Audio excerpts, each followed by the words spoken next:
We're coming down 773 White Marsh Boat Club. Composite.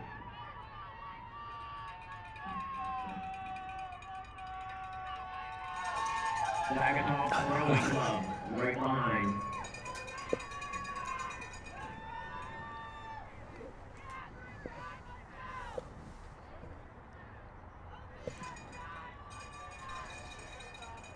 Hi. I am not good. Am I on? Can you hear me? Just because you're sitting next to me. No, we can't even hear each other. The red light's not on. Well, no, that means that they can see us in the tent next door. It just means that we're not. Hi. Hello. We are on event 786. Hello? I can hear Jen. With Coxon. Event 86.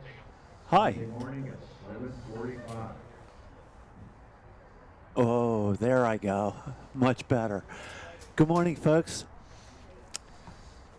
Welcome to day 2 of the Head of the Schuylkill Regatta, the 52nd Head of the Schuylkill Regatta. My name's Tom Tolan. I'm here with Jennifer Musio.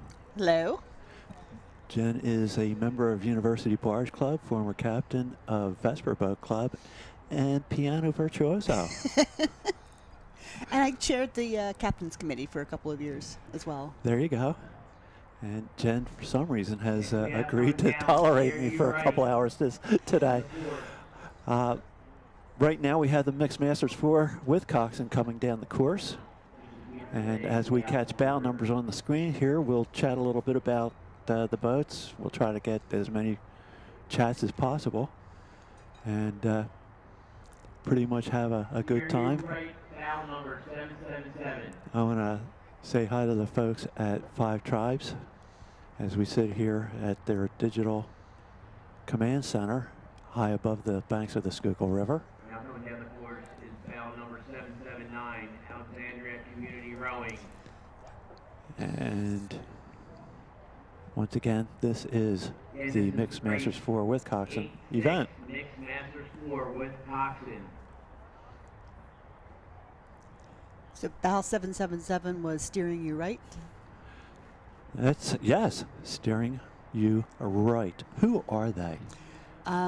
They are a group of rowers that was recently formed last year, led by Leslie Wright, Canadian national team member. Oh, nice. Well, they're rowing quite well. Through is bow 776, Wilmington Rowing They look like they're... That might be 779. Right behind is 778, Annapolis Rowing Club. And are you able to see these bow numbers here, Jen, as they go by? 778.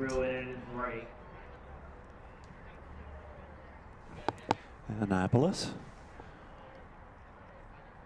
Herb Shepard out of Annapolis, very good friend. Loves it when I mention his name on air.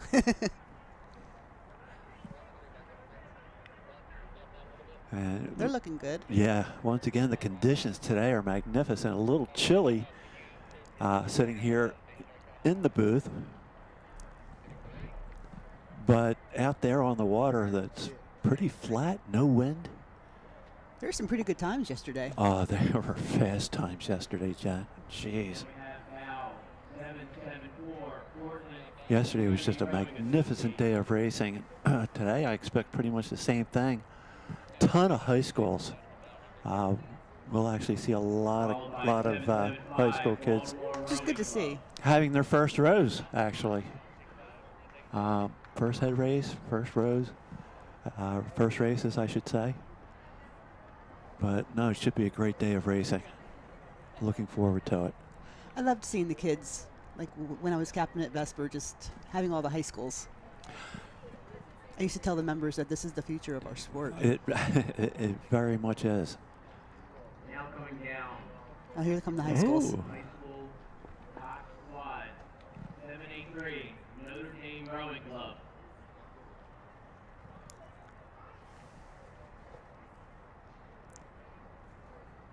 So that's about 783, the Notre Dame Rowing Club. Yep. And Jen, I don't know that there's many Cox quads on the Schuylkill. I don't think there's any. I know GFS has one. Germantown Friends? Yep. See, I told you, folks. Herb Shepard just texted me. I'm the man.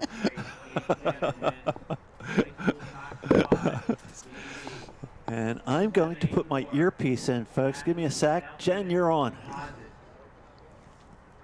So as Tom mentioned, there's not a lot of Cox quads on the river. On the Schuylkill. I know this is a big event for the Charles. Is it?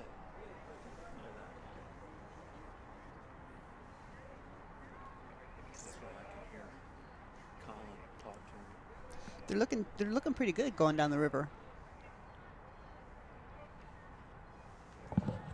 Is that a 4? That is a 4.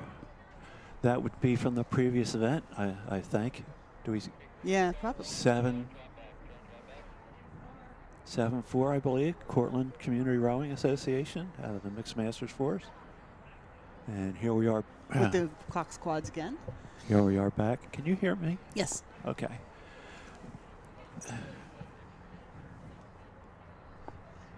About 786. Canisius High School. Right behind them. 788. That's high school. And this is, according to my schedule here, a JV event. Catherine's Rowing Club. Yes. Whoa. Who's with the? Oh, who's the Orange Blades? They look I don't pretty know. good. They are phenomenal here. Not that the other crews aren't, but The red Blades look good as well. here's Bow 790. St. Catherine's. That's them.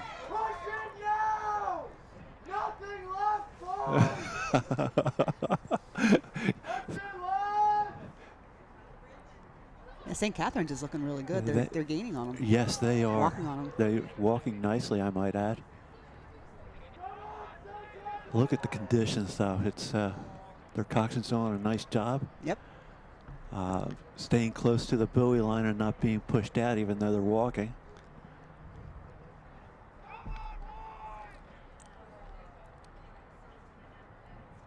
Nice, long, strong strokes Yeah. here. And they're matching up very well together. They are. The angles Both are good. boats. Good leg press. Nice squeeze on the back end.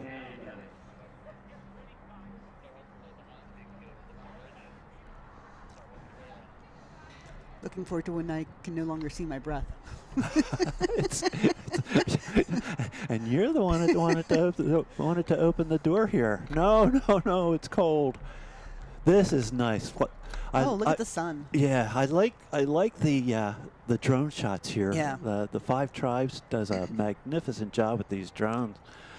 And we chatted briefly yesterday. They only use 2 drones at a time. Oh wow. And they bring them back in, change the batteries, send them back out. Lift off. When they bring a drone in, they send another one out to replace it. But apparently this is going to be tight going through here. That safety launch might get Yeah, some action. I would. There's a quick adjustment by the center boat. And who did we say the kids with the orange blades were? I don't know if we did. St. Catherine's are the red blades. Okay. Oh, look at that turn. That was smooth. A little soon. The white But, boat. yeah, but wow, I like it. Here's the sprint. It's what, 30, 35 strokes to the finish line here. Okay. And these look like young ladies. That's 793. Petty school. And where are they located? That's a good question. I got tons of good questions, Jen. They are rowing nicely. Yes. I do have an app on my phone that I downloaded yesterday about stroke rates. I'm wondering if it's going to work. Yeah, I heard you guys were talking stroke rates. Jim Dietz actually brought a stroke watch in. Oh, there's a lot of Holy people coming now. smokes. I like this.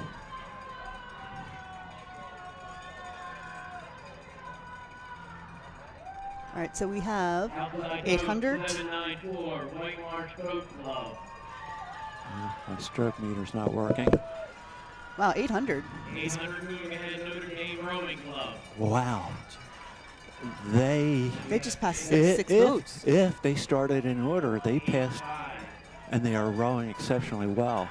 Concord High School. Look at this. That's JV. 798, They're rowing very well. Yes.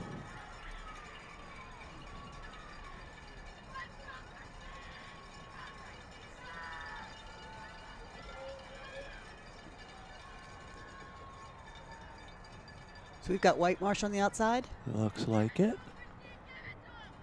2. It's a Nilo boat. Isn't that what the boat you have? Yes, my brand new boat is a Nello. Nello. Nello rhymes with yellow. And I like my boat, and it's pretty. 795. Blue, right? Is Sebastian River High. It is a two-tone blue boat. Yes, my wife picked out the colors. She wouldn't let me do it. Can you blame her? Well, most of the Look boats. at this. Yellow blades again.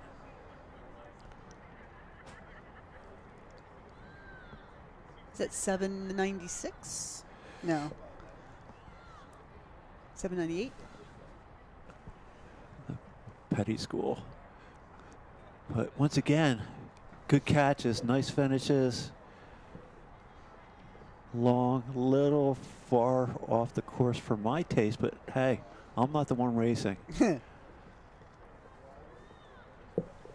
Coxswain, boy, I would go to port.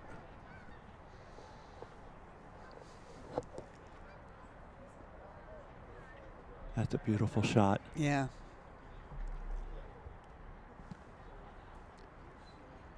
Well, what happened to the two-seat in that? Is two-seat not? Yeah, two-seat here is not rowing. It's probably a mechanical issue. Thank you, fellas. Oh. Oh.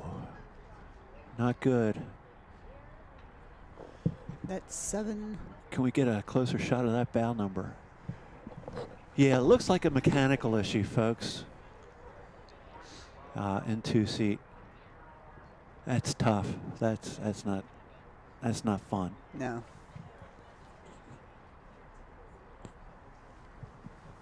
That's a beautiful shot. With the train going across. There's the train, Amtrak. The Comcast building's in the background. And the Mellon Bank Center. That's The where I used Mellon Bank Center. That was you? You built that? No. I used to work there. Oh. I used to work. Folks, if you're thinking about retirement, Go for it. I say do it. There's your Nello boat again. That is pretty. Yeah, Nello is the #1 kayak. And they broke into competitive kayak manufacturer. And when did they start making rowing shells? I understand it's only about 3 years ago, and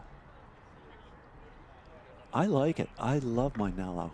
It's got a different hull design. It's not for everybody, and I'm not technically pushing Nello. I think pretty much any racing shell at this point, I don't care who the manufacturer is. It's the rower. It's at this point, it's the oarsman. I think at our level, it's the fitness. At my level, I want to blame the equipment. And here comes the singles. The high school trainers.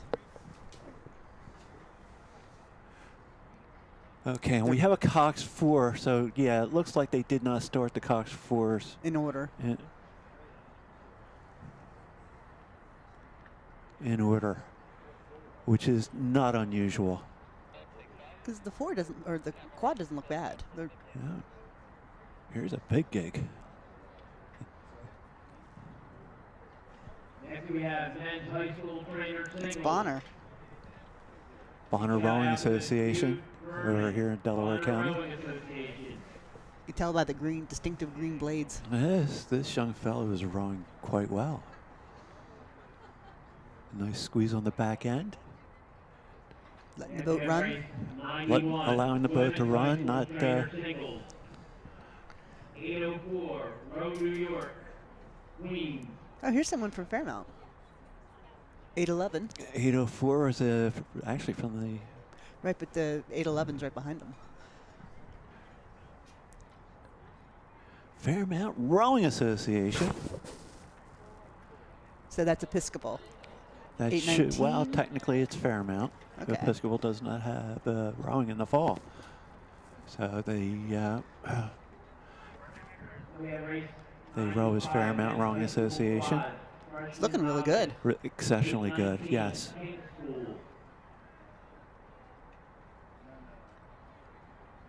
So Molly Konopka coaches the fall as well? Yes, Molly is, and Rob Meyer. I believe Bruce Konopka helps out. Phenomenal coaches. Oh, are you kidding me? The Konopkas and Rob, just magnificent coaches. Fairmount has a small summer program, junior program. I mean, other programs are 3, 4, 5 times the size. They know Fairmount. They know the Fairmount juniors are tough competitors. There goes Germantown Friends. It's about 8:20 in the men's high school freshman novice squads. Little set problem there. Now these boats do not have. Yeah, he thinks he's a Philly International. I think he's trying to wave a flag at a plane. So these crews do not have coxswains. It's pretty much the bow seat. You can see the bow person looking around. It's not easy, especially in a freshman novice boat. Wow, these kids are moving. Yeah. What bow is that? Well, with my old eyes, I'm going to say, Jen, what bow is that? Trainer singles, 805, Catherine Brennan, Bonner Rowing Association, Bonner Brendy.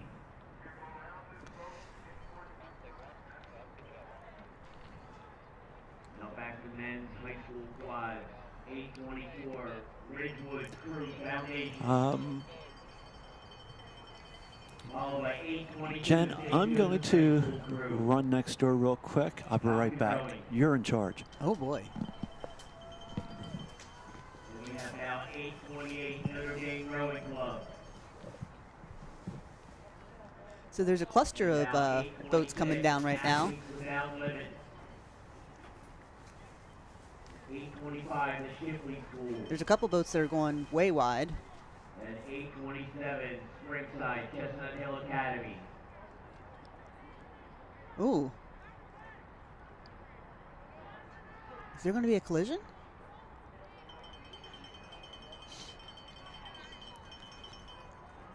So as Tom mentioned, in a quad, this is not a Cox boat, so the bowman's responsible for steering, making sure they have a straight course. Sometimes the boats have a tow that allows the boat to steer based on a rudder.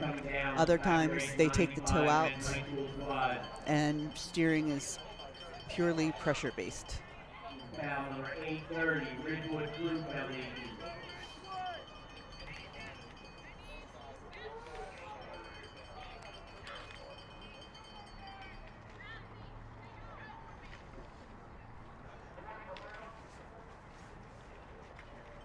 And 829, Pelham Community Rowing Association. That's Pelham. Pelham's from New York. Next up we have 831 Devon Preparatory School.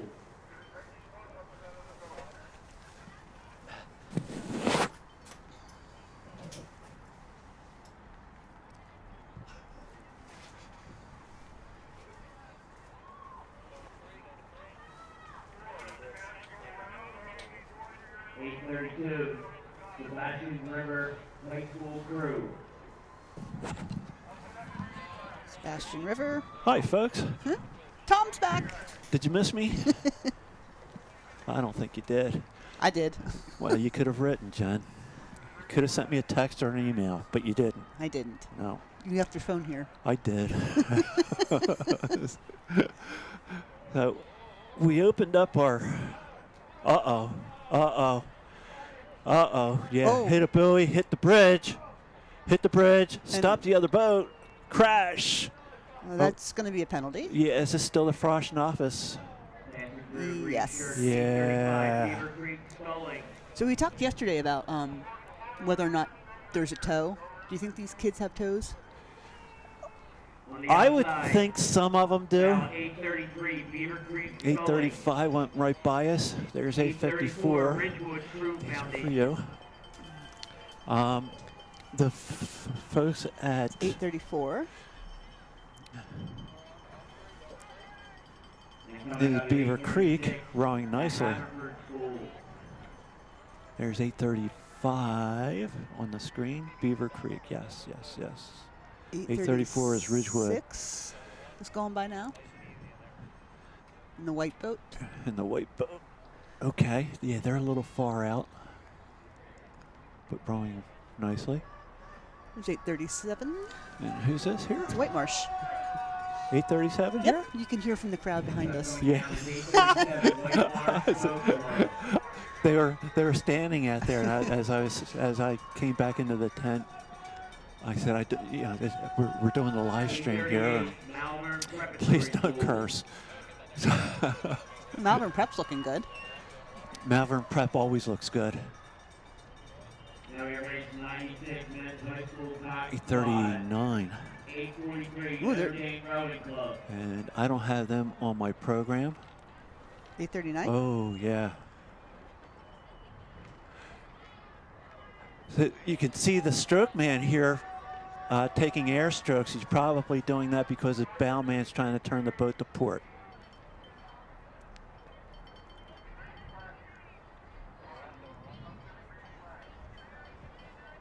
And here we have a Cox quad again.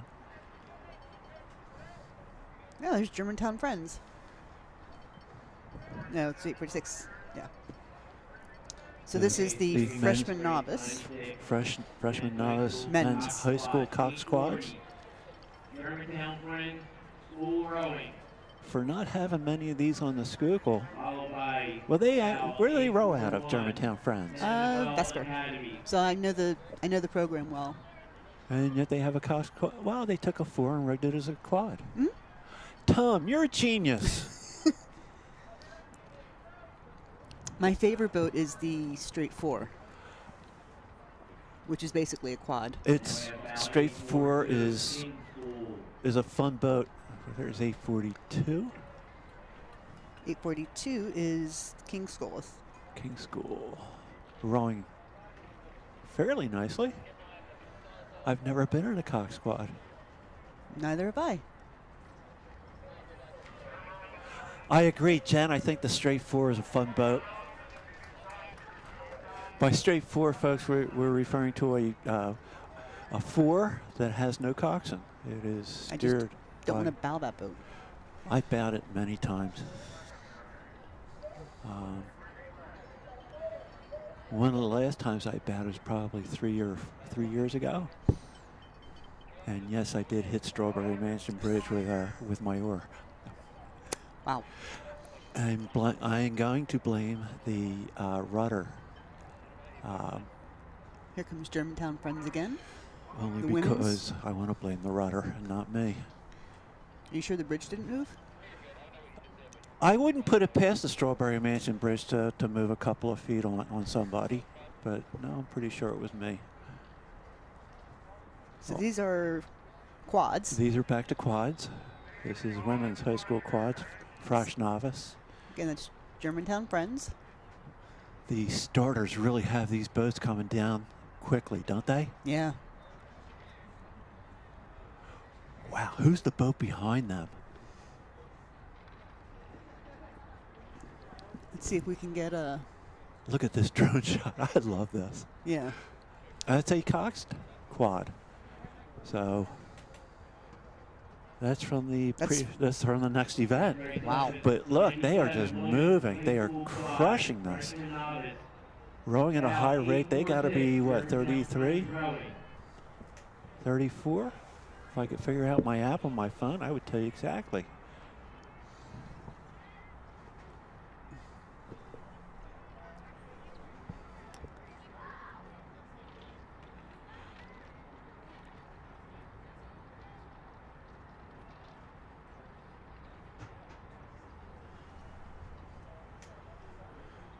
Yeah, so Germantown Friends is rowing in the Aaron Pretam. Aaron was a longtime coach at Germantown Friends. Aaron, really nice guy. Really good coach. And very patient. Quick with a smile. Yeah. Just. I actually raced with Aaron a couple times. Did you? Talk about liking high stroke rates. We were visiting friends up in the Poconos about 15 years ago, and they had to get gas in their motorboat. We go over to get gas, and I'm wearing a rowing shirt, Fairmount rowing shirt. And the guy standing there says, "Do you row?" "Yeah, I row."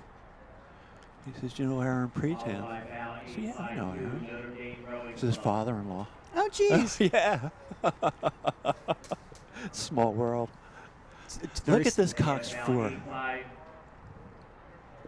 Their timing's good, strong, catch, finish, Is that a nice Cox releases. quad? Yeah, that's the Cox.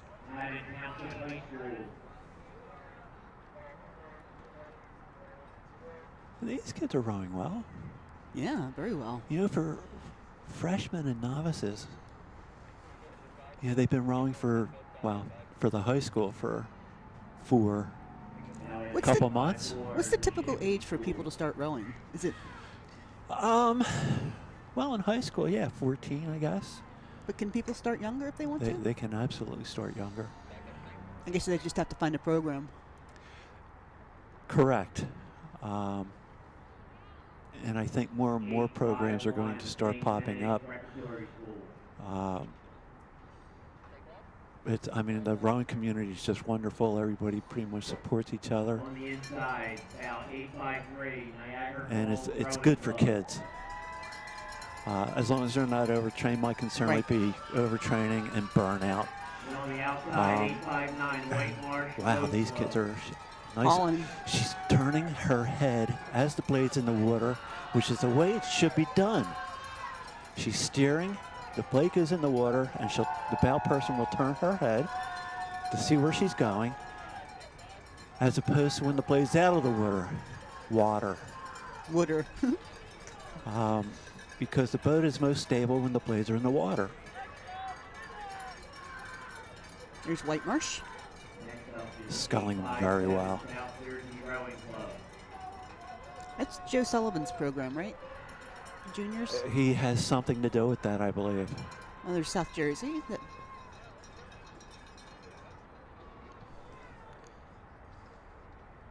That's coached by Lindsay Myers. Or Lindsay Clark. See? Lindsay and Lindsay, they're a team. Jen, I think I'm a hoot. I really do. Come on.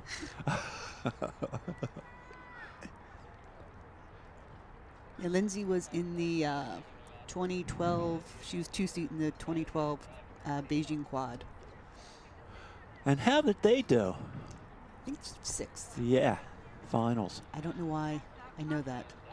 Why I still remember that. Well, once again, I'm smart enough to sit here and bring in people that know what they're talking about. Jen, thank you. I really do appreciate you coming out to play today. Jen came on as a last minute. I texted her at 5:30 this morning. Jen, I need help. I thought I was just going to be eyes on the bow numbers. Well, that's what I said. But once you get used to the headphones and being on camera eventually. You're going to like it. All of these quads are moving very nicely. Yeah, I want to see this going through the. Now these are. These are still freshmen, Frosh novice. Yeah. I want to sprint right here to get to the bridge first. Yes. Which it looks like the outside good is Yes, doing. exactly. And yeah, there they go. And they want to start their Turn. gentle turn to starboard. Whoever's bowing these boats, they are doing. Their coach has taught them. Very nice. Make your turns. Make your turns.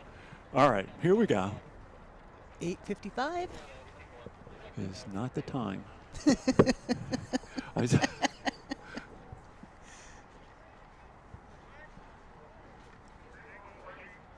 Oh, there goes Germantown Friends upriver. Next off the race, 97 Women's High School quad, 8:55.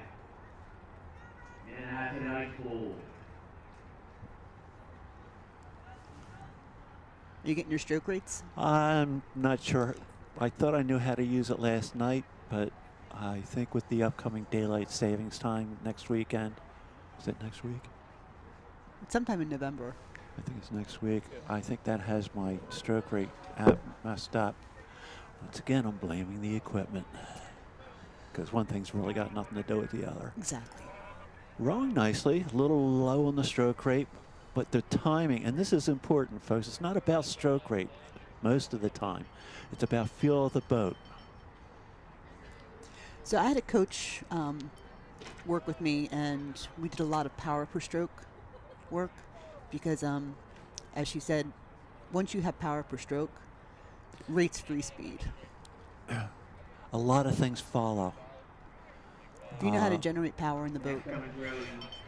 Once you learn the stroke and you learn how to apply, once you learn the stroke, it's like hitting a golf ball. It is.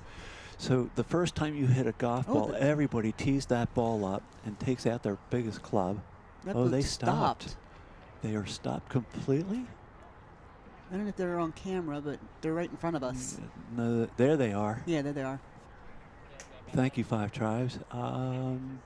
Is that They may have 56? leaves on their rudder? on their rudder, and don't know it. And it's here comes So another. they just have to back it down.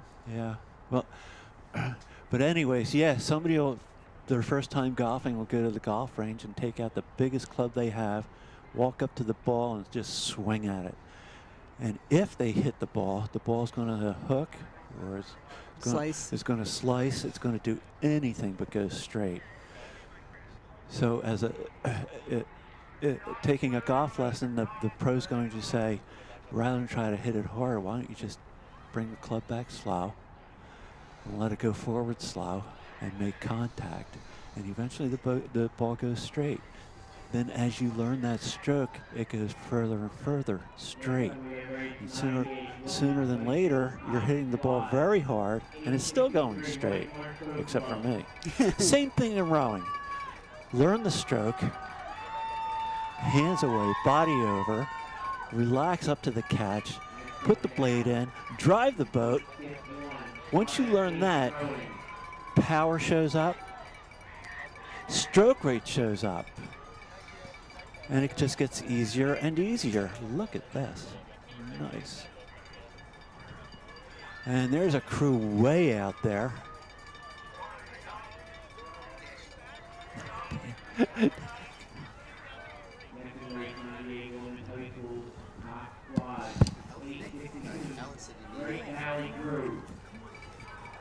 Yeah.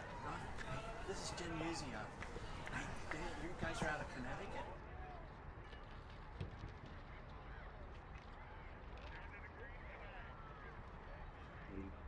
Race 99, Jim Barker Men's High School.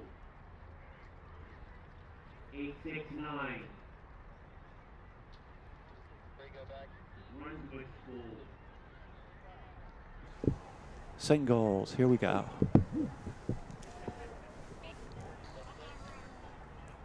Singles intermixed with the quads. Race 98. What number was that single? 869. So he's okay. He knows what he's doing. And somebody's whispering in my ear. Brunswick School. Colin, you are correct. We have a winner. Colin Stewart.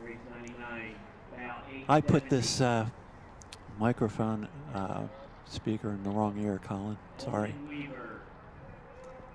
So there's a gentleman from Undine or Undine. Undine. I'm going to change my little earpiece here.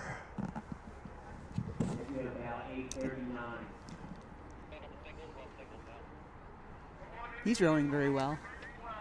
River Rowing Association.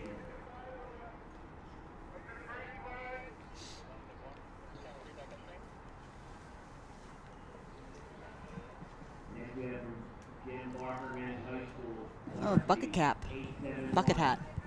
Men's Ball There. It's 871. West Side Rowing. So this is the men's high school varsity singles. Jim Barker? You're going to, yeah, Jim taught me to row.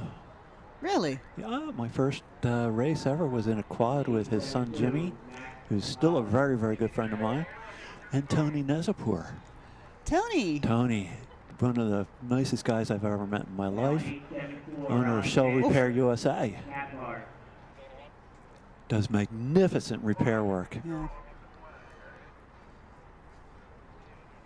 Yeah, these kids know how to row. Look at that. That's university blades, it looks like. It does.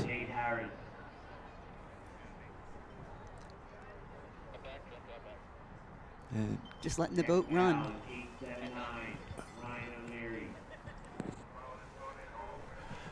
there's a quad way out there. That may be the quad that was stopped earlier.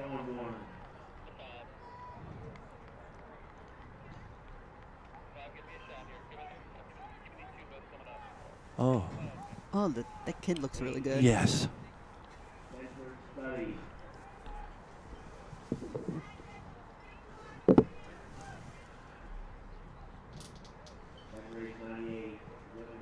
Who do we have here? 8. Oh, I didn't catch it. 881, Blair Academy. He is tapping the boat along nicely. A little wobble, turning his head. And we got a cluster coming down, folks.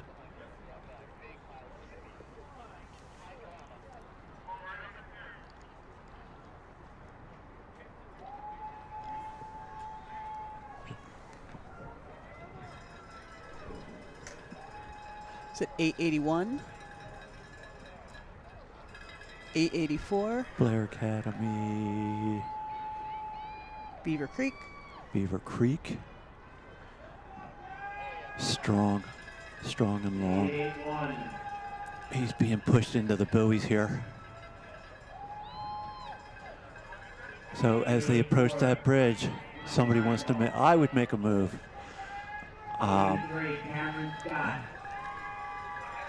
Okay.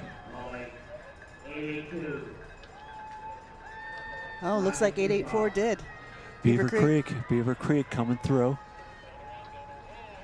He wants to get to that. He wants to get to that bridge first and avoid any. Oh, we got somebody heading off course here. Come on, turn to starboard. Turn to starboard. Turn to starboard. Come on, there you go. Come on. There. Don't hit the buoy. Oop, hit it. Oh, that's, folks, that doesn't just stop the boat, that jars the arm. It hurts. 885, Brunswick School. Here, the folks here at Five Tribes are getting bow numbers closer for us because, folks, I forgot my cheater glasses. Anybody knows me, stop by, bring me a set of cheaters. I could have brought you a set of cheaters. Coulda. Should have included that in the text from I should. I should have included a lot of things in the text. Like, you're going to be on air. Here's 890, Rockland Rowing. Rowing smooth. Like to see a little more sit up, but that's just me, folks. So I'm not trying to be critical. Just And ratio. Ratio is an important thing with yes. rowing. And well, as the folks get tired here rowing, I keep saying kids, and I don't want to be offensive. I don't know that that's offensive. But as the kids get tired, a lot of times their form goes out and they go to power. I would like to see the opposite. Ease off the power and stay with technique, stay with form.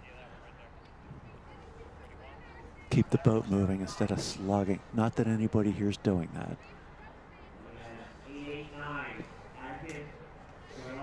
889. Capital.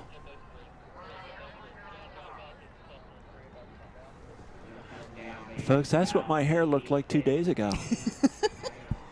Like the fifth Beatle? Much longer. Oh, here comes a cluster. Yeah. 891 Henry Hertzberger. The inside is 894 Noah Roger. Wow, the kid on the buoy line here is really strong, powering the boat. And the kid in the middle looks like he might get run over. Yep. Yeah, get out of it. There's a nice Nice move. adjustment. But once again, let's get to the bridge first. On the outside here, I don't have the bow number. He just brought the stroke rate way up. He's going after this. Wow. He knows there's, what, 500, 600 meters to Yeah. the end here. Because they shortened the course due to safety. They did. Second year in a row. Now, did they also change the arch through Columbia? 903 Derek Cushman. I thought it was always that arch, but I thought it was another arch or two further away, but there's Germantown Now Friends. 887 Luca Orgami. we have two screens going here, folks. The kid on the left, when we get the bow number, we'll say who it is rowing quite well. Oh, there's no bow number on that boat. Well, he should have one on his shirt. It's 907. We'll go with that. Potomac, yeah. Well, that Those are explains the Potomac. blades. Exactly. Potomac blades.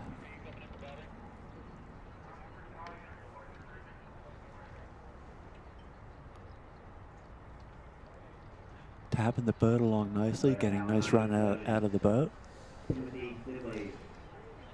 right, so we're going from the varsity, and the next event's the JVs.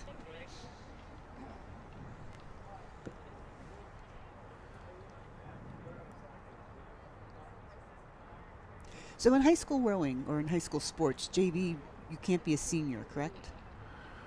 Is that the designation? I've heard that, Jen. I don't know if it's true or not. I'm sure Molly Konopka, or one of the Konopkas, has done a fair amount with the live stream on, and maybe it'll text me an answer to that. But I believe you're correct. Because I used to coach, and I believe some of the seniors could not compete in JV. That was always my understanding. But rules change all the time, and for some reason, the people that make the rules don't include me in their emails. I don't know why. 908's moving the boat very well. Yes, look at this. I want to row like that when I grow up. Nice finish. Nice squeeze on the back end.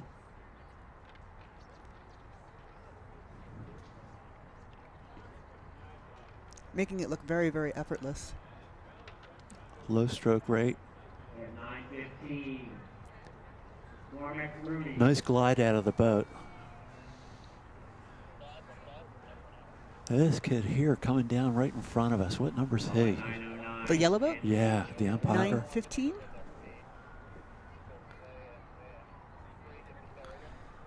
I don't have a 915 on my. I don't have 915 on my program, folks, and we don't have internet here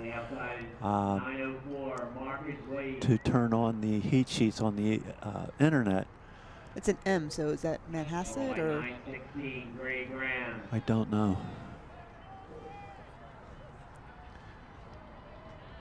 foul, 9-10, Alan Nicholas. Wow, 9-14. He is relaxed. Look. Yeah. Inside, 9-14, Nate. Breaking his arms a little too soon for my taste, but it seems to work for him. Henry Catmore. And that's important. Whatever works for the oarsman. He's getting good run. Yes, he is. Nice power, good run. 9-18, Kyle Wood. This looks like a wind tech here. Boat manufacturer.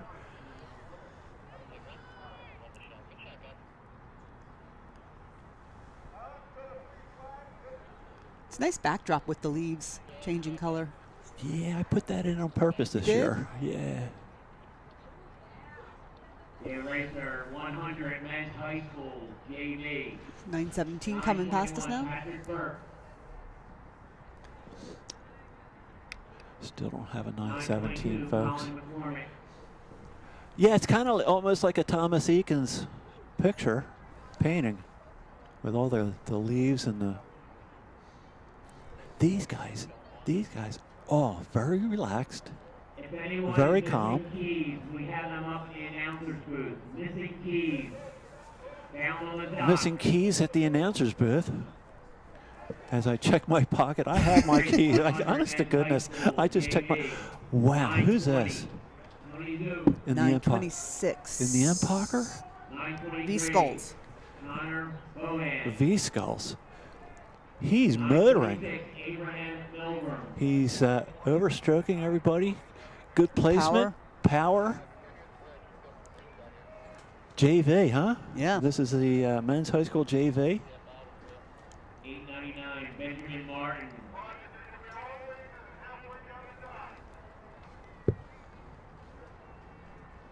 Oh, we boat coming up on the wrong side of the buoy, like coming upriver. Folks, it's a learning curve for a lot of these kids. You know, like we said earlier, it's for a lot of them, the Frosh novice, this may actually be their very first race or very first head race. But it really is fun to watch. Nice spread out here, huh? And the singles, if you know how to row a single, if you can power a single, you can jump into any boat class. I learned how to sculpt through, like I said, Jim Barker. Oh, there's Batman again. 924, Blair Academy crew. Happy Halloween. But Jim taught me how to scull quite well. I do technically scull well. I'm not fast.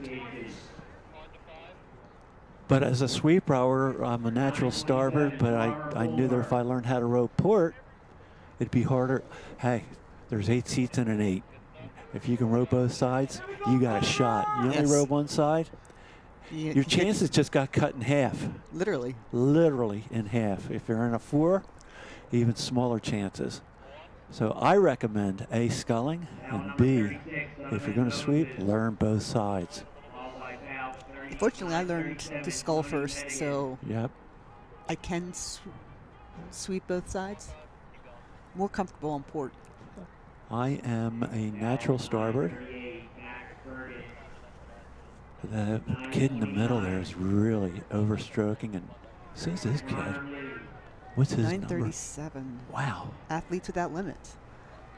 Apparently somebody's trying to live up to that. Looking over his shoulder as the blades are in the water, which is when you want to look over your shoulder. That's a nice shot of the railroad bridge. Yes, it is. Wait until they send the drone underneath the bridge. It is neat. 939. Getting back to sweep and sculling, when I was coaching novices, sweeping, after them being out for a month or so and rowing both sides, I would ask them to switch, close their eyes, 934, super low. Pretend you're sitting at the start of a race, and take your first 10 strokes in your mind. And after your 10 strokes, open your eyes. When they open their eyes, they say, what side of the boat were you on?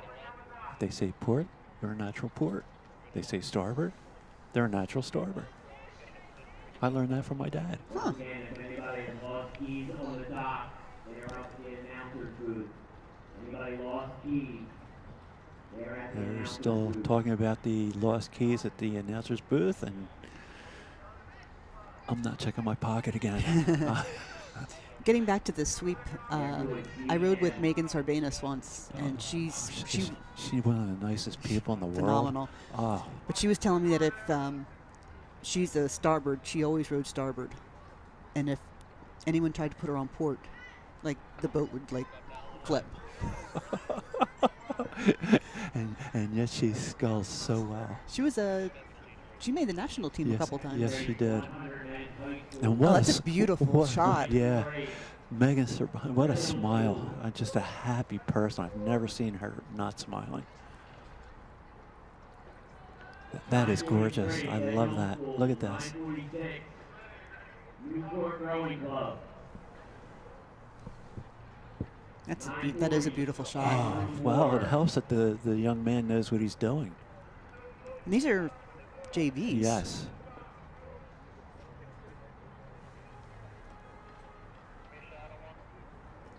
Next coming through is 945, Ronan Howell.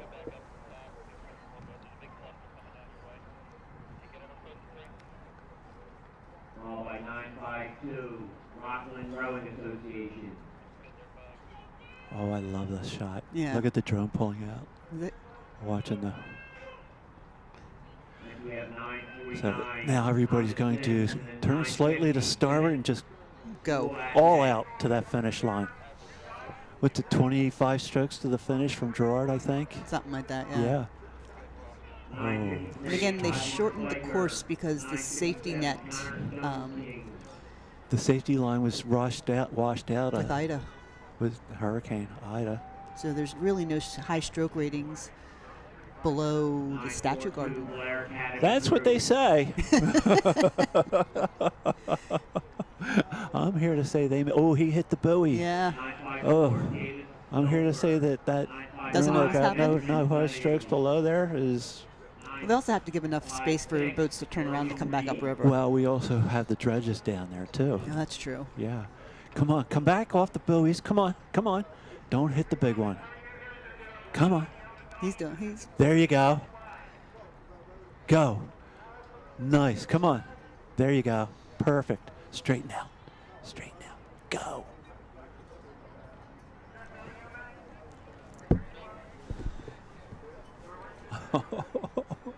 This is awesome.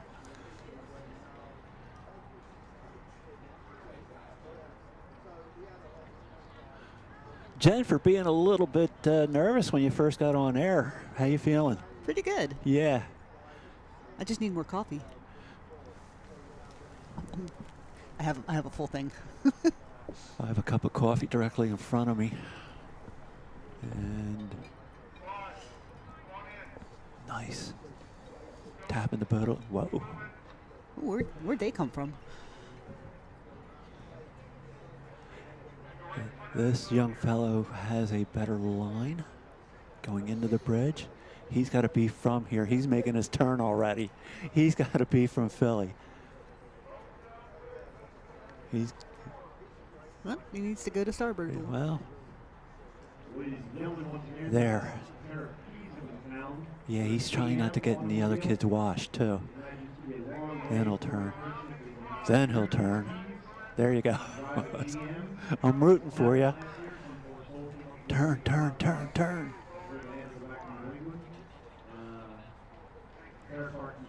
Turn. Come on, turn. Now, actually, I think if you go off course from here to the finish line, I don't think they penalize you. Folks, don't test this. But I did go off course the last time I raced a single. This was years ago, and crossed the finish line on the wrong side of a buoy, and they did not penalize me. Well, you're a living legend, Tom. But in my mind, I am. but I didn't shorten the course at all, is my point. And here comes South Jersey, again coached by Lindsay Clark. These kids are well coached, yes. See how she turned her head with the blades in the water? That's exactly what you want to do. You'll find that the people that turn their heads when the blades are out of the water, especially in team boats, the next stroke they'll be right in with everybody, but the stroke after that, because they feel they're trying to catch up to the stroke, their timing is off. But yeah, turning your head in with the blades in the water is the best thing you can do. 101, Jim Barber Women's High School Varsity. 958, Molly McDonald. So 959 just went past Ridgewood. Next coming through is foul 959, Cameron McDonough. And here they come right past us. So what's on the screen is right there. It's Philadelphia City Rowing. 960, Chloe Huge program. We got to make an adjustment here, folks. There you go. Come on. There you go. Nice. Now, the rule is that the boat being passed has to yield to the boat passing.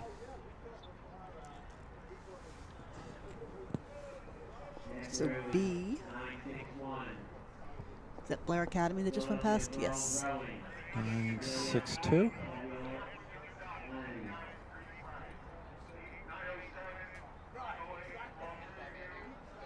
Blair Academy, 962. Who's that? 9? That's they're listed as PGRC, but those are Agnes Irwin blades. I would go with Agnes. Agnes rows out of PGRC. Yes, they do. It's nice, I think, the way all the clubs on Boathouse Row have youth rowing, have high school rowing, have junior rowing. Ooh, this young lady is sculling the boat at a nice high rate. Yeah. Is that 962? That was Blair. Still Blair. That's PG. 961? That's PGRC, with the Okay. Agnes Irwin. Agnes Irwin. They're coached by John Hayburn. Well coached, I might add. Very good technique. He had a boat that went to Youth Nationals last year, I believe.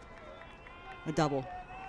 971, Grace Moore. Who's that? 965. Beaver Creek. Rowing well. Looking around. Getting her point. When I first learned to scull, I was always taught to get stern points, so you don't have to turn around quite as often. Foul We, 970, Randy I Ham and agree. 9, Shannon Dooley. One of the greatest compliments I had was, I guess, 5 years ago, Fairmount. I bowed a Fairmount quad in the 50-year division, and we had a magnificent row and won. But the compliment was Toland. It was like having a coxswain in the boat. That is a compliment for a bow person.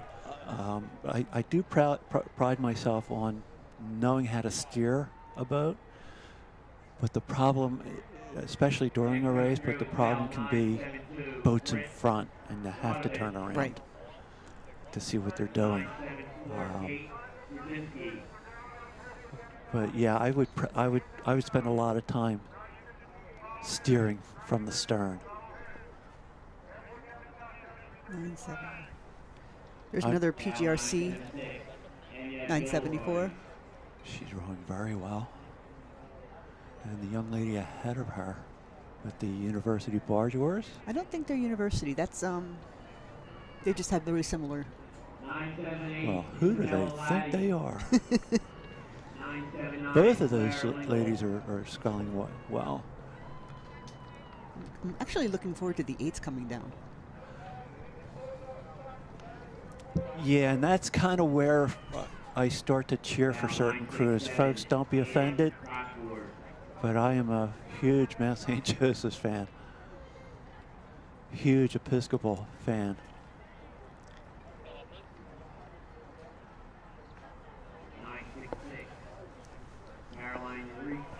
And Under the Bridge fan.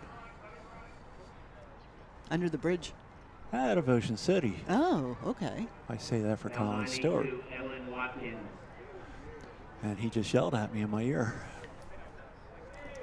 Followed by 981, Alistair Wolf. What's that, y'all? Is it GFS that just went by? Looks like it. Kim Zingo. Should have worn warmer socks. You're wearing socks? 778, Mondi. Turn, turn. 93, Sabrina Sodderinger. Oh, yes, the Jim Barker Women's High School varsity singles. Powering the boat through.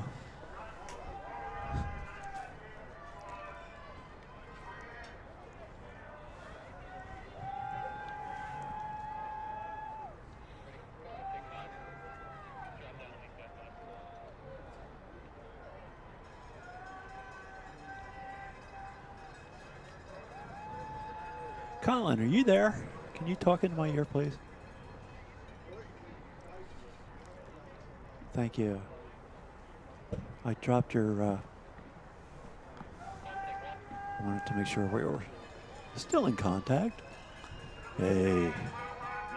Oh, these girls are looking good, and looking strong. JV 987, Anna Monoran. Followed by 988, Anna Brock. Oh, turn. Yes. Back race 101. Nice. Bring the boat around. Look. 984. Nicely done. Look at this. Look at this turn. Ease off on starboard. Let the boat go. Let the boat turn. That's it. Don't force it. Let it go. Gentlemen, we have our 9 a.m. raffle drawing number. Ooh, raffle drawing. Oh, the 9 a.m. raffle drawing, folks. 9 a.m. winner. Remember. You're holding ticket 995. Oh, 995 is the winner. 7. It looks like Agnes Irwin's coming down again 1. on the outside. On the outside, okay. Once again. Or at least that's the blades. 995. Indicate that. 7. You know, I just got new glasses, so 4. they're progressives. So you can see up close. Those piano keys are... Tom keeps referencing the piano because I took his piano from him. I was dangerous around the piano, so it was confiscated. These young ladies are sculling 991 nicely. and Look, 990. look at the little pop in the boat here. On both boats. Look. And it's I like Advanced this. Community Rowing and PGRC. I like this. And these are JVs. Yeah. Rowing very well for JVs. I have trouble spelling JV some days. 990, Maya Geller. Followed by 991, Ava 991 made up some water on her. Yeah, turn your boat. Come on, turn your boat. Please turn your boat. Ooh, Please, please turn. Oh. There! Good, good, good, good. Val 989, Olivia Granito. Who's that out there? She's going for broke, that young lady. 995. And the camera zooms in, looking for the bow number. 999 and 989. Niagara Falls, 989? 985, Lenore 985 is crushing this. Renato. Thank you, Five Tribes. Nice. Look. She's rowing higher than just about everybody else in the category. She knows the finish line's not that far away. It's, 400 meters from her. What's it from here, Jen? About 650, you think? 7? It's not 1,000, that's for sure. No, no. I think the total distance for the entire race is like 2,000. No, It's 2 miles, 2.2 miles, 4,000, 42, 4,400. maybe 3,200. No, it's over 4,000, I think. 996, Mackenzie Murray. Wow.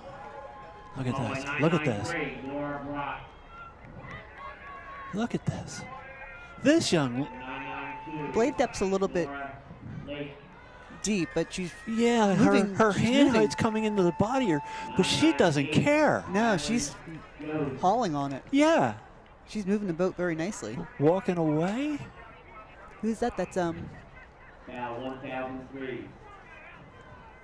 Can we get it a little closer to her? See the bow is that number? 996? I think so. 986. Yeah, it's the same young lady we were talking about before. Yeah, 996 Niagara. she is going for broke.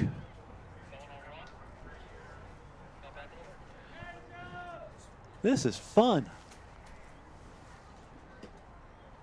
I Thanks. love seeing so many kids involved in the sport. Yes, it's fun. And like you said, it is the future. TJ, thank you. I got his name right.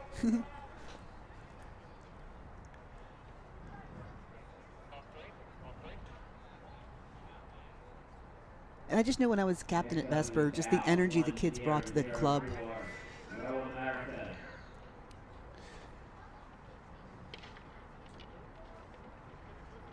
Very respectful, very, very glad to be there. Yes, for the most part, the kids are very respectful. Gentle with the equipment, afraid of the equipment, and that's good. The equipment is rather delicate, but yes, I agree. It's fun to be around the kids and watch them go from Frosh novices to getting scholarships to universities. During COVID, the fall of COVID, I helped coach Lower Merion, and they were all in singles. And one of the little coxswains was driving the launch for me. Yes. So as we were pulling back in after practice, she's like, "They got better." That means I did my job. Well, but that's it. Once again, it's not just you, but the kids are willing to learn. Right. You know, you could be the best coach in the world, but if somebody doesn't want to be coached, there's nothing you can do about it. You know. So yeah, you ran into a bunch of kids that wanted to learn how to row and be good at it. And I liked that better because they were in singles, so you could see the individual progress. Quickly, especially in a single. There's no hiding out in a single. Correct.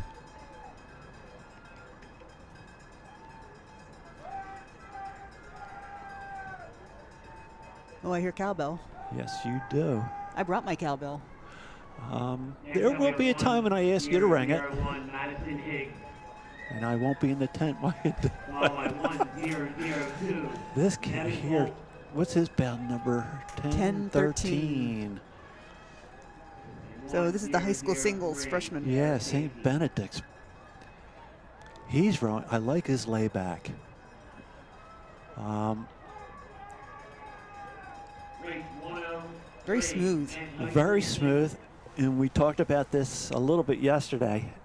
My dad was a very, very good coach, and also taught me how to row. And he was very big on layback. His theory being the longer you lay back, the more the longer the blades in the water, the longer the boat's going forward. 1006. Lucy Marciniak.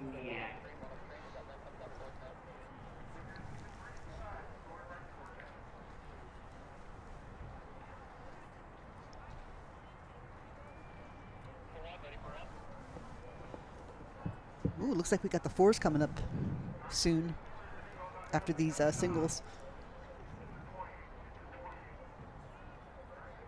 Foul number 1005, Karen Shiki.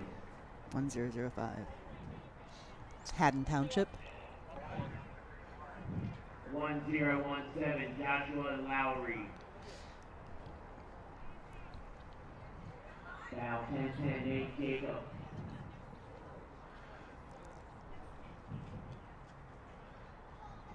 All these kids are rowing very well. Look at this. They're freshmen? They can't be. I want to be a freshman. Foul 101-2, Jacob Playback. This is bow 10-20. Yeah, freshman singles. 1-0-2-0.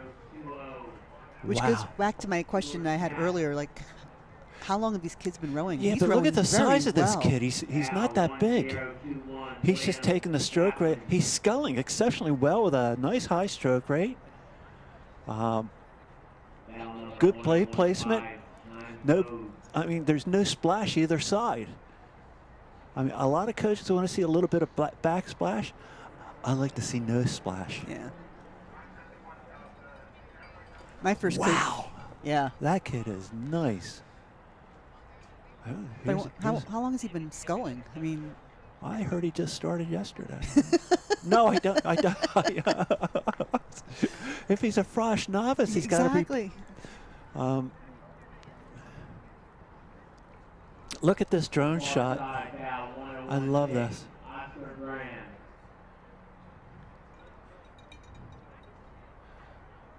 Once again, I'd like to see this oars person's blades locked in just a little bit longer into the body. Once again, frosh novice. These kids are rowing better than I do. I wasn't going to go there, John.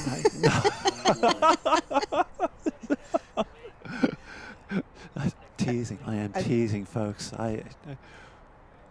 Once again, you can see here on the screen, the inside here. It's 10:25. Foul number 1026, Jacob Small. I don't have a 1025, but No. rowing well and rowing, overstroking his competitor out there, 10:16. Argonaut. who is also rowing well, but not as high stroke rate. So we've got the Blair Academy Hill School coming down. 10:18. 1018 is Advanced Community Rowing. 1018 is looking out of the boat. Oh, And it's not slowing him down hardly at all.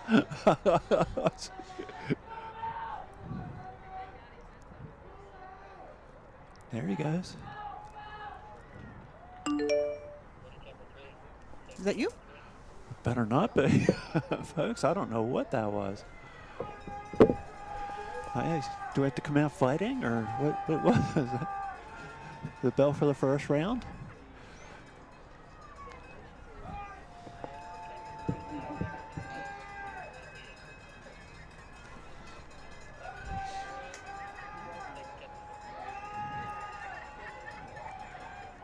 I like these shots here. Yeah.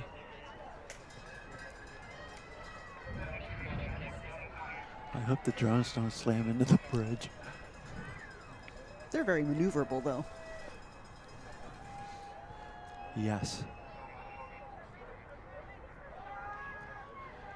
So all these boats are a little far off the buoy line for my taste. They're going to have to change course to port. There we go. Yep. Nice, nicely done. I was always told to hug the buoy line and put your starboard or your stern point on the dragon boat dock coming through the bridge. Or lining up to go through the bridge. I think that's, once again, that goes back to steering from stern and the compliment the guys paid me. As we came down from Columbia, I set my point because I knew where the starboard arch was that I needed to go through. I set my stern so I would go, so my starboard blades were very close to that arch. So as we came down the course, we would actually come away from the buoy line. And after the race, the guys were like, "We thought you were nuts," which isn't necessarily not true, but I knew where I had to be. 10:27. Hitting the buoys. He's on the buoy line, and he may be being squeezed in. So we don't have 10:27 in our program. No, we don't.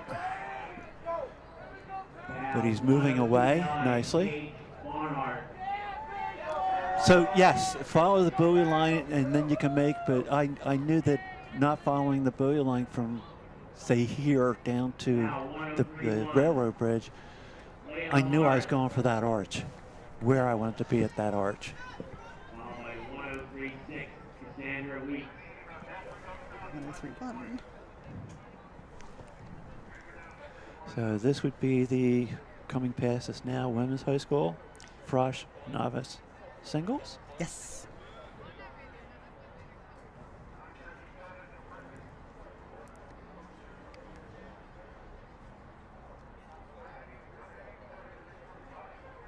The sculler and the Wintec is looking pretty good. Yes, rowing stroke rate Very strong. higher, strong, well coached. I would go towards the buoy line a little bit, but that's just me. She is really rowing well.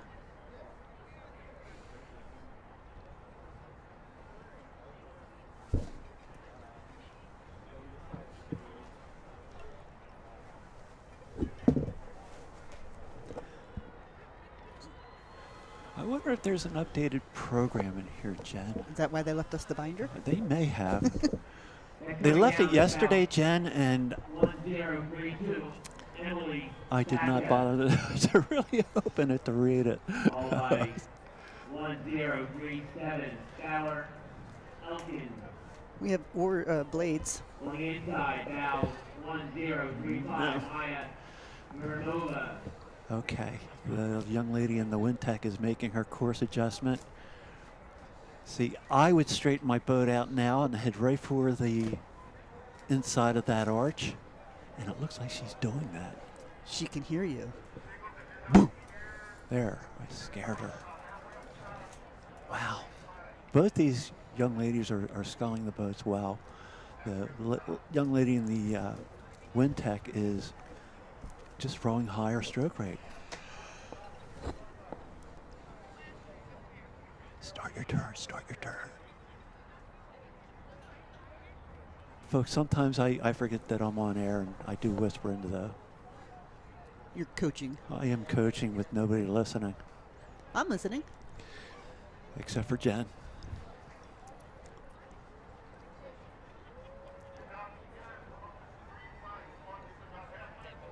Rowers, make sure you take advantage of photo opportunity in the awards tent. Ooh, we got photo opportunities in the awards tent. Make sure you get your picture taken with your team.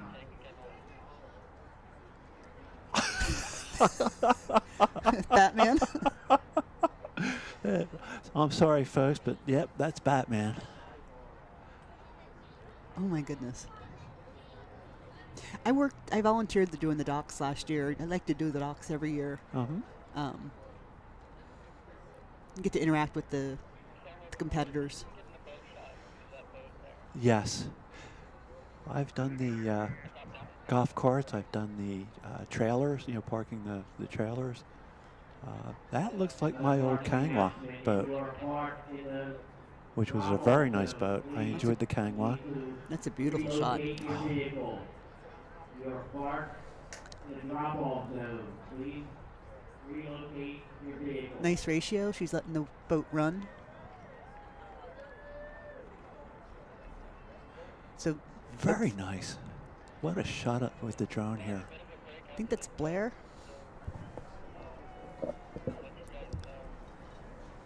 No updated programs in that binder, huh? Mm-mm. Oh my heavens. Oh, we're on air.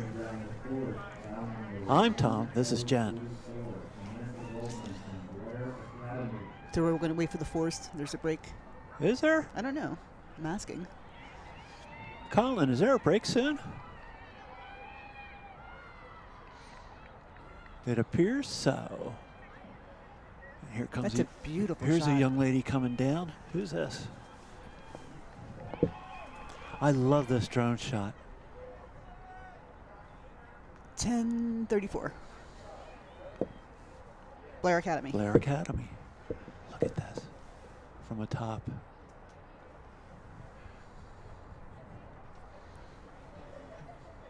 Novice Frosh. Now number 1022. In the race, in the race. Row There she goes. America. Nice. 10:22 is Row America Rye. You can put out your free If they program. start on time, this kid is Schuylkill 2022 at the information booth, white and red stripe tent. Again, read head of the Schuylkill program. He's sitting up nice and tall. Information he tent. is. Red and white stripe information Now- tent. Thank you. Oh, here come the fours. Okay.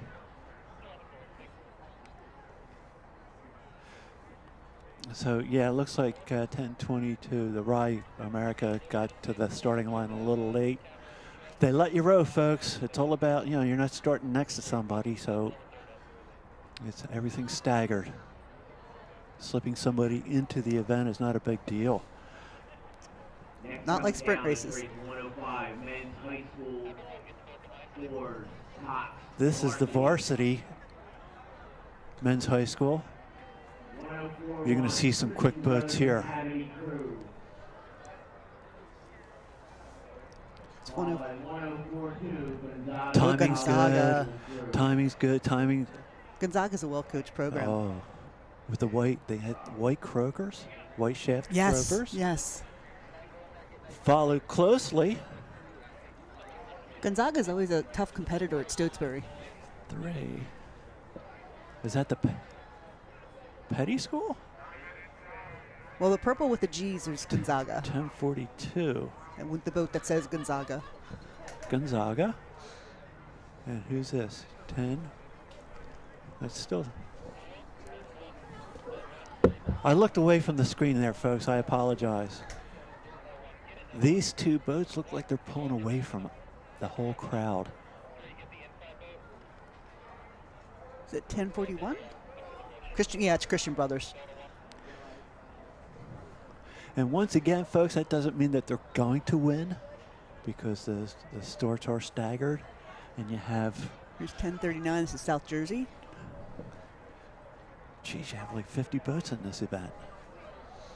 So anything could happen, but these guys are tapping this Christian boat. Brothers looks They are really just tapping strong. it along. Both crews tapping the boat along nicely. I mean, Setting it up. if they started in line, they've already passed a couple boats. Exactly.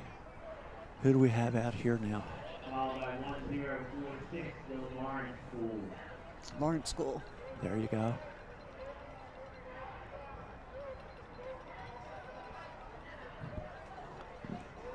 Ooh, Gonzaga looks like they're catching. It does. They are walking, Next coming down is Val but they're right in their wake. College High School. You don't want to be there. Their coxswain is yielding, going for that inside of the arch that we talked about a few minutes ago. What's that single doing out there? She's probably from the last event. Novice Frosh, finishing her race. God bless her. She's Yeah. out there. She's trying to kick some butt. So she should go a little bit to starboard. Look at this. Look at this. Oh, that's beautiful. Look at this. And who did we say this was? That's Gonzaga. They're going after this. Yeah, as I said, Gonzaga. Bang! Yeah. Bang! Rip. Both crews are rowing really well. Gonzaga's always a tough competitor at Stotesbury. Down is Val 1047. Gonzaga looks like they're stroking a little bit higher, but not much. That was fun. Yeah. Followed by 1052, St. Joseph's Preparatory School. This, The prep. is this the prep here? This is the prep.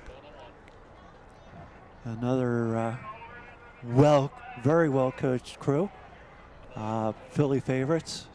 And they're 10:52, so they started about 10 boats back if they started in order. Yeah, People Saturday afternoon, Sunday afternoon, take all the prep advantage crews are tough. of all the wonderful events. And when I say that, folks, don't think I'm, well, I might be a little. A lot of backsplash.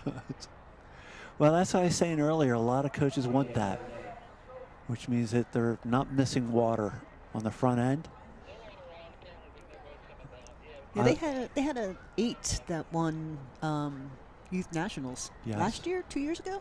I think it was 2. I think. I could be wrong. Which would be unusual. I know.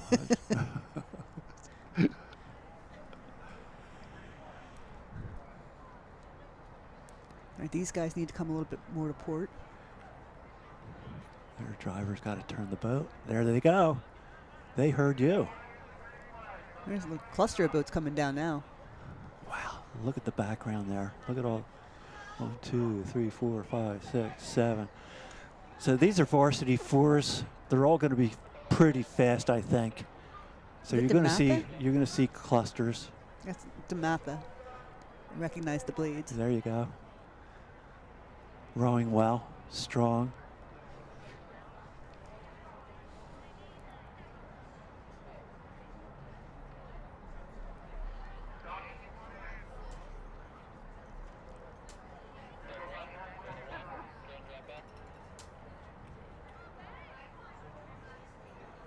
We got to get the blade in the water there too. See, come on. There you go. That's my favorite seat, I think, 2-seat.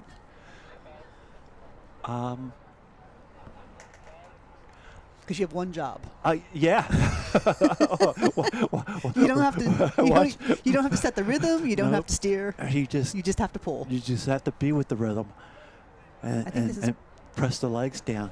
These guys are rowing well. Jack Reed. Wow. They're bow number 1058. So they're. If they started in order, they passed a couple boats. See, I like their blade placement. Not missing any water. Drive that boat. Their blade depth is good. Yeah.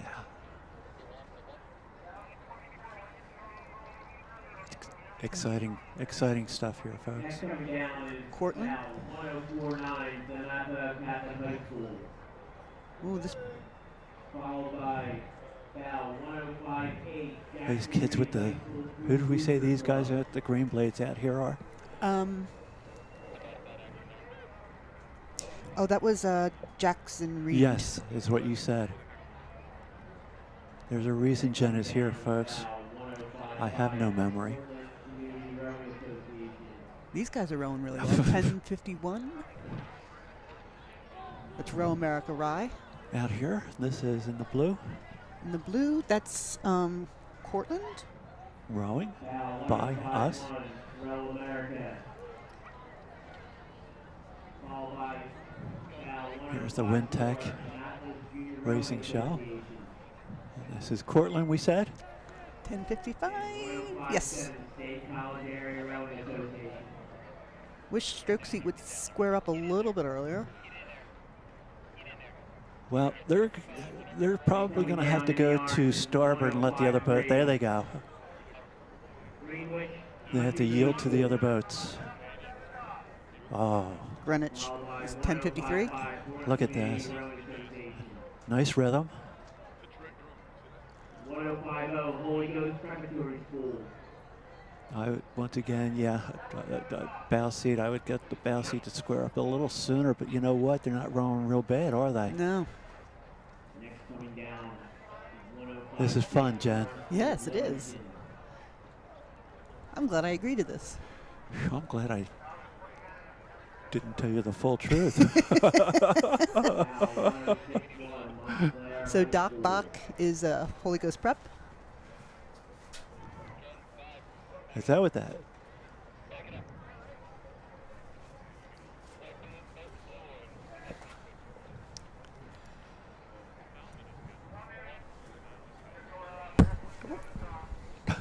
That was Jen smacking her microphone. All right, so we got Who's this? Look at the pop in this boat.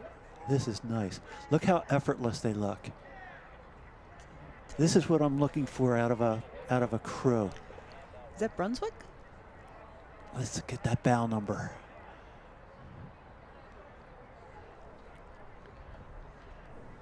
Can't say it yet. That is Brunswick in my ear. Brunswick. I like the timing. I like the little pop. Bang. 1065 Brunswick School Boat Club. This is Montclair, 1061. City Honors Crew. Rowing well. Starboard stroke. I said this yesterday, I think all sweep boats should be starboard stroke. Is that because you were starboard? I prefer starboard. I stroke from any seat though. Now 1060 Unionville High School. Nice. Yeah, Montclair is typically a good program. Followed by Historically has. 1063 Oyster Bay Community Well, they College. show up at the Youth Nationals or the Philly Youth race every year, don't they? Yeah. High School. No? Yeah, they do. Yeah. Yeah. And they always seem to have fast crews. 1064 Manhattan High School. Here we go. Press and release, press and release. And as we head into the bridge on the split screen,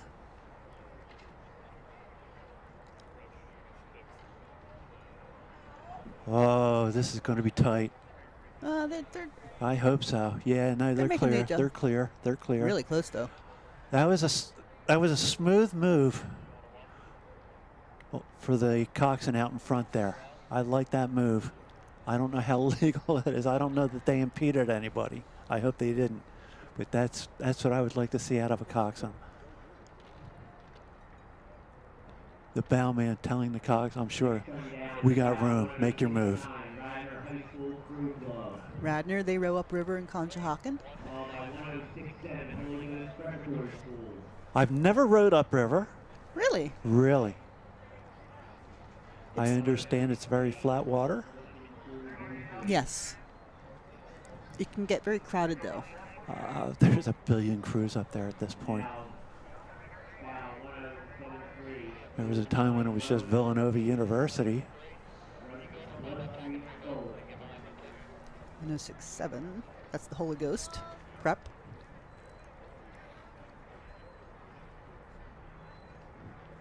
Rowing nicely, smooth, relaxed, reaching out, gripping the water.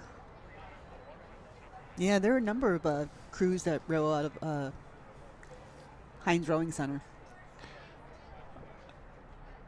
Mount's up there. The mount is up there. Number of high schools, a number of colleges, and White Marsh Boat Club. And White Marsh Boat Club.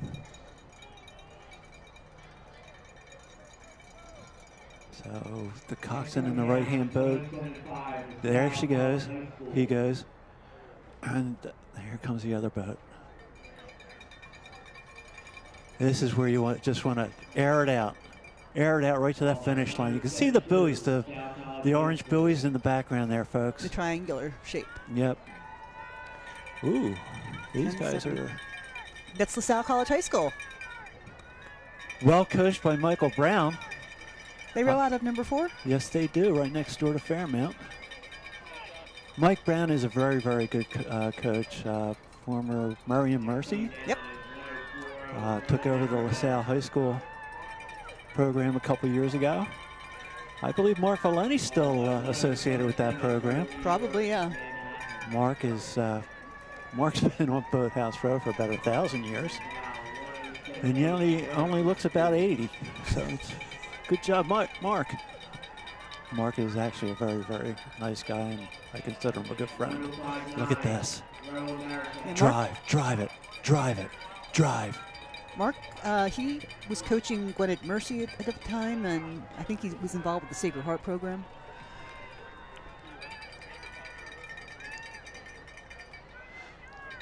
Yeah, Gwen and Mercy started their program, what, 5 years ago, 6 years ago? I think. Right through into Girard Avenue Bridge. Nice shot. Nice point to the finish line. Just go. Empty the tank. And no matter how tired you are at this point, folks, you know that coxswain's telling you, here we go, this is it. And you find it. You just find it in your body to do it. Ooh, little missed water there. Yeah. Little missed water. Ooh, again. Ooh, don't look around. Place your blade. It's not your job. I'm sorry. I'm yelling at somebody I don't even know. Who is that? That's 10. 1075, which is no. LaSalle? Here's 1074. OJR. Owen J. Roberts. They're just west of the city, right? Northwest, I believe. Northwest. We'd like to take a moment to thank Here comes the cluster through the bridge. sponsor. But they are nicely spread Spread. out here on the front end. But we got 3 crews right behind here. Is it 3? Thank you to our supporters. 4, I see 4.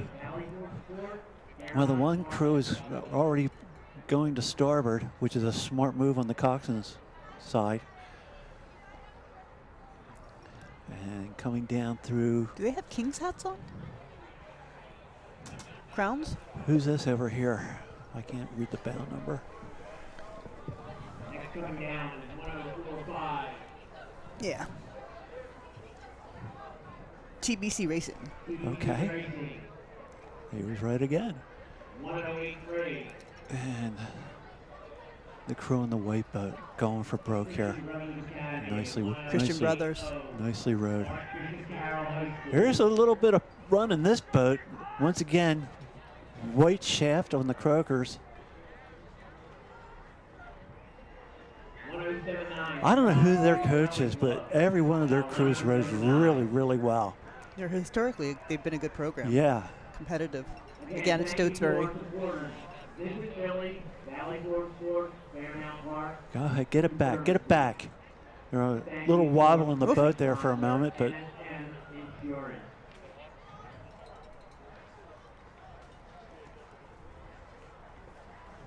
This looks like prep. Next bow, 1084, TBC Racing B.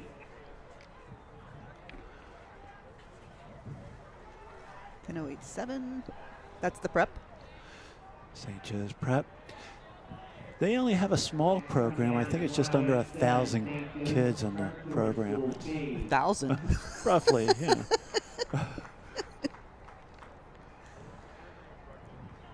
And they take up, they share the boathouse with St. Joseph's University. St. Joe's University. Gillen? The Gillen Boathouse. I never know how to spell that. With a G. It's with a G. Yeah, but what is, yeah. I'm leaving it at that. Okay.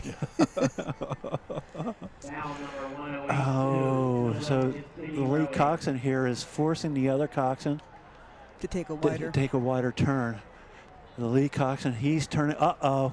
Uh-oh. That's the prep, isn't it? No. No. Oh, my gosh. Bad move by the one coxswain. Get back. Come on. Square up. Let's go, fellas. You did it. Let's go. Get over it.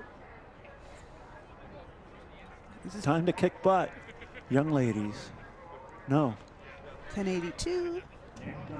That's PCR. Philadelphia City Rowing. Okay.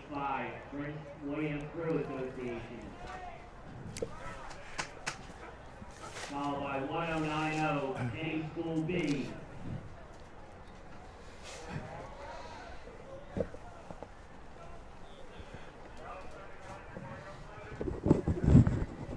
Okay, we just had Al Robinson drop into the 10 here.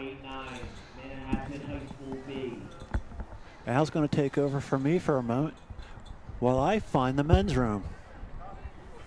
That's a little too much information.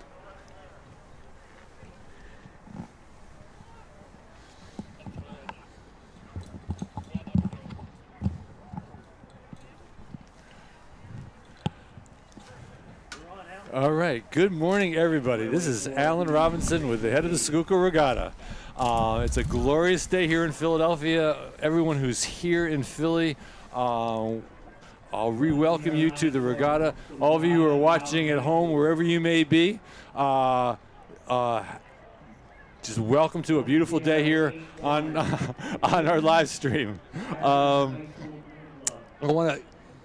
role in the regatta is our Zero Litter initiative, and I've got to congratulate everyone who's here. It's been an amazing performance so far.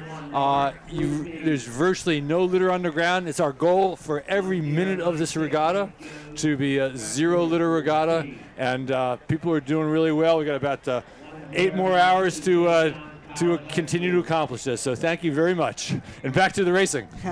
This looks like to be the prep coming down to their third boat. Again, a very well-coached program. Always competitive.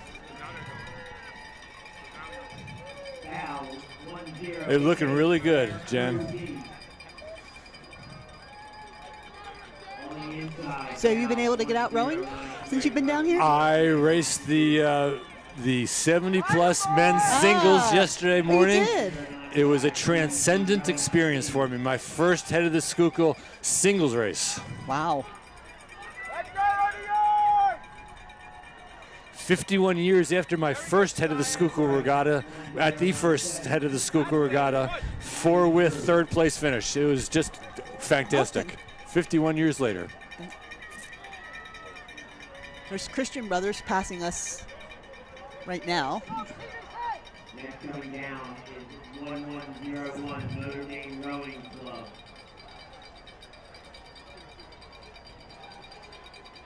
Followed by 1100 St. Catherine Rowing Club. 1100. So we are into the women's high school fours with Cox. 1099 Notre Dame Group. No, we're not.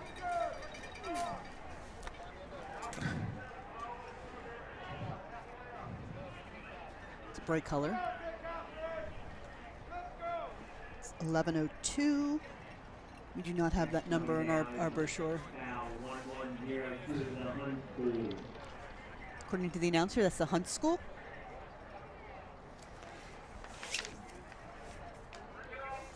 They must have the most more up-to-date listing of the late entries. Yeah. I wonder how long in advance they have to print these. I think we go to print at least 2 weeks before the regatta.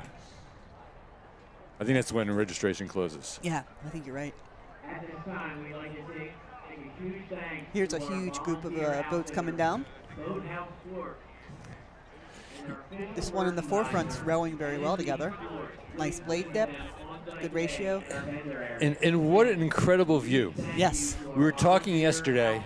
Actually, we were talking yesterday. We had Amanda Strauss, the CEO of U.S. Rowing here, with Jim Dietz, a 3-time Olympian.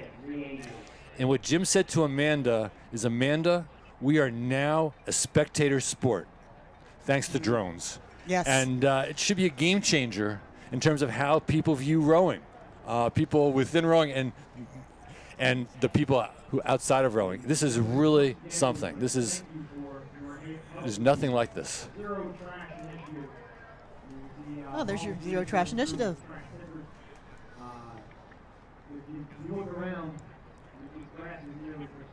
So, Alan, you started our River Stewards Committee.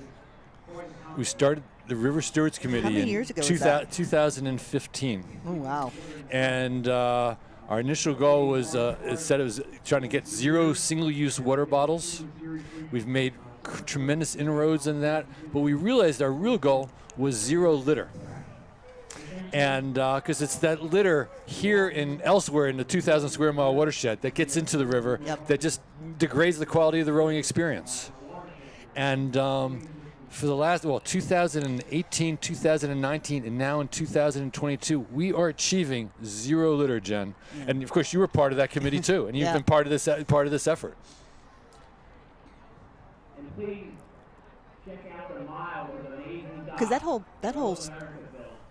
program started because of the river cleanup. You picked up how many litter plastic water bottles? Our first event was in Earth Day, basically, of 2015, and we collected an estimated 4,000 plastic water bottles, along with a whole lot of other stuff, and just on one half-mile bank of the river. And we realized that we had to do more than just pick up litter. Yeah. We really needed to get at the source, and that's what we're working at. And the city of Philadelphia, I think, recently just banned plastic bags altogether. Yep. One day, maybe, there'll be a ban on single-use water bottles. That would be nice. And in fact, in where I live now, where I've moved from Philadelphia to Cape Cod in Falmouth, Massachusetts, our town, we have banned the sale of single-use water Oh, bottles. good. And it makes a big difference. Yeah, I like my water bottles, my refillable water bottles. Over.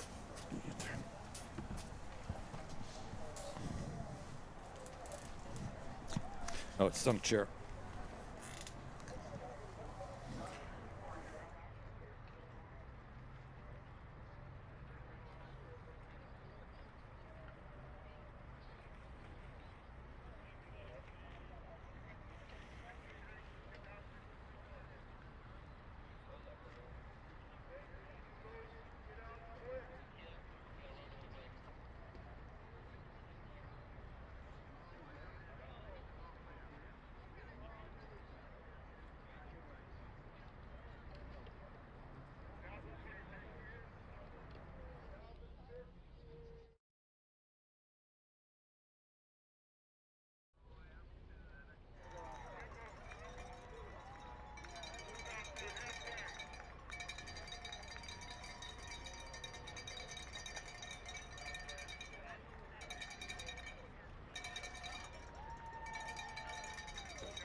Tom, something happened.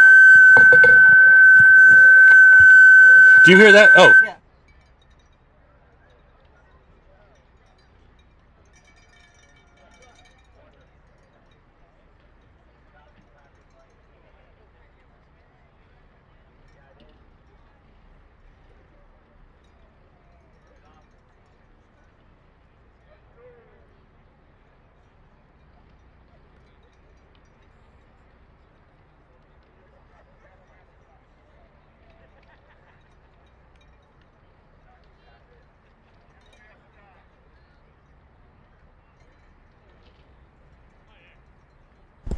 There we go. Whoa!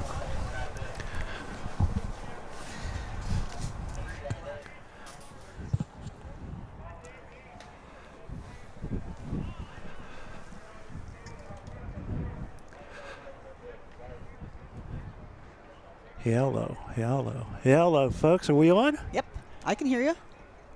How's that, Al? Looks good to me. Sounds good to me. Okay. So we've got 11:07 coming down, Row America Rye. 106, Women's High School 4, top. Now 107, Row America.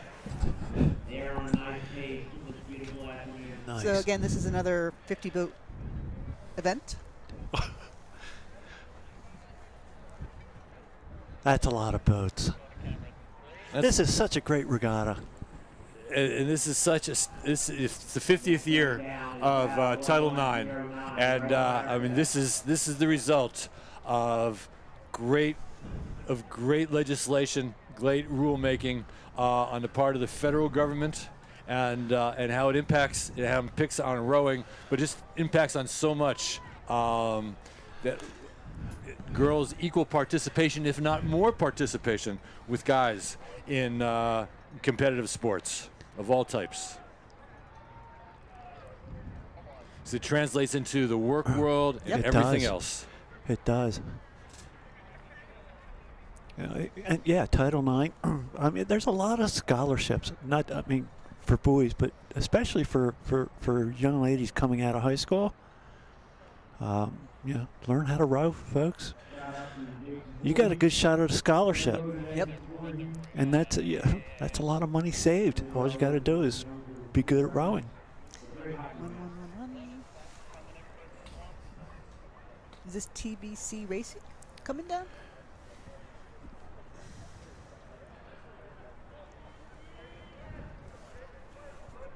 (113). That's Narden. 1-1-1-1.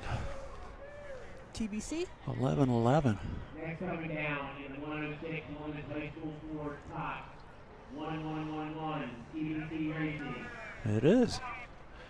Jen Musio knows her cruise. I've never seen those blades before. Followed by 1112.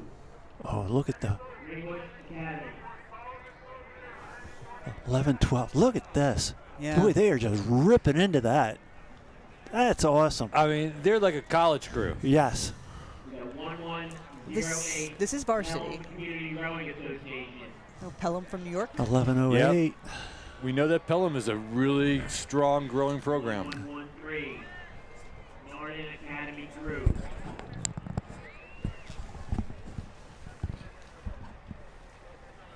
Followed by 1110. DC National Rowing. A lot of green boats coming down. 11:13. That's Narden. 11:10. Boy, that one crew was just flying through.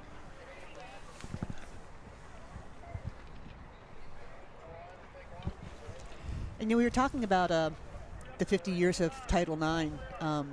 Philadelphia's played a big part in women's rowing with the Philadelphia Girls Club. We have 1114. Yes. Vesper in 1976. The They won bronze in the first time the Olympics. Olympics they were allowed to compete. 1114. Rowing hard. Look at the finishes. Look at the squeeze in the back end of that stroke. Phenomenal. Oh, here comes the mount. Is that the mount?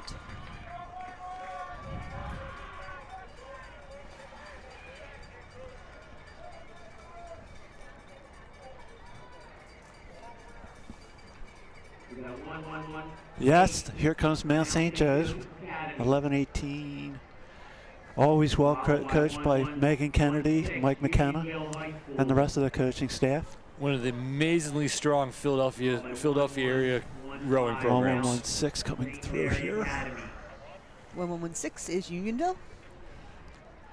Here comes 1115. You know, later when there's a break in the action, we'll talk about the volunteers. That's Alex Cook right there. Cookie. He's the president of University He's president Barge. of University Barge Club. He's a lifelong rower, and he plays a mean piano. Jen plays a mean piano. All right. Yeah, I like to tell Cookie that he's been rowing longer than I've been alive. Some of a few of other of us.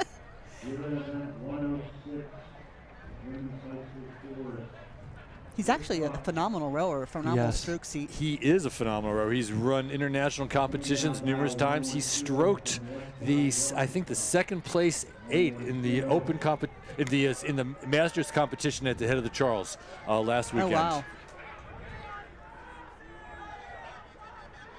He's a very, very nice person. And He he is. is.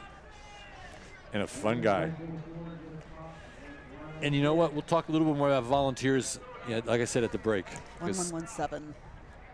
Annapolis Junior. 1117 from Annapolis Junior Rowing Association. Yep. And this is TBC Racing on our screens right now. Blue Union, 1121 Prince William Crew. Here comes 1117 past us. They're not on your screen, folks. As they're coming by, I'm kind of spotting them from my Followed by dial number 1122. digital command center here. 1121's rowing very well. Very Do you well. want to switch seats? Let me see. Maybe we can take that down. Yeah. It's not cold anymore. Well, I think we're just frozen, so it doesn't. We're used to it. It's 1122, which is Oyster Bay.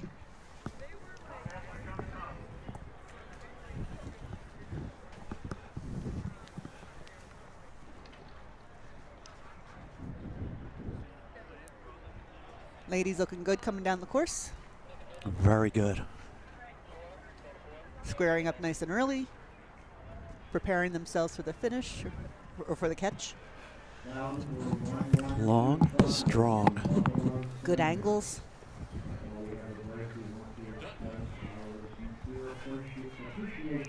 Al Robinson and I are switching seats. Did I say something? No. Jen, that's the sort of thing we'll talk about Okay. later when you're not here. That'll be behind your back. Wow, Okay. these kids are They look really good. wow.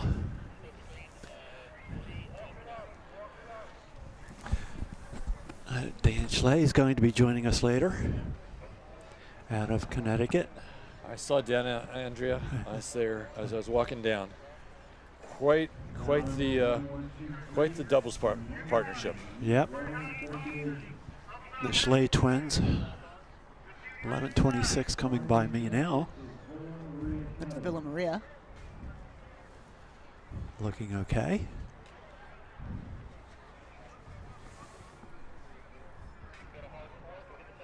So we just opened our tent up a little bit further. And Here's the mount again.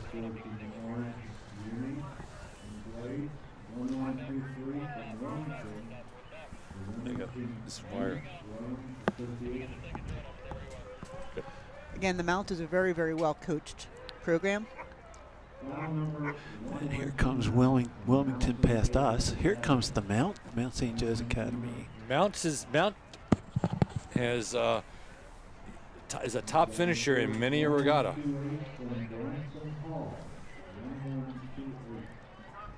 Yeah, their program is just so impressive. They're based out of Flowertown? Yes. Flowertown, PA.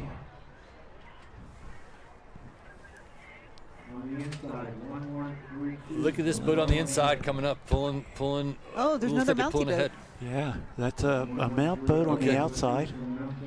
11:32. Is Row America Rye. They are moving. Okay, they are moving past the mount boat.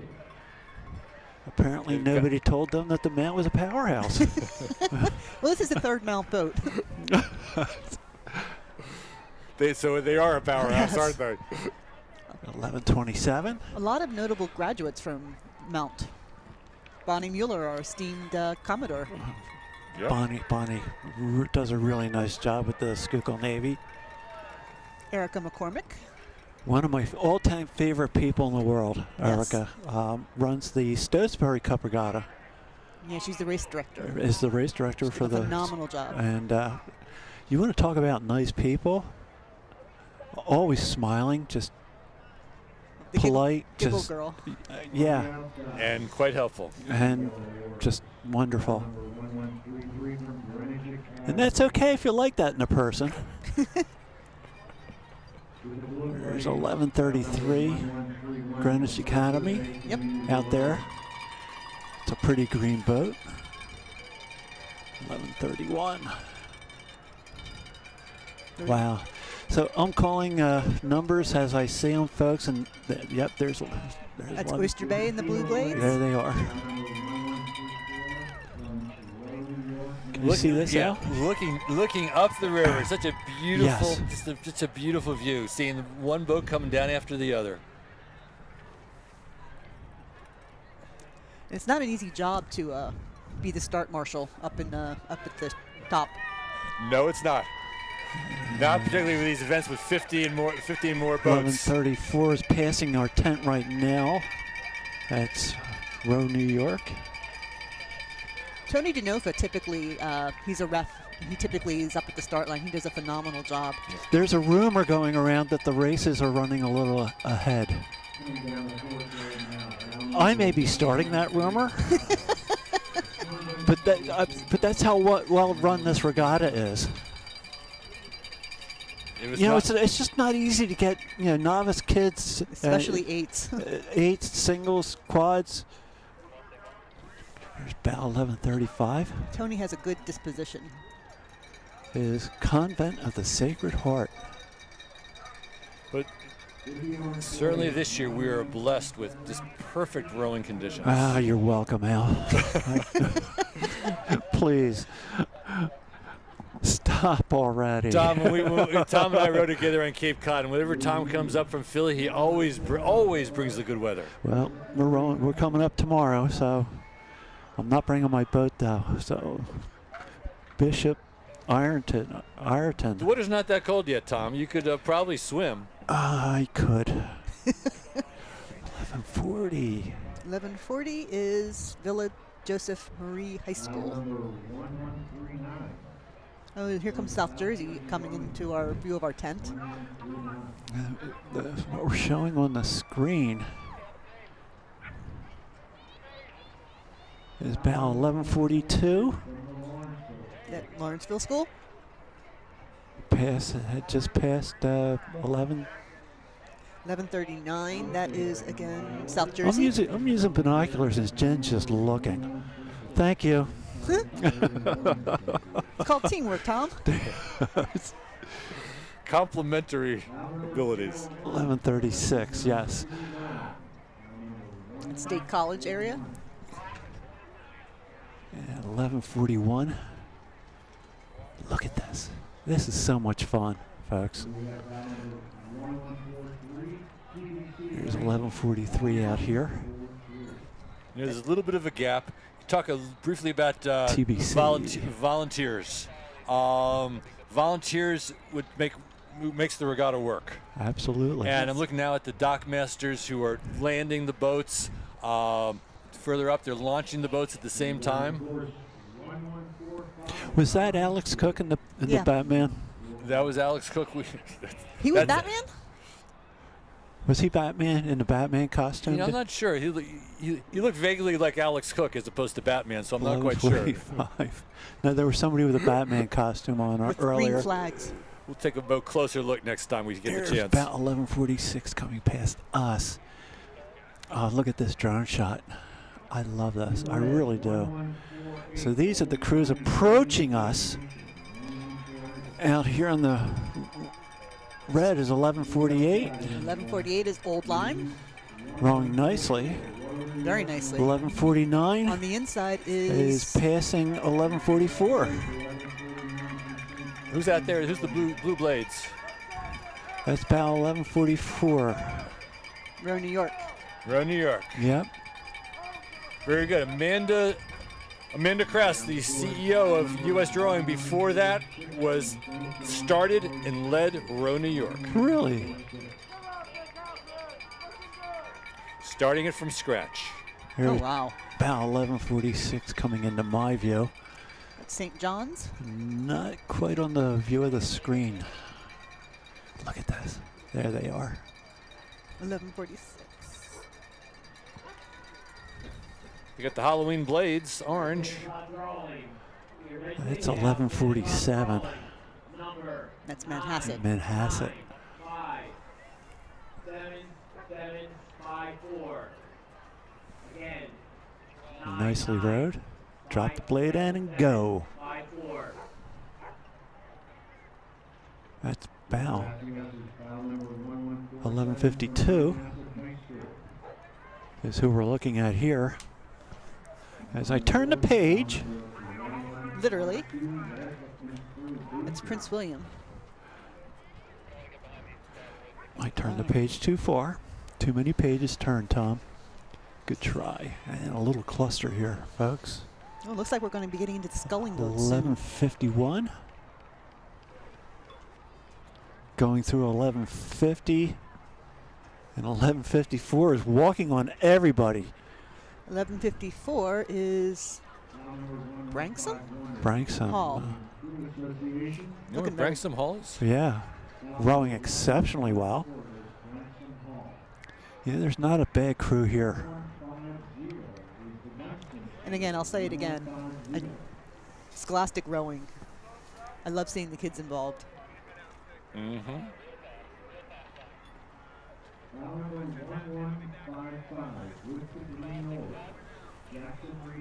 The Green Blades are rowing very well. 45.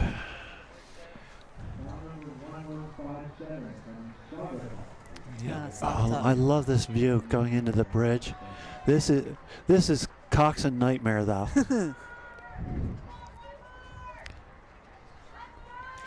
Hey, it's Bowman and Bowwoman nightmare too. Once the sculling starts. Nice turn. But Nice it's turn. but it's quite the challenge. It's quite a fun challenge when you're a Cox. Yeah. You're a bow to really make the turn is just and get it just right is quite a thrill. We've only seen a couple of crashes. Nothing major, but a couple of boat stops. I like the flavor of these blades here. Is that White Marsh? They are rowing well. I believe it is.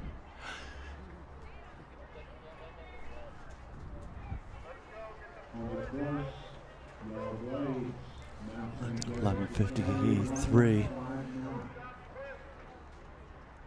Here comes the mount again. City Honors rowing low, And you think but about strong. all these high school kids are just putting it all out there. I mean, that's what value this is, a lifelong value to be able to train and then just put it all out there for this race. And for most of them, this is the last race of the season. Yep. And this is it on this glorious, glorious day in Philadelphia. I think there's a race next week in Hidden River. Oh, okay. I don't know how many crews are participating in that, but that's run by the PSRA, I believe. Oh, good. But yeah, I think for most crews, this is the last race. And then there is the secret regatta, of which we do not speak. Then there's the Chili Challenge coming up for the Masters rowers at the University Barge Club and Fairmount. That's the secret regatta. We don't talk about that. Weren't you the only competitor a couple of years ago? During COVID, yes, I won my event. The regatta was not held, but Brian Perkins, the Head coach for Temple. head coach at Temple University, was kind enough to come out and video me doing my version of the regatta, so that we can say we had it every year. Continuity is important. Yeah, it was also the anniversary of Danny Connect's passing, who was a very, very good friend of mine. This Nice looks, view. That looks like Gwen and Mercy. Yeah, Danny passed away unexpectedly. I guess it's 5 years now.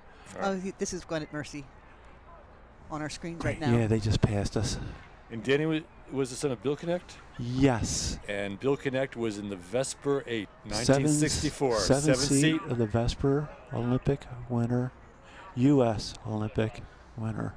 Gold medal out of Philadelphia. Meanwhile, at the same time he was an Olympian, he was running a sheet metal fabricating company. Correct. Yep. Connect and Sons Incorporated, sheet metal work.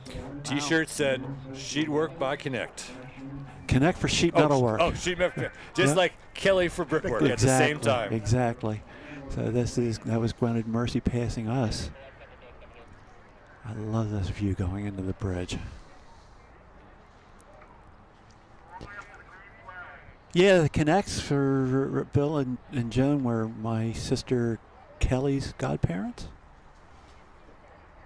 And yesterday, Kevin and Brian Colgan stopped by, and their parents were my sister Ann's godparents. Yeah. There's a real rowing family here in a connection in Philadelphia. Tom, who's talking here, Tom's father, Joe, 1948 Olympian. Yes. Rower, the youngest member of the U.S. team in 1948. The U.S. rowing team, yes. At 19 years of age. Rowed the pair with. Oh, that's a fun boat. They did not make the final, but he did make the team. At 19 years of age, 6'4.5", 168 pounds. And then, among other things, he went on to coach St. Joe's College. Yep. And to Dadvale Victory. Yes. And I've got a number of friends. It was 1967? 1970. Sorry, 1970, that's right. I'm sorry. Yep.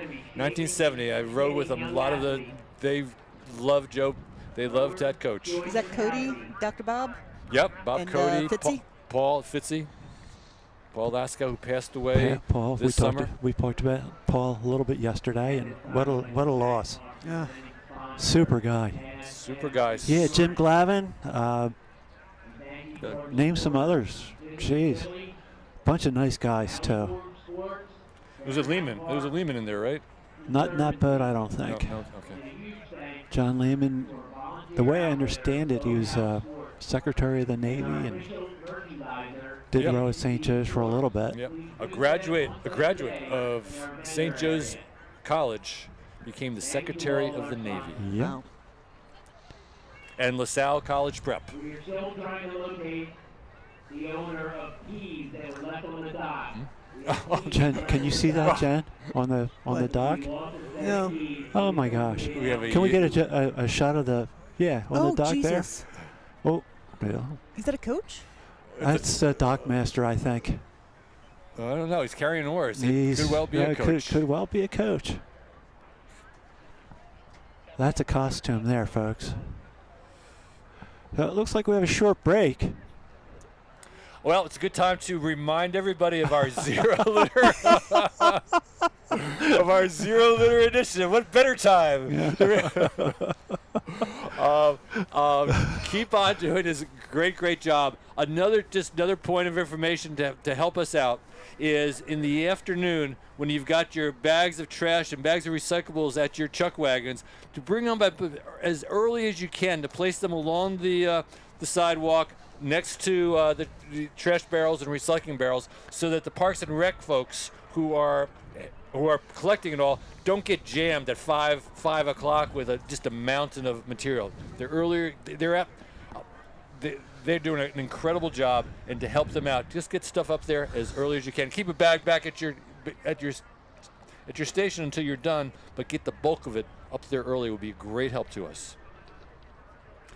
And if I can add, this might be a good time to talk about Philadelphia Parks and Recreation. They're divided in divisions, and there's a division that has the East and West Park. We're on the East side of Fairmount Park. There's the West side, and then there's the Parkway. They have responsibility for all three. They do an amazing job in preparing the banks of this river for the regatta. They were out here last week, picking up litter, trimming the trees, the overhanging branches, filling in holes, and so forth. They make this, just bring this to the beauty of that it is. And during the course of the regatta, they are working to pick up the trash, pick up the recyclables, keep things moving, and they just do a fantastic job. Oh, here we go. Sculling events. All right. Tom's a lifelong sculler. I'm a born-again sculler. I did sweeping. I did sweeping. I said, "Oh, what's this sculling thing?" And now I'm a sculler. Now I'm a single sculler. It's a beautiful thing. You did well yesterday, Al. Yeah, thank you. Thank you. That was fun to watch. 11. It was fun to do. This is Notre Dame Rowing Club.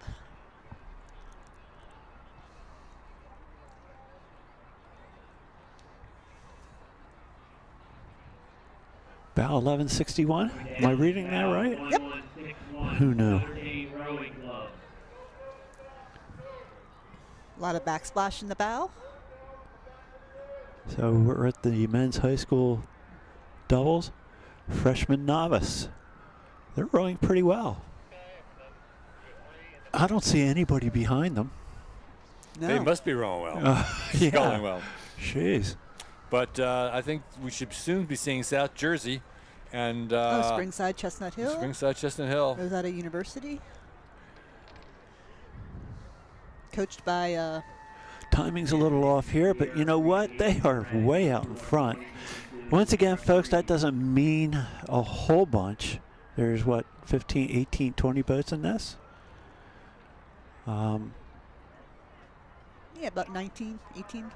But There could have been a little disorganization and temporary disorganization at the start. That could have caused that. yes. These look like university blades, so this is probably Springside. Yep. Yes. A little far out on the course for my taste, but Is it 10-16? freshman novice. Once again, folks, this could be their very first race. And,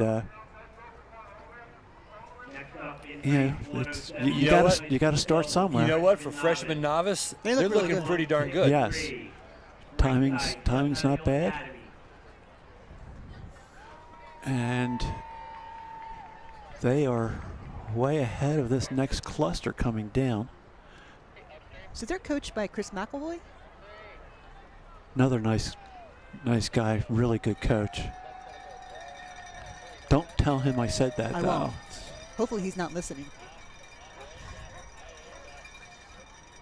Yeah, I told him about the time I went to Olympic trials.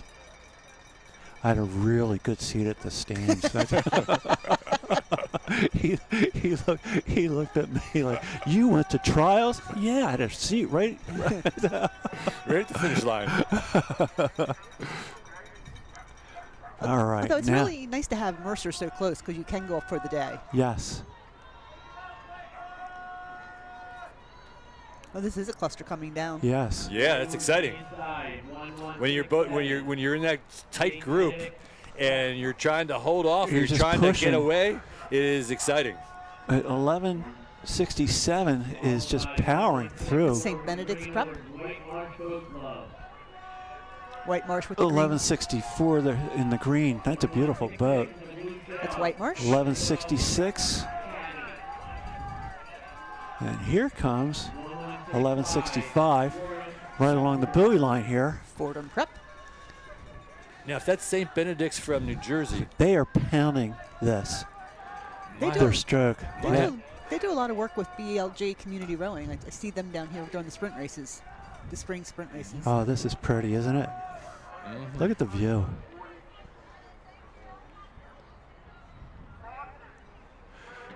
Nice for freshman very nice. novices. Oh yeah, look at this crew. And coming past me now is 11:70. I wish I could spell so well. Oh, once again, I made a similar we comment. talk about this stuff behind your back, Alan. It's the minute you leave, we're going to say that. Oh, they're tapping the boat along nicely. Those kids. But let me tell you, Tom sculls beautifully. Well, thank you.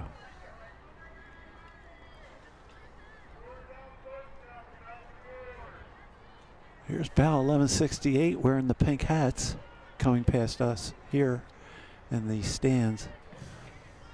There's another Springside Chestnut Hill boat. Lower Marion's coming on them. Look at this. Oh, this is gorgeous. Lower, Tap that boat. Tap that boat. Lower Marion's program has really been coming on. Yes. It really has. My sons are graduates of Lower Marion. They didn't row, but the program is so much stronger now. And they are moving. With the cowboy hats here. And They are moving. Yeah. Oh, cowboy hats. Yeah. Cowgirl hats, I think. Cow person hats. Yeah, so Lower Oh, Marion's they're coach. tapping the boat along really nicely. Folks, we're talking about, I guess it's a 4 going into the stands here, or the dock here. And each of the young ladies wearing a big cowboy hat. Cowgirl hat, excuse me. Yes. And we have way out there in the water. They're so far out I can't see what their bow number is. 1178? San Miguel?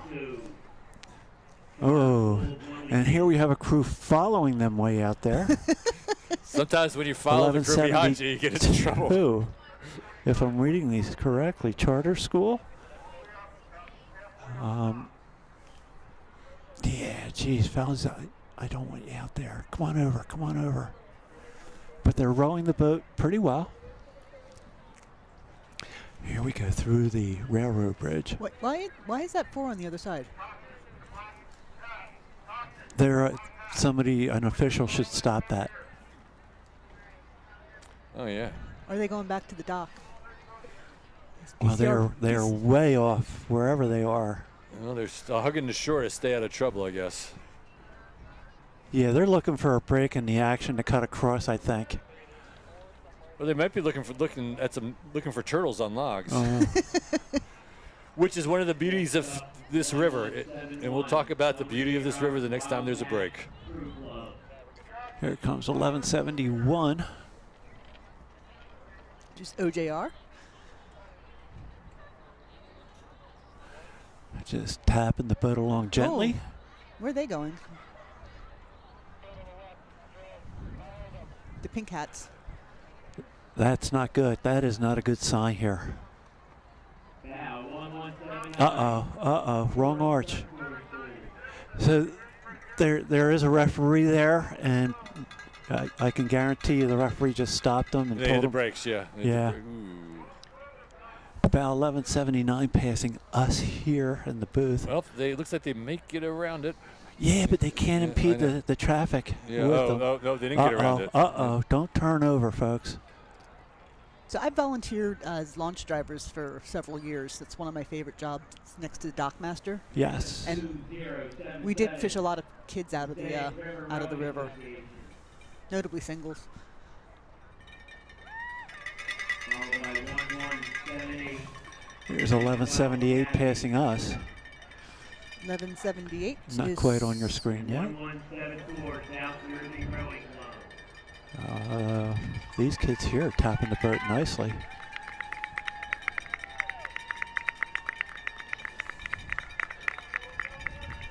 Well sculled. Like I said yesterday, I heard a British guy say that one time. Well sculled. As opposed to saying, when he's saying, well rowed. Yeah, 1181. At Henley, they say, well rowed. St. Joseph's High School crew. 1181. It looks like they made their own bow number, though. I don't see anybody on my program. And way out there approaching us now. It's bow 1177, way out on the other side of the river. Pelham. Once again, folks, it's freshman, novice, a lot to learn yet, An out-of-town crew. and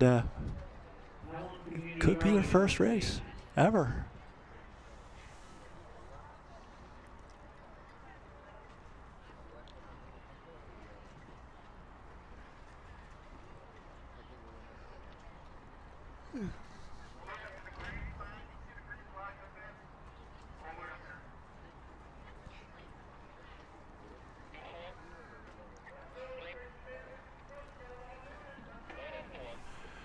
All right. This is a very, very nice view. Well spaced out.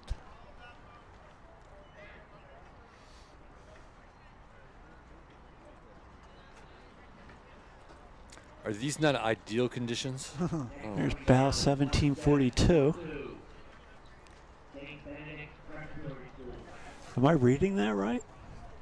1142 looks like 1742.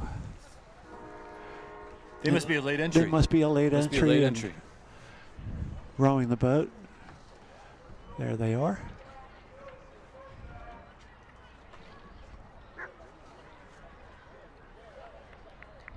There you go. There's a nice shot of them. They're in the varsity high school doubles. They may have borrowed the boat with the bow number already on it. And nobody checked. That sort of deal.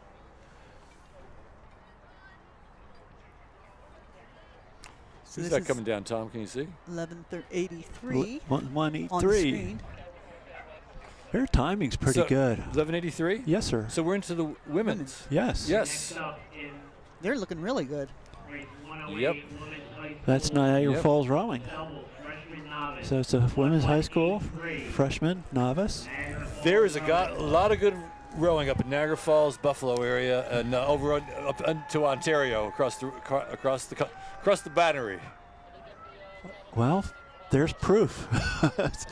They rode by us really well. Good hang. Connection. Yep.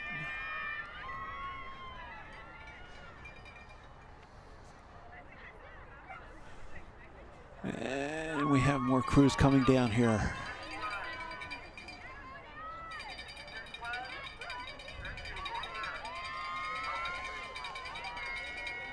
And coming through past my tent. Now, 1184. 1184.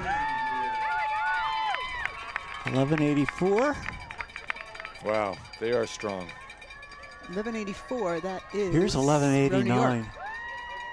1189 is just eating at the distance between them nicely. Convent of the Sacred Heart. They are really pressing through here. And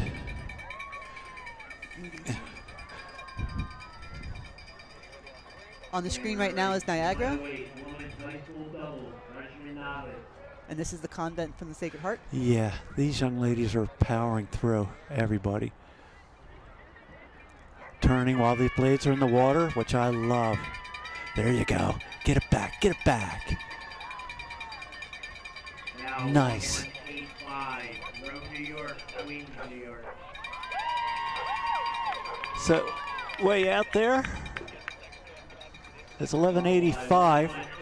They're way off the buoy line, which is okay. Followed by 11:87 and 11:88 walking on both crews.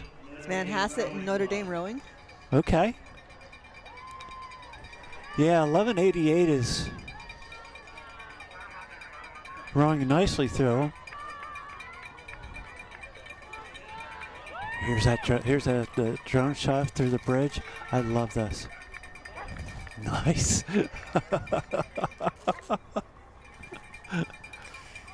Like we said earlier, we've become a spectator sport. It's fantastic. Yeah, I mean, without the drones and, you know, you'd be standing in one spot and see, what, 3 minutes of a race? Make the turn. Turn, turn, turn. Come on. Ease off on starboard. There you go. There they go. There, Don't try to muscle it on port. Just ease off on starboard. Next coming down is bow 1195, South Jersey. Here's rowing, bow 1195 coming past me, Followed by 1193. followed by 1193. So 1195 is South Jersey, Rowing Club. 1193 is Pegasus. way out there. You know, we talk a lot about, you know, the Greater Philadelphia and all the high school crews in Greater Philadelphia, but South Jersey Yeah. is another major center, and the clubs there and the schools there Looks like are very 1190 special. way out there. Yeah, because you've got South Jersey. Ocean City High School. Go Ocean City! You've got South Jersey. Who do we Cooper, know the coaches over there? Lindsay. You mean South Jersey? Oh, Ocean City. Oh. What's the Kay. the former Penn Kay coach's name Pappendier. escapes me right now is still Wh- coaching. Who do you coach, Colin? Ocean City Girls. So you know these people. Colin's in my ear. He's coaching Ocean City Girls. So I'm shouting out. Coach says, take it up. Nobody can hear me. Okay, And coming would down. they listen otherwise? Yeah. So what is this? 1188 in our view. This is 1198 here in the black, Notre and Dame. way out there is 1191. All right, these look like Agnes Irwin blades right here. 1191. Athletes without limits. Way out there, heading towards the West Bank. These young ladies are sculling nicely here.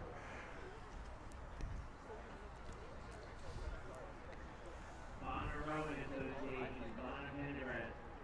Prendy, 1191, 1197. My bad. 1197. Let's get the timing. Come on. Bonner Rowing Association. There, that's better. Follow. 1194. Here's 1194, 1194. followed by 1196. Walking. Now 1196. Niagara Falls Rowing. That's Niagara Falls. They had another entry in this event that looked very, very strong. Yeah. We have 1192. The Hill Here's 1192 coming up to where we are, not on your screen yet. The Hill School in Pottstown, Pennsylvania.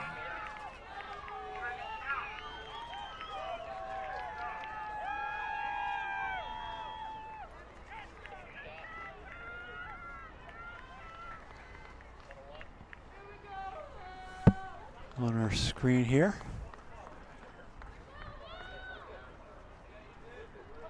Eric's Germantown friends. 2076. 2076. Germantown Friends Rowing. That's Jen, you know your clubs. I know the blades. I did not know that was. I see those plates once in a while in the water, and I did not know that was Germantown. Look at this shot. Yes. Look at this shot. I have to put up with this all day.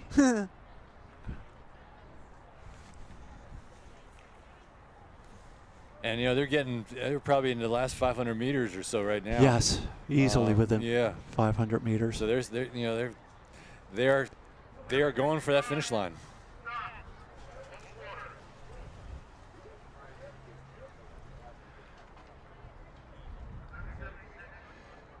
A little course correction. The crew on the left can't really go much entering this bridge. Can't move much to yield.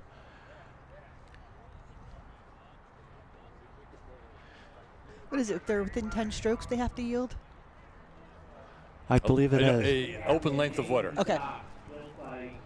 Which for some of us is 10 strokes. For me, it's 11, but yeah, whatever. Others, it's 1 stroke. This is exciting. I really enjoy watching the freshman novice. If they stick with it, they have an opportunity to be phenomenal, right? Hey, they're all phenomenal. They could be like a Mark Valenti or now Walkland. Right. Old. Still involved with the sport and the community. Oh. Yep. Al came to Penn from Maine. Never had rowed before. Done other things on the water, and he came to Penn in Maine in like 1912, something like that. Right. And has been with it every day since. Every day. He's done so much for rowing on the Schuylkill. He has. Maintaining the course, setting the buoys, racing Olympic trials, winning singles races from age 20s to age 70s and into his 80s now, and still rowing. I saw him and his wife's Joan, right? Yeah. Joan saw him and Joan walking to dinner at Little Pete's. He and Crump they go to breakfast there every Saturday. They do. Yes. It's quite a breakfast spot for rowers. Little Pete's. Little Pete's on Fairmount Avenue. It's underneath the presidential. Not the presidential. The Pennsylvania. Pennsylvania. If you haven't been there, stop by Little Pete's. It's a great place. Mention Al Robinson's name, you get a 25% discount.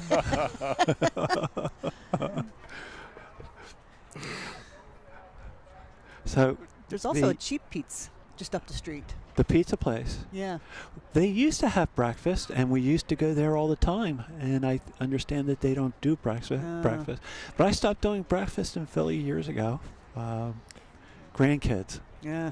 Wanted to play with the grandkids, get home, play with grandkids. He does make an exception on Cape Cod, though. Yes, I do. We do have fun up there. We do. We have Jim Dietz Story Hour every day. Every day.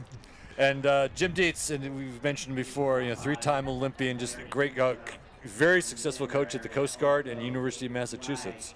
Not only does he love the row, love the scull, but he loves the clam and go for oysters as well. Oyster season starts on Tuesday, and he's already promised us a batch. But during clam season, he just loves he brings more clams catches more clams than he can eat. Wow. Well, we stand outside we put our boats up and start eating clams. Yep. And then cherry stone clams right out of the shell. Al's been known to bake some rye bread and bring that with him. Yep. And bring coffee, and we all have a good time. We all have a blast. Hello. I was told by the finish line officials to come see you if I needed to lodge a complaint. No. No. We're just live stream. We're not official.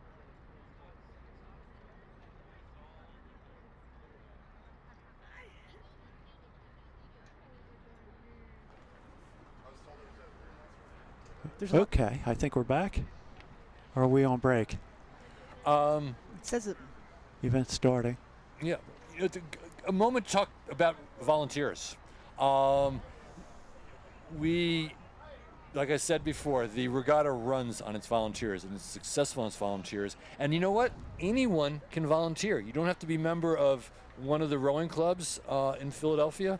You could be a parent up here for the weekend and have some time and want to kind of get involved in things. And you could be one of our volunteers. You could be a rower, again, who's working, rowing part of the time, but it's got a lot of time to spare. There's a lot of volunteer jobs. Yeah, I mean, we're all volunteers for sure. Yeah, I certainly don't mind volunteering. Who's coming down? Oh, the eights. Oh, watch the Eagles on occasion. And yes, here is St. Joe's Prep. So you haven't been watching the Phillies? Who? I don't. The last Phillies game I went to was 1980 World Series, the first game. There's a lot of things about Tom I love, but About 1,200, St. Joe's Prep, freshman novice. Once again, folks, I'm not supposed to cheer. Well, actually, nobody told me not to, but go Prep. Yeah, Prep. Go Prep. So, yeah, I'm a fan of St. Joe's Prep, LaSalle High School. The locals. Yeah, I am. Oh, look at how well these guys row. That is... Excuse me, folks. That's the Prep there. And they're freshmen. Yep. Here's bow 1201. Saugatuck. Saugatuck. Good program. Big program in Southwest Connecticut. They are rowing well also. Tap that boat along. Look. Ooh. I know in Masters Nationals, Saugatuck is taking the championship, the overall championship. They have about 1 billion members. Yep. I could be exaggerating a little bit. But they have a lot. But they do. In a big youth Nice program. shot. Oh, look at the timing here.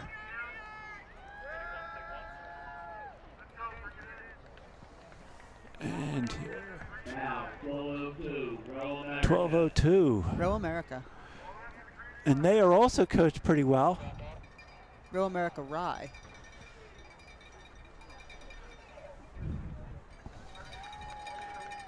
And yes, a lot of these, I mean, we're looking at future Olympians here, We are. There's no doubt that there are future Olympians rowing here today. High school students, student athletes who will be future Olympians. Here's the Prep heading into the railroad bridge.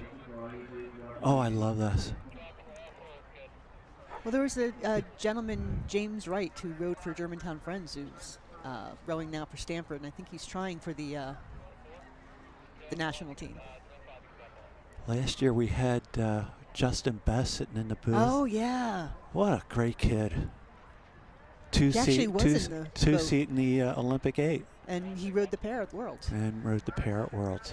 That is something, I hadn't thought about this. That's different from a rowing regatta than, a state track championship or something like that.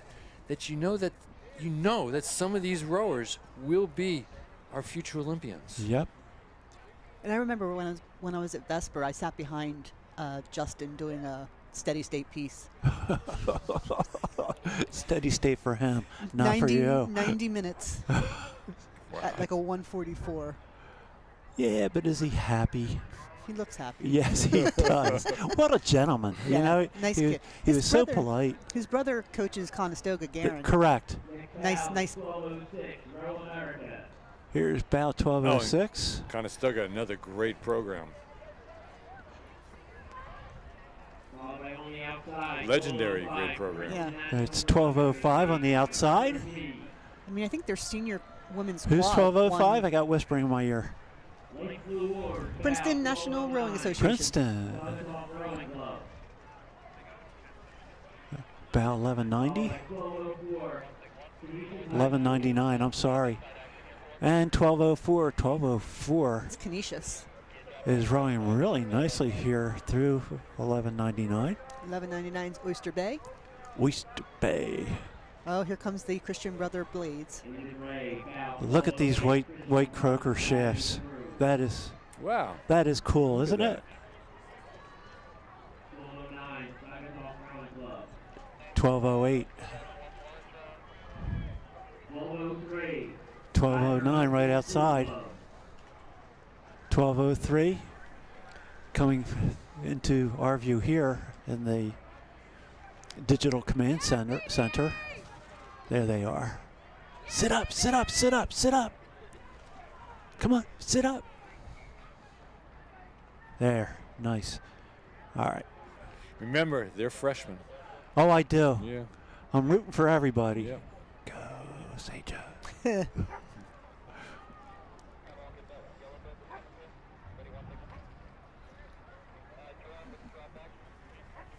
And way outside, coming around the bend The yellow blades. with the yellow blades. Yellow rhymes with Nello. Tom, by the way, rose a Nello single. Yes, I do. Boy, they are way out there, too. That's a...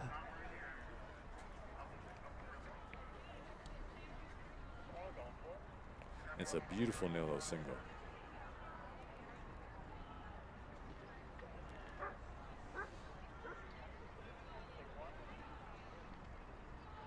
Is that LaSalle?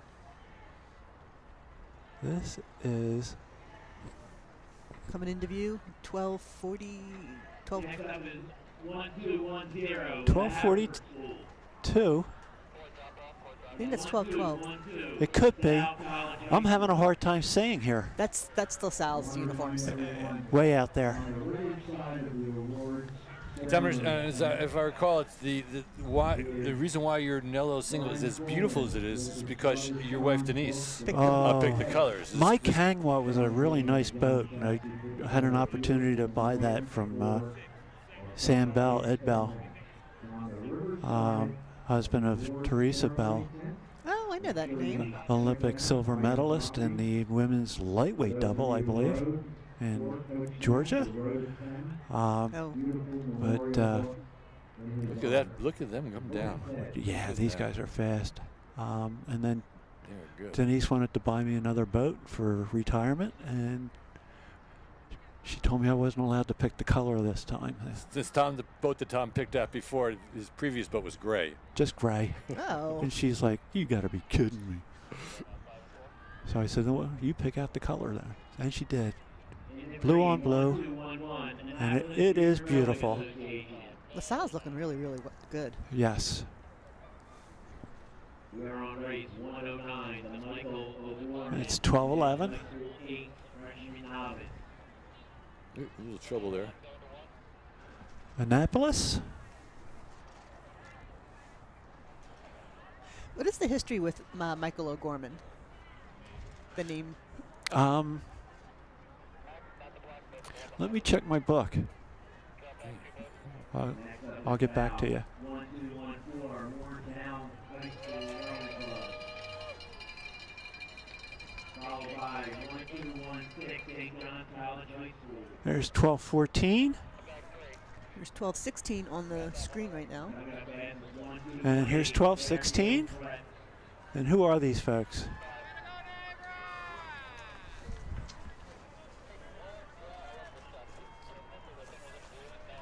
Here's 12:18, trying to close the distance. Oh, I'm sorry, I took this and away from doing a nice job of it. St. John's College. 1218 was Fairfield Prep.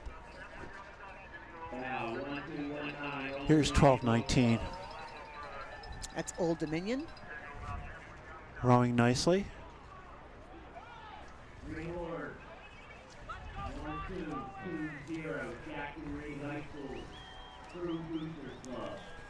Oh, someone caught a crab. Oh, that's never good. I hate that. Ooh. He's back up. 12:20 out there. Oh, He's back on it. He's getting work to getting back in his seat. And here's 12:13 coming by us. That's mechanical there. That's, yeah, his seat All got right. Oh, there he is. He's Yep. there back. All right, back guys. in. Get some rhythm, fellas. Come on. Nice. Don't let it shake you. I can't find it.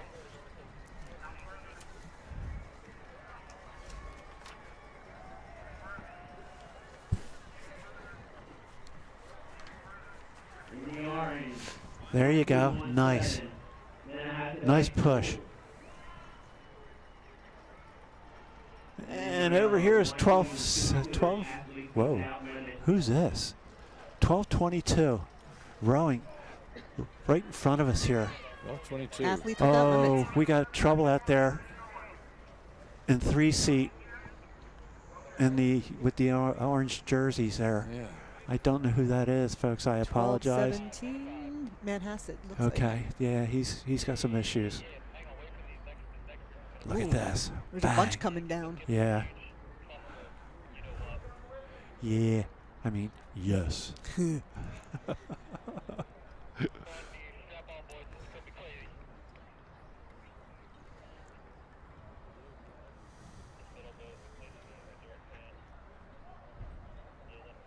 Anyone who lost a credit card can pick it up at an information booth. Go get my credit card for me. See if it works at Best Buy. Okay, this is going to be tough. Look at them through the bridges. Look Oh, at that. heavens.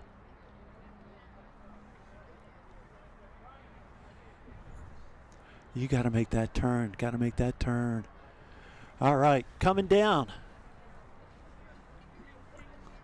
That looks like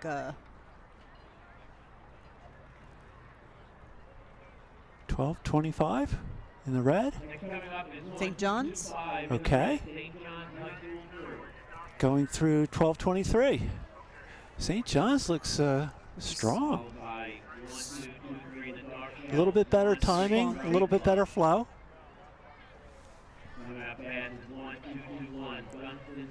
12:23 is who? 12:23 is Swan Creek. Okay. And here's 12:21 coming into my view. Not yet on camera. That's okay.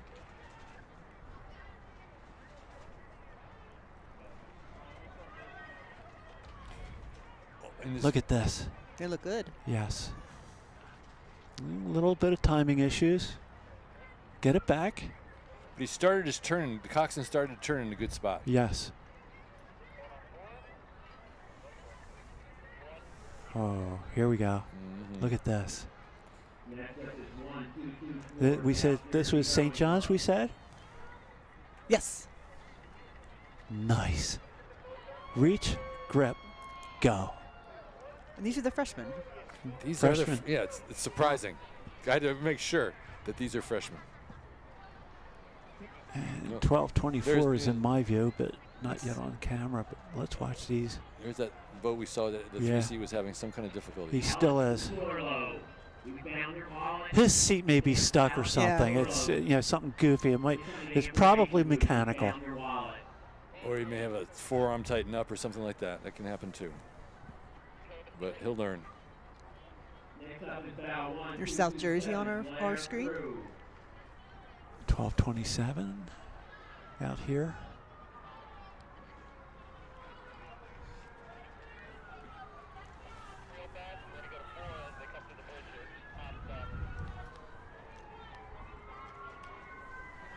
And who's this? 12:20. What's going on?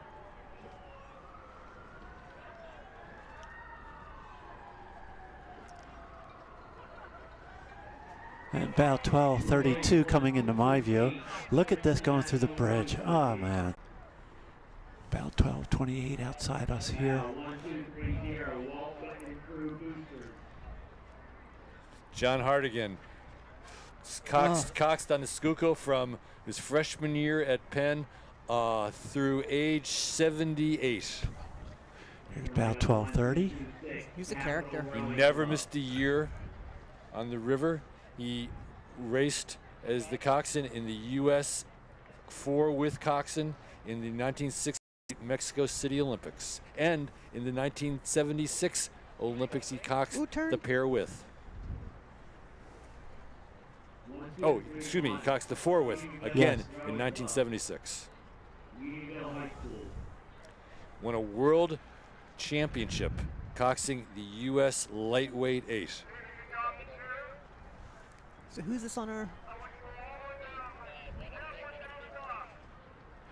They're rowing fairly well, aren't they?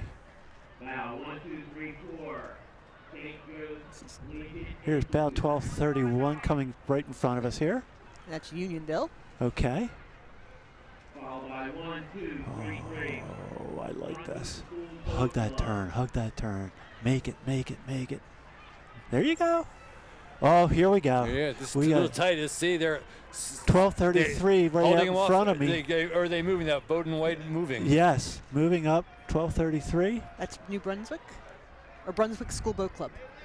Alex DeCorlo, please come to the information booth. Alex Both these crews are rowing very well. Look, this is neat when you're side by side, even though it's a head race and not a sprint race. When you're side by side like this, adrenaline rises. You're pushing each other. You know, like, we don't want to be here. Let's get away from them. Do what we got to do. Let's go. Oh, here comes the Grinch. That is the Grinch. Foul 1235, Lower Merion High School crew. That's funny. That's cute. Oh, Kia car. By the Grinch. That's a big Cox. Is that Lower Merion? In Yeah. the, 12:35. suit? About 12:35. They're coached by the Beckmans. Is that Lower Merion? That's Yeah. Lower Merion. Yes. Another couple of really good coaches. There's about 12:29 out there.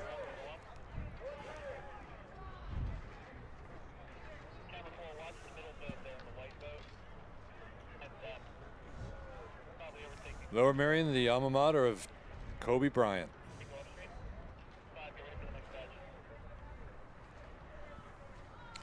It's one of the top school districts in the country. Yes. To Deffen, I think Radnor is a little bit better. No, I don't think Radnor's any better than Lower Merion. My kids Yeah. went to Lower Merion. in the rankings, Conestoga and Tredeffen's. Yeah. Oh, higher. yeah. It's amazing. Well, These public schools. I went to Cheltenham, so that's better than everybody. Ooh, look at this. Those blades. Look at Yes, these blades. look at Oh, this, little clash. contact, little Yeah, action. somebody's not yielding. Oh. Somebody's not yielding. And it's a very difficult position right now Yeah. because of the piers. That's Oh, gets no. really exciting. Ooh, this is Look really at exciting. this. Look at this. Oh. Woohoo! Oh my heavens! Don't hit the bridge. No, I think she's. Don't- I think oh, they've got. they stopped. No.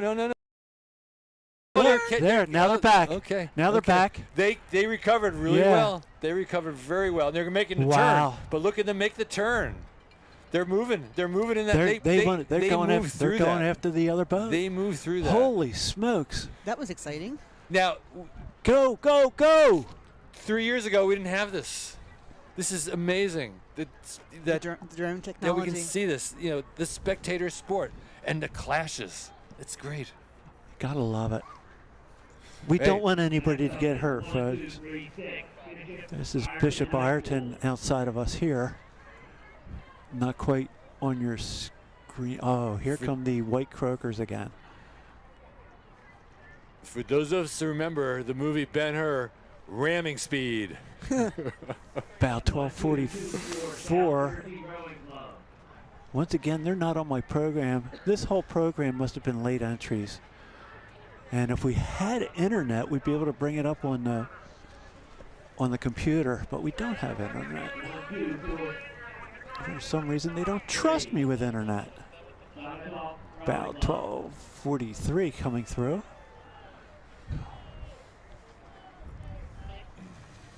That's Saugatuck. And there's Christian Brothers with their white croakers.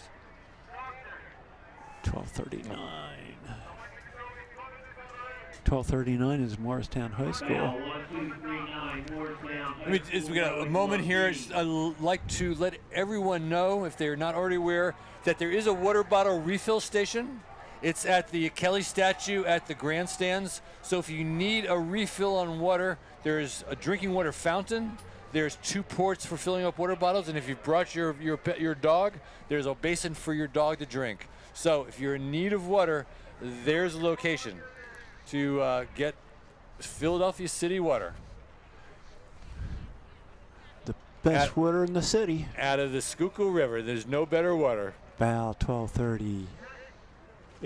About 12:38. 12:38 is Fordham. Coming through us right now. There they are. 1242. Regatta Catholic High School B. Is that the math? Here's 12:42. Yes, coming through. And on the outside It's 12:45. 12:45 trying to, looks like they probably made up some ground. The Math has produced some really excellent basketball players, and now they're working on crew. That's great. A little bit of timing here, but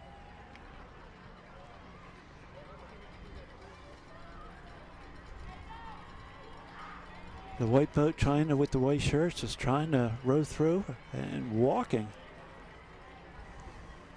Nice. You know what? This has been great working with the two of you. I better get on to my day job, which is to our Zero Litter initiative. And I'll be walking amongst the trailers right now to just encourage everybody, don't leave anything on the ground. You've got a water bottle that you're using, refillable water bottle, refillable water bottle. Don't leave it on the ground. Put it into your trailer. Put it onto your seat. Leave it better than what you found it. Exactly. And it was perfect this morning, so keep it that way.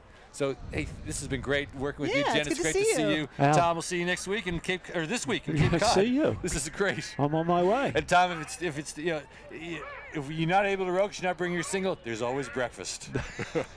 Don't we know it? Lunchbox. What is it called? No, picnic box. The picnic box. Picnic box. On the Mashpee Rotary. If you're up on Cape Cod, come see us. Whole lot of fun. Shout out to Steve McElhenney. See you. Good seeing you. Steve's one of our friends up in Cape Cod. Hurt his back real bad. Probably worse than I hurt my back, but I'm able to row a little bit, and he's not. Steve, get better, man. Looks like the next set of eights are coming down. Yes. This is the Michael. Hello.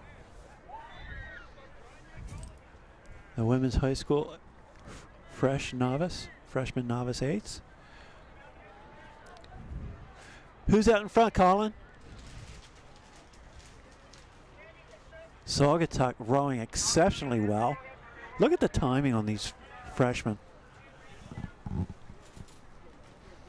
huge thank you to our volunteer outfitters, Boathouse Sports, and our official merchandiser, Energy Sports. Please visit them on site today at our vendor area. Look at this, John, huh? They're rowing very well. They got a good line on the buoy. Good job, Coxon.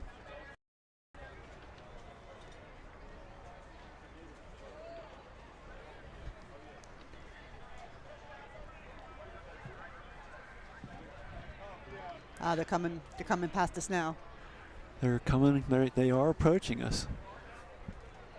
Next up is race 110, the Michael Gorman Women's High School 8 freshman novice. Foul 1246. Boy, they are well coached, these young ladies. Look at the grip. As it puts his shopping cart down away when he's done. He's just that nice of a person. What a guy.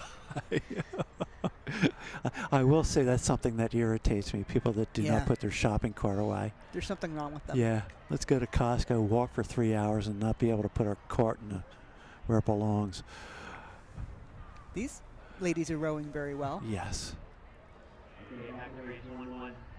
I believe it was Row America. Here's Saugatuck with the SRCs in the back. About 12:50. Foul 1250. Followed by 12:49, so we had a little passing issue. Theoretically. 12:51 is walking on both crews. Who are they? 12:51. Please. DC National. Nice. Reach and grip. Look at this. There you go. Go. Don't look. Don't look. She's looking at her blade, watching her placement. Come on, sit up, kid. Sit up. Go. Oh yes, 6 seat. Walking, walking, walking.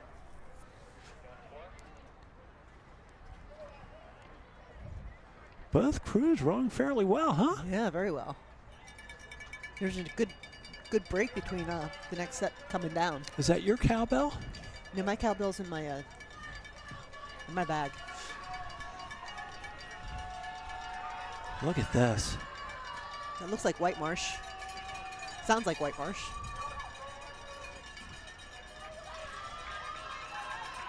Now, 1252. 12:52. White Marsh. Jen Musio, you are right again. I know the bleeds. I do like that flavor. Oh, they're rowing very well. Look, look, look, look. Crash, crash, crash. oh, Come on.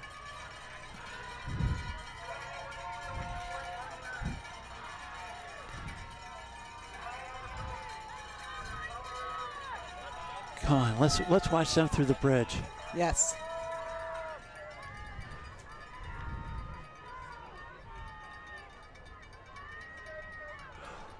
These are just perfect rowing conditions. I don't know how I did it. I amaze myself sometimes. Is that Saugatuck out front? Those two. No, Saugatuck should be over the finish line by now, I think. That's the second Saugatuck. Oh, the okay. SRCs. That first Saugatuck. Yeah. No, this is, come on, folks. Somebody has to yield. Somebody has to yield. There you go.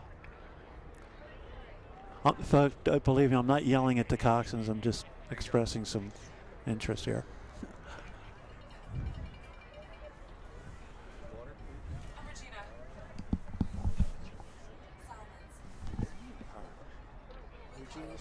Yeah.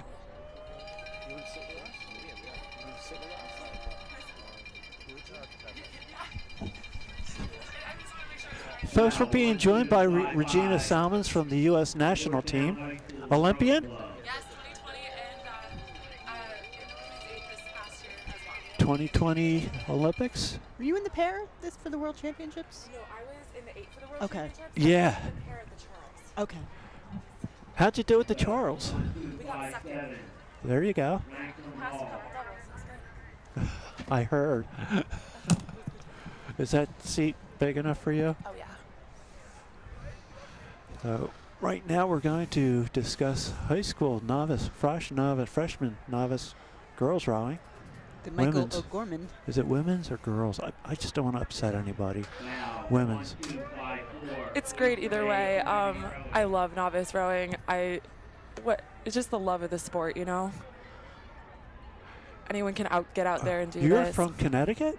I'm from Massachusetts, actually. Northern Connecticut? Okay. You'll get used to Tom's sense of humor. Okay. Wrong arse there, I think, folks. Oh, but we got a great race here. Good Yes. tight passing. Oh, good hang out of this crew. Bow number. 12:53. Yeah, it's Covenant of the Sacred Heart. Oh, nice. Yeah, for freshman novice crews, some of these boats, that Really first, good. Yeah, really moving. the first Saugatuck boat that went by us was phenomenal Yeah. and really impressive. Well, that's a great thing about rowing is that this is really a sport for anyone. Anyone can just get in a boat and like move that boat, you know? And Some better than others. everyone's learning, everyone's having a good time. It's a beautiful day. It is. About 12:56. 12:56 is Loudon. Loudon rowing through their competition here. Putting up a good fight though. Yeah. Sit up, 7 seat, sit up. I do this a lot, Regina. I believe they can hear me. Well, you know, I've been told they can't. I'm not buying that. oh, look at this great aerial shot. Oh, those oars going Yeah. right in. Oh, nice. Isn't that gorgeous timing? Oh, that's beautiful. These are freshmen. Freshman novices. Oh, that's so great.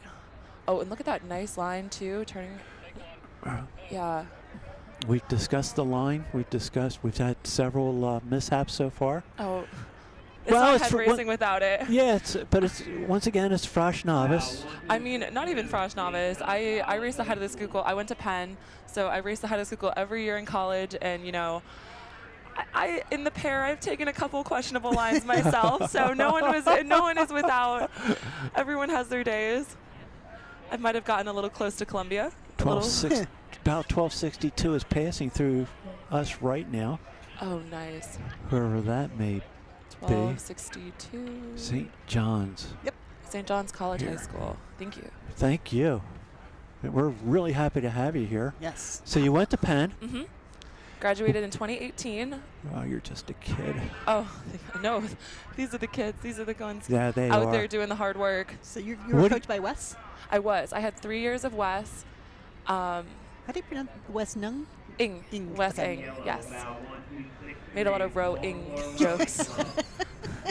What do you think So of Penn's sorry. women's now? Oh, I'm so excited that they just Oh. won ahead of the Charles That last was week. phenomenal. Within 1 second of Leander, which is the GB, Yeah. essentially the GB national team. Young Konopka stroking that boat. Yep. Josie. Oh, nice. Oh, yeah. 1263. Yeah, Josie Konopka, Baltimore. Penn girl starts that boat. And 1260 Really great. coming through. Yeah, Josie, I mean, I kind of watch her from Episcopal. Tom Toland, we haven't been introduced. From Fairmount Rowing Association. Oh, nice. This is Jem Musio from Hi. University Barge. Yeah, I've been watching all the Konopka kids for years now. Yep, James was my year at Penn. James, is he a He's gentleman good. or yes, what? he is. And his parents are just All great guys. phenomenal. They just named the one room for Yeah, for Leonard Bert. Konopka, Yep. Bruce. Oh, look at this going through the bridge. Yeah. Oh, wow. Oh, are they get too No, close? they'll They'll clear they'll- it? yeah. Oh, okay. Please The clear. shadows. Please. No. Come on. Turn the boat. Please turn the boat. Please turn no, the boat. they're getting really close. Yeah. Oh, Sorry, folks. I get a little excited. Jen's used to me. Yes. Regina, not so much. 1266. 1264. That's Jackson Here, Reed. you can use these oh, if that's you'd okay. like. I just can't see the bow numbers. You can see those? So another thing, see good leg timing, good leg drive coming through these crews. That's something that novice crews, if you can get legs pushing down together, really pick up some nice boat speed there. That's where the majority of the boat speed comes from. A little timing issue here.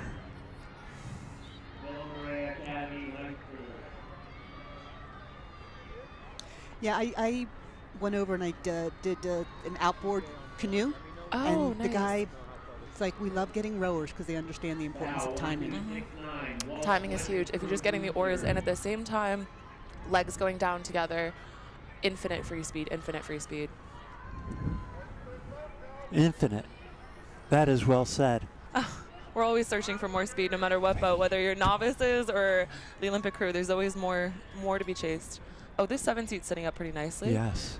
Oh, yeah.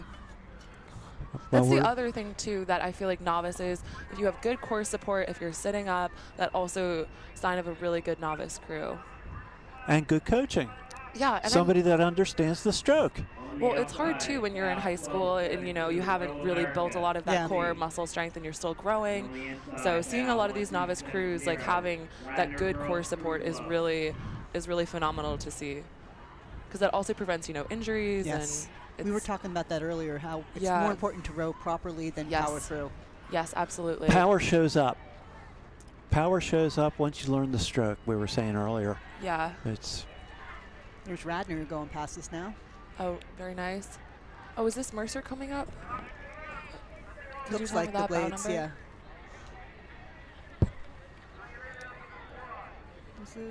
Are they in here? Oh, no, that might be Row America Rye? out here? Yeah, 1274? 1274. Looks like Mercer blades. Yeah, that's what I was thinking. I don't see a 1274. Who is 1274? Mercer. Yeah, that is Mercer. Yeah, so I actually train out of Mercer on Mercer Lake with these kids. Oh. Really great. So you're watching them I grow know. up here. I do. So I love coming to see them race because, I see them practice every day. We share an erg room with them. So Princeton, I train out of the Princeton Training Center, which is one of the Olympic training centers. Right. And Princeton National Rowing Association, which is also PNRA, also the Mercer Lake. So we share a lot of resources, and the whole community is so great to us. Really grateful for all of the support from Mercer. So. It's got to be fun up there. Yeah, it really is. A lot of good energy, good energy. And too, like, kids just really bring the joy of Yeah. sport back into it, you know? Who's the young lady with us yet? Charlotte? Yes, Charlotte. Yes, so she was 6 she may actually stop by again today. Yes, she said she might. Oh, she was phenomenal. Don't get me wrong. She was just fun to be with. Yes. She and Jim Dietz, three-time Olympian, she and he had a great time here in the booth. Yeah. Charlotte's so great. Oh, Charlotte and I, well, a bunch of us, so it's like kind of a group effort. Who do we have here? I'm Oh, sorry, no, I got excited by the racing too. This is that's 1275 on the outside. okay. 1275. 1273 back here. So 1275 looks like they passed. And making a beeline for the bridge. Okay, so these should be the last of the women's novice.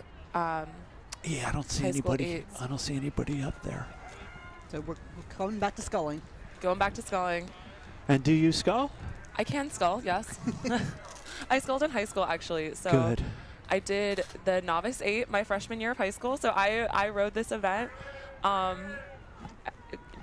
know, so much fun. So you've actually competed in the head of the Schuylkill Yes, I competed not in high school, but in college I competed in head of the Schuylkill. for Penn. Yes. Happy to be on this side of the river though today. It's nice to watch. We're happy you're here too. It's very nice to watch in the sunshine, you know. Yeah, much warmer than was this morning. Oh yeah, I was.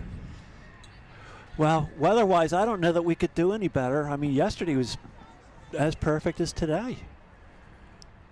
And at my age, I want to talk about the foliage. We do not have anything to do with timing. No, sorry. Oh, look at this shot. Oh, look Here at we those go. puddles. Yes. Instant replay. Here So we go. A good thing to look at too at Cruise is like seeing do that where their again. oars are compared to their puddles. So Oh. the puddles that the oars create, Yep. a good crew will clear their puddles. So the stroke seat oar will go past the bow seat's puddle, which you see here as the stroke seat catches. They're moving the boat pretty good, Yes. pretty well. So we still have 2 8s out here. One just stopped completely and is calling over the referee. Hope they're okay. Oh, Yeah. looks like there's a clash here too. That's exciting. That's the beauty of head racing. Look You know, at there's this. no lanes. No lanes. It's jungle rules out here in Philly. Oh. This is like a repeat of what we just saw. I think this is exactly what it is. Instant replay. Oh no. The guys in the booth here have our bags. Now, 1258 Gunsman School. Okay, I just hope that everyone's okay. That's right. Oar clashes can be exciting, but not when the oars Yeah. clash with the people. Just oars Here's to oars. About 1258 right outside us here. If you don't know, oars are made out of carbon fiber. They're very, very hard. Yeah. Gunston I have School. gotten an oar to the back, and it is not pleasant. I would not wish that upon. I've put an my oar worst in enemies. somebody's back. Oh, I'll keep an eye out for you. I'll and- watch out. Well, Good to know. I was sitting The guy bow I'm sitting seat. next to. I was sitting bow seat in an 8, and we ran up somebody head of the Schuylkill, warming up above Strawberry Mansion, and the crew ahead of us just stopped dead, and we were going to warm no. up. And I mean, I slammed that coxswain. Over communicate always within your boat, with other boats. It really, safety has to be a priority Yeah. in a sport like this. We have a boat out here. They're taking one of the rowers out. Oh, Oh, I hope they're okay. Yeah. They're taking 2 of the rowers out, that's the DC I think. 12. DC National. You can see that? No, You're looking at oars again?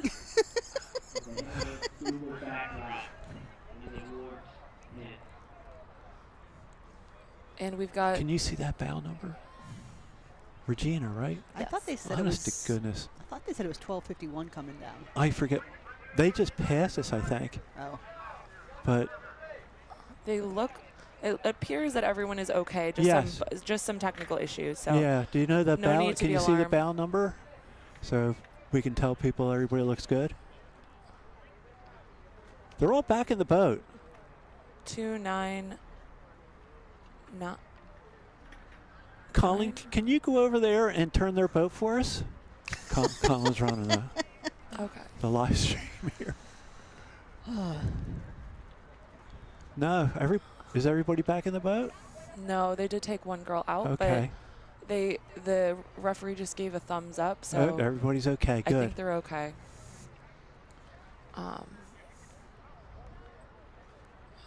Thank you. I have a little wire earpiece so the folks next door can yell at me. Oh, good. They tell me what kind of pizza they want for lunch and stuff like that. Oh, no. Yeah, it's pretty cool. Can I get pepperoni? What they want for lunch. Oh. I didn't say us. No, you can get anything you want. Okay. So they're just... They should get We off can the go to course. commercial here. Absolutely. I'll shut us down and you'll let us know. Folks, we'll be back.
I mean, we'll be back in a minute, but I'll man here for a second while you do that.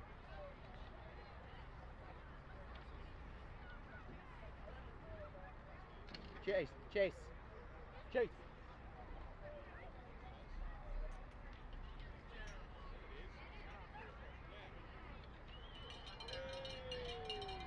Good racing, both crews. I love this. And you can see they're definitely clearing their puddles. Yep. This is a very good example of puddle clearing. Here comes South Jersey.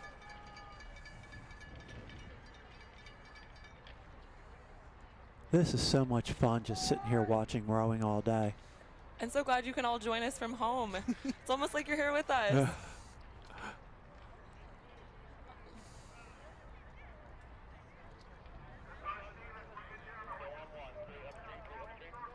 Same for sculling and sweeping. A good crew initiates the leg drive first, legs down, and then swings their back open. Yep, bow 1283. So, Whomsoever that is. South Jersey. See? South Jersey. I'm on this. Look at this. Look at this. Look at this. Drone shot. Oh, that's Look at the timing. Again, clearing their puddles. Look at the right along the. Oh, look at those Let's hands follow. Can we moving follow together. these guys into the bridge? This is awesome sculling. This is very good sculling for high school rowing. This is very good. You can see the stroke seat too, and all the guys following him, they're keeping their arms straight for as long as possible to get that maximum Nice and bend. effortless. Yeah. So in sculling and sweeping both, you want to feel that really nice suspension through the arms, and a good crew will hold that suspension for as long as they can, really leveraging their body weight against the boat. That's bow 1285 out there. 1285, we've got Haddon Township High School. Here we are coming into the bridge. Let's see how they do this Another turn. Jersey crew. Turn the boat. Oh, we've got 3 crews coming up to us. Oh, Wow. way out on the course. Yeah. All 3 taking it too This is wide. collision. This is collision. And the one in the middle seems to be moving the 1286. fastest. Oh, look at that shot. Oh, that's a beautiful shot. Another clear. 1289 in the middle. And I'm sorry, folks, I can't see the far crew. The crew closest here did yield. Look at this. There's Haddon Township rowing through both the other quads. Yep. Look at that. Look at the sculling. Blades close to the water. Yep. The timing. Impeccable. That's a big word for me.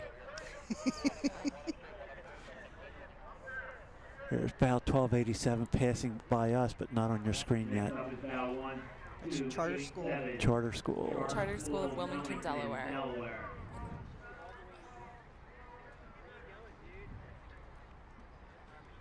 1291 is Devon Prep. Oh, here we go. We're back. Look at this. Look how long they are. Look how effortless they are. Oh, you just gotta love it when you get 3 crews in one shot. It's nothing like it when you're in it and you can hear the other boats around you, and you just, oh. Sneaking the blades in at the catch. Very little splash. Splash can be a good thing sometimes if it's in the right direction.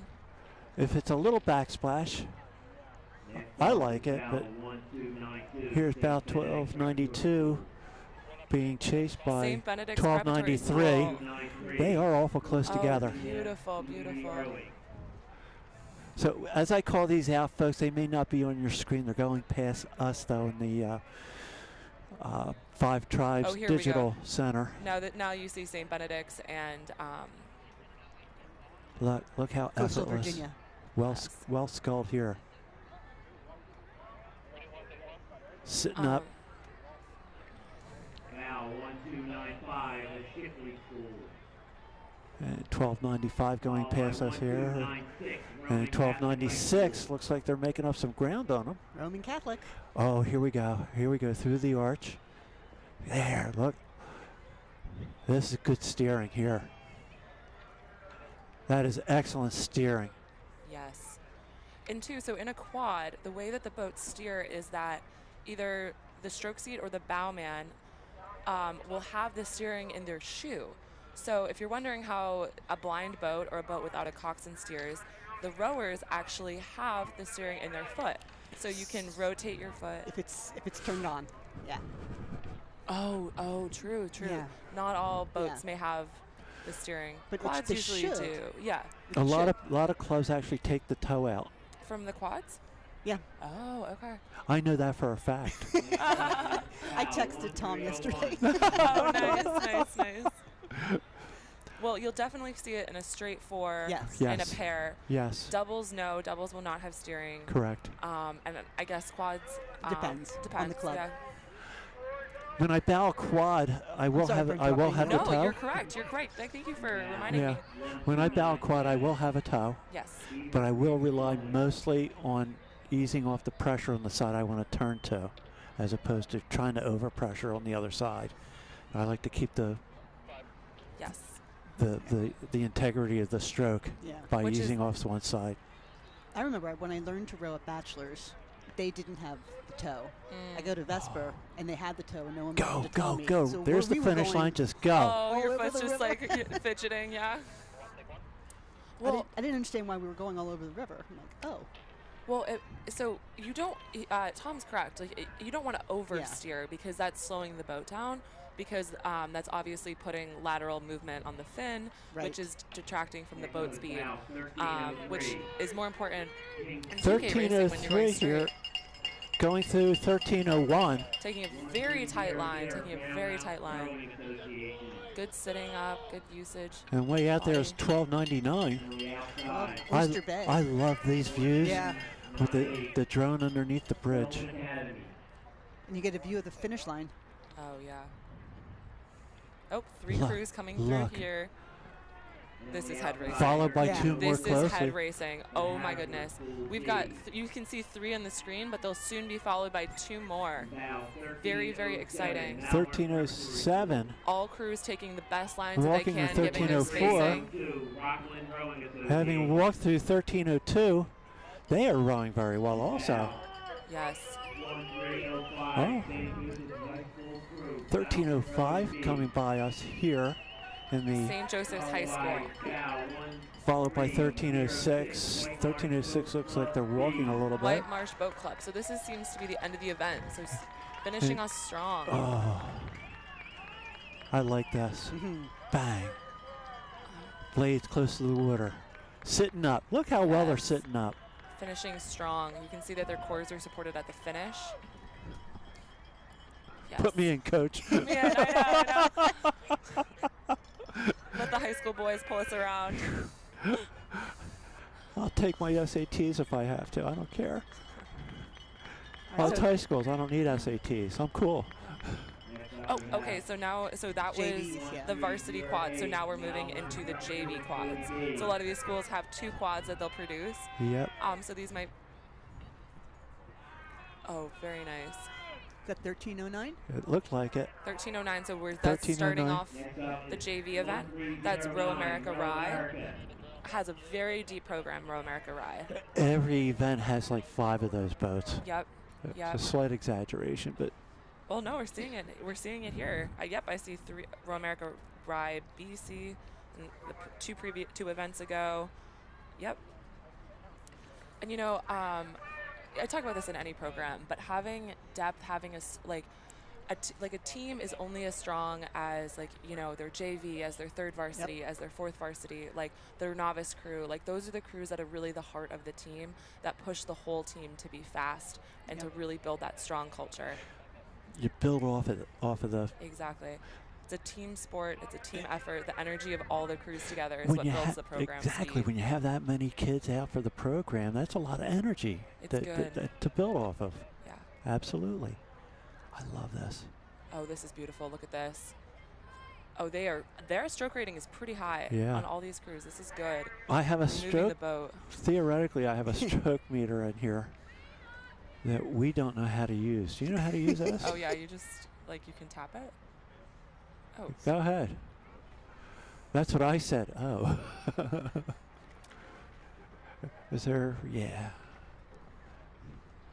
Nice turn here.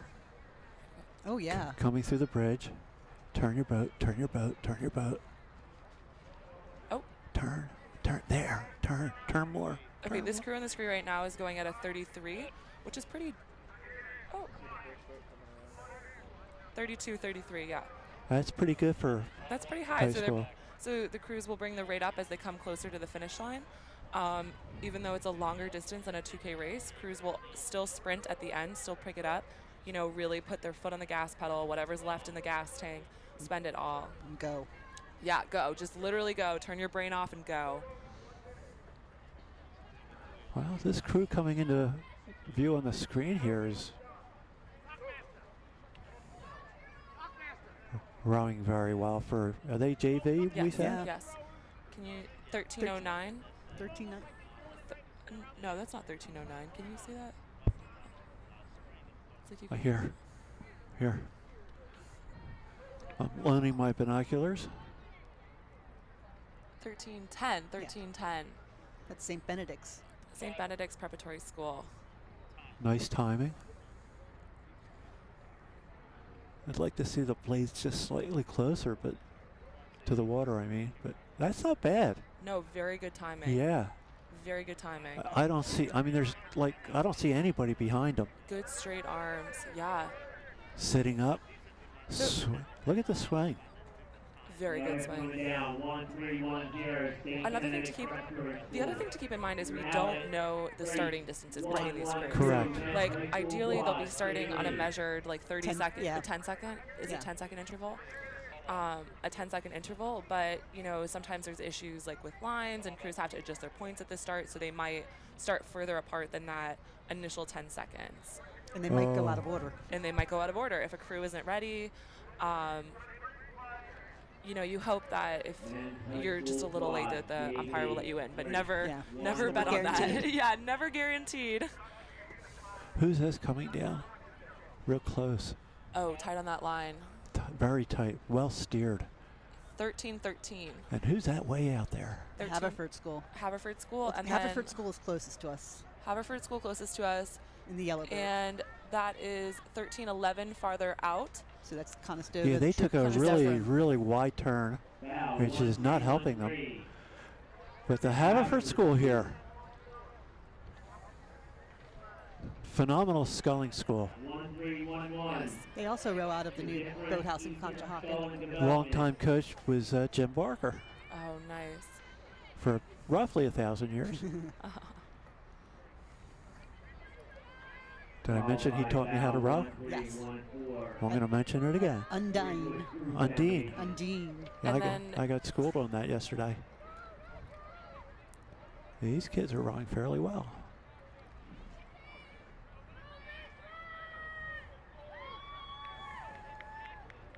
Then coming up next, we've got 13-16 White Marsh.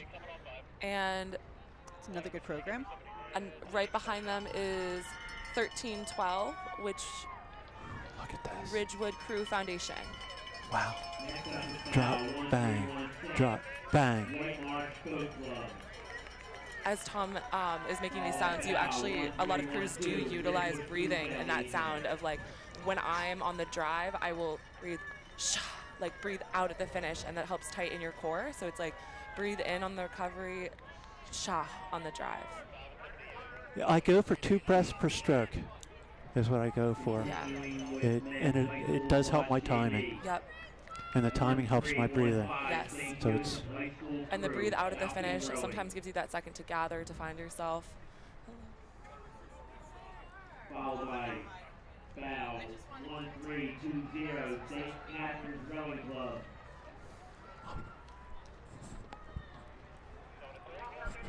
Can you grab Al when you leave? Foul 1319 White Marsh Boat Club B. Okay, here we go. White We've Marsh. got 13-15 on the screen. Yep. St. Joseph High School Falcon Rowing composite crew, it looks like. Thank you so much. They look a little relaxed, don't they? Now 1318 Rockland Rowing Association B. Oh, yeah, ham and cheese. Oh, here we go. This is another beautiful shot. Yeah. We haven't had a bad shot. There's 5 tribes. I think they're getting the hang of it. Oh my gosh, Tom. They're doing an amazing job. I wish we could get this kind of footage of our racing. Colin is well aware that I'm teasing him.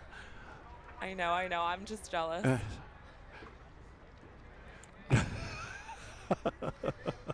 I can't work under these conditions. That's it.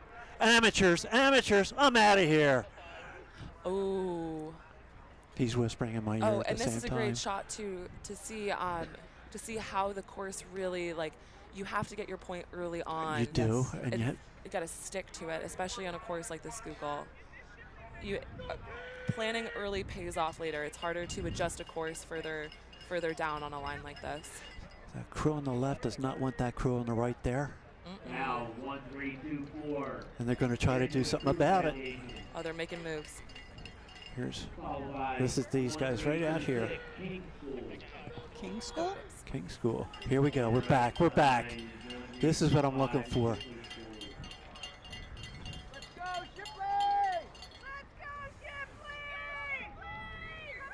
Okay, there's not going to be any interference here. Yep, they'll make it clean. Yep. But look how close the outside boat came in. Ooh. Oh, that's nice. Yeah. So you want to follow if you're that close to another crew, you want to stay directly behind them for as long as you possibly can to hold the line, so that way you're not getting Waked out. They're waked out, exactly. Yeah. And then when you're ready to pass, then you come out quickly, and then they should yield. That's This the is a second very crew good is job. not saying goodbye. They want this too. Nope.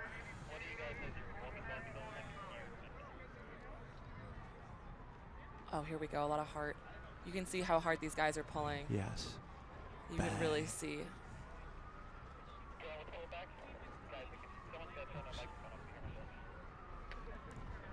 Next up is 1329, Old Line Rowing Association. And who do we have right out here? Oh, I love this.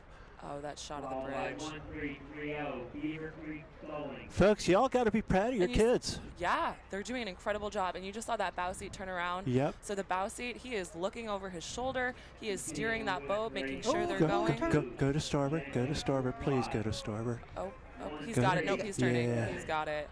So that bow seat is an incredibly hard job because you're trying to match the timing of the 3 guys in front of you. See, and we just saw the bow seat turn over his shoulder again. But They're constantly adjusting their course. he's well coached because he was doing it while the blades were in the water. Yep, right, almost See? before the finish. Yep. Yep. Yesterday we were watching a lot of colleges and a lot of masters looking and trying to steer when the blades are out of the water. Yeah. And the disruption that makes is just, it's unbelievable. Yeah. So really just want to give a shout out to all of the bow seats of those quad events. It is incredibly hard job, especially to be in high school and to be navigating this course. Navigate the course and keeping the timing. Exactly. And also making calls. And make the calls. Sometimes 2-seat makes calls, sometimes bow seat, but For the most part, I think it's bow seat, at least in all high my school. experience. We sometimes do 2-seat. A little timing issue here, a little timing issue, a little short. But you know what? I'm not in the boat, so. Yeah, and this is the part of the race where it is really burning. Yeah. You are giving everything you have. Go to starboard. And you know, go in to the starboard. last 500 meters, There, he turned. if I'm a coach, I'm coaching, I'm not really caring how the crew is looking in the last 500 meters. The last 500 meters, that is everything you have. You're just pushing, pushing, pushing, pushing. And if the technique starts to go, as long as the boat speed is staying up to speed, that's what matters in that last 2 minutes. Go for broke. Exactly. Diminishing returns are still returns in that last 500 meters. Yes. Interesting way to think about that. Yeah, you know? You get the length, you get the, you know, the nice technical stuff in the first part of the race, and then in the last 2 minutes, it's just empty the tank.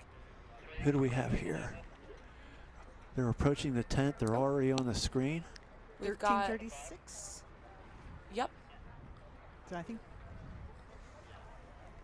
Next up is 1-3-3-6. Look at that. I love this. I keep saying that. I know. I hope you all at home are having the same joy as we are. This is beautiful. Absolutely beautiful. I watched from home yesterday and I got sucked into. Oh, nice, nice. Bow 1-3-3-1. St. Joseph's High School crew. Falcon rowing B. A little far out on the course, but still in the race. Yep. It's anyone's game, and that's the thing about head racing is you never know. You could be, you know, half a second off of another crew total time. Another crew could catch a crab. Like, you, even if you've caught a crab or done this or that, you can. Everyone is still in it. It is not over until it's over. Yeah, you have plenty of time in a head race to make that up. Yep. So. Did you see the timing on them? Jeez. These are still the JBs, correct? Yeah, these guys are up there. Bow 1-3-3-4. Okay, so these are the quads without a coxswain. Like we said, the bow seat See is doing. that? Scraping the blades against the bridge. But they recovered well. No equipment issues. Thank you, Joan. Yes. Last weekend ahead of the Charles, the Penn lightweights lost an oar. The oar blade actually came off because they cut the turn too tight and they clipped the bridge. So, you know, if you get tight to the bridge, you really got to pull your oars in because obviously you don't want to get there. I'm not suggesting that. I'm just saying, but if you do, you know, that's got to pull the oars in. I was talking to somebody last week about we made a trip down to New Orleans and rode out of New Orleans. And like you have to get your line straight, get some speed, and pull the oars in because the bridges are that narrow. Oh gosh, yeah. And in Florida, sometimes some of the bridges you have to lay down. Who's 2075? 2070. Portland Community Rowing Association. Portland Community Rowing Association.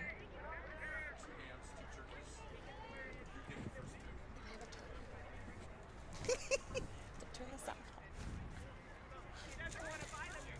Followed by bow 1-3-3-7. Athletes are bound limit. Oh, look at this! Look at this shot. Thank you, Al. Thank you very much. Oh, jeez. Killed me. Bow 1-3-3-9. St. Catherine's Rowing Club. Oh, beautiful, beautiful shot here. Look at this. I think this is a replay of what we saw earlier. Yes. I think this was the first crew that came down. Tridefren, yes. That looks like GFS. Yep. This is replays of the men's high school quads varsity. Beautiful shots. And now we're back to the JV. With 3 boats. Oh, yep, highlight reels. Oh, yep. we got a small cluster coming down. We got the kids with the white shaft croakers. Christian Brothers. So that previous event was the quad without a coxswain, which we were talking about the bow seat, and now we're moving into the quads with the coxswain. Right. So now the coxswain will be in charge of the steering, and so the rowers can just focus on rowing and timing completely. Followed by 1340 Christian Brothers Academy crew. I've never been in a cox quad. In bow 1341. I've been in plenty of coxed fours, but no, I don't have a lot of experience in cox quads. It is nice, though, to not have to worry about steering, just to be able to go hard, row together. Very grateful for all the coxswains, yes. It's the varsity men's high school cox squads. It's great. And you'll notice the coxswains in quads and fours will be bow loaders, so they'll sit in the bow of the boat, versus in the eights you'll see the coxswain sitting in the stern of the boat, and that's just about weight distribution and maximizing the speed of these boats. Look how low that coxswain is. Yep, that's a good positioning from the coxswain. Yep, and we'll see a lot of crews where the coxswain sits way up. But this is correct. You want to be low in the boat. You want to keep your weight centered. Coxswains too need to be utilizing their core. Yep. You don't want your weight shifting. You don't want to be schlumped. Like, a lot of people don't know that, but coxswain core, coxswain positioning is very important. Otherwise, it can disrupt the set or the balance of the boat. This is Lower Marion coming down. Another Philly crew. Hometown advantage. They are the Upper Schuylkill, but yeah. Or as we say in Philly, Schuylkill. Yeah. I was born in Misericordia Hospital in West Philly. Oh. So I taught Philadelphian really good. Yes. I do know that hospital, even though it's now closed. Our PT used to work there, actually. Really? Yeah, he did. Which hospital? Misericordia. Misericordia. Yeah. It's been going for a while, yeah. My mother was an RN there for a little bit. Yeah. And she went on to have 7 kids. I mean, come on. This crew coming by us here is... Oh, this is Lower Marion. Lower Marion? Yep. They Lower Marion program is awesome. Mm-hmm. Their coaches are nice people. They know how to explain the stroke. Yep. They know how to train the kids. And that's really important for junior rowing, just to have a positive experience, a positive coach, no matter what your level of experience is, no matter what your level of competition is, just to have a positive coach where, you know, it's all about having fun, learning something new, and just like really pushing yourself, you know? Yeah, the Beckmans, Kurt and Amy. Oh, they are moving. You can see look, that that's bow. a stern loaded. Oh, yes. Those are pretty rare. Like we said, most boats are bow loaded coxswains. Somebody took a bow or stern loaded straight or 4 and made it a cox 4 and made it a quad. But you can see here that their bow is actually staying pretty well above the water. They're not checking the boat a lot. They're keeping the boat pretty level on the water, which is a great thing to see. And how big is this event? Argonaut, I think. There's only 1, 2, 3, 4, 5, 6, 7, 8 listed. Okay. So 8 in the cox squad, and then we'll move into the varsity women's high school quads in at 11:50. Oh, we're running 5 minutes late, it appears. Well, but that's not bad. They're probably on the course. Oh, you're right. You're right, Tom. You're right. I'm still getting warmed up. Thank you for bearing with me. We're not at the start. I know. I just get excited. Well, I'm excited now because I'm not told I'm right that often. Yeah. I'm teasing. My wife is very good about that. Although she is right most of the time. Once in a while, she'll admit that I'm right.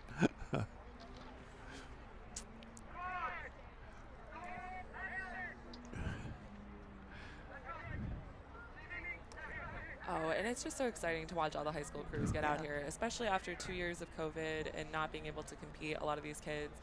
It's really special to just go out and race, no matter what your experience level is, no matter what your ability is. Just to be able to go out here and participate is such a special thing. But for the regatta directors to actually come up with events for everybody. Yes. no matter their skill level, it's a credit to the regatta. It really is. Schuylkill does a great job. And I like the mother-daughter, father-daughter, Yes. sibling. Mother, Yes. son, Give father, them- son. Well, it's just that rowing is just such an inclusive sport, and there really is a place for everybody. And, you know, that's really what it should all be about. You know, going fast, but more so like inclusion and just getting out here and seeing what you Nice can turn do. there. Nice adjustment. Yep. He's got the bridge abutment off the starboard. He knows it's there. Yep, you got a time Forward. going through Yep. both Where's he going? bridges. You can't He's- just think about the one bridge when you He's make this already turn. starting his turn. Look. This kid's good. Yep. Oop, that I'm not so happy about the official and the Yeah, launch. that launch should not yeah, be see, there. see, the kid will see that and feel he has to go around it. I know, and that launch should See, be a little if bit I over. and I've done this, I've gone so close to that first abutment, and then I'm very close to that abutment there. But if I see the official there, I have to change. Well, and then too, so once they came through that turn, you really just want to take a straight line to Yeah. the finish. That's exactly make Make right. the turn straight. You don't want to keep turning. And the Nope. launch was in the way. You just point the boat and go. Don't look. Yep. Nobody. Bow person keeps their head in the boat, and Yep. it's time. All right, so I guess there's a little bit of a gap. Do we have a before- break here?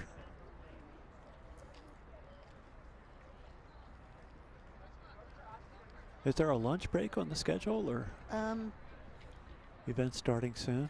So there's an event at 12:05, and then the next one's 12:35. So I don't. How big is the race at 12:05? About 10. Yeah, Okay. it's the Cox Quad. Oh, The and then we get women's into the Cox Quad. Masters. The geezers. Oh, no. The mixed championship doubles. It's Casey. Casey Hauschel, I went to Penn with him. Great guy. I know his dad. Oh, nice. Paul. Nice. Very, very, very nice man.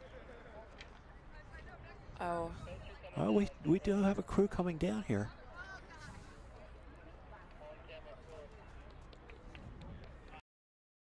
It's at 12:13. This is- 47. Throw America Rye. This is women's. all right. We've moved into the women's quad. Yeah, they're sitting up tall. Right on that. This is the varsity. Right Yep. on the lane markers there. Oh, yep. You can see the Bousy just turned around. She is cutting that course very nicely. Wow. Oh, they've got a nice high stroke rating too. Were you able to figure out how? Bow number. Tap. Both crews. Very Look at well this. coached. Oh, Look yeah. at this. Clearing their puddles. Oh. Good drives. You can see their arms stay out nice and long for a good portion of that drive. Hang. Hang swing. Oh. Oh, that's nice. That's Next very up nice. is bow 1354. Different Easton. Well, somebody walked on Down, somebody here. Rolling Development B. It's still holding on tight though. Yes. This is what you want to see in head racing. If a crew passes, you hold on for as long as you can. Every inch matters. Now, You know, not giving 1355, anyone anything. And these girls are really showing true to that. Really a fighting They're coming spirit back. in both crews. This Oh, is yep. this is awesome to watch. The race is not over until it is over, folks. This is a good race. So theoretically, the crew on the right will have a slight advantage going through the bridges. The crew on the left is trying to put more water between them going to go through the bridge and take away that advantage. And you know what? They're doing a good job of it. The time, so we call that a move, like when you move or a power 10 or like a push, like the timing of a push where, you know, you're already going at like what is maximum. She's starting her turn. She's starting her turn. There she goes. All right, she's back again. But the timing of these moves is so crucial in terms of passing crews, where you are with the bridges. Like when you just give that extra little 2-3% that isn't sustainable for the whole race. But Turn. Because you mentally yeah, psych out the other boat. it's totally it's strategic. It's a little bit like chess. Next up is bow 1359. And again, too, like we were talking earlier about the puddles, where you want to stay in a certain puddle line and not get the wakes of the other crews. So knowing when you're going to do those pushes can really help maximize speed.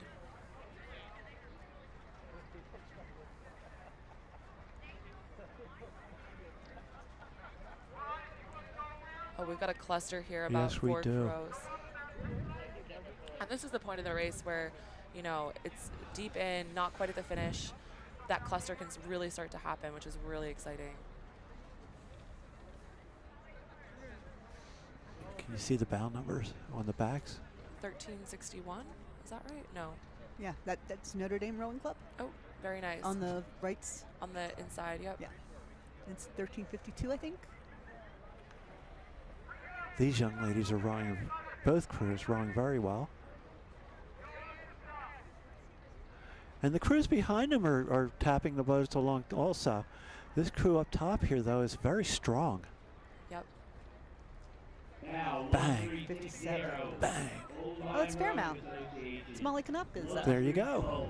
Nice. Then you know they're well coached. Followed by 1364, the Shipley School. And you know, this is the point in the race too where it's really hurting. And if you can hold on to that technique and really hold on to those coaching moments, that's where you can get some extra speed here in these parts.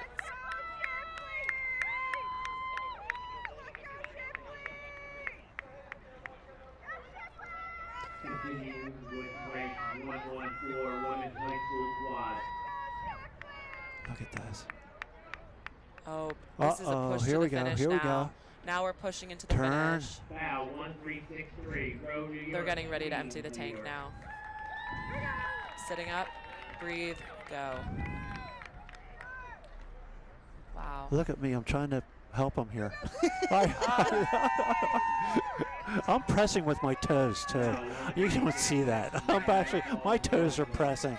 Well, it's just so exciting to watch, you It know? is. It really is. I got to remember to keep my voice level. I'm so used to cheering. No, you're allowed.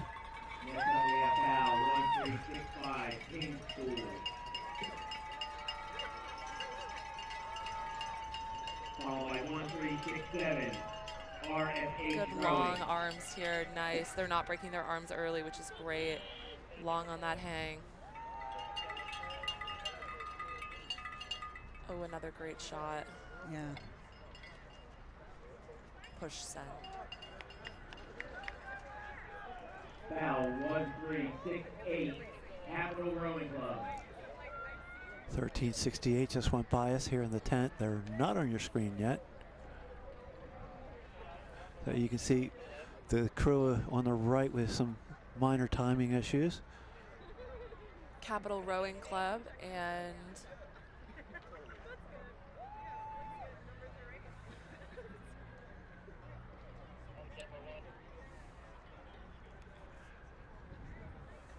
Nice.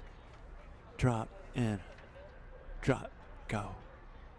In red, Bow 1370, Great River Rowing.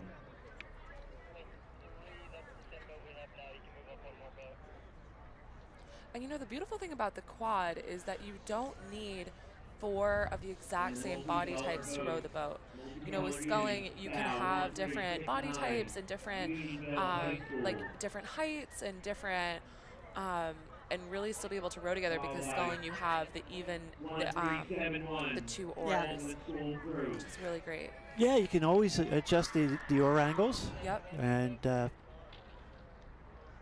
Oh, this is beautiful rowing. isn't it? Is it 1285?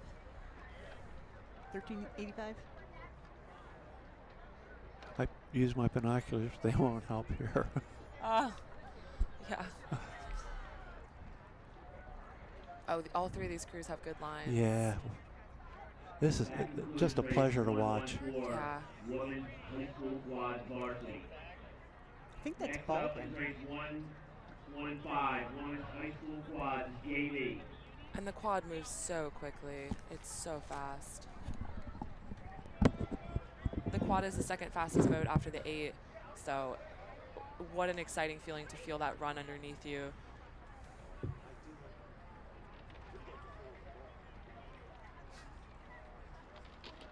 Bathroom. I'll go after. I'll after you.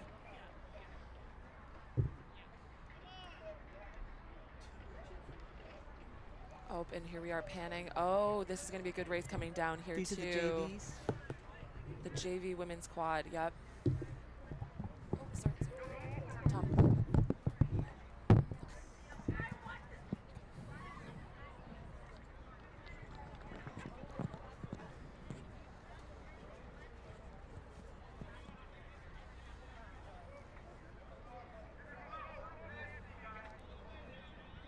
Oh, yep. And I love the shot of just seeing the puddles coming down from the boat. It's 1271, which is Baldwin. Their scholastic program that rose out of Undine, or Undine, depending on how you want to say it. Yeah. So they're local guys. Yeah. That's very great. That's great.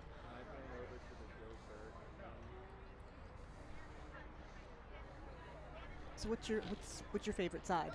I'm a starboard. You're starboard? I'm a starboard. I sculled in high school. So I will actually, that's partially true. I did sweep rowing my first 2 years of high school, and then I did sculling my second 2 years. Okay. And then rowed starboard ever since. Yeah. Do you think you could switch sides? No, I can't. I can't. My one shoulder is a little stronger than the other one. So PT is important. PT is really important no matter what level you're at, doing rehab exercises. So it's totally fine to row starboard, but not a port. Not a port. Okay. Fair enough. Yep. So catch me always on starboard. But I like the proximity of Philadelphia to Mercer, and I like the fact that Mercer is the training. Yes. Because friends and I, we go up and watch the races. Oh, that's great. That's great. Yeah, we have the Pan American Trials coming up in 2 weeks. In the speed orders? Yeah, in the speed orders. Traditionally, it's just a speed order in the fall, but now we're at the point in the cycle for the Pan American Trials. Okay. So I think a lot of crews will be entering the Pan American Trials instead of speed orders because the Pan American will kind of serve as a speed order, if that makes sense. Because normally the speed order is there for the national team and national team hopefuls to kind of size up, entering talent against the team from the year before and kind of see where we are as kind of a general, team, both on the development and the more elite side. Because that's a 6K erg and then a head race. Yep, the a next 6K day? erg and a head race. And you're seated in for the race based on this. Yes. The formatting will be a little bit different for the Pan American Trials, but that's a 2K, right? Pan American? Yes, the Pan American race will be a 2K, and that's a really exciting opportunity for crews to get more international racing experience as we're moving into this cycle, especially with, again, the 2 years of COVID really affects everyone at every level. We didn't race internationally from I was in the 2019 team, so we raced the summer of 2019 and then until Tokyo, actually, at the Olympics. So that was 2 full years that we trained without any international training. Racing, sorry, obviously training. Right. So that was really tough. So now it's, it affects everyone. So we're excited to get more racing opportunities for everyone. Yeah. For everyone. So happy. So Philadelphia has the Flex series, and I remember when they opened it back up, just the joy of seeing kids back. Oh, yeah.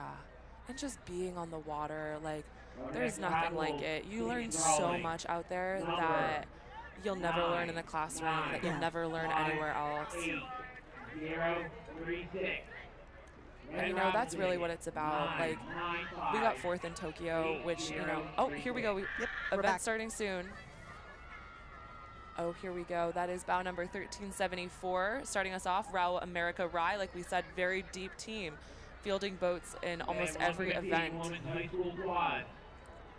JVs. 1374, Rao America. Oh, they are pushing. You can see that they are really suspending their weight, that they are putting a good amount of power onto those oars.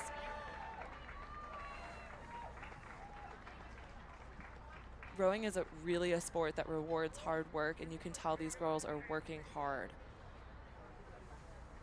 Yeah, it's also a sport where there's not a superstar. Yes. Everybody has to work together. You're only as fast. It is a team sport. Everybody in the boat is trying to be one unit. Next up is bow 1376. This looks like Potomac Blades? 1376, yep, Potomac Boat Club. The glory is in the team. Unless you row the single. Unless you row the single. In which, having a team is still very important. Yes, for support. Absolutely. I rowed the single my junior and senior year of high school, and it was still all about the team for me, racing against my friends and my teammates. Oh, yep, look at this good line. Oh, and here we go, 1375. That is White Marsh. White Marsh. The teal blades give them away. Yes, I really appreciate painted oars. As a program where we use white oars, I really appreciate other oars. Everyone who rows on the Schuylkill should have their club Yes. designation. And it's good too for safety, for designation. We just use the white oars at the training center because it is customary to only use the American oars during racing once the team has been named. So we are just the training center until the team is named every summer. So we use those white oars.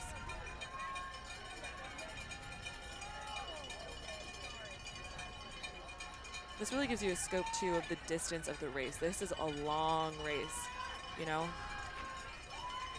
These kids are out here for a long time, really pushing. Okay, folks, I'm back. You were missed, Tom. I was not.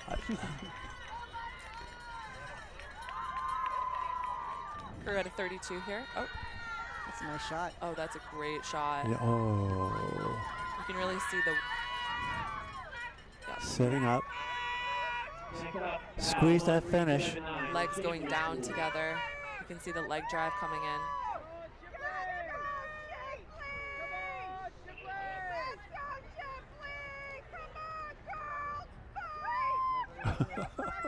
I love the cheering. I love the cheering too. Are they coming down, I guess? Okay, so I think. Okay. Oh. This, Oh. They just came right by us here. Okay. Yeah, those are shipping. And now we've got the cluster coming up, which is also very exciting. led by GFS, Germantown Friends. 1, 2, 3, 1381. 4, 5. We got 6 boats. Germantown Friends, yep. Some way out there. And Nice that line. is 1378 in the far crew. 1383 Conestoga. Or Trajeffern. Conestoga moving through. 1381, Germantown Friends Rowing. Oh, and another crew, 1384 coming through. Who's this in the Empire? That's I 1384. don't even think it's an Empire. And the yellow boat Not a is sink. 1384. They are moving really, really well. Yep. Look. Squaring up together, pretty much. Placing the blades. 1378, Navesink River Rowing. Tapping the boat along nicely. There's What Lower stroke Merion. rate are they? Oh, which crew? Do you want the 1380, Lower Merion High School Crew. This yellow boat? Yeah, please.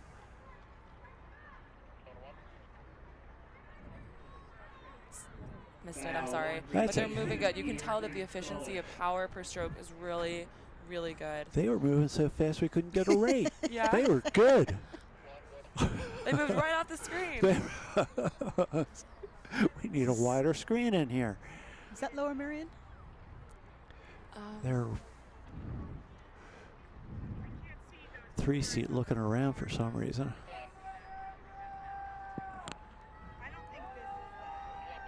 $13.88 88 coming Baldwin. up, Baldwin School. and 89 on the outside. That's South Jersey. Yep. Followed by Bow 1387, Pegasus Rowing Club. Pegasus rose out of Upper Merion. Bow 1388, Niagara Falls Rowing Club. So yes, the JV quads. Women's JV quads.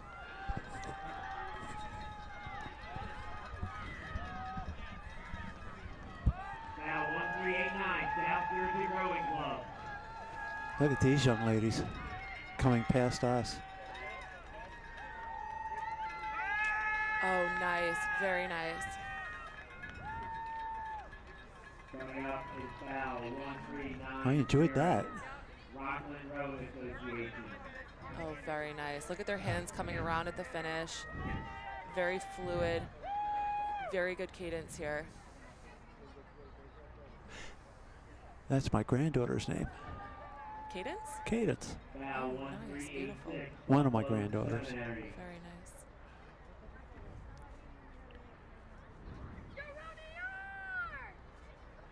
Good long arms here. Nice timing, in and out together. A little low on the stroke rate. Row, New York, Queens, New York. And you know, this is the last race of the season for a lot of these high school crews, so that makes it extra exciting. Really show off everything that they've been working hard towards all season. It really is exciting.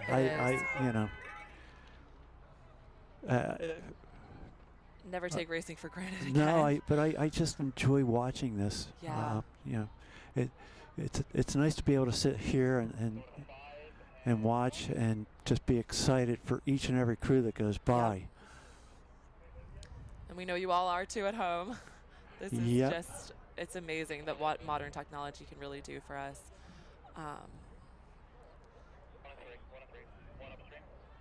Next up is about 1394, Beaver Creek. Look at this. B. Heading into Girard Avenue Bridge. And from Final there, stretch. they're saying it's like 25 strokes to the finish. But for these quads, it might be 20. Yeah, it depends on how high their stroke rating is. Maybe more if they have a higher stroke rating. Yep. Maybe less if lower stroke rating, or depending on how fast the crew is moving. How much run they're getting. Yeah, power. Yeah. So when we say run, we mean meters per stroke. For every stroke that the crew takes, the boat will move a certain amount of meters or distance per stroke. Look at this. Look at this. So the run is how much the boat is moving per stroke. Oh, that's a great shot. Isn't it? That's a great shot. And you know, you just love the Philly skyline coming into the finish line, you know? And then you finish and you turn around and it's just a beautiful skyline. Oh, there's nothing like racing. Yeah, in these Philly. crews are all really well coached, and and we had said it showing. earlier that it's just, you know, the kids have to want to know how to do this. They have to want to be coached. Rowing is not easy. No, it is not. And I think that's the tricky part, is when you see these crews, they make it look easy, and it's, you know, really important to remember how much work actually goes in behind all of this, behind the timing, behind, you know.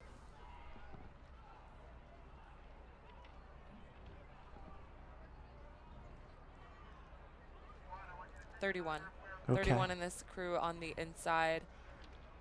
So that's a little bit of lower. They're getting a good power per stroke. Now, 1406, Argonaut Rowing Club. You know, when you have that coxswain, Here's there's a little Argonaut. extra weight in the boat, so the crews might be a little bit lower in stroke rate because the boat will be a little bit heavier with that extra person. Now, will they adjust the spread to account for that, or you know, for making the load lighter, or the oars, the blades? I think that is so crew dependent, and that is again, another reason why these coaches do such an amazing job is because there's such a discrepancy in a lot of high school athletes' body types, and you know, you're putting different kids into a boat, so the rigging can become pretty important, and making sure that the load is correct, because if the load is too heavy for high school kids, then you know that becomes really difficult and might lead to injury. Physical injury, So you don't yes. want the load to be too heavy for high school kids. So as Tom was saying, the spread or the way the boat is rigged is very important. That was a sharp turn. They're yielding. Oh, yep, they're doing a good They're job. yielding to. Oh, They're oh, yielding oh, the no, wrong no, no, way. no. They're yielding the wrong way. Oh, coxswain. And you know that one coxswain is telling the other coxswain, Yeah. move, move. Yep. And that's also an important part of coxswain, is, you know, to really be vocal with other crews when you're passing. So but that's an issue with the bow loaders, Yep. as opposed to the crew on the left. It has this coxswain on the left, the stern seated, can actually look around and see what's going on. It's more difficult for the bow. It is, and so that's the responsibility of the bow seat then, Yes. to communicate with the coxswain and the bow loader. Exactly. So again, it really is a team effort. Everyone has a different role to play, but every role is just as important as the other. Here we go. Nice turn. Yes. Yep. Come on, turn your boat. Turn your boat. Another important. Well, this is good. Oh, this is very exciting. Yeah. 4 crews. Oh, this. The center coxswain is. Oh, they She's are struggling. having some issues. Yeah. They might. She may have. Oh no! She Oh may no! have. Oh no! Oh no! Oh, okay. Oh. Push them off. Push them off. Push them off. Push them off. Oh, Oh no, she no! lost No! her No! oar. No! No! Stop rowing. Oh no! When you have a collision like this, it is Rowers, the take yellow your boat position. should stop Oh. rowing. Head This to is Schuylkill, this is stop. exactly. Oh no! Okay, good. They've stopped right Go, now. go, I go. wonder if there's something wrong with that rudder. I'm thinking there there is, might they be need to leaves or stop something rowing. on the rudder. If that was, That was so sudden that it was weird. but once that crew made contact with the other crew, they should have stopped rowing. I agree. That yes. was not safe. Yeah. But they all appear to be okay as they're all continuing to row on. So I'm glad they're okay. Yeah, That's- folks, when in the autumn and for some reason the leaves are not dropping. The foliage is beautiful. You Yeah. can tell them all, but the leaves are. We've had. I mean, I've been in singles races here in the fall that have to stop twice to back it down to get the leaves off the fin. Yeah, and two, sometimes what happens is if a boat has hit something, Yep. the fin can sometimes Yeah. come off, get loose, or Like a log. even bent, Bent. which would affect this. Or if the steering gets disconnected, unfortunately, there's a lot of ways the boat can go wrong. Yeah. You know, there's a lot of ways the boat can go wrong. And we're so- better off blaming the equipment. Yes, yes. You never know. You never know what's happened in a boat. It's a common theme with you, Tom. I've never lost a race. The equipment has let me down many, many times. I've lost a lot of races. I've been second in a lot of races. Yeah. I've won a few, but no, seriously, I've had the leaves bunch up under Yep. the Yeah. rudder this time of year, Mm-hmm. and it's a weird feeling because at first you don't understand, Boat gets heavier. what is going on here. Yep. You're like, I've been training for this. Why is it so heavy? Why is it so heavy? And bang, it's like you back it down. Take the the 10 time. seconds. Yeah. Stop the boat. Slam on the brakes, and even just slamming on the brakes will break it, loosen it up, and just all of a sudden you're back in the. And it's like, this is so much lighter. It's great sport, isn't it? Yeah, we used to train out in Chula Vista, California, and even more fun than getting leaves stuck in your rudder is we used to get reeds stuck, like really? the really long reeds. Yeah. And so at least with that, you could see it trailing behind it, Yeah. you know, Right. like 4 feet out versus the leaves, which you can't always see. Was that a seasonal thing, or was that? No, the The- reeds all are the there time. year, yeah. Anything year-round, can yeah. happen. Yeah. So So is there a break here, Colin? Yeah, we can go to commercial. Folks, we'll be right back.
Training Center.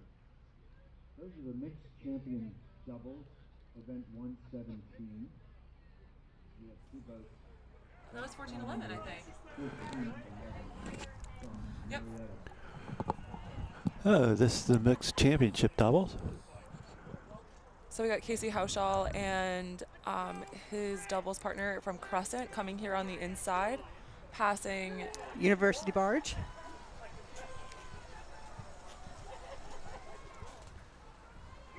This is a. I don't know if you heard that. They said, "You're walking, you're walking." Oh, Casey's got a nice high stroke rating. Look here. at that. They're moving well together, in and out. Very well. Nice timing. Oh, I'm sorry, that's yours. Yep. Oh. Look at this. Bang. Drive. What a great event, too, for inclusion and diversity. I love training with men and people of all genders. Rowing is really a sport that I hope to see more of this in the future, for sure. And coming down, this is? This is 14-15, which is White Marsh. White Marsh Boat Club. So this will be the only boat in the mixed masters doubles event. So, they're winning. Doing a great job. We've got White Marsh right here behind us, so they're cheering for Yes, them. they are. Yes, they are. And, that's another great thing about racing. Like, sometimes you just race yourself, and it's not about how you do against the other crews. It's just going out there and pushing yourself and seeing just, what you can do. Timing's good. Yep. A lot of power. Good core support.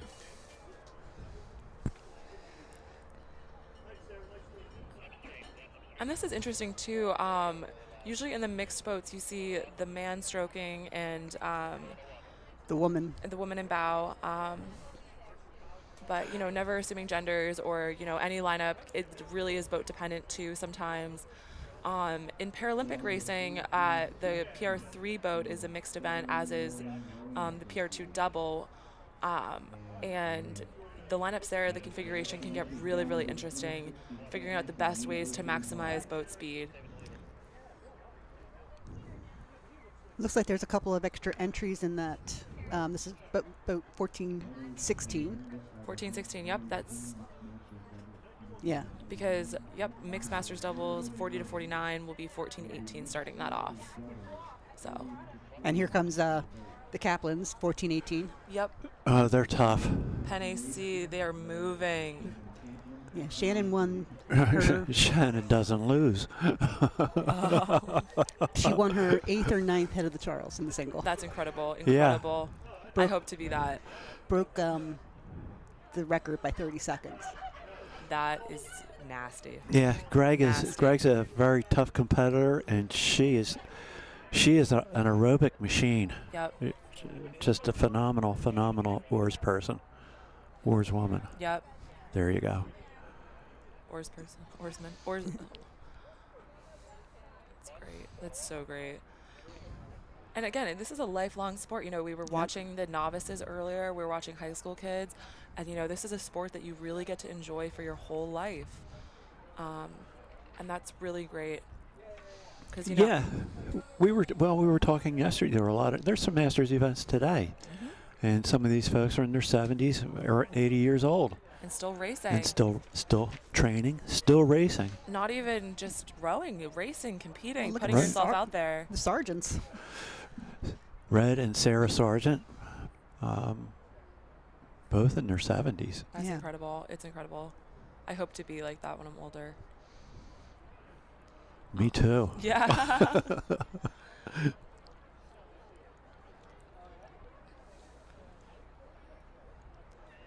And, you see some really good rowing with the Masters crews because, these are people might have been rowing for, 20, 30, 40 years. They really know what's going on. But at the same time, rowing is a sport you can start later at life. The people watching at home, I've had friends' parents start rowing in their 40s and their 50s.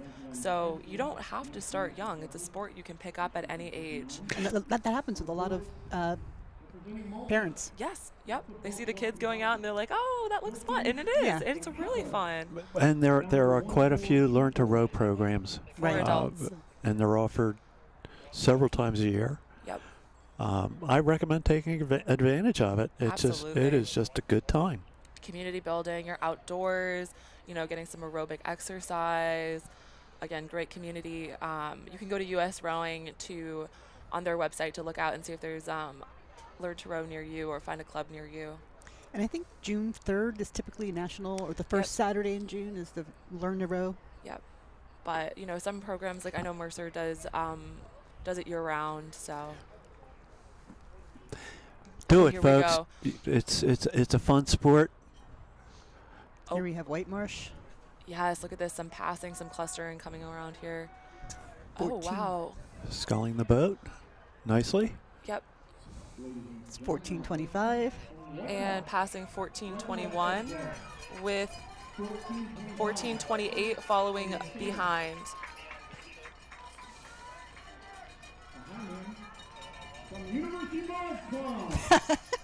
Well, we are turning the page here. This is great. 14:28 Alexandria Community Rowing, 14:29 White Marsh Boat Club. Alexandria Community Rowing. And then Jones and Best. Foul number 1428. I'm looking for bow 1433. Representing the Blood Street Skulls. Stoudemire and Fuchs. Foul number 1430. Only because they're friends. good length here, good length through that drive, pushing and sending it. Representing Portland. Portland Community Rowing. Foul number 1426. Creighton and Lee. Oh, and they're coming up on these crews behind them too. Yes. Wow, they're making Quickly. some good time up. Quickly. From White Marsh. White Marsh Boat Club. Kelly and McBlain. This is 14-19 coming up here. That is Under the Bridge Rowing. Under the Bridge Rowing Club. What a great name. Under the bridge. They're going under the bridge soon. They are. Foul number 1419. Get out. That's your mom in stroke. Colin. Nice. Huh, Mom?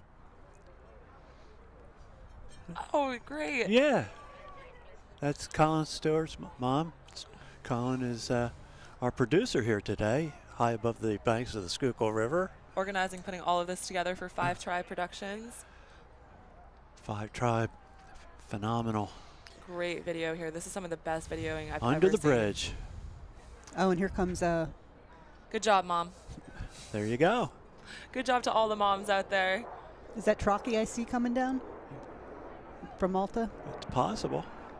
Ladies and gentlemen, now into event 129, mixed veterans doubles. Who's this? Representing New Haven. There you go. New Haven Rowing. That's Foul number 14. Dan Schley. Andy Schley. New Haven. Fierce competitors out of New Haven. Friends. Very, very good oars persons. We get to play with them up in Cape Cod on occasion. Oh, very nice, very nice. Head of the ponds. Rocky and Savard. Good rowing. Schleys. Representing Carnegie Lake Rowing Composite. Foul number 1434. Hogan and Oliver. And if we're watching the Schleys, it means Steve McElhenney is probably Representing Viking. watching the live stream. Hi, Steve. Get better. Get well soon. 1435. So we were talking about learning how to row as an adult. The woman that just went by in the composite, Barb Hogan, she started at the age of 60. That's incredible. And That's she just incredible. won her event at the Head of the Charles. Incredible. It's, Becker. yep, and Novak. it's all about how hard you Foul work. number 14. It's incredible. 38. It's anyone's sport, anyone's game.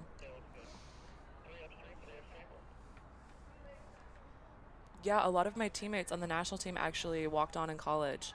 So it really is a sport at any level that you can join. So I started when I was 35. nice, nice. Yeah. So I'm a bit of an anomaly that I started when I was 13, but I have a lot of teammates who didn't start rowing until they were 18, 19 in college. Was Yeah. there an age restriction? Like, too young?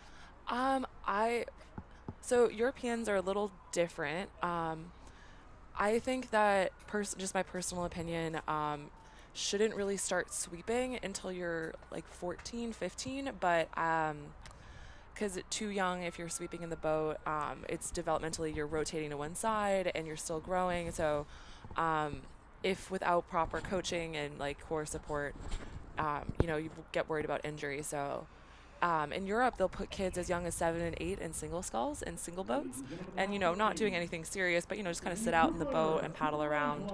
So in Europe, they'll do sculling a little earlier, but Yeah, for sculling, I remember being out in a gig. My dad put me out in a gig when I was, like 7 years old. yeah, and you just kind of sit there. And I remember rowing a pair with my older brother when we were like 9. I was oh wow, 9 or wow. So if I was 9, he was 11. Yeah. That's kind of young for a pair. Yeah, it's very Yeah, young. but we really moved it. We didn't flip. That's incredible. That's the battle. That is, if anyone's ever rowed a pair, not flipping is the battle when you're starting out. That's right. But no, I didn't start competitively until I was 1969. I was getting to be 14 years of age, and Yeah. Jim Barker. My dad recommended, go down to Undine and row with Jim Barker. He'll teach you. And he did. I did row for a few years in high school. Did not row in college, and actually didn't take it up again until I was almost 30. Yeah, it's a sport you can come back to, too. Yeah. Take a break. It's like riding a bike. It is. It really is. And it is. Nowadays, we don't really see crews really. 7th grade, I think, is the youngest that we would see having a program. 8th grade, a little bit more common. And, most crews really starting in high school. But I think personally, 7th and 8th grade, really more about like foundationals, having fun, should not be competitive in any regard. Right. Just burnout at that age is exactly. Yeah, burnout and injury. Exactly. So you just really want to have, when you're younger, starting out in the sport, all about having fun, just learning the proper technique, making friends, all the other aspects of the sport that are really important, and it will take you far. Oh, absolutely. Teamwork. Yeah, teamwork. And it keeps you off the streets at night. Especially if you have to get up early. Yeah, I go to bed at 9 o'clock. I go to bed at 9 o'clock. Oh, please. I have an hour and a half sleep by 9. Yeah. Oh. Yeah. So it looks like. Oh, yep. Go ahead. No, you go. Looks like we're getting 4s again. Yeah, this is. Yep, here we have the first 4 coming down. Oh. Yep. With Cox, JV. Yes, the men's high school.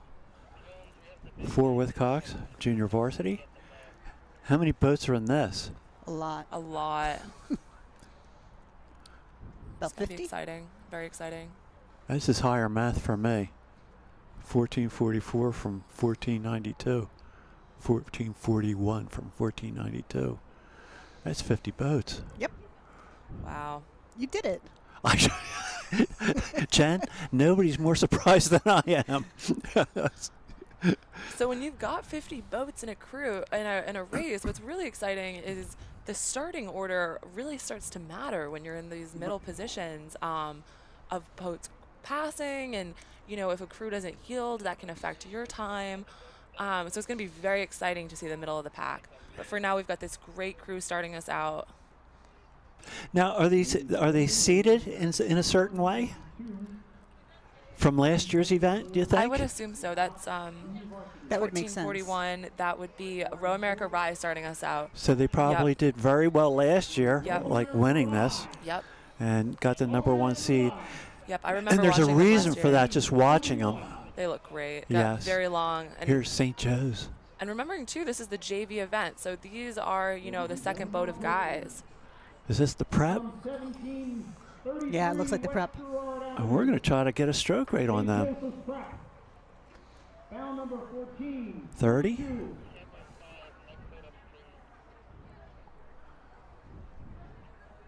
Yep. Oh. Yeah, they looked low for a 30, but I'm you know what? getting a 34 now. I'm getting a 33. They look great, though. Yeah. Look at this 3-seat. He's got a long arm following the stroke seat well. Good reach around. Yep. Just, uh-oh, here we go. Yep, here you can start to see the clusterings and the passings happening. So, yeah, the St. Joe's crew, they want to be #1 seed next year. Yep. Everyone's hunting down. Ladies and gentlemen, now approaching from Washington, D.C. Oh, good feathering here. Good feathering timing. Gonzaga. Nice releases, yes. College High School A. Good oar depth. And who do we have here? Now approaching 1447, the Haverford School. Haverford, they're a good. 1447. 1446. Wow, so this is Row America Rise. Probably C boat then, if this is their B boat in the JV category. Yeah. That's a really deep program.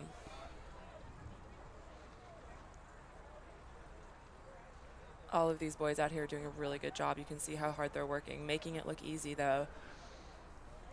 Especially these two crews. Yes, and it's just so much fun to watch this. The length, the clearing of the puddles. Really good rowing. Ladies and gentlemen, now approaching from Buffalo, New York, Canisius High School, men's JV High School 4. A little wobble on the boat, little wobble. 1449 coming up behind this crew. 1449. Not on the screen yet. Christian Brothers. Now approaching Christian Brothers. There they are, Christian Brothers. Academy. Not on the screen yet, but there they are. There we go. They're rowing a little high also.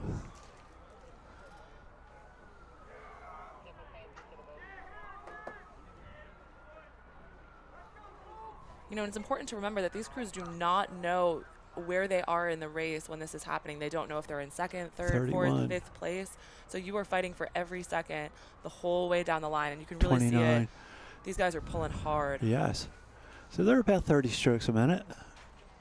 Yep, that's a great.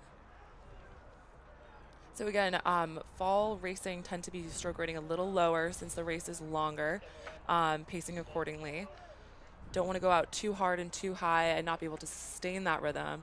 So, but you see these crews doing a great job because we're so far down in the course that they're able to sustain this long length, which is great to see. Because as you get tired, oftentimes you see crews start to. Here's St. Joe's Prep. But these look great. They look really good. Boy, they're getting loud next door there, aren't they? A little excited. Yeah.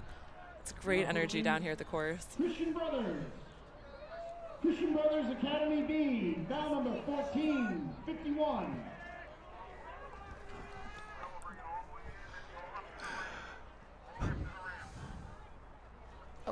Wish they would sit up a little bit more, but. Well, look how, I mean, they're just young kids. Look, 2-seat. Yeah, Tiny. a lot of heart. Yeah. It's not the size of the dog in the fight. But yeah, I mean, he's in there. He's doing great. They're all doing good. Oh, Isn't this awesome? yeah, and you can really see this bow seat in the front boat here. You can see how he's rotating to his side into his rigger, which is great. Good rotation there. The angle really shows it well. When you're able to rotate like that, you get more leverage, which is a really good position to be in if you're supported. Walking away from the other boat. Yep. And that's the most fun part about head racing is that when you see the boats behind you and you can push off of them and like really feed on that energy. That's all you have is, I mean, without a coxswain especially, is who's behind you. And, let's push them back, push them back. Yeah. Ladies and gentlemen, now approaching St. John's College High School. And this is fun too because the coxswains see the crew in front of you and then you see the crew behind you. So it's That's where the communication comes in. Exactly. On their heels. On St. John's College High School's heels, it's St. John's College High School. Battle number 1452. This is awesome. Little steering issue there. Now approaching Morristown. All right, now let's see who we have here. Right along the. We got 1458 in this front crew, followed by 1457 and 1460. So a it's little passing going Morristown, there. followed by City Honors. And then And there's Radnor that just went by. and now we have 1459 and 1456 coming now onto the screen. So 1459 is Sebastian, and 56 you said? Yes. Dematha. You can tell by the- Sebastian's moving the boat fairly well. Nice. I'd like to see 2 seats set up a little bit, but They're doing great. it looks a little worn out, doesn't he? It looks like he's trying hard. They're doing Yeah, great. yeah. You know, that's really all that matters is you go in, you're he's trying not letting hard. go. If I was a coach, I would want my kids to pull hard no matter what, and that's the kind of effort and the kind of drive and determination that Go, as a coach go. you look to see. Go. You can coach technique, but you can't coach heart. Correct. And all of these kids, you can really see the heart and the Come love on, get that they're back putting in, into get this. back in. There you go. He's cranking. They are cranking.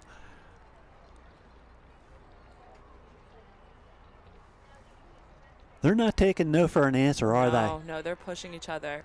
And that's great, too, to when you're racing, to be pushing with another crew. It can make both crews faster. they? Yep. Swan Creek, bound number 1461. Swan Creek Oh. Thank Rowing you. Club. Oh, look at this shot, too. Oh, wow. That's pretty.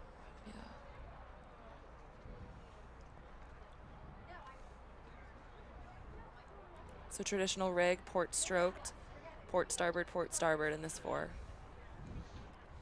Yeah, we were talking earlier about how all sweep boats should be starboard stroke. As a starboard, I can't disagree with that. I'm joking. So am I. But you know, as a starboard, so am I, but sort of not. I'm sort of not either. Both my 8s in the Czech Republic this year and in Tokyo last year were starboard stroked. So. And how'd you do? We got 4th. No, So there you know. go. I can't argue with that. Yeah. Oh, this is going to be tight. Oh, look at that. Somebody, wow. yeah, they made the correction. Wow. Okay. Good move.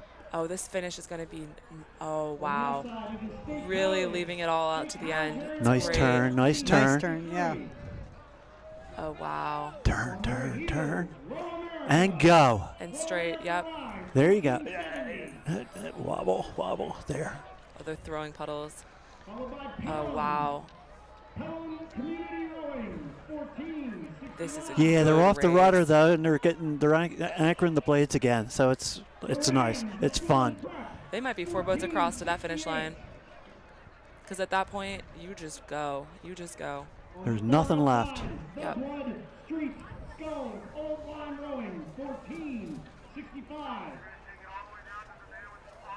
I like this. Followed by This is Gunston. great.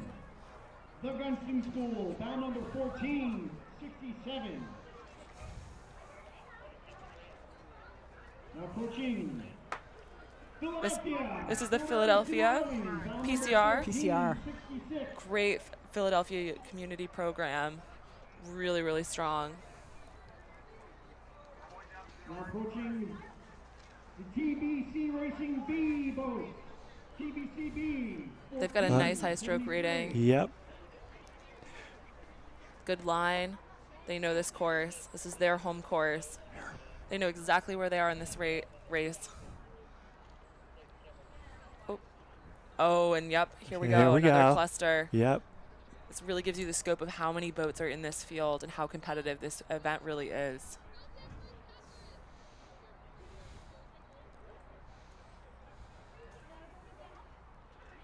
Now approaching Jackson Reed, bound number 14. That's a lot of boats up at the top sitting there waiting for their number to be called. There is, there are boats. There will probably be boats finishing this race just as others are still in the beginning. 50 boats, 10, 15-second margin. That's a long event. So again, you don't know what's going to happen in the race until well after. These guys out here are cranking. Oh yeah, look at this, 1471. Thank you. Unionville High School, looking very strong for a JV crew. Yes. Yep, this stroke seat with a lot of gumption. He's going for it. Last 500, they're in it. Look at that finish. I think this is a little farther than last 500, Tom. I No, think they got a little farther to go than that. I don't think so. Is it? No. They Oh, No, from here they I think it's shortened it. from Yeah. here I think it's like 700 from here. I apologize. That's when okay. When I raced out of the Schuylkill, the finish line used to be Way down, farther another down. 300, 400 Yep. meters down. Yeah. Yeah, But with the safety curtain gone. yeah. Which is really great that the regatta has prioritized safety.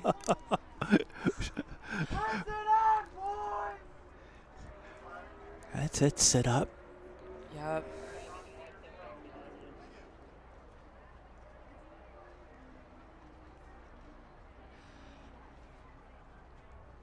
Oh, this is great. Heck yeah. Oh, great shot here. I like this. We got 1471. 77, I apologize. That's Baltimore out there. Yep, Baltimore Rowing Club. They're coached by Mark Damon. Mark's a tough competitor too. Very nice man. Yep. Walking nicely through here. Stay buried, stay buried. Or stay in the water. Yeah, there you long go. Through. There. They're There. looking good. Yeah, sometimes it's you know the wobbles, the coxswain on the rudder, Yeah, and a little missed water is a result of that. but it's okay. No, it's all learning. Yeah. It's And it happens like we have wobbles all that. This is 1478 right here, but yeah, wobbles happen in every boat, every race, every level, and it's just about how quickly can you bounce back from that. Don't let it Wobble, bother you. Don't let it bother you. Exactly. Just keep going. Take the next stroke. Yeah, all about the next stroke. There. Drive. Capital Rowing Club still here on the screen. Number 1484.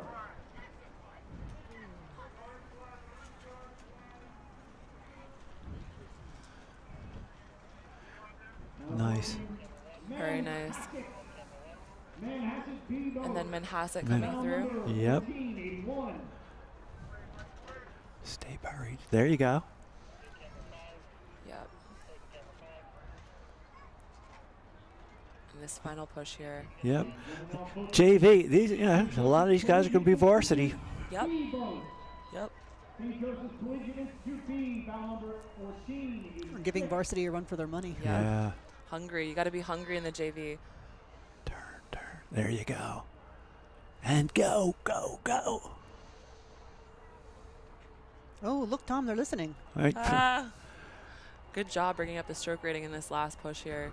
Last 10, 15 Am I strokes. awesome or what? Man, I am so good at yelling at the screen. 1486. This is St. Joe's Collegiate Institute B boat. Nice job here.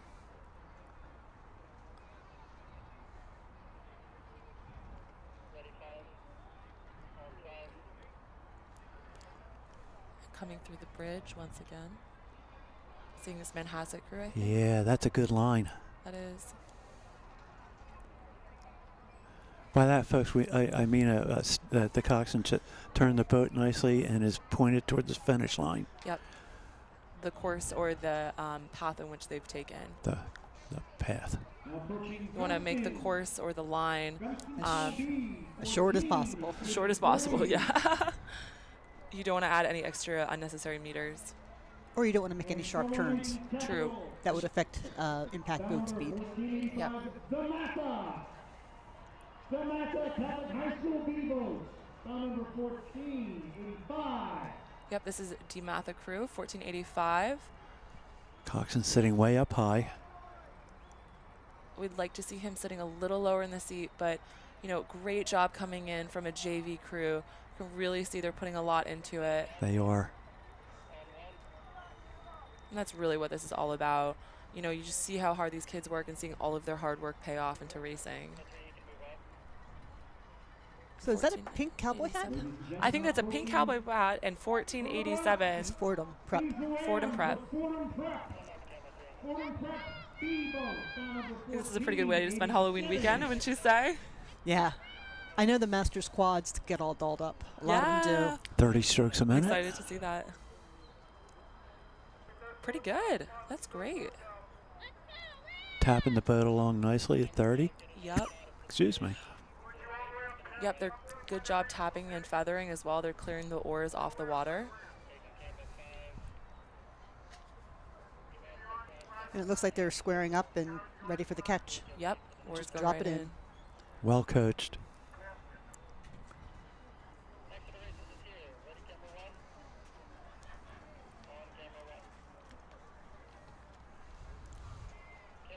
And we have crews approaching us. Yep. We have 1492 here on the left, or now solely on this game. St. Joseph's. St. Joe's. And then followed by 1491 That looks and like 1493. so 1491 is Oyster Bay. That would be 1491 Oyster Bay closer to us. 1491, Oyster Bay. Oyster Bay C. Both of them in that blue blue unisuit. Excuse me. And then 93 It's not on our list. not on our list. Oyster Bay. Oyster Bay now 1493. Oh, Oyster Bay. We've another Oyster Bay crew. Walking nicely. Yeah. And you know, I'd love to see extra boat added, you Yeah. know? Not scratched, but you know, when you throw some extra boats in there, that's really what we love to see. Yes, it's like they're not turning anybody away. You Yeah. know, like, let's compete. Exactly. You want to compete? We got your venue. We got Come on space down. for anybody. Yeah. Just get as many kids out there as possible. It's so great. 1490.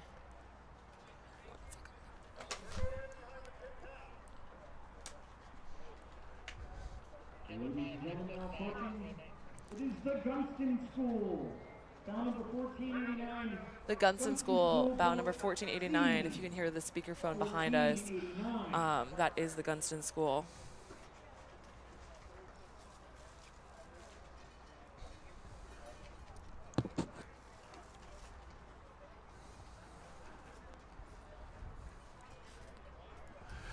We're on 29, 30 strokes a minute.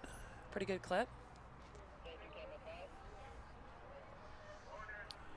You know, it's really important for these high school crews to really be maximizing their length and just using their skeletal frames, you know. It not necessarily about how much, you know, muscle you can have, but just about how well you can hang off that oar and just use your body weight and natural leverage. A lot of the crews doing a really great job at that. 32 strokes a minute on the crew closest to us.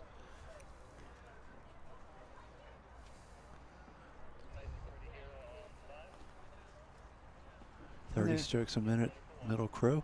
Nice. And the coxswain's going to be relaying that same information. This Tom is is going to be giving you. tight. Yep. Ooh. Oh no. I'm nervous. Okay. I am really nervous here. One of these coxswains is going to have to yield. Okay, he's They are communicating with each other, okay. I hope. It's oh Uh, okay. Okay. Come on. Yep. See, they had to bring their oars in. Oh. They did. The correct thing was to bring their oars in. So Yeah, they're but they able hit to the other continue. boat. Oh, did they? Yeah, they did. Oh, I thought they colli- just hit the bridge. No, they collided. Oh, that'll be a penalty. Yeah, the other boat turned right in Oh, front. And they're gonna hit. Oh no. They have to be careful with this. Yes, they need a off pressure on that inside. Yeah, they're forcing the outside boat. Oh. Just fellas, come on. There you go. All right, they're correcting their point. Yeah. Oh, that's tough too. It So close is. to the finish. The finish line in sight. 1494 here.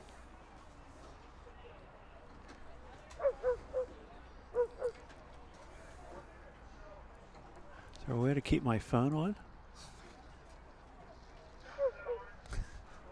So we can do the stroke rate thing? Yeah, there should be a way to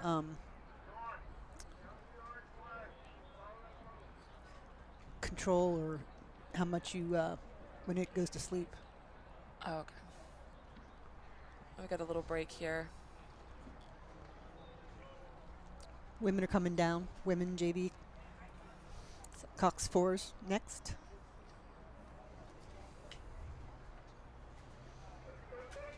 And we have 49 boats in this event. 49 boats, so pretty equivalent to the men's event in terms of entries, which is, I love to see that. Yes. Love Yes. to see the same amount of girl and boy entries, because that's not always the case. At the World Champ, yeah, but more gender equity as we go along. This past summer, or sorry, I keep saying this past summer. I feel like I lost a year. Well, I think everybody did. Yeah. In Tokyo, that was the best gender equity we've ever had at an Olympic. At an Olympics, it was pretty close to 50-50%. I think it was 49-51. In terms of total athletes across all sports and all genders. So. Well, that's awesome. Really love to see that. And it all starts here, you know. The more girls that can join, and just about participation and inclusion, really love to see it. Agreed. Yeah. It's just, the sport is just awesome. Yeah. Yeah, the growth in the sport has been tremendous. And a lot of that is obviously because of women rowing, girls rowing. Yeah. It's for everybody. It's really for everybody. All genders, all ages, all backgrounds.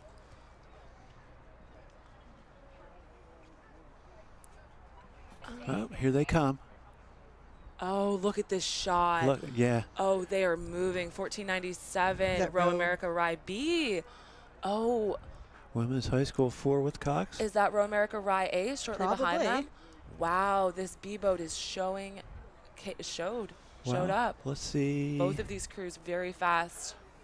Look at the catches and the press. And look at there's no one really behind them. No, they've got a nice open field. And they seem to be walking away. They seem to be. 1496 behind 1497. So Row America Rye B has Here they passed Row come. America Rye A. Here they come. Oh, very good send.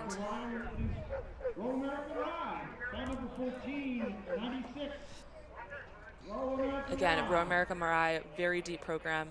So you can really see here the acceleration through the legs. This crew, you can really see they pick the boat up and they send it. That there's an acceleration through. They're picking the boat up and pushing it through. These ladies are 29.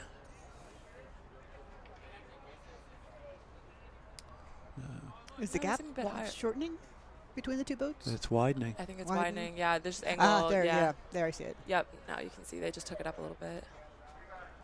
And the crew behind them, their teammates are at 30.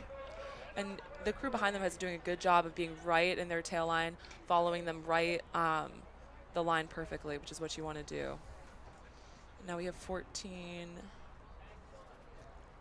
96, 98. 98.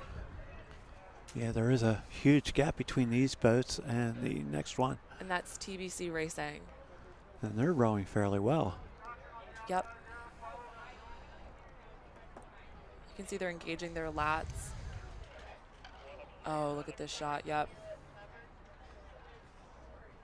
They're at 33. Yep. Very nice.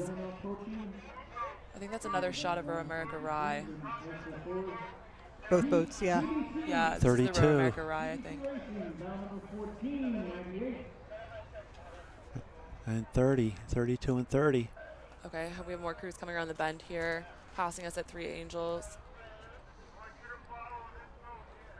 And we've got 1499 on the far side, TBC, and 1501. Saugatuck coming in on the inside, tight line. This TBC crew will have to yield shortly. Look at this. But TBC's still holding in the tightest line they can, giving them a very good race. Yeah, there's TBC's going out too far, I think. Too much yield. My opinion only, folks. Look at this. Look at this. Nice timing. Bang. Bang. Yep. Bang. Nice clean finishes. Oh. Go. Run the launch over. Run the official over. Yeah, they'll move. Oh, great racing here. Really moving the boat every meter. Here's the mount right out in front of us. Yep, mount coming on the screen now.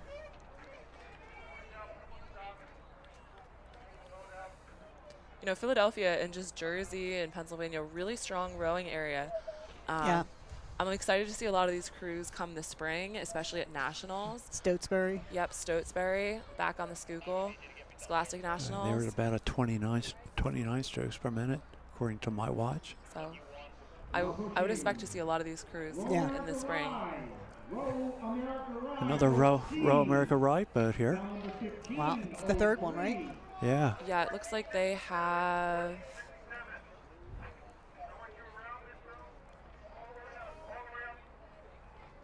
Ooh, nice. Look at the drive here. Unionville High School, bound number 1505, Unionville. Followed by Villa Joseph Marie, the Gems, bound number 1506. This is fun to watch. Really great racing. Yep, Row America Ride, those distinct blades.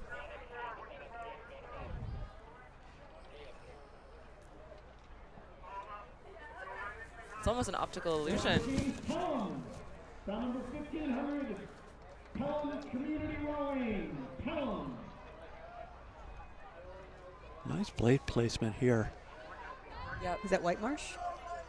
And on the inside, making a run is Yes, Whitemarsh. that is.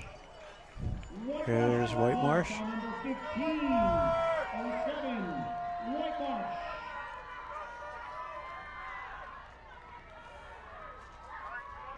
Oh, Yeah, they're rowing fairly 1507 well, aren't they? They're very Jeez. well. Good length. And then this is bow number 1508, Which is Narden Narden. Academy. Buffalo, New York, Narden Academy, bound number 1508, Narden. And these are JV? Yeah. I know. Boy, they are it's- rowing really well. This is incredible rowing for JV. Kind of looking forward to the freshmen next. I know. I know. Which is really exciting because, you know, because sometimes if a regatta doesn't have a freshman event, those freshmen will be entered into the JV event. Right. So now you know that there are no freshmen in this event, that this is just True how JV. strong, how strong these programs really are.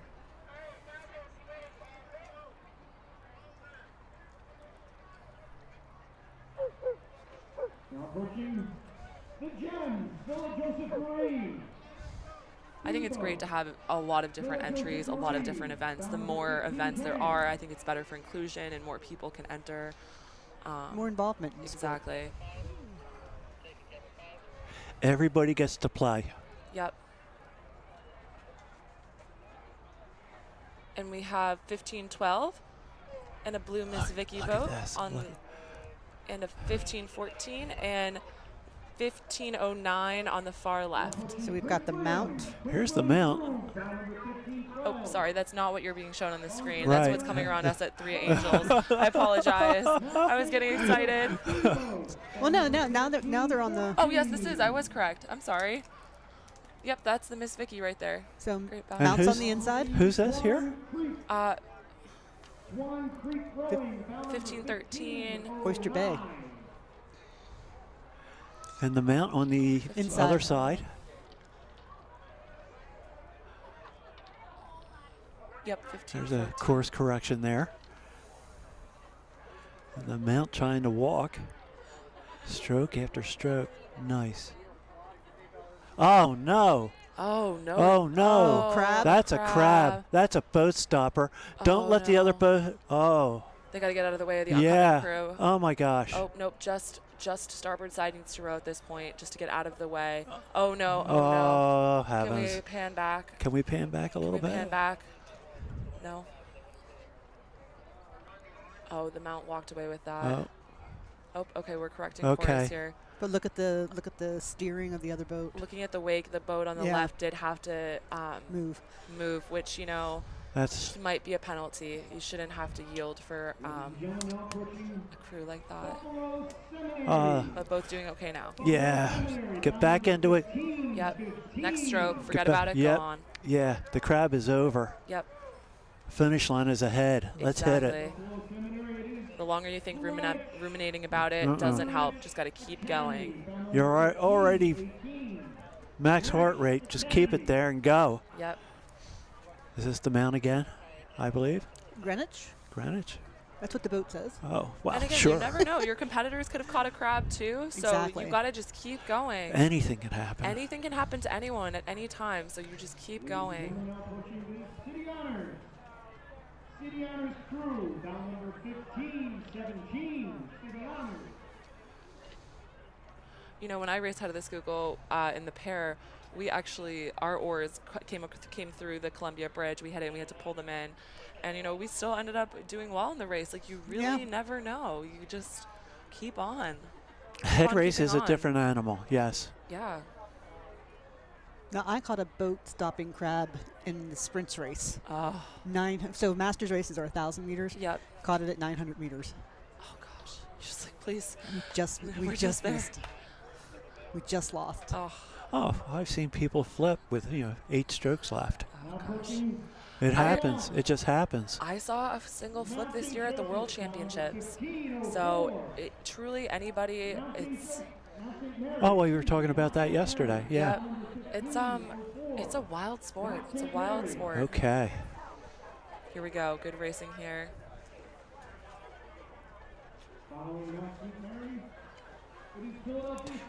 Can you tell me anything about bucket rigging? The reason for it? Yes. So the bucket rigging there's a couple reasons for it. The first is at a high-level crew, there is an argument that it's faster because the bowman has more leverage, as does the stroke seat. So to put the two middle pair together on the same side to kind of balance out that leverage. But it does make the set more difficult. So in a 4, when you're setting it with that bucket rig, it does make it more difficult to set the boat.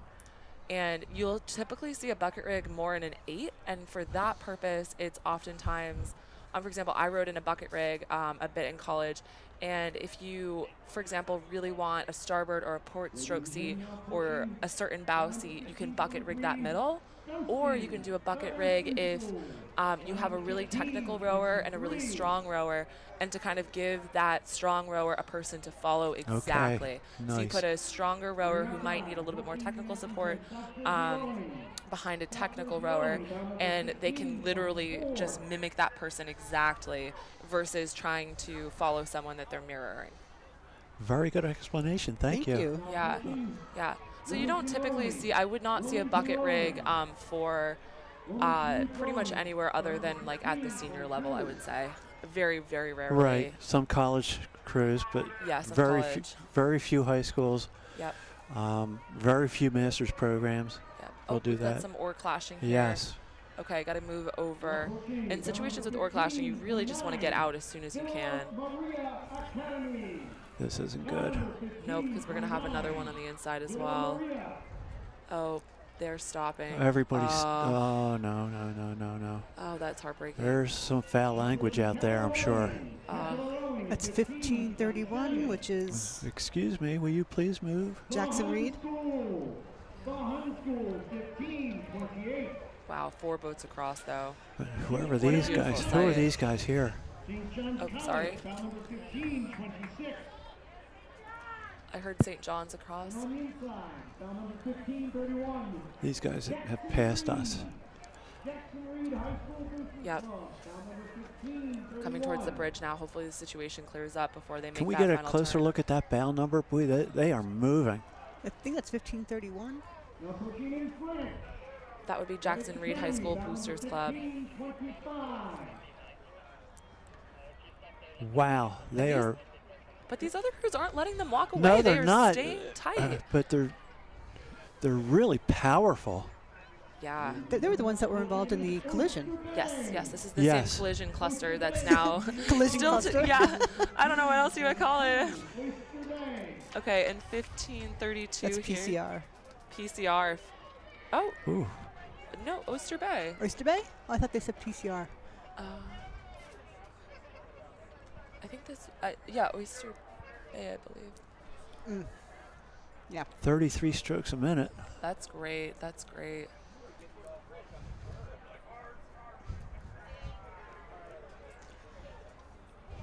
That's really great.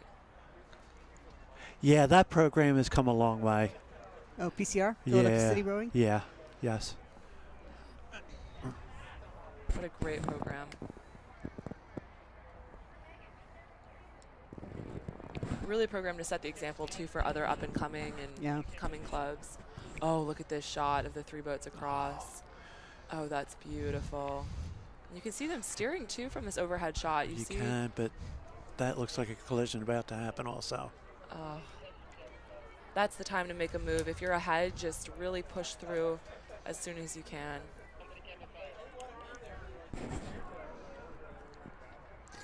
Hey, Colin, can we get some of the folks outside the tent to move?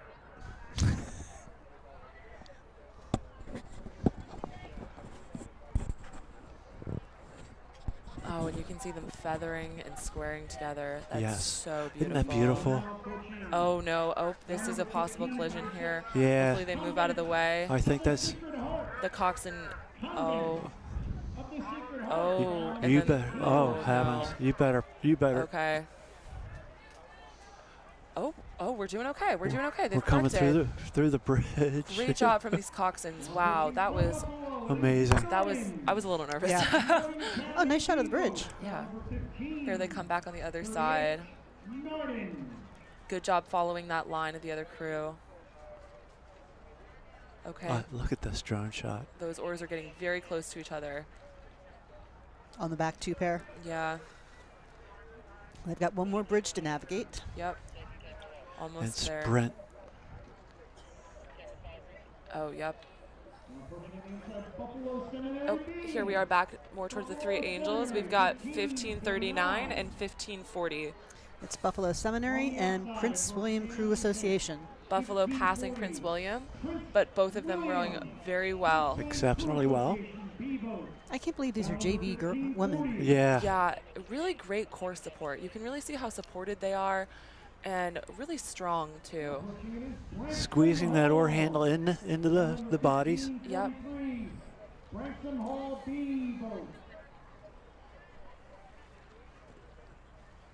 Nice.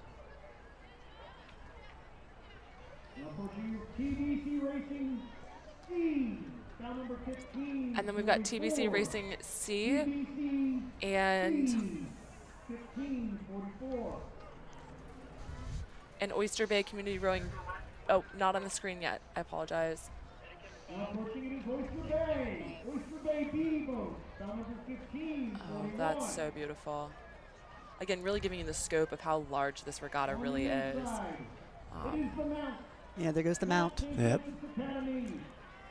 Trying to take the inside line. Yep, these boats are hunting. Look. I love seeing the aggression in these high school girls.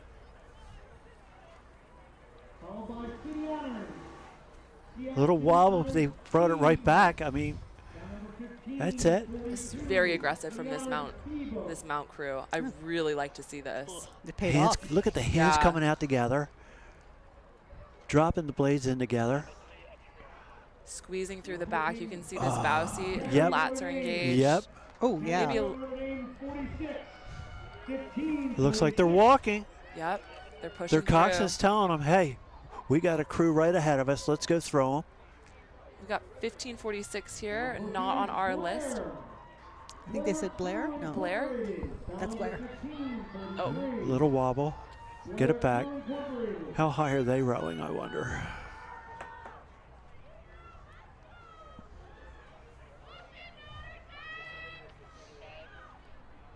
oh, look at this. The mount crew. 33. The mount crew. Is that Oyster Bay on the inside? Yeah. On the outside, I mean. 1541. So this is the mount crew we're just talking about. Yep, with Oyster Bay. They're Trying to walk through. Yep, trading. Nice. Look at the finishes. Squeeze. Yeah. Right in. Bang. And there's nothing like being that close to a crew. You hear them, you see them. Ah, it's great. Look at this. The mount with Mike Kennedy and Mike McKenna, they're just so well coached.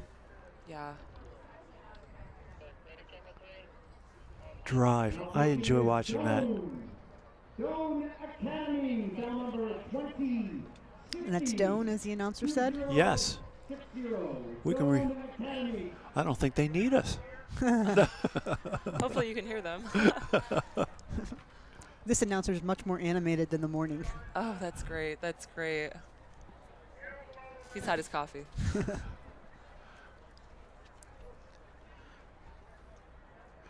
It's really great to see these extra crews entered. Yeah, I get the feeling they just don't, we want to race. Well, come on in. Yeah. Let's do it. Let's see what you got and have fun doing it. That's exactly the way it should be. Number 1547. We do have coffee if you want it. Oh, I'm okay. I'm okay. I think I might need some. Number 8 is Portland. Portland Community Rowing, down number 1548.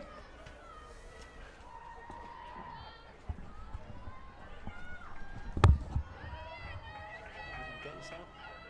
You want coffee? No. No? Ladies and gentlemen, NFL action. Second quarter, 13:40 to go. Panthers 3, Falcons 0. That team from Dallas, number 1. The Chicago Bears 7. Other. The Raiders 0. They're giving football scores. Jets Oh. 10. Patriots 3. Second quarter, 9:40 to go. And in South Philadelphia, it is the Philadelphia Eagles 14. The Pittsburgh Steelers 7. All right, 14-7. 48 to go. Go Birds. Looks like we have a break in the action. We should have the men's high school fours with Cox coming down. Jaguars 17. The Lions 14. Falcons 7. I love this shot of the city. For those of you just joining, I'm Regina Salmons. I'm on the U.S. national team. And with me, Jen Musio, member of University Barge, but I was a captain at Vesper for 4 years, chaired the captain's committee, and very involved with the Schuylkill Navy. we love the Schuylkill. I went to Penn as well, so I've spent a couple of years in the Schuylkill. And Tom Tolan has taken leave of us for a brief time, As we're here. waiting for the next race to come down. Yep, we still seem to have some fours coming through, though.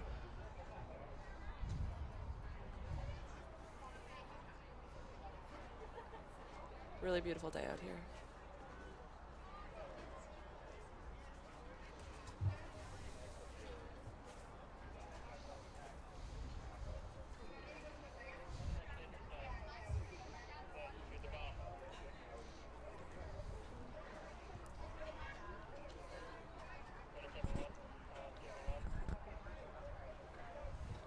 We're watching some 8s head upriver.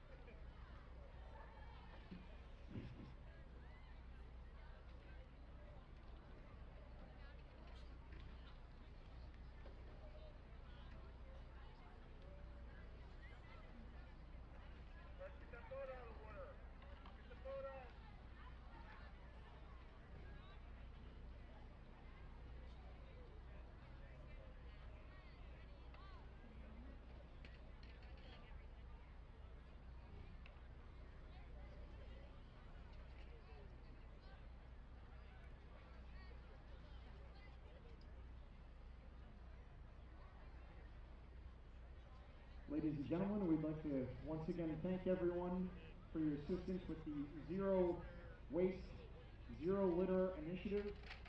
If you look around you, the grass here is pristine, especially considering the fact we had a full slate of, we're now into the 1550th voters about to pass since 8 a.m. yesterday.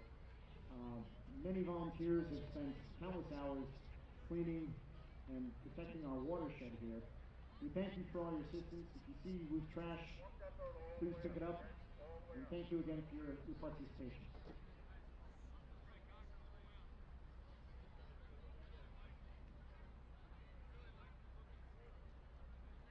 We'd like to thank our presenting sponsor, NSM Insurance. Thank you, NSM. We'd also like to thank Visit Philly, Valley Forge Sports, and the Fairmount Park Conservancy. A huge thanks to our sponsors, our volunteer outfitter, Boathouse Sports. Please visit them today on site in the vendor arena. And our official sports merchandiser, ND Sports. Have you checked out these amazing docks for miles? Row America built them. They're great supporters of our rowing community here in Philadelphia. We thank them, and we have gratitude for the docks that have allowed us to row. Hi, folks. We're back.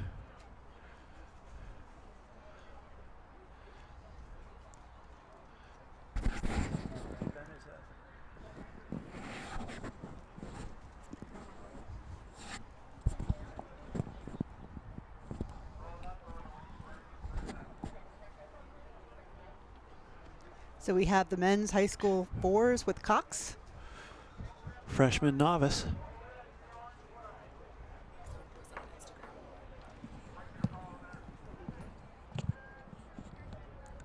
Oh, looking great starting us off here. Good turn, moving quickly. And this is the freshman novices. Bow number, is it 1541? Canisius? Oh. Boy, they're way out on everybody. Oh, yeah, they've got a good lead. They started first and just opening it up. 1549 probably. Canisius.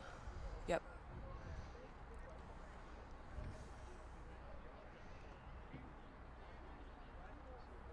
You know, I'm excited to see these guys in 2-3 years. If this is them in their freshman novice year, these are going to be very strong competitors. Well, it's starboard rigged. You guys are, this is your boat, guys. This is us. Look at him, right in the lead. You can stroke. I'll take 2-seat. Doesn't bother me. I love 2-seat. Yeah, I do too. I love a good 2-seat. I love every seat. And I love my ports too. We're joking. We need you ports. Yeah.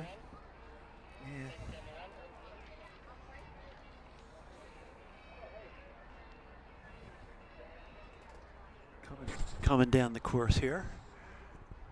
All right, sexy guys. Frosh novice, a little rough. Trying to keep the blades at.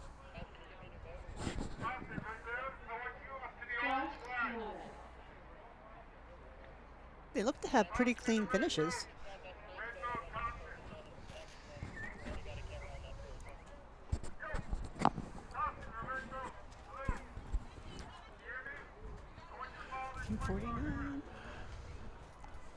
I'm looking around the bend there and I don't see anybody.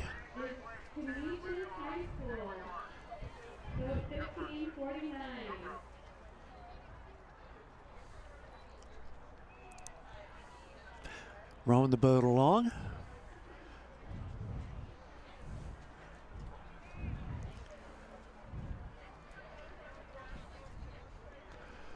See if I can get a stroke rating on them. Oh, here come the rest of them. Just made the turn at Columbia. Yep. Look at the pack. They're all so close together.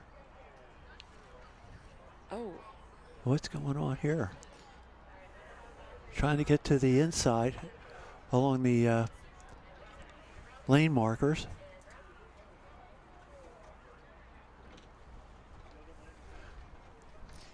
So that's 1552, which is Notre Dame crew.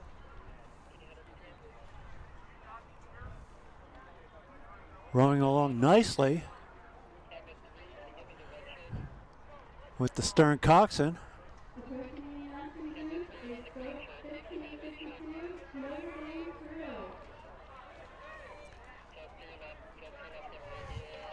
Up next is OJR Wildcat Crew Club. Followed by 1550. OJR. Out there is 1555. Moving along nicely. I believe they're coached by Cleet. Cleet Graham, former Commodore of the Schuylkill Navy. 1556. Wow. I'm wondering if there's some sort of jam upriver that the one crew got was way ahead of everybody else, and all the other ones are so bunched. 1558 passing us. 1553 coming through. That's Holy Ghost Prep. 1551 right behind them. That would be Canisius. And how many boats are in this event? 40-ish. Man, that's a lot of crews. This is awesome, you know, to have that many, event after event. Broken record, right? We keep saying it, but it's very, very impressive. Regina's eating. She's not sharing. She's just, you know, it's Regina. There's three of us. All right, I'll get back on the mic. No, I'm teasing you. I would like to make a plug for all of the junior athletes and all the parents and family members watching out there. Eating is very important. Nutrition is very important. Making sure that, you know, these athletes are fueled, eating enough, eating protein, eating vegetables, but also just eating enough, you know, like.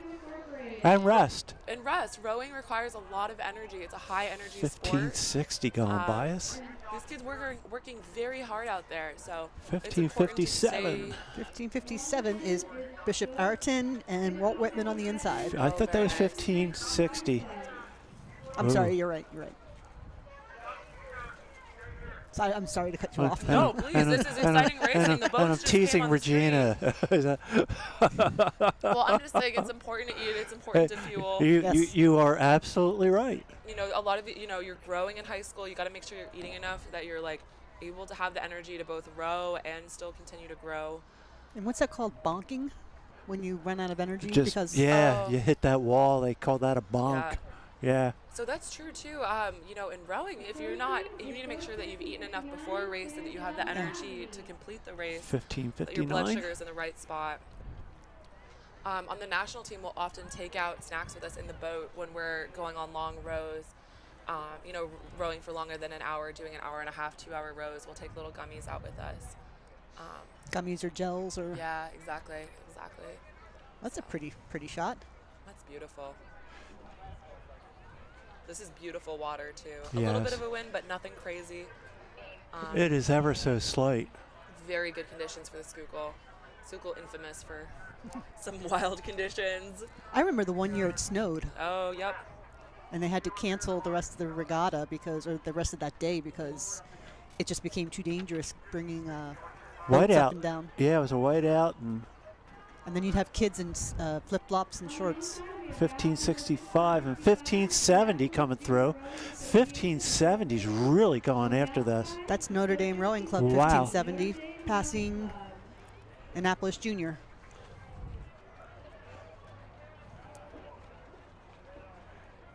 Annapolis Rowing Club, Herb Shepard.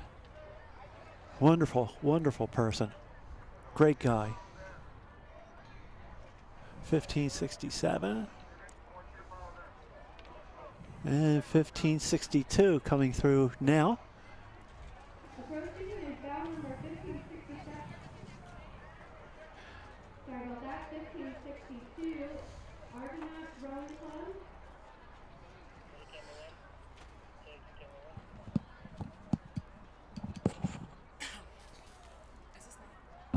Yeah.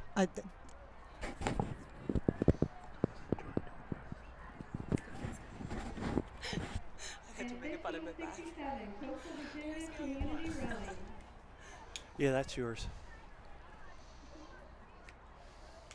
These folks are really rowing well. Reaching out. Little wobble. Got it right back. Whoa, here we go.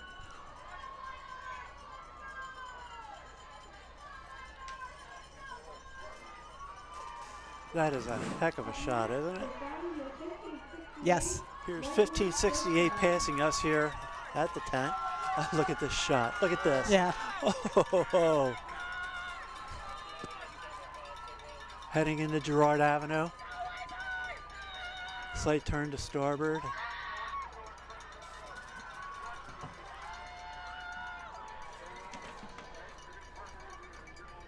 And somebody here lost their bow number.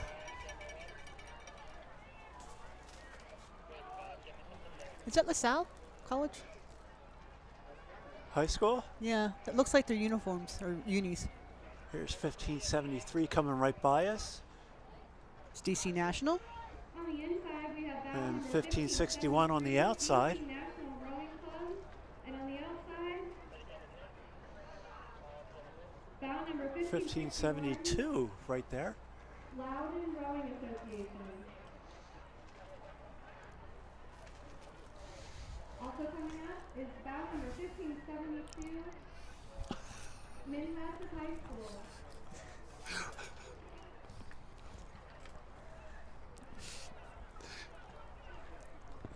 We do have fun here in the booth. Here's 1571 approaching us. Oh, we're having a blast. These kids are doing such a great job. I love watching this kind of racing. This is just 1571 is EA. They're Fairmount. Oh, very nice, very nice. They're rowing very well, aren't they? Yeah. Getting to watch these high school crews, it's just very inspiring for me. You know, going back to training and like the joy of rowing really is often in high school rowing. So, for the rest of the year, are you guys still training hard, or what's going on? Oh yeah, we've got the Pan American Trials in 2 weeks. Good. Are you training for that, or? I am. We'll probably send about 5 pairs to that in lieu of the speed orders. 1576. So, and then from there on, it's just winter training until the spring season. So that's kind of our big fall push, and then good racing here.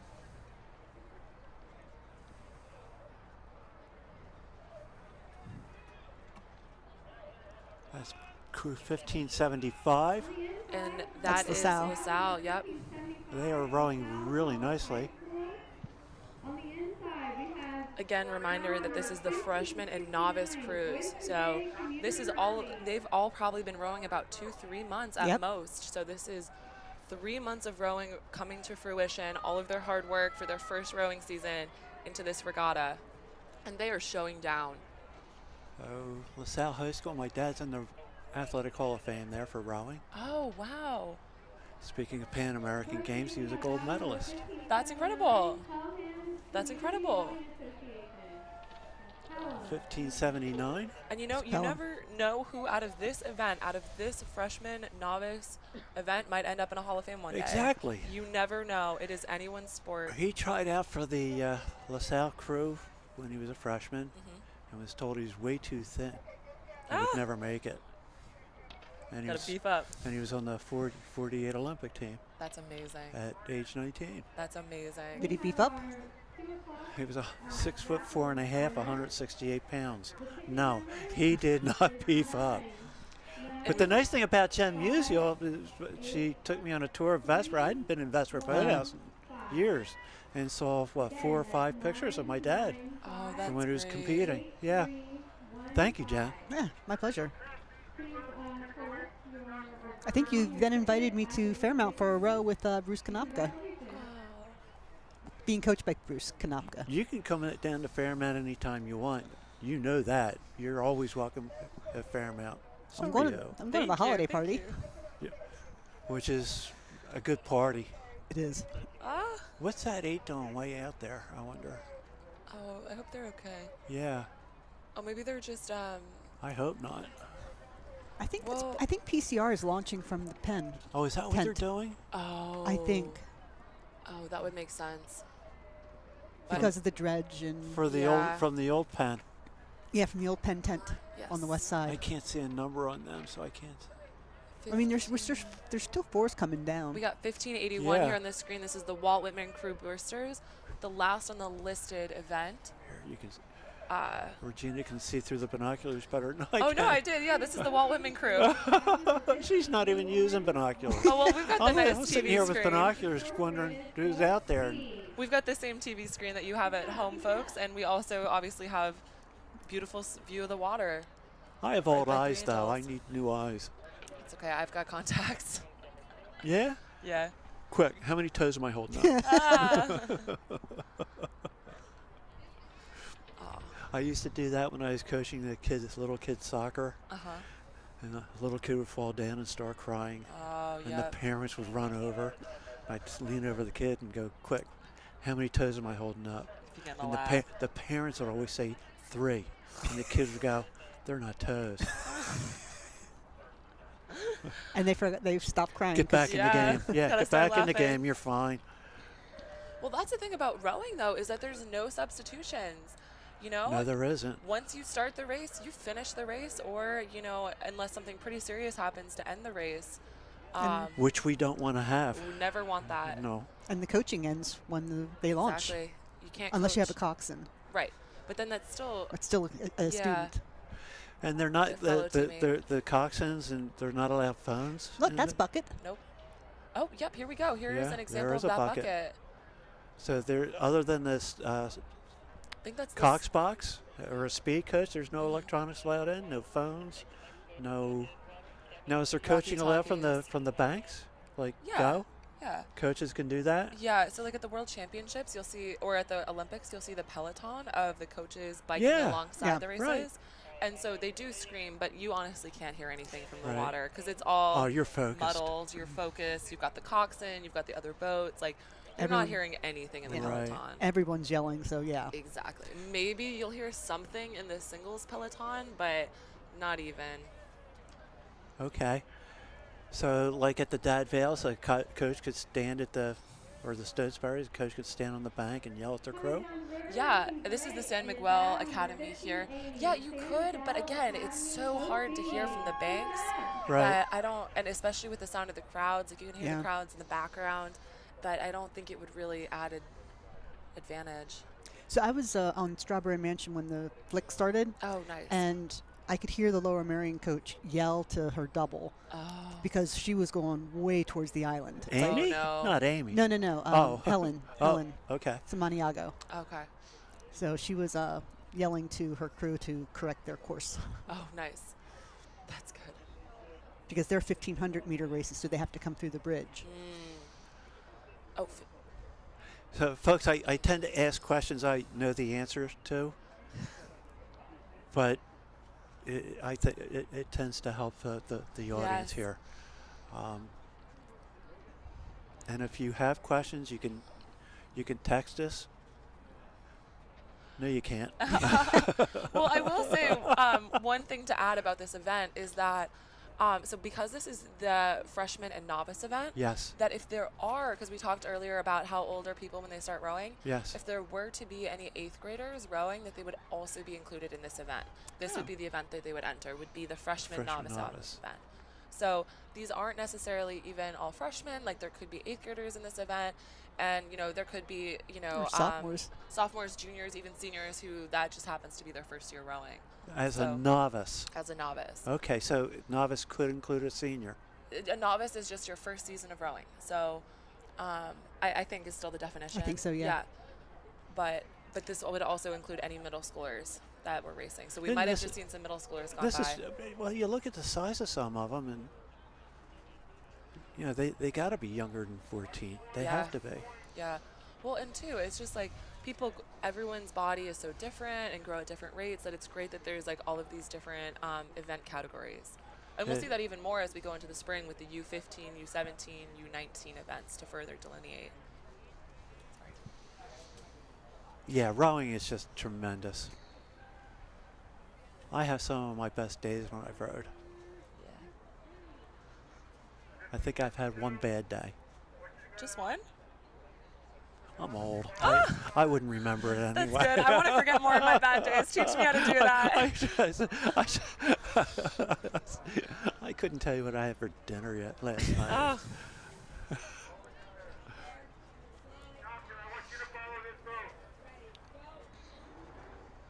The event's starting soon.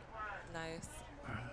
So JVs, seniors can't enter JVs, but anyone can be a JV. Anyone else can be a JV. I thought seniors could. Okay. I thought JV is just like the ranking, like your first vote is your varsity, second vote is junior varsity. So you can put so too, you could put a freshman or a novice into a JV or a varsity vote if you wanted to. I just can't go the other way. Okay. Yeah, like you can't put obviously a non-novice into it. And what constitutes a novice? It's just their first. Good question that you already know the answer to, Tom. These are great. So, but if you win a race, are you then not a novice? I think it's the season, isn't it? It's just the season. It'll be this is their novice season, and then they'll never get to race novice again. Hold on to that novice season as long as you can. It's just an even playing field, you know. It's sure it is. Like I would never want to enter. Like now I'm in championship, and so that's what you want to race the appropriate event because that's fun and fair. So you're an Olympian in sweep rowing. Yep. If you had never sculled and took up sculling, where would you have started? Obviously not novice, but intermediate club. Okay, so I rode novice my freshman year of high school. Okay. And then, did varsity and singles rowing. I did a varsity 4 and singles rowing in high school, which was a U19 single. In college, the summer after my freshman year, where I was in the varsity and JV at Penn that year, I did both. I rode for Vesper, and we did intermediate, but once you win intermediate at the summer, then you can never compete in intermediate. Correct. Again. So it's kind of this natural progression that you'll see a lot of athletes go through of, you start novice, JV, varsity, intermediate, club, senior, championship. And it's really great that there's all these levels of competition because everyone can be competitive at the event that's appropriate for their current ability or age. The ability to advance. Yes. Yeah, like it gives you something to shoot for every time you go out and row. Yeah. Like at the Charles, you can't row club if you're made the national team, or if you medaled in the champ event. Yes, and once you win the club event, then you can no longer race again, which is also really fun to keep it competitive. So it's not the same people winning the club event every year, and that really promotes inclusion and very good racing. Yes. Very good racing. Oh, who do we have coming down now? What's this next event? That's a 4. Women's high school 4s. Is it varsity? Frosh. No, this is the freshman. Really? Again. Wow. Look at this. They are incredible. Who is that? Is this Saugatuck or? Yeah, it looks like. Saugatuck was the first one off the line. Yeah. Well, I'm assuming this is Saugatuck because boy, can they row. For 3 months of rowing, that is incredible. This is novice freshman? Yeah, this is novice freshman. Wow. And there's only about 20 boats in this event. Oh, it's half an event. Yeah. It's only half the event. Look at this. They are well coached, these young ladies. Yep. Some natural aggression there, which you love to see. Oh, and look at the legs up and legs down at the same time. I love seeing these high school women going out there and being aggressive, It's very good to see. They are fun to watch here. Yeah. This is a real treat. They should be coming past us soon. They are right there. Oh, yep. We can see them in the distance, folks. Your view is better on the TV screen. We've got That's our view. Our view. 1584. That's the Saugatuck. Confirmed Saugatuck, yep. So they started first, and they have opened this gap. They are really pushing those other crews behind them back. Who started after them? at Buffalo Seminary in 1585, which I think is now on your screen. Yeah, they seem to be rowing a little bit higher.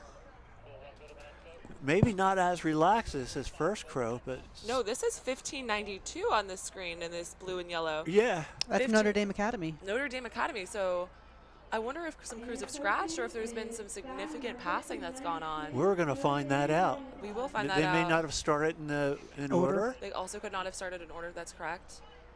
You know, you really never know with these head racing until the final numbers come out.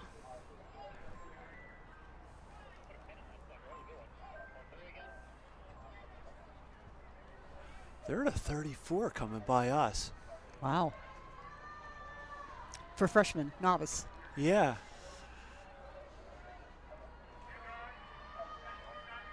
Look at the drive on 3-seat.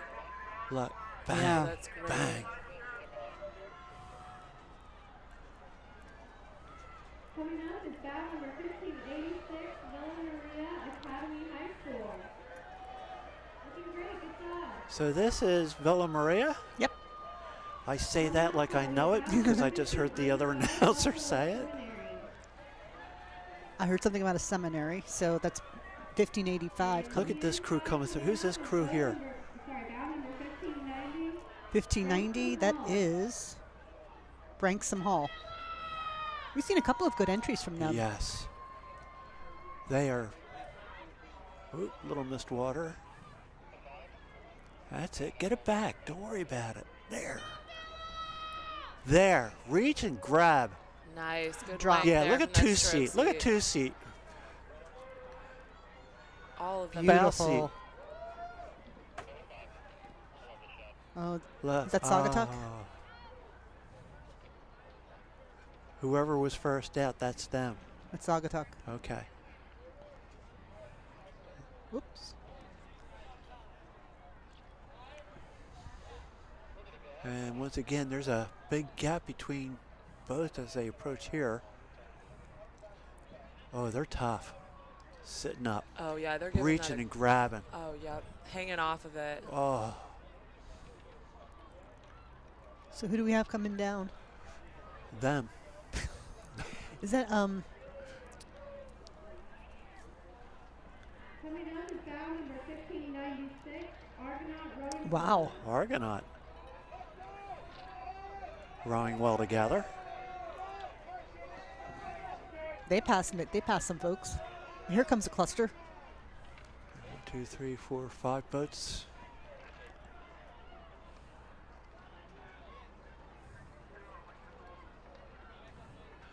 The young ladies out here. Can we see them? Oh, sorry. That's okay. We've got All the way out, they're past here. 1595. Which is Bishop Ireton. Coming up, we Oh, have and then bout right number now, currently on the 1597, screen. Walt Whitman Crew Boosters. Then bout number 1595. These young ladies here are rowing very well. 1598 in this blue boat. 98 is Villa Joseph Marie. They're rowing really well. Along with that is bout number 1598, Villa Joseph Marie High School. And bout number 1588, Wilmington Youth Rowing Association. If you need it. They work everyone. If you don't. Wow, great racing here. Number of oars that have accumulated on the docks. Nice. This is nice. If you have left your oars on the docks, please retrieve them. Do you need a set of blades? I got them over here. Oh yeah, people seem to be leaving their oars behind, which are a very expensive thing to lose track of. Yes. They are. So the blades that you folks use on the national team? Are they croakers or Uh, concepts?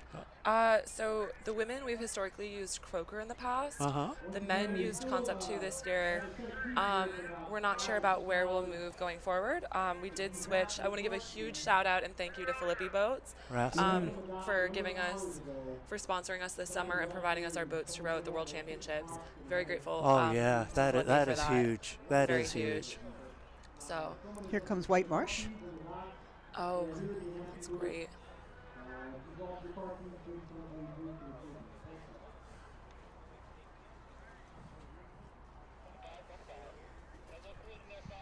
Oh, oars over the buoys here.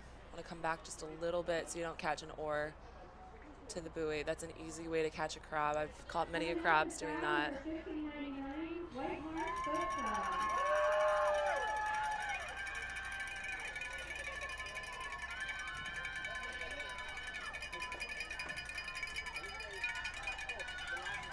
There's White Marsh coming by us. Look at this. Every stroke taking a seat here. Look. Wow. That's focus there, folks.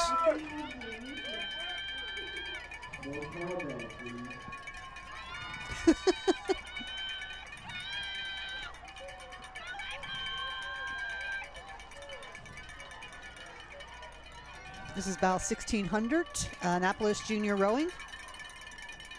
Shout out to Herb Shepard. Did I mention Herb earlier? You did. Heck of a guy. Oh, here comes that Nello boat. We like Nello. Right, but weren't they the boat that had issues before?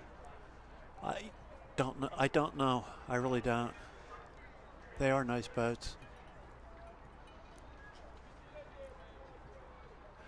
But as I said before, I just don't think anybody makes a bad racing show anymore. You know, like they're all good.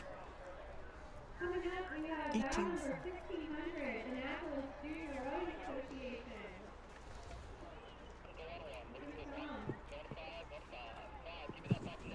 Next is bout number 1603. Yeah, and at the high school level too, the equipment really is negligible. There's not like, it's really more just about like learning to row, and the athletes, like the difference in shells really only comes to play when you're at a much higher, like, much higher level. yeah, like right. the Olympic national team level. Like right. all these crews are doing great in whatever shells they happen to be rowing. Yeah, I mean, I think I could probably row anything. It's just not going to make me faster. Yeah.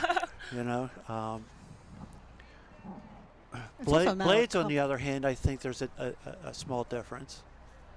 But that's just my feeling. A little timing issue here. Yeah, more the rigging than the equipment itself. Yeah. The way that you set the boat up for the specific athletes.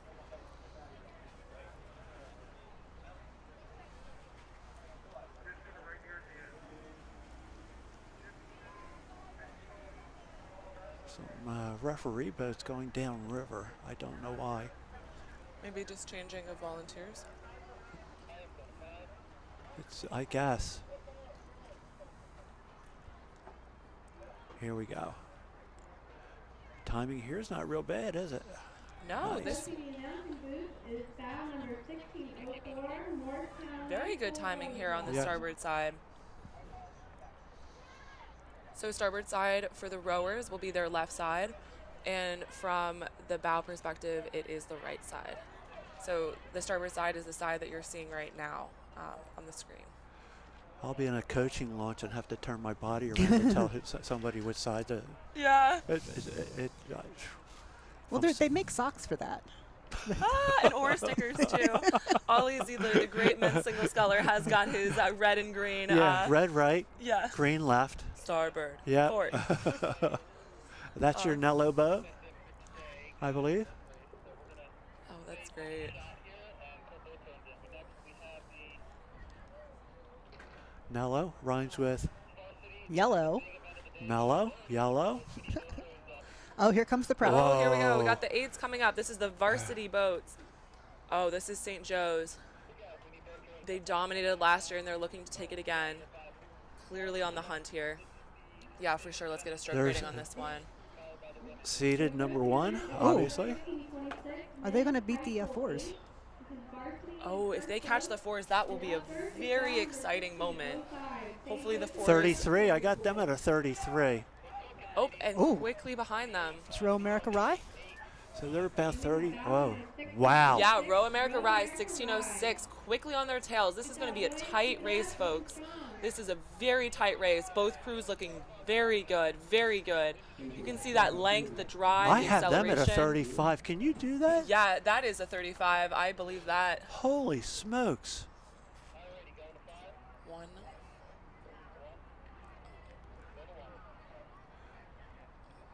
That's power in there. Nice timing. Yep.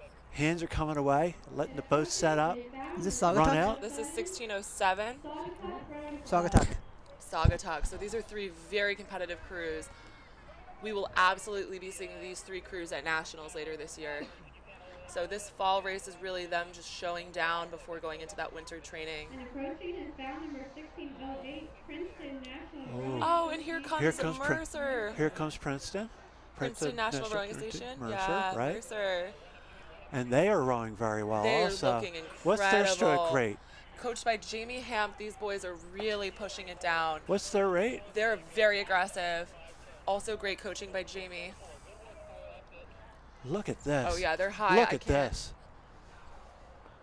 But they're effective, so it's not just about the high rating, but getting that power per No, stroke, they're which is pushing the beautiful. boat And this well is Pelham? past their puddles. Pelham, yep. So far, they're coming down in order. Yeah, no passing here. 16-10 behind them. That's Gonzaga. Gonzaga. Look Another- at Gonzaga. another good. Jeez. Yeah, these Another are good real program. powerhouses. Real, you can see the way they're all in unison, all 8 of them. Here we go through the bridge. Oh, yeah. They know. Oh, we've got some passing here. Oh, That's the. Is that the 4 or no? I think that's the 4. I think Yes. they caught the previous event. Yes. It should have left a little bit more spacing. I hope the 4 yields. Yeah, I think they will. It looks like they're on the outside. Yep. Yeah, they're Looks okay. Good. This is a great example of how to yield. Well, the Be safe. referee in the boats probably asked them to do that, and they did.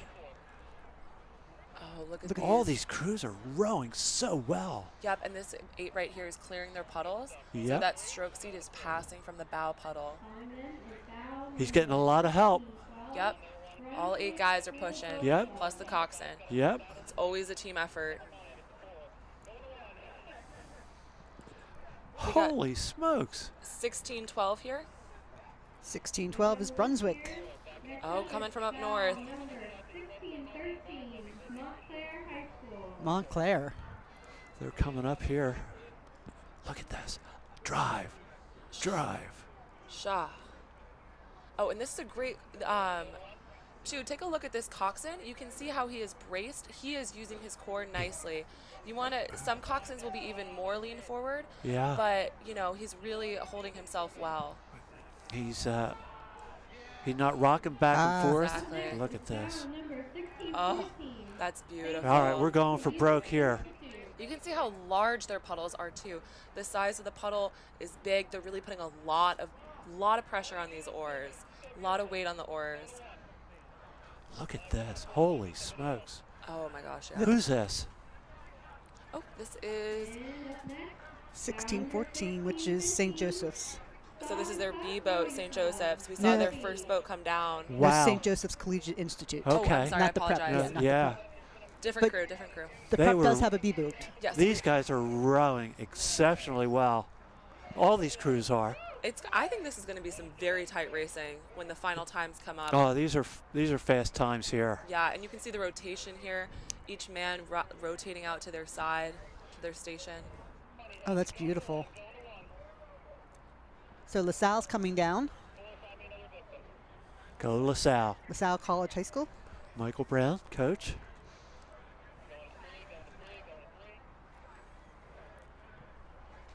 They are 16, followed 16. closely here. TBC Racing. TBC Racing. So LaSalle passed them. Oh, wow. Yep, but they're still pushing. Yeah. Yes, they No are. one is They're- giving an inch. no, they're pushing well. Every place matters. Ooh. 16, 18 behind them. That's Fairfield Prep Fairfield coming Prep. into view. Oh, they're putting a lot of pressure on it too. Oh, yep, and you see a 7-6 bucket here with Fairfield Prep. Yes, you do. So that's an interesting way to rig as well. Not currently on the screen, but Brunswick on the screen now.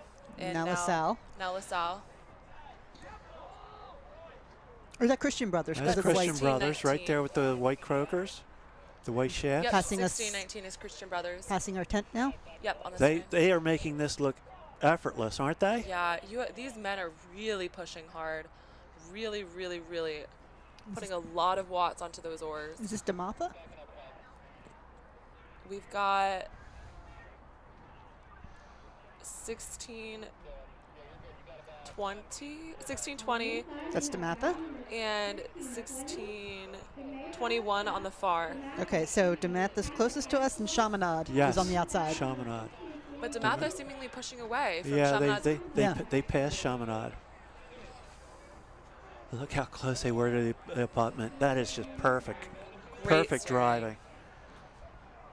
These are the program's best coxswains driving these boats. Most experienced coxswains here. Sit up, sit up, sit up. Here we go. Nice. And this is Annapolis Junior Rowing. Yep, bow 1623. We're not even halfway through the field. Nope. Drop the blade in and let the boat go. Coming down, we have bow. 59 boats in this event. We're going to be here, I was going to say all day, but the way these guys are rowing, we're going to be here about 3 minutes. I know. Oh, these are some pretty fast crews. They are just tremendous, aren't they? With the conditions, I'm sure there's going to be some. Oh, yeah, there are going to be some good times. Look at those white croakers. Good swing send right there. That's the B boat, the Christian Brothers B? Must be. Again, the depth of these programs. Coming through the railroad bridge. The guys driving these, piloting these drones are doing a tremendous job. Isn't that pretty? Wow.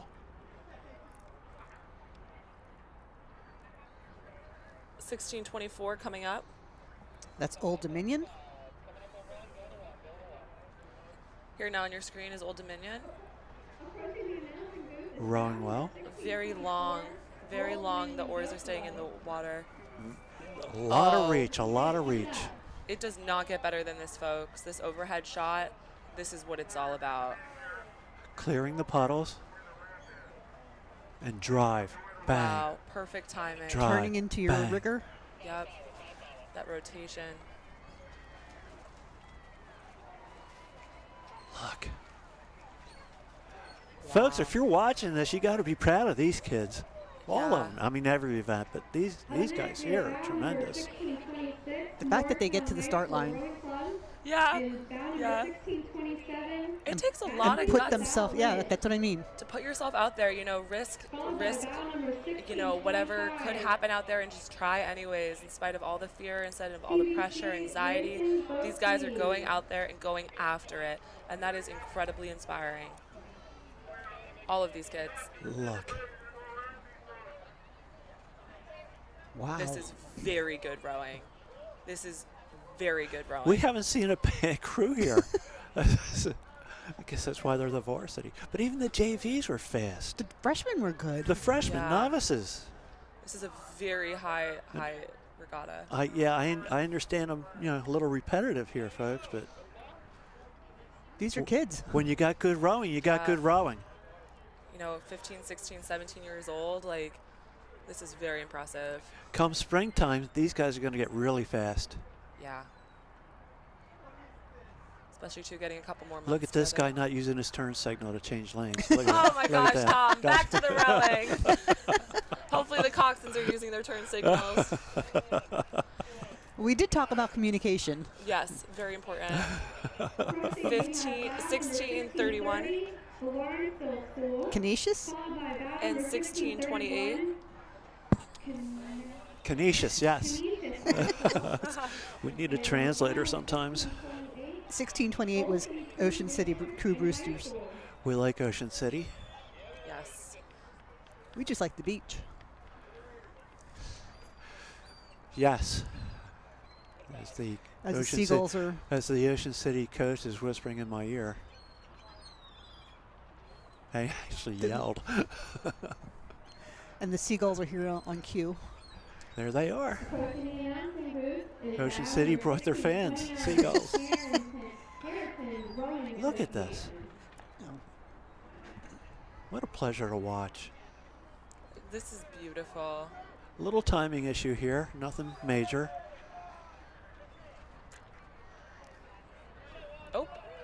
here we go. Oh, this is a hard spot to pass too, because you're coming around that turn. So Coxon's doing a really great job here of maintaining space. Who's this coming by us here? Coming down the river, we have bow number 1632, St. Augustine Preparatory St. Augustine High passing School. through us, not on your screen. And ahead of these three crews, they were. Look at this, side by side. Can we get these bow numbers? Oh, sorry. That's okay. It's so exciting. I'm getting caught up. I'm like, this is so beautiful. Let's see who's. We got 16. The inside crew here is walking through the other two boats. Look at this. We have bow number 1634, Father Judge High School. Oh, Father Judge. Out of Malta. Oh, here we go. Now it's on the screen. Phil Roach, coach. 1634 out passing 1633. Yeah, you should. I recognize the unis. 1632 on the This inside. is going to be brutal going into the bridge. Yeah. Somebody's got to make a move. So that's St. Augustine Preparatory in 32, 33, Row, New York, Manhattan, and 34, Father Judge High School. So Row, New York, So 30, great program. Father Judge started behind the other two. Yeah. And is right there next to him. Yep, and Row, New York pushing up on. Yes. It's totally. Just giving a huge shout out to Row, New York, and all of the amazing work they do. It looks like they're walking on that other boat ahead of them. All right, they're separating here. Yeah. Father Judge. Oh, that is a tough line. Oh. Uh-oh. Oh, yeah, well, let's keep an eye on this. This is exciting. Folks, we're not ignoring the crew on the left-hand side of the screen. That is crew 1638. We're just waiting to see how this plays out going to the bridge. Radnor High School. Radnor. And that's a club program, I believe. And 1641 now coming on the screen. Look at these guys going by us right TC now. National Rowing Club. Wow, they are really rowing well. Okay, and this. All right, we have room going into the bridge now. Yep. Go, Father Judge. Seem to be straightening out. Look at the pop in the bow here. Yeah, you can see that bow how it's just traveling over the water. Bang. Look at this. This is so exciting. Yes, it is.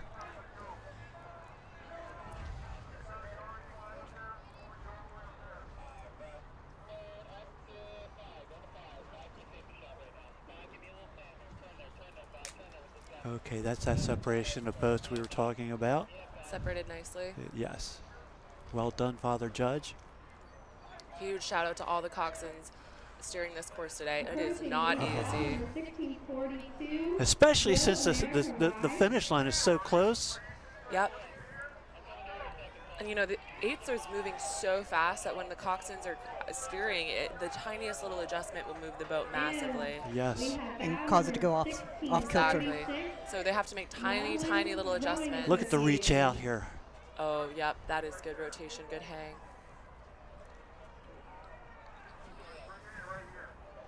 What stroke rate are they? Oh, yep. Following Lavin and bow number 1644, St. John's High School crew. I'm getting a 35. Wow. 36. Yeah, and they are 36. together. They are moving. They know that you know they got less than 500 meters to go. That was Time to very air it out. effective. Typically, you'll see a lot of collegiate crews rating 35, 36 for a head race of this. So these high school crews are really, really pushing towards that collegiate standard. Yes, they are. Quite well. Yeah. Look at this.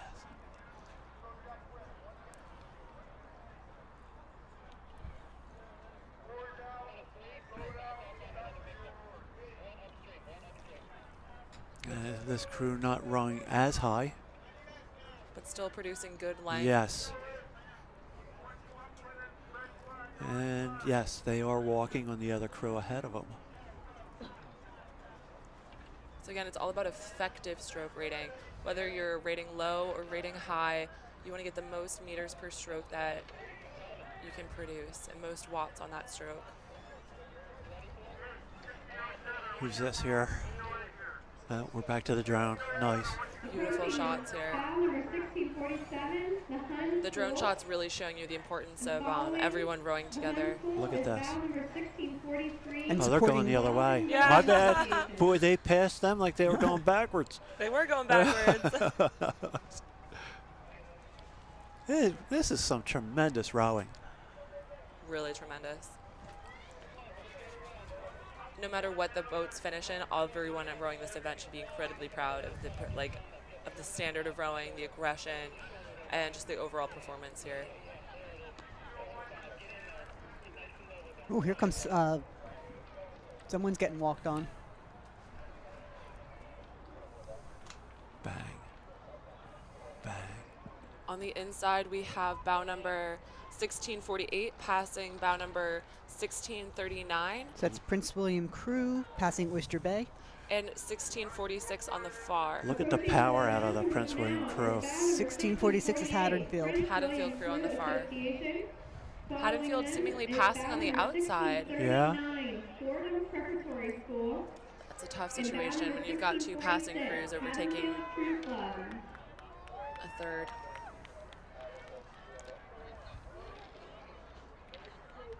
Look, you have a spectator taking in the... And then we've got bow number 1651, I apologize, and bow number 1653 followed closely behind. So 51 is Bishop Ireton and 53 is PCR, Philadelphia City Rowing. And bow number 1650 coming Here we third go. in behind. See, the coxswain was just on the rudder. You saw the boat flicker. They're right back at it. Didn't bother them at all. Nope, they are pressing on. They are. And now back at Three Angels, we have bow number They're on your screen. 1654. And that is the Haverford School, another well-coached program. Yep. Mostly scullers, are they? Yeah, there are a lot of sculling up there. Yep. Sculling makes good sweepers. If you can scull, you can for certainly sweep. And if you know how to move a single, you can move any anything. boat. Yeah. I should be able to row the Titanic at that point. Oh, no. Good luck with that. Yes. It's underwater. Oh, we've got a good, exciting moment here. We've got bow 1656. It's Chaminade, Passing boat 1657. which is Gonzaga High School B. 1656, Chaminade High School. They're rowing well. So the starting Really there good might have been length. a little. Really good length. And then following behind them appears to be 1658, 1658, Mercer. Yes, the Mercer B boat. These coxswains are taking these turns really, really well. Yes. Just want to give a huge shout out to these Mercer boys. I trained this summer, have a couple ergs in the same erg bay as them. So shout out to our hometown club. There you go. Yeah. Go Mercer. These boys train really, really hard. Coached by Jamie Hamp. Coached well. Look at yes. this. Again, this is their B boat. Incredible. And we'll see a lot of the guys from all over this event in the collegiate racing in the years to come. This Definitely. All right. Let's see how this works out. Here's the prep coming past us now. Our tent. Okay. Oh, this bridge is very, very congested, though. A lot of crews coming through this. Yeah. All of them in slightly different positions. So, I know when I row a boat, whether it's a single, double, whatever it is, through 8, when we get congested onto a bridge like that, I know I am exceptionally polite and ask politely to please move over. Is that what you find? Tom, I think you're incredibly well worded. I've never been called that. No comment from No, the no. commentator. Excuse me. Yoo-hoo. Could you kindly move over? Yes. All right, so who's Here in this? this cluster, we have in the far yellow, I think that's Chaminade, but confirmed 1664. And 1662 in the black. 16. Yeah, it confirms Chaminade C boat, and the black boat is Moorestown. And 1660 following closely behind. That's DeMatha. Nice. You should be able to tell by the red and the blue oars. And we'd seen DeMatha earlier look in at the this. fours. So again, another strong, deep program. Number 1664, Chaminade High School, boat C. Bow number 1662, I love this view going through Girard. Oh, for sure. And bow number 1660. And then we've got bow number 1659 in the yellow. Athletes Without Limits. Oh, Oh. incredible. Along with them is bow number And where are they from? 1659, Athletes Without Limits, boat C. Athletes Without Limits. Athletes Without Limits. I think they're from Maryland, but I am looking it up right now. I do not want to tell a lie on the line stream. I like the name though. Yeah. These drum guys know what they're doing. Athletes Without Limits is, hold on. I can't get my phone to work at all to look that stuff up.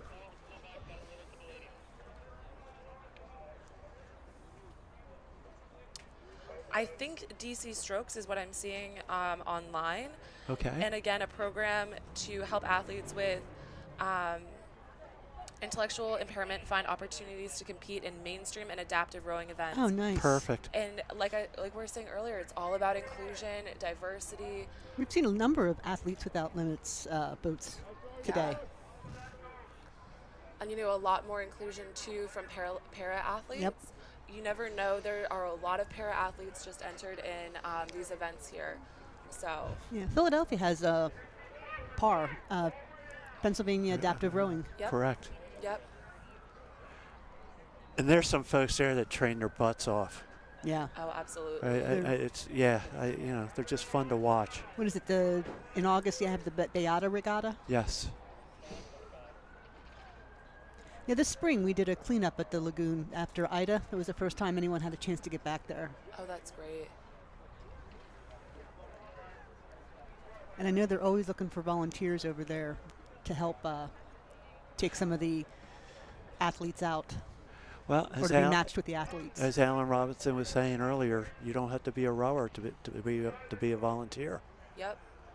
Although if you're going to row with somebody, Well, yeah. But to your point, yeah, to volunteer you don't necessarily need to row. if you're going to actually row, Yeah. you probably might want to know how to. Put oars in the water. Right. But yeah, to drive a golf cart or to help with timing, or to even Parking to help with anything. Yeah, huge thank you to all of our volunteers today at Head of the Schuylkill Regatta. Really put on an amazing, amazing regatta. All of the work that goes on behind the scenes, from the planning to the execution to the day of. Incredible effort, incredible regatta. High School, boat B. Looking strong, keep it up. Good job. so. This is 1661 here. Yep, this is St. Augustine Prep. High School B, so we're Yep. nearing the end of this event. Okay. Just a few boats left. That's a nice shot. Yep. Here's we're in the other event, Yep. varsity. Now we have the women's eights coming down. The women's so varsity. This First boats. is this Row America Rye?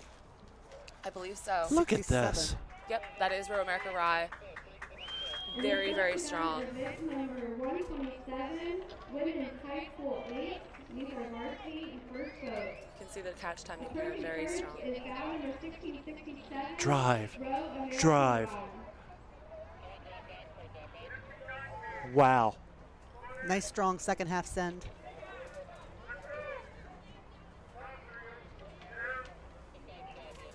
And folks, don't forget to vote. I don't care who you vote for, just vote.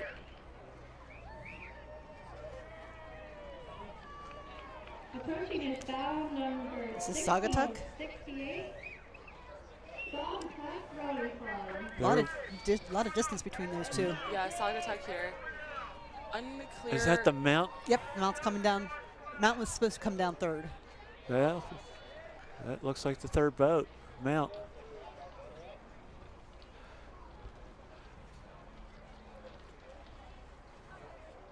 Drive. Yes, I am a big fan of the Mount St. Joseph You've Academy. mentioned that.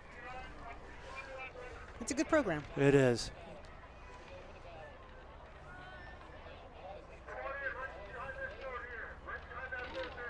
Look. Wow. With some very impressive graduates. Coming up swiftly here is bow number 1669, Mount St. Joseph Academy. Reach, Looking great. reach, and go. Look at these two crews up here. Oh, wow. Really going stroke for stroke. Stroke for stroke. My college coach was saying he'd always call this dueling banjos. Oh, When you just get a little bit, but the other boat comes back just a little bit, and you just go a little bit, little bit, little bit. leapfrogging. And Yep. there's a starboard stroke. On the outside is bow number This is the perfect boat right there. Georgetown High School Rowing Club. On the inside, we got bow number 1671, Princeton National Rowing There you go. Association, Oh, another Mercer boat. That's on the inside. Oh, they're That's- passing. They're looking very strong. Look at that. They are Oh. very strong. A lot of those girls will be rowing in college next year. Good. Um, That's just amazing, isn't it? It's The absolutely amazing. opportunity. High school rowing brings on a lot of opportunity. Yep. College rowing brings on a lot of opportunity, as you well know. Yep. Athletic opens up a lot of academic doors. And even if you don't row in college, Yeah. you can always come back to it as an adult. Yes, or just for fun, just to enjoy club rowing. Yep. Like the friendships. Honestly, the friendships that I made from college rowing and high school rowing, I'm still friends with Yeah. my high school rowing friends. Look at that. And they never rowed past high school. So it really an amazing sport. I don't have any Is friends. this Mary and Mercy coming down? I'm sensitive. Tom, we're sitting right here with you. You can pay us off later. Right. Thanks for the sandwich. I bought lunch. Who's this here? We got Mary and Mercy coming down. They're rowing well. Outside, bow number 1675, That's Joe Malone, the coach. High School. Is that Joe Malone? Not Tony Matson? I think Tony helps. Okay. Bow number 1673, Pelham Community Rowing Look at Association. this. That's Mercer. The other crew's not giving up. They're like, yeah, I'm coming after you in again. Morristown. You know, it's really interesting too, the pacing of and strategy behind head racing of, you know, starting off conservative and then, you know, slowly ramping up, or crews who just right out of the gates are aggressive and may not be able to hold that pace for the entire distance. So Old Dominion Boat Club. it's interesting to see how different strategies pay off for different crews. Oh, great racing here from, At the Mount. yep, 60. Wow. Yep. Nice. Oh, great position from this coxswain as well. You can see she's got that forward angle. Her body is solid and stable. Here comes, is that White Marsh coming down? That Yeah. is. Based yes. upon the cheering section next to us, I think we've confirmed another White Marsh Fingers crew. we're 2.5 Yeah. feet from the And the green. White Yes, Marsh Green Wars. contingent. I think that's the best part, is having spectators too. I love hearing the boats cheering. When you're in a boat, hearing the people cheering on Yeah. shore, it's one of the best feelings. Even though you don't know what they're saying, you just know they're saying something. Yeah. Well, I was blown away the first time I went to Stotesbury. Oh yeah, what a great regatta. Anything on Philly, really. The Masters, it's fun to hear. Go, Daddy. Go, Mommy. Go. It's a hoot. It really is. I think this is Mount Clair rowing. Oh, now we've panned to 1680. And that's Gwinnett Mercy. Gwinnett Mercy with the bright red boat. Yep. I don't know if Mark Valenti's still coaching them. They are half a mile from my house. They're high school. Either way, you can really see from this stern pair that they're waiting to open their swing and really drive through the legs, which is a great indicator of proper sequencing of this rowing stroke. Hang. Oh, this is a shot. Ooh. Look at the drone. Yep. Oh, Look, so this is what I was talking Here's Gwinnett about. Mercy. So you can see the legs, and Yep. then they swing with their backs. Sequential. Yes, legs swing. The order of the stroke is very important. That's a word I was looking for, and Jim Dietz said it yesterday. Look how sequential they are. Yes. Everything is in order. Great Jim Dietz. Could quote him all day. Really good. 1683, which is We had fun with him yesterday. another Athletes Without Limits. Oh, that's incredible. Nice. The bright red boat again. In the bright yellow jerseys, we have bow number 1683. Nice. That's sequential. That's Gwynedd Mercy, isn't it? Yeah, That we just went by? holding the knees down. Hands come away. Control the slide. Let the blades go in and drive. Beautiful. Yep. Absolutely. Oh, good line there. That's the mount. They know this course. They do. Go, go, go, Mount. Go, Mount, go.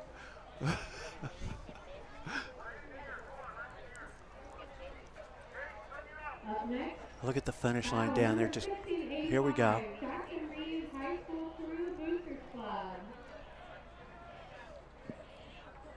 You know, we talked about Good job. 1685 here. that is Jackson Reed. Nice. You know, we were talking about Lower Marion a little bit earlier with the Beckmans. Yes. And a number of their kids went to scholarship, like one's at BU, another's at Yeah. Stanford, another's at Syracuse. Yep. Rowing can open a lot of doors.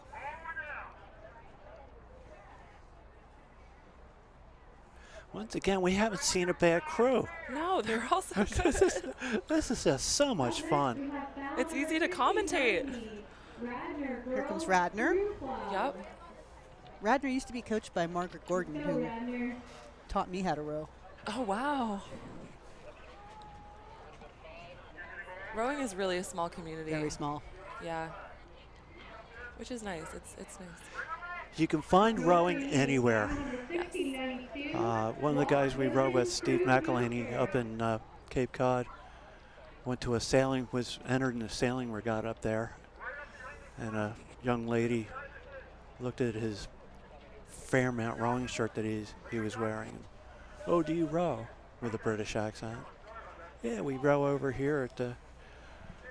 Well, it's Alwyn Huxley who. Oh, won the Jesus, are you serious? Yeah. So Alwyn Huxley is now pushing Jim Dietz up in Cape Cod. Oh, and when I say she's pushing, she's tough. We've got Walt Whitman here on the screen just to pop in really quickly. 1692. Thanks for keeping us on track. No, they were just. That was such a beautifully moving boat. I wanted to give them the shout out. Yeah. We've got 1690 here with the bow shot. This is beautiful. Radner girls crew here. So Once again, I don't think it's a varsity sport at Radner. I think it's a club sport. I think. I don't know. I mean, every program at the high school level has such a different level of commitment. Like at the prep or mount, it's. Yeah, more towards maybe more serious or less. But at any level of seriousness, it's great. Yeah. Look at this. Coming right by us. On the screen, you got 1692. Oh, Just Walt Whitman. And now it is.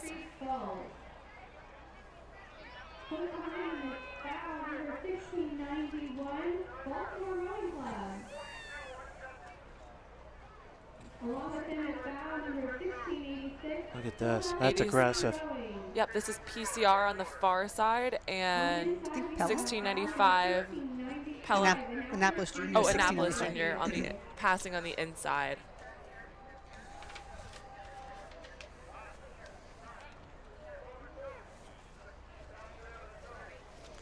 Rowing nicely.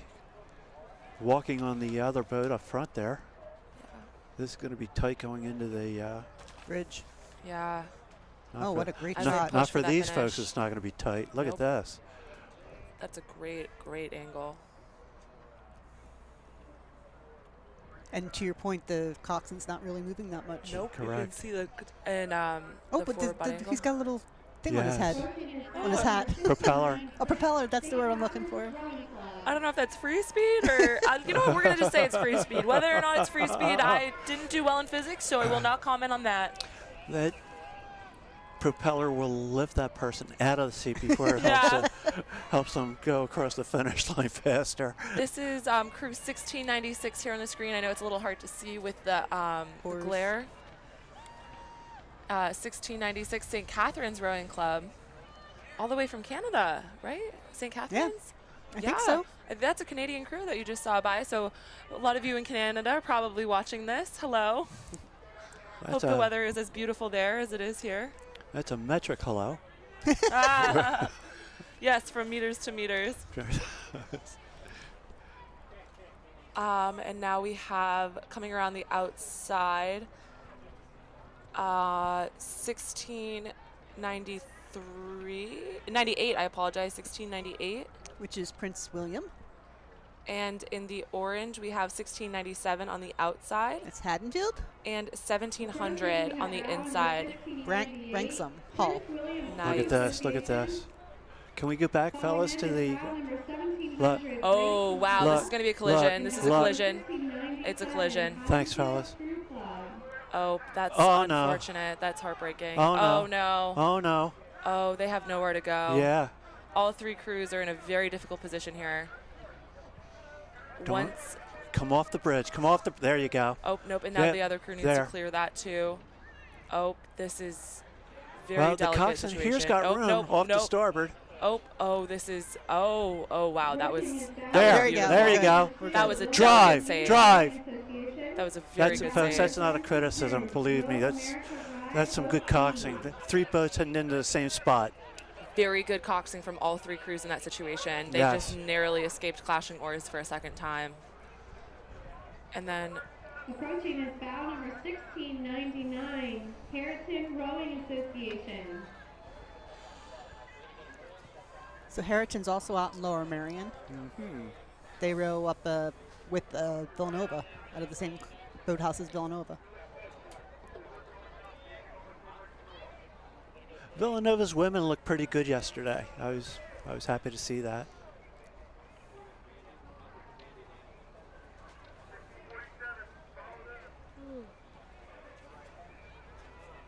Yeah, Marina Forster just started coaching there.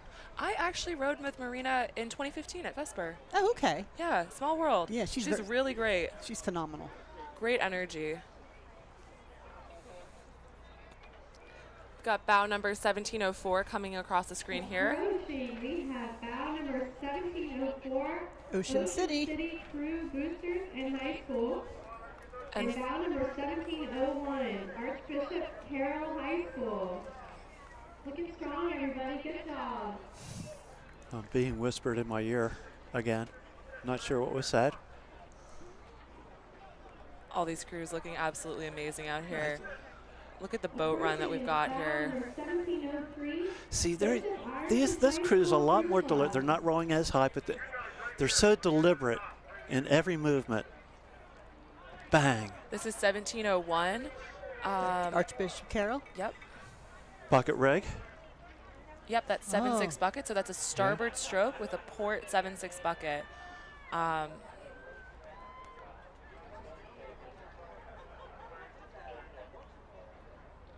Look at that. Would you just look at it? Would you just look at it? It's so beautiful. Those your kids, Colin? Nice. Well coached. 8414. Again, the raffle ticket winning number is 99584. Check your raffle tickets, ladies. How do you get the raffle tickets?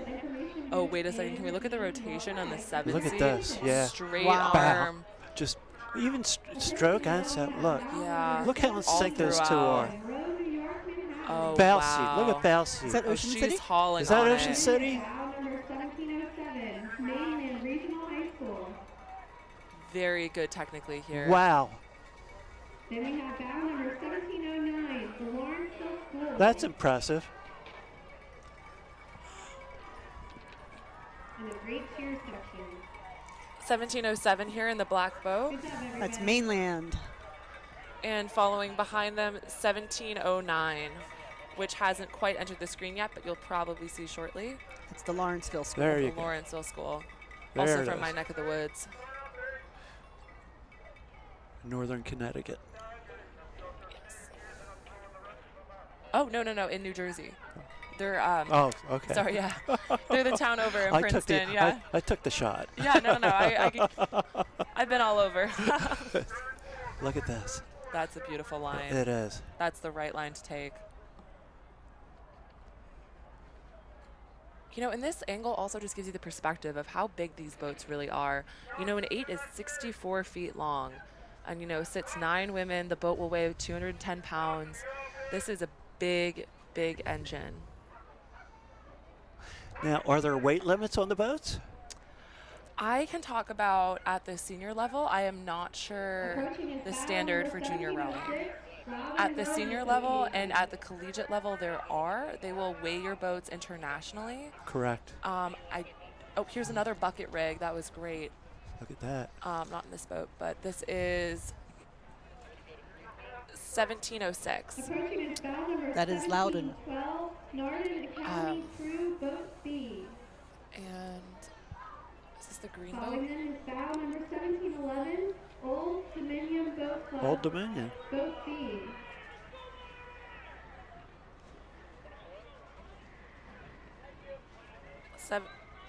Up next So is yes, bow there number are maximum weight 1708, limits on the boats. Westside Rowing Yes. Club. They want the weight minimum because, you know, there needs to be a certain amount of weight for the boat to be safe and buoyant. And, you know, just a similar way, like of a car, you want to make sure a car has, you know, all the right pieces and not Right. just taking things off unnecessarily to make the boat lighter. It's White Marsh, it looks like. And sounds like. Sounds like it. It's got to be a White Marsh. 1713, passing 1708. So White Marsh is passing Westside Rowing. Oh, It's quite a feat. 1713 passing 1708. Nice. they'll be competitive for sure in this event. Ooh, what's their stroke rate?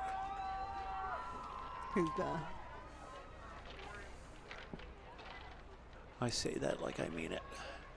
Here comes Marion Mercy. I don't know. Approaching is bow number 1714, Marion Mercy Academy Boat B. Marion Mercy rowing out of Malta Boat Club in Philadelphia. 31. That's a pretty good clip.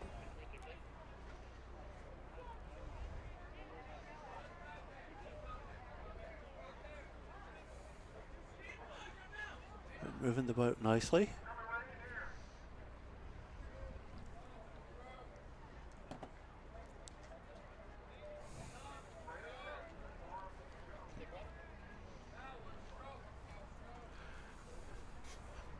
On the screen here, we have bow number 1715. It's Radner. They're rowing in the boat named the Class of 2018. Shout out to those women. Always great to see alumni supporting crews. Yes. It's fun. It's really amazing to see that community and that alumni support. And then following behind them, we've got bow number 1717, which hasn't quite entered the screen yet.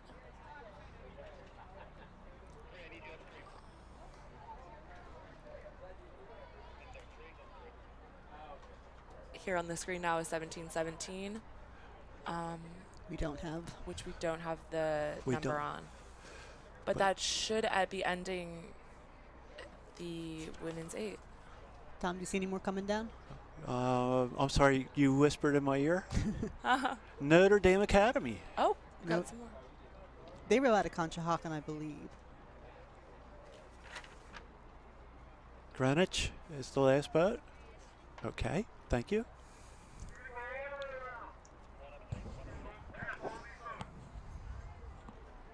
I'm being whispered in my ear here. That's great. Thank you again to 5 Tri Productions for putting on this amazing, amazing footage. Incredible work. This is really high level. Now he pans to me. Yes, no. This is incredible footage that you don't often see at regattas. Correct. Really don't be taking this for granted. You know, a lot of regattas races are not live streamed, and this is just an incredible way to be able to engage with the sport. And crews later, you know, you're watching this live at home, but crews will be able to go home later and actually see footage of their racing and have that video to look back on, which is a great tool to, you know, learn technically and review racing. Yeah, because it always helps to see yourself. It Yes. does. Yes. This is on the internet for a long time. Yeah.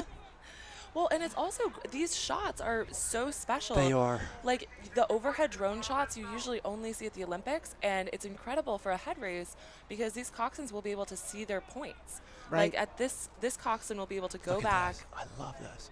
But the coxswain will be able to see this shot here. Yes.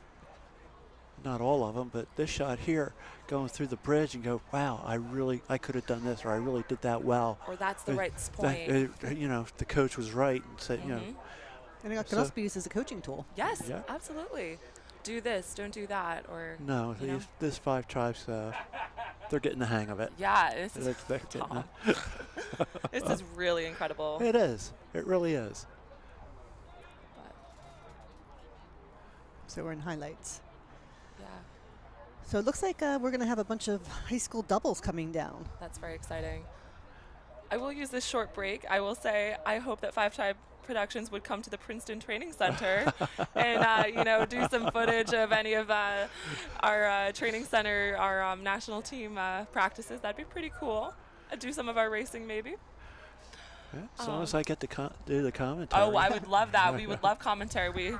The only commentary we have is ourselves. So when is the Pan Am?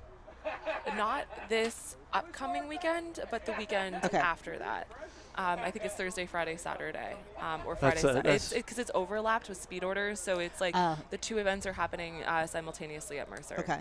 Yeah. So that's the trials for the Pan Am. Yes. And so the Pan Am games are actually 2023.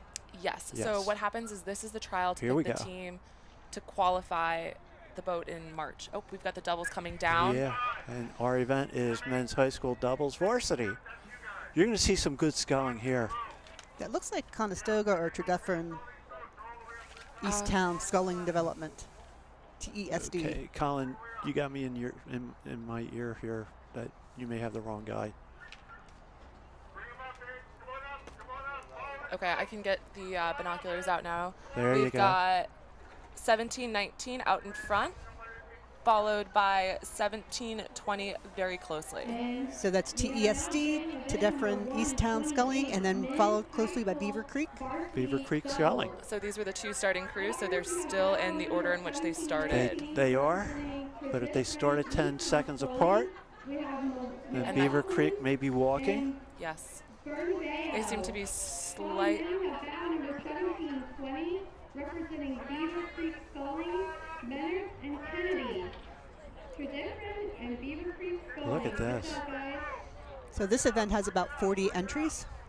17-22 on this outside. At Springside Chestnut Hill out of University. And 17-23 on the inside, moving through them. Haverford School, rowing out of Conshohocken. And a reminder too, now that we've switched to sculling, it is now the bowman's job to steer and their job to make sure that the course is straight. And they will and call the game or yes. call the and not miss a stroke. Yep. Doing all that. And to follow the stroke seat perfectly. So the coxswain is now the bow seat of this boat. Up next we have bow number 1724. This is representing the Hill School. We have So this is on our screen is the Springside Chestnut Hill group. Picking the boat up nicely. They're a very good coached program. Yes, really making use of the length here. Bow number 1721, representing Roman Catholic High School, Pat and Servo. Excuse me. 1721, I think here, Roman Catholic. Yep. Row out of Tennessee. Oh, I didn't know that. Oh, we can see some course correction here. Everyone's trying to get the tightest line. 31 strokes a minute there. And a double. That's great. 17:27, that's advanced community rowing. Approaching on the outside, we have bow number 1727, representing Advanced Community Rowing Association, Wood and Monville. And on the inside, is that... Following in, we have bow number 1729, representing White Marsh, both Wow. Bayer and Miller. They made a jump. They passed some boats. That's us over there. Let's all wave. We're in that little blue tent, just so you know where our vantage point is as we see these crews come across. Right next to the White Marsh tent. Yes. Which I'm sure you've all heard. River Rowing, Navasink, excuse me, Sharon and Wood. Good, excuse me, I'm so sorry. 1725, Navasink River Rowing, Sharon and Good.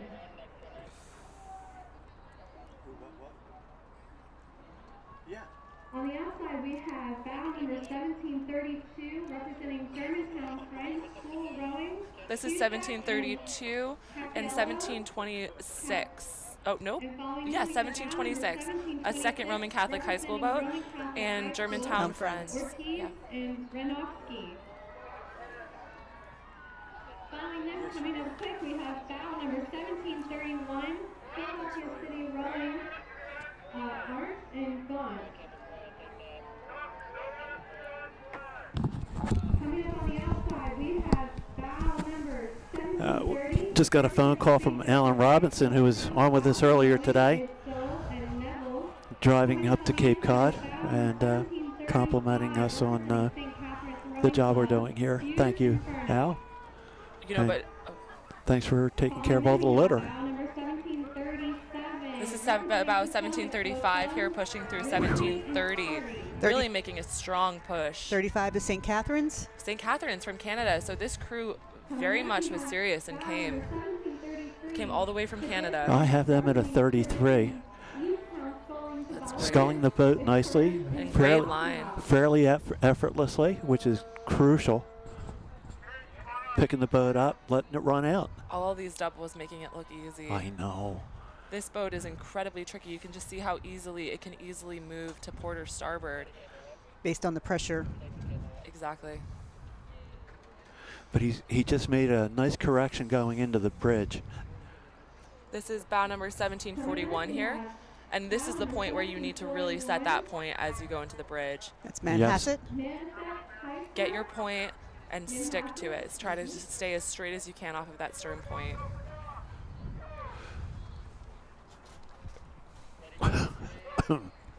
Excuse me, folks. And I believe at this point in the race, the stern point, once you come around Columbia, should be the Dragon Boat docks on the west side of the river. Yep. On the outside. Otherwise, it's that tree. Which tree? That tree. See the tree? That tree. Yeah, the one with the leaves. Yeah, the one with the pretty leaves. Yeah. All right, over here we Look at this. 3 boats across. 1739 on the far side, 1738 in the middle, and 1740 pushing on the outside. 1740 is really pushing the boat here. They've got some power behind those legs. Great River Rowing and... Yep. Coming up on the outside, we have bow number 1747 representing... Oh, yeah, Capital. Look at Capital go. Just a little bit of timing issue, but boy, they're just strong, aren't they? Yeah. You can see that they're just And it goes powerful. to show that they're long. Yes. You don't have to be perfect to go fast. No. You do not have to be technically perfect to go fast. If you are going hard and are aggressive, you know, it can make up for a lot of technical deficiencies. Very, very fast crews out here. Oh, this is fun to watch too. Yes. Okay, now we have 1734. That's Shipley. Oh, 1746. Shipley, I believe, rose out of Penn AC. Who's who? 1734 is Wilmington Youth Rowing Association, being passed by Shipley, I believe. Boy, they're rowing exceptionally well, aren't they? Yes. Also strong. Boy, they took that fast, huh? And now pushing onto the screen. Oh. Up next, we have bow number And this gives you... Oh, here we come into the bridge. Let's see how the steering is. With this kind of spacing, they should be fine. They should be. You know, we don't want to jinx it out here, folks. No. Look These are high schools. Look. Just driving that boat, driving it. Let's get to the bridge first. Yep. Almost there. Oh. Everything left. We hit that bridge, we go to town. Yep. 30, 35 strokes after that. You can do anything for a minute. I know that's what these boys are telling themselves. I can do anything for a minute. If they're at 35, they got a minute for 35 strokes, right? Yep. Higher Math, LaSalle University, right here, coming to you live. Oh, look, and another Look cruise at entered the this. cluster. Look at this. Oh, we might want to stay on that. That is... If we can go back to the bridge, that bridge shot.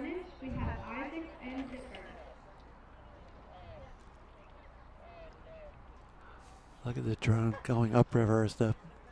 Here we go. That is a tight shot. That's the land shot. You can just really see how close all these crews are to each other. The energy feeding off of it. Yeah, we hit this bridge, we gotta go. Especially since the course has been shortened.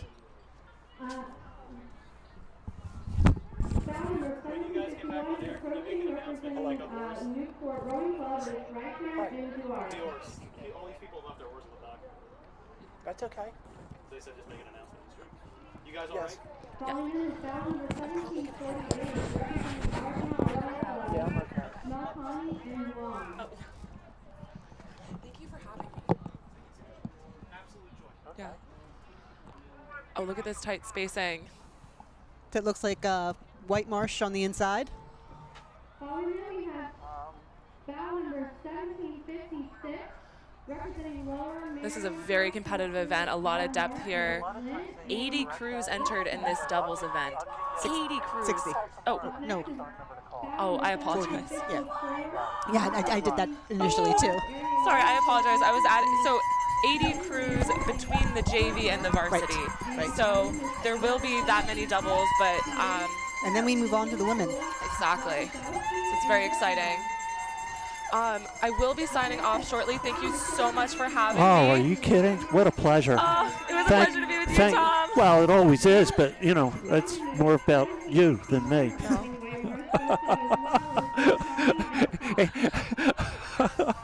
Some of us got me.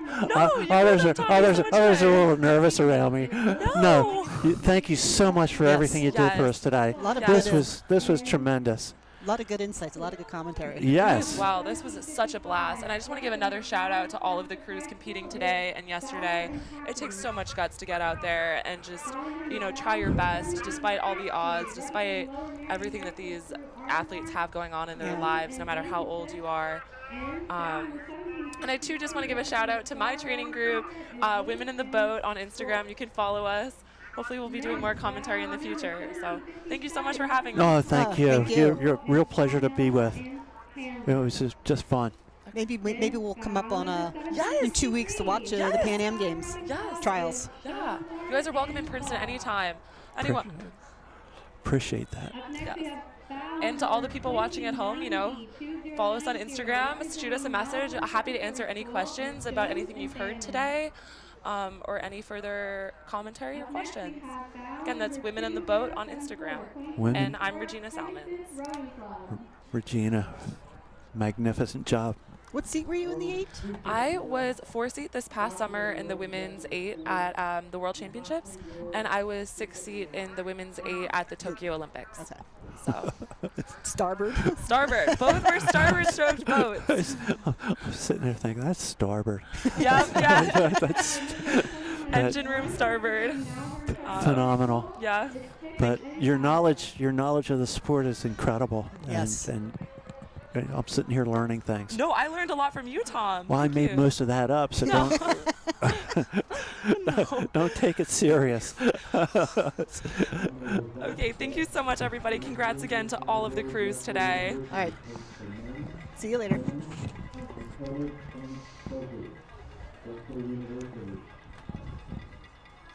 We've just begun Event number 129, that's men's high school doubles, junior varsity.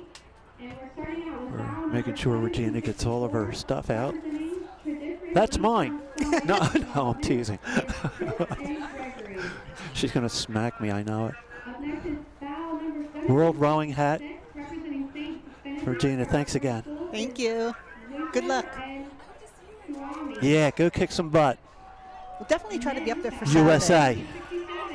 Representing advanced community rowing is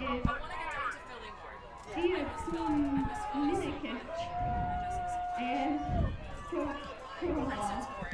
and foul number 1768 representing White Marsh Boat Club is Angel and Levine. Approaching is foul number 1769. Okay, we are back.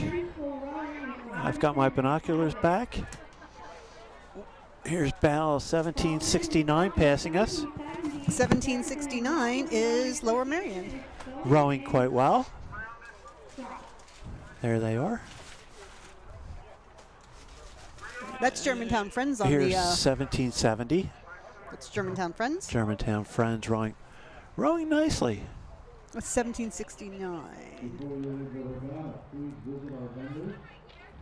Men's high school doubles. Man, there's 1,000 of these guys. Well, that was awesome having Regina Yes. here with us. Such great insight.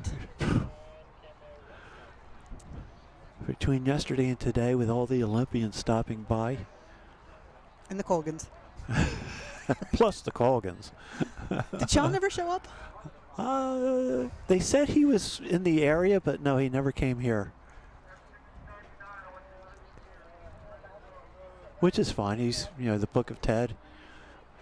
He may be down at Penn's new boathouse signing copies. He may not be, but it seems like it's a great book. And Ted Nash, what a legend. yes. Very knowledgeable, good coach, knew how to explain the stroke.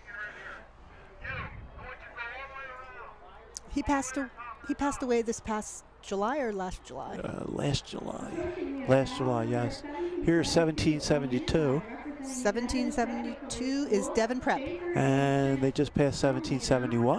1771 is St. Joseph's High School Crew. Well, Falcon there goes Rowing. 1780. The Skulls. They're making up some ground. Here's 1778. 1778 is the Haverford School, another Okay. well-coached crew. 1776 coming into view here. St. Benedict's Preparatory, Being chased by 1771. which is St. Joseph's High School Crew. So they may not have gone off in order here. 1779. Manhasset. And out here in the distance. So in our 1777 is Germantown Friends and St. Benedict's Preparatory School. Here's 1773. Making their way down the course. That's as Roman Catholic. As they pass us. They're not quite on the screen yet, folks. Okay. But they probably have purple blades. They do. Their colors are purple and yellow. Jen Musio joining us here today. Last minute. Jen, you saved my butt. Colin, I was careful.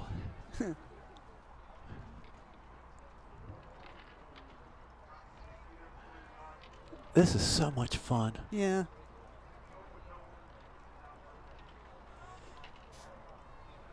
It looks like with the orange blades, it looks like Germantown Friends on the inside.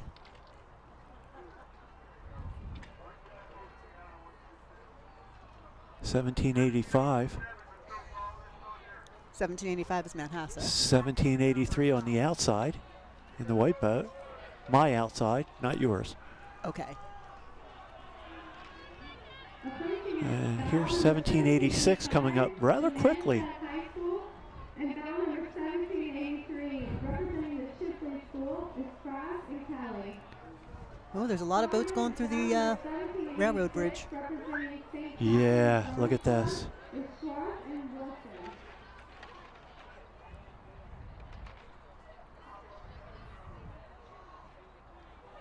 Isn't this incredible? Yeah. Look at, I mean, the weather. I mean, 2 weeks in a row with the up in Boston with incredible conditions. Boston being the preliminary event for the head of the Schuylkill. Somebody up there is going to get angry with me. Do you care?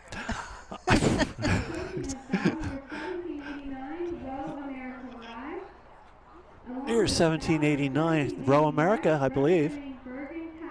1781. 1781 is Bergen Catholic. 1790 is coming up through 1774. That's Beaver Creek. 1790? Yep. Okay. 1784 is coming into view here. San Miguel Academy. And 1791 is on the outside. That's Notre Dame rowing. Walking nicely on them. And 1782 coming into my view. That's Concord High. Is that in Delaware? I believe it's that area. Oh, maybe just over the state line. Over yonder.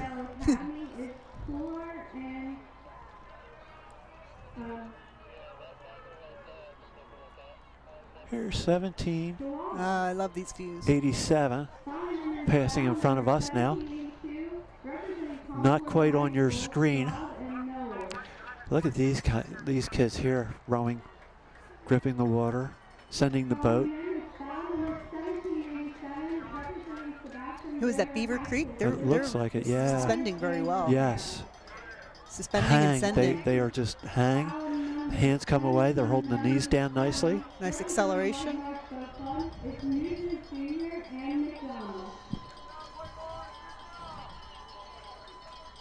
1797 is passing through by us right now. Not yet on your screen. Of course, look at this. They are moving the boat nicely. So are these kids.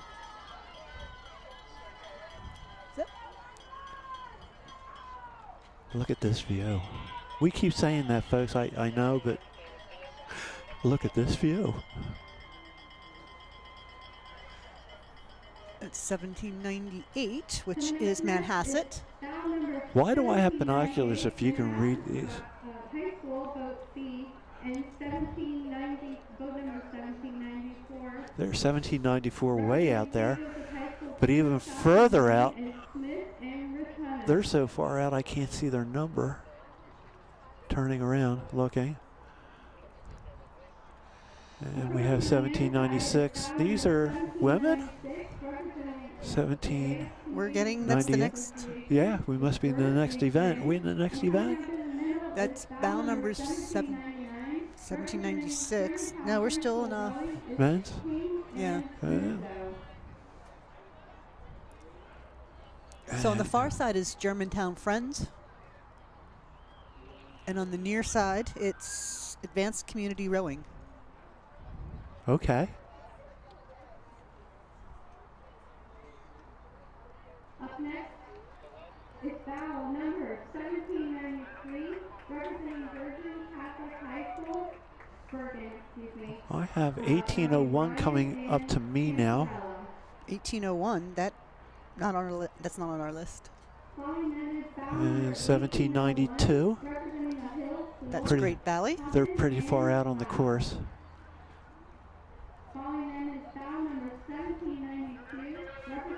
So we should be coming close to the end of the JV boys or JV men. All these boats are really well sculled. Look at this. Look at the hang. 1800.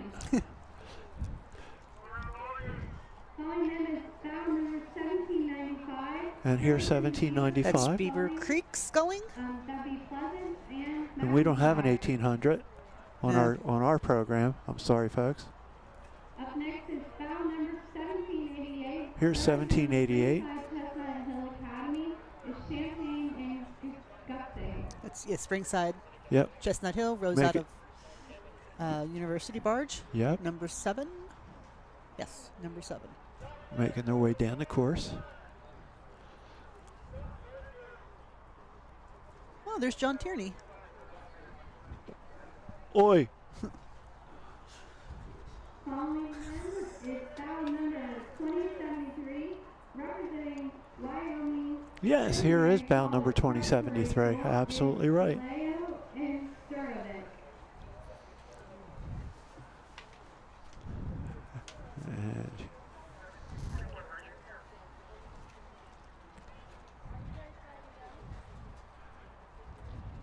nice view of the railroad bridge leading into Girard Avenue Bridge. And a launch that seems to be right in the Yeah, middle I of the don't course. get. Well, he's in the he's in Okay, yeah, he's in that's just his the correct angle. arch. Okay. That had me confused yesterday. I thought one of the first crews going down was going through the wrong arch. I was wrong. They were supposed to go down here. I'm pointing to the screen, folks, so you can't see what I'm doing. But the launch is where it's supposed to be. To the left of the orange buoy. To the right of the orange buoy. If we're looking at it. Orange buoy. Right? It's the way I saw it, folks. I could be wrong. I doubt it. But I was 16 before I was able to tell my left from my right, so. And the only reason I learned is because my mom threatened me not learning how to drive. Yeah, you want to be on the correct side of the road. So I walked around with my left hand and an L for 6 months. Nice. It worked. So far. Until a minute ago. All right, so this looks like 1805. that's Tredeffen Easttown Sculling Yes, Development. so we're back. We've got the women's high school varsity doubles. Yep. And Conestoga if they has start it in order, they are way out ahead. Conestoga's a good program. There's the other one.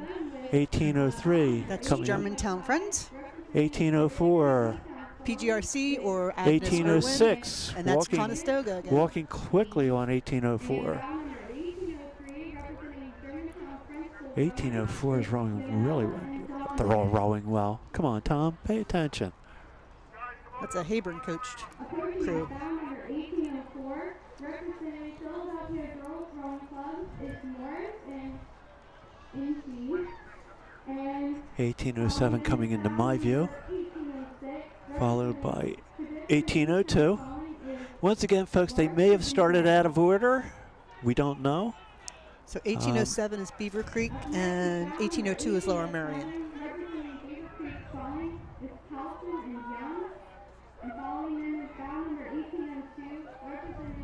Look at this. Yeah, so that's Nice. Agnes Irwin or PGRC on the left on the inside. Okay. Conestoga or the Tredeffen Easttown Development overtaking. All three crews are rowing nicely. And that's Germantown Friends just ahead of them.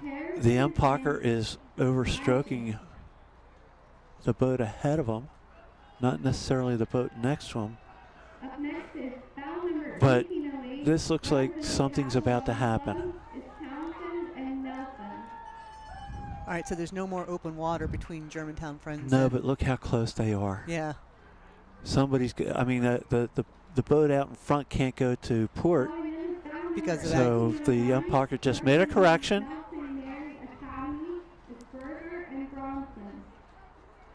Nice. That's good rowing. And rowing up through them, wanting to get to that bridge.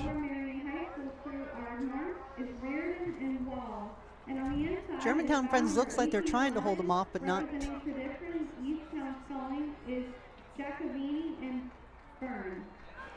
So the Yep, Empacher's and at a there goes the- 32. And the Empacher's just getting ready to take over. Overtake. Following them is foul number 1814, representing Newport Rowing Club, is Moore and Kirkham. The boat next one was at a 29.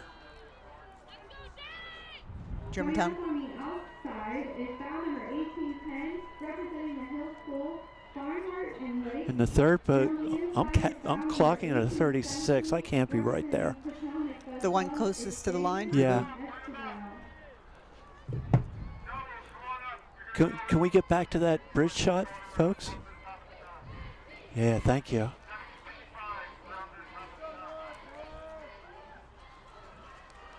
All right, come on. Yeah, the middle boat there has to make a turn. There. Yeah, they There, and the other boat just made a correction. Trying to get around them. No, not too far, not too far. Gentle. Go back to starboard. There. Now drive for home. All right, so we have the two Tredyffrin that overtook these three boats. Yep. And then Germantown Friends and Philadelphia Girls went off close to each other. Went off 2 and 3. Here's 1820 coming past the reviewing stand.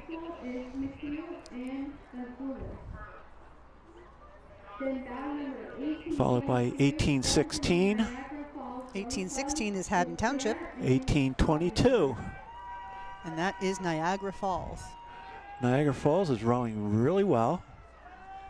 Walking. Approaching is foul number 1821, representing Ridgewood Cruise Foundation is 10 and Cleach. Here comes 1820 True. Yep, walking through. Sculling hard. Good hang, good acceleration. Slightly higher stroke rate.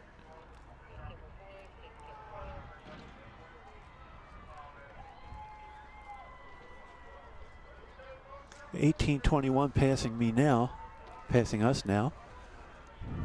That's Ridgeview. That's another popular school at the Flicks. Okay. Maybe not popular, but they're there. They're there. 1819 coming into my view. That's Sebastian River. And that's the double that's ahead of the two doubles that are on the screen right now. And the closest to the line is Agnes Irwin, or PGRC, Philadelphia Girls Club.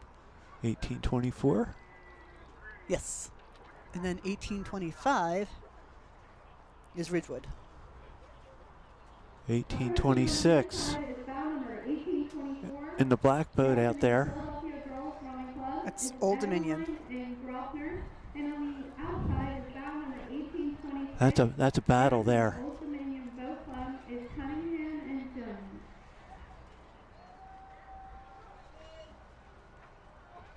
Oh, look at the line. Look at the line. Yeah.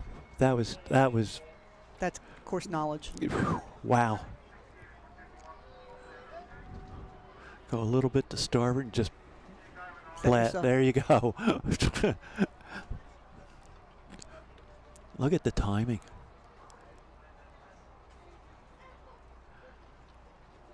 The timing on the lead boat there is so good. Uh-oh. Who's cutting across? Go, go, go, go, go. Don't let them hold you up.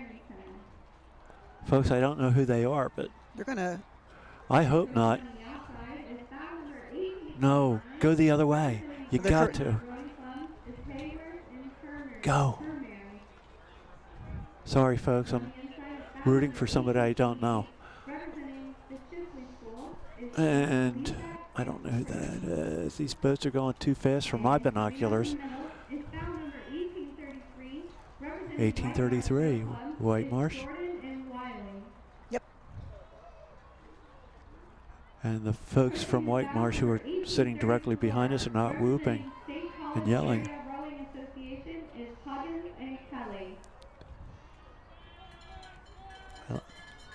I love this.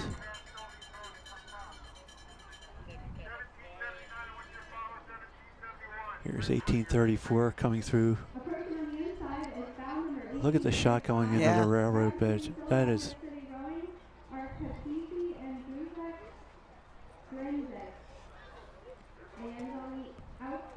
Here they come. Look. Here they come. Oh, this boat's going upriver. Yes.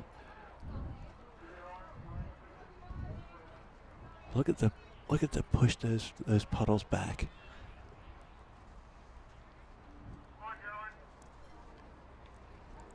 Up next is foul number 1836, representing Union. Heading into Girard Avenue. Levinson and Bucci.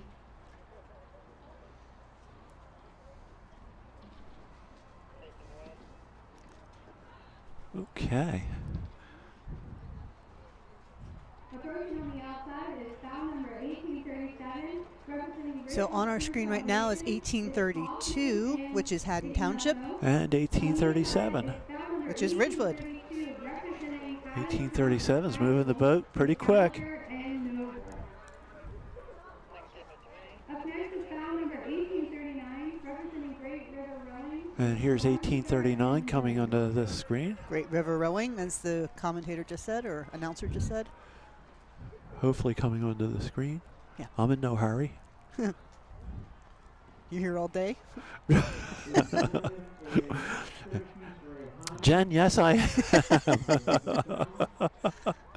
Look at this. This is some nice sculling here.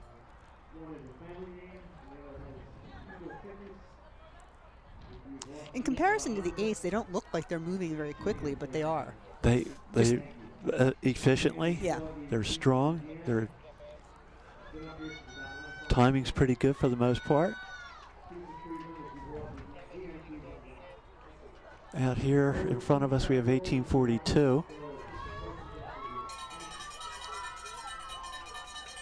They rode through 1838 out there. And 1843 is walking through 1838. Moving the boat nicely. Yeah. This is foul number 1838, representing Westside Rowing Club, are Hendler and And 1844 coming into my view. Oh, I love this. Yeah. But Jen, you're right. You don't get this kind of weather like we've had the past couple of weeks. It's just unbelievable. And it just makes racing so much easier for the competitors. And I know up in Boston last week at the Charles, a lot of records fell. I wonder how many records fell here. That's, yeah, I'd like to find that out if I could. 1845, followed by 1846. Closely by 1846, if I'm reading those correctly. That's 1845, yeah. That's Old Dominion. Oh, they got nice leg drive, nice press.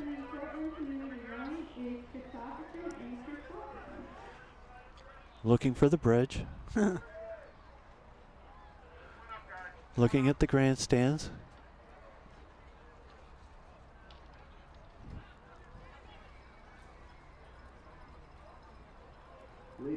Oh. Where?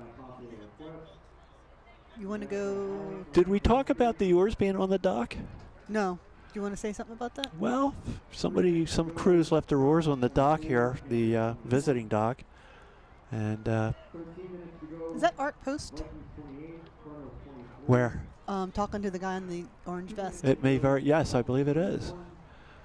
But yeah, somebody left their oars on the dock, and so if you're listening, the dock master is anxious to get them off. So folks, if you are listening and you're missing your blades, we have them. They're right where you left them.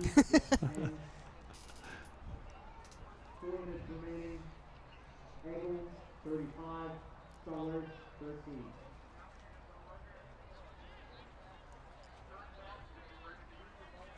See, they're going to the left of the orange buoy. They are going to the left. I thought we were referring to the referee boat to the right. Oh, yeah, no.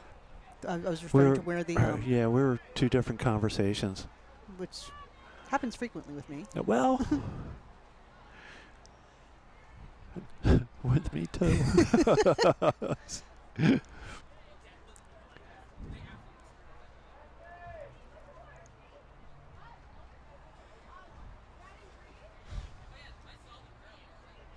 All right, so Yes. Is that the end of It the... looks like it, yes. Oh, look, there's our pros taking his oars.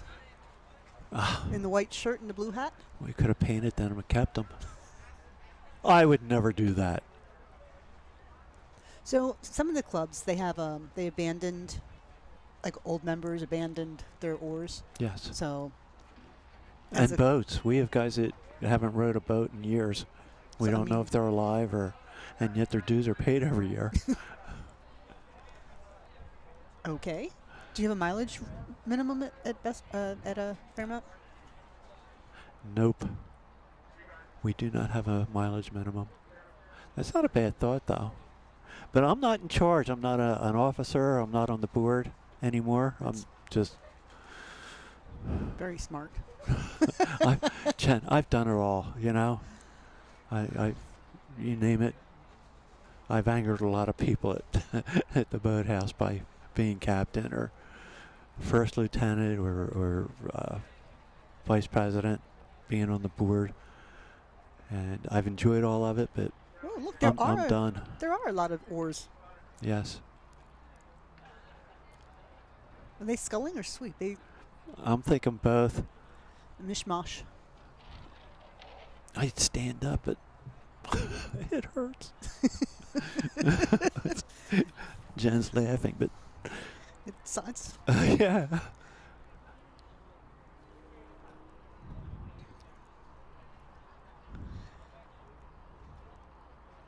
All right, so they're picking them up. I guess our announcement made it. Yes. Those are all sculling blades. So I believe we're done with we've finished the women's high school doubles varsity and moving on to the high school doubles JV.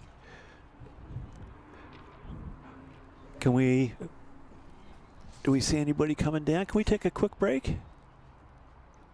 They're just above Columbia. Well, maybe take a 2-minute stretch. Yeah. We'll be back shortly, folks.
Okay, we're back with the women's high school JV doubles. I've been texted some information here. Point trophies thus far. Masters and high schools are still being tabulated through the end of the day. Open men's points trophy Undine 15, and on the women's side Drexel 6 overall points, Penn AC. And collegiate men's side Drexel, women's side Drexel, overall Drexel. Go Dragons! Go Dragons. It's a good day to be a Dragon. It is. I think any day is a good day to be a Dragon. That Paul Seville's got a heck of a program, doesn't he? Yes.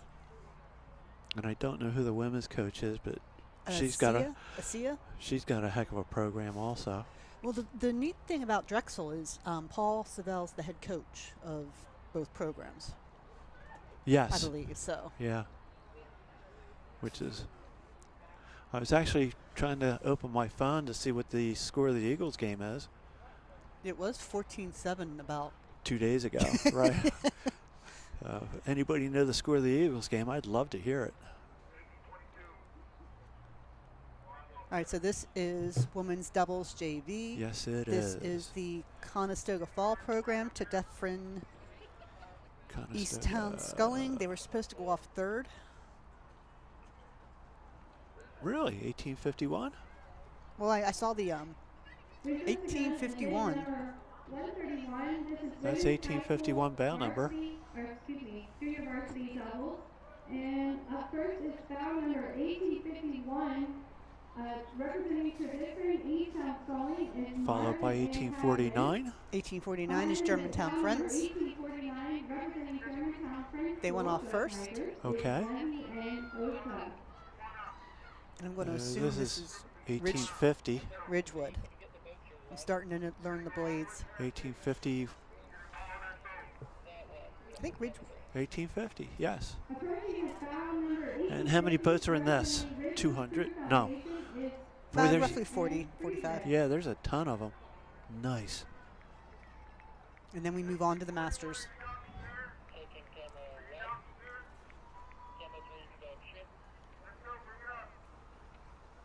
$18.52 approaching. And that's PGRC or Agnes Irwin, who rose out of Philadelphia Girls. 1852, representing Philadelphia Girls Rowing Club, is Quirk and Hubschnitt. Good job, girls. Keep it up. Up next is foul number 1853, representing Beaver My Creek phone does Sculling, not work is here for Beth some reason. and I don't Palmer. understand that. Way out there on the course is Beaver Creek. 1863. So we have a good shot going through the bridge. Oh, that is pretty. So you've got Conestoga, Dufferin, followed by Germantown Friends and Ridgewood. And there's Beaver Creek. Nice. Nicely sculled there, huh? Mm-hmm. Here's 1856 approaching us. That's Shipley. Shipley, I believe, rose out of Penn AC. Followed by 1854. That's and Rockland. 1857. Shipley School, O'Connor, and Adamczyk, 1856. Final 1856. And they are followed by 1860. Rockland Rowing, foul number 1854. Delannon and Ronan. Following Rockland Rowing is Rockland Rowing. Looks like they got the drone back up for the bridge. I like this. Notre Dame Rowing Club. And again, that's Germantown Friends. Sculling the boat. All right, make an adjustment, ladies. Philadelphia, I show up 35-13 over Pittsburgh. Now pushing Niagara Falls.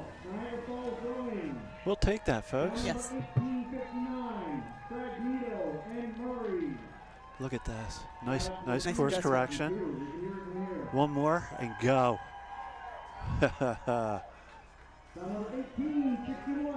Look how patient they are on the recovery. Yeah. Excellent. They're another well-coached program. Yes, they are.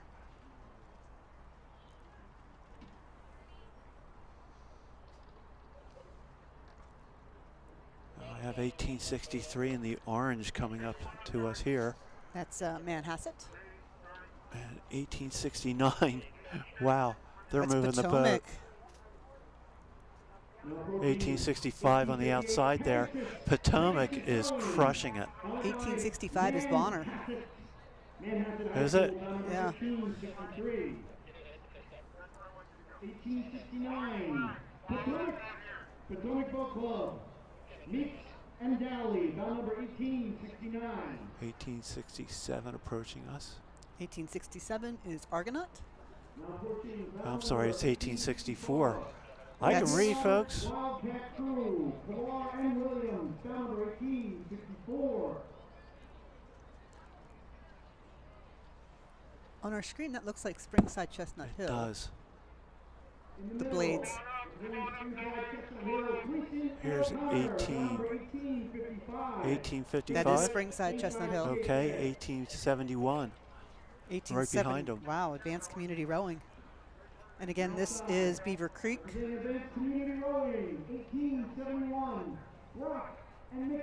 Look at their timing. I like this. Heading into Girard Avenue, just turn slightly to starboard and go. Here we are, approaching the railroad bridge.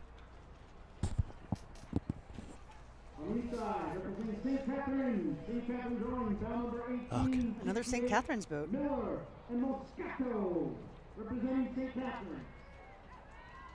That's a high stroke, right?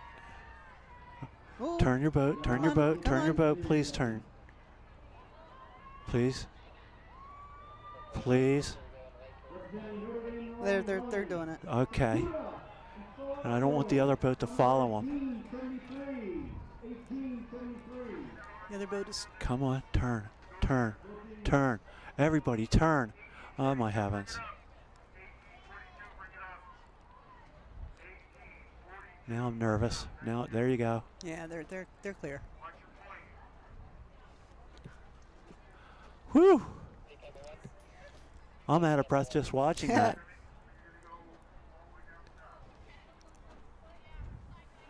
So coming up to us, 1875, followed by 1876. 75 is Concord. And 1874 behind them. 1876 making a move. Concord, Springside, Chestnut Hill, and then Shipley. Chestnut Hill making the move. Yep. Oh. Look at that.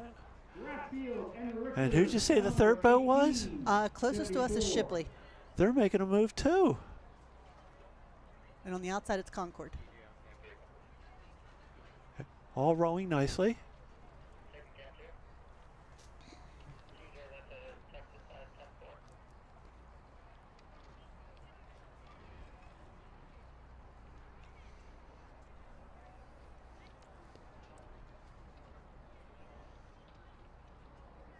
Nice group of boats going through the bridge now. They seem to be pretty well spaced out. Yes, they do.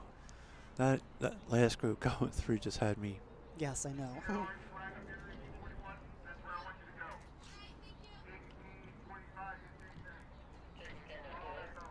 right, so we've got some cross coming up through our tent.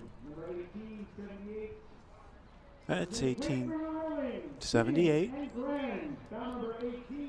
Coming through us. You're not watching them, folks. We're watching them going by our tent here. You're watching drone shots of the boats approaching Girard Avenue Bridge. That's who we were talking about there. 1878 was Great River. 1881, I believe. That's for Springside Chestnut Hill. I believe. They've got the blades with the yellow or blue horizontal stripes. Jen knows her blade colors. 1885.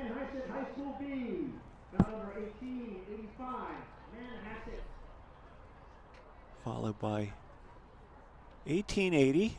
1880. Rowing well, a little on the low side stroke rate wise. 1884 outside them. Oh, look, here's a drone shot again. This is incredible. Next up, representing Niagara Falls Rowing. Niagara Falls Rowing. Sexton and Higgs, down number Ooh. 1884. 1887 passing us now on your screen, Rockland Rowing Association. followed by 1886. That's Tredefren. Tredefren, Rockland Rowing. Easttown. Harvey and Harvey, down number 1887. Again, that's Rockland Rowing on your screen now. Nice. Tapping the boat along nicely, aren't they? Yeah, very nicely. Yes, 1890. 1883 is following them. That's OJR. Owen J. Roberts. And 1879 following them. 1879 is Sebastian River High School. There you go. These are nicely spaced out. Where is Sebastian? I don't know. I don't know either, but they're in it. They're going. They're heading downriver. 1879, Sebastian. And that's 2072 You can see that. on the screen. Wow. I got new glasses. You're right, 2072. Not really sure whether. Folks, my allergies are kicking in for some reason. I apologize if I sound all coffee. Not the liquid. Oh, these poor Yeah, chaps. uh-oh. We're talking about a boat that's a little bit upriver from where we're sitting. All right, they're getting their rhythm back. They looked like they caught a crab maybe, but now they've got their rhythm back a little bit. I'm looking to get a bow number. 93. Oh, the stroke seat's not rowing. No. I wonder if something happened with their seat or That's what I'm thinking. or their oar locks. It's 1593. 15. Oh, she's back. I could swear it says 15, but she's back. Stroke seat is back rowing.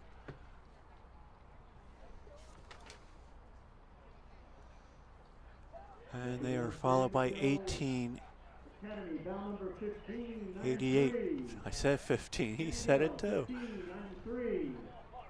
18. Looks like 88 to me.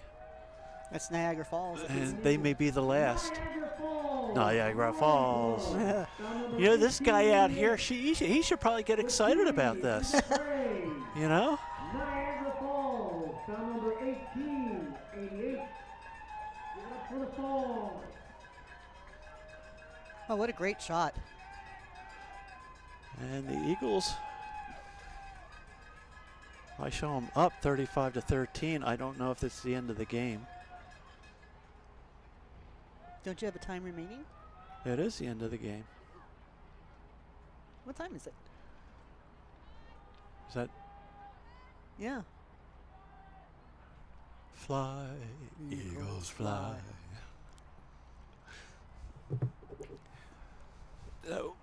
So We have a couple of minutes. We can take a quick break here, fellas. do we have another boat coming down? If we do, it's way up there.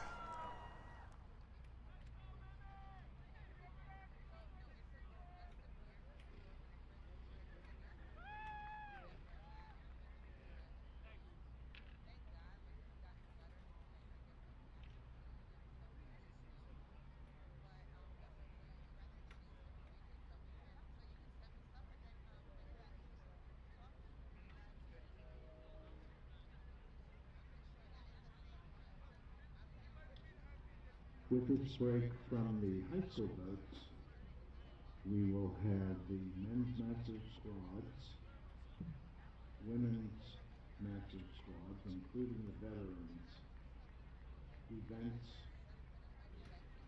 132 through event 139, and then we will have our high school eights, and then the mixed championship boats to end today's Regatta.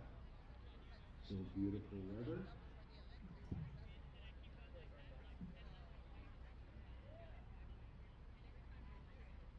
Eagles are still winning 28-13.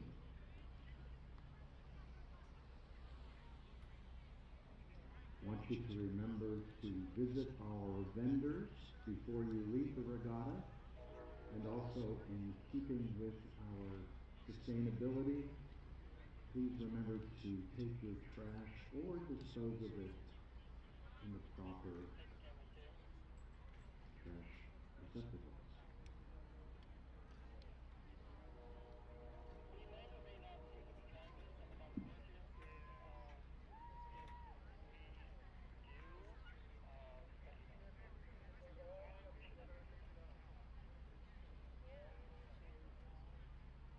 Final score, Eagles 35, Steelers 13.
Oh, there you go. Hi. Folks, we're back with the Men's Masters quads. Give me just a moment. Yeah, so we had Penn C that just went by. And Fairmount is racing back now. There's a two-boat race. This is the Men's Masters A, 27 to Folks, 39. that was not me yelling at Fairmount. I would never do that. So it looked like a pretty good race. Yes. I know there were a couple of, you can see from the shot there, The Fairmount boat is stroked by Vinci Ivanov, who actually won the Masters single and Masters double yesterday with Pat Rufo. The Penny Sea boat is stroked by Greg Anselibert, who was a former national team member. Yeah, sure, but is he happy? Come on. Just saying. And I'm not sure who else is in that boat. I think Kurt Broder's in there. Fairmount's really taking the stroke rate up. Nice. Look at that. Yeah. That's going to be a good race. Yeah, go Fairmount. Do we have any drone on this? Come on, Fairmount. Come on. We have Undine winning the men's open. So Vinci Ivanov. Kevin Montenegro is in there, I believe. Ah, he's a good. Yes. winning the overall. I'm not sure who the other two are. I think Ross Anderson may be in there. That sounds familiar. Yeah, former Penn AC oarsman. Fairmount has a lot of good younger crowd. Right now we do, yes. It's a lot of temple flavor. Yes, Brian Perkins has been sending guys down, and they've been a huge. Well, they won the first and second place in the Young 8 Masters 8 yesterday, and Fairmount actually had 3 8s racing. Yeah, that was stroked by, or that was coxed by Frankie Lamont, I think. Man, is she's good. I substituted in the winning boat 3 times the past week and a half, and she's got some really good calls. She's very confident, and she's got a feel for the stroke, which is unusual for a lot of coxswains. But she's got a feel for it, and she enjoys it. So this is the next category, which is Men's Masters Quads 40 to 49. This is our 2 boats. The first one's University. It looks like there's the stroke is wearing the correct uni, and there's 3 dragons behind him. Uh-oh. Oh, that's a crab. That's a crab. Not good. But they recovered very well. Yes, they did. They all stopped, held water a little bit, and allowed the crab to come back. Who's this? This is University. So as fake dragons. As Fairmount has a lot of young temple, I think University has some dragons. Yeah. Well, I'm sure they'll be coming over to Fairmount soon. You need a woman's locker room. Yeah, I agree with that. I think it's very important for Fairmount to get and keep. We do have women rowers, but we want to keep them and have the facilities for them. So there's another boat in this race, Undine. This may be them. Stroked by, looks like Aaron Pretam. Once again, nice guy, assuming that's him. No, this is Fairmount. Isn't that Fairmount? Or is that White Marsh? I think we missed I think Aaron went past. We did not get that second bow number. So this is if this is White Marsh, it's the Men's Masters Quads. 50 this is 97. Yep, that's White Marsh. Looks like John Ryan and stroke seat all hunched over.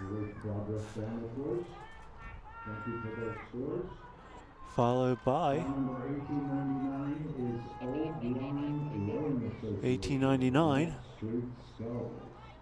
Old Lime.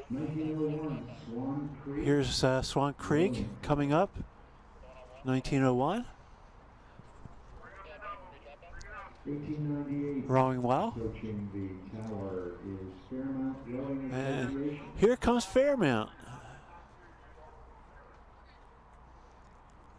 All right, that's not Fairmount. That is Old Lime.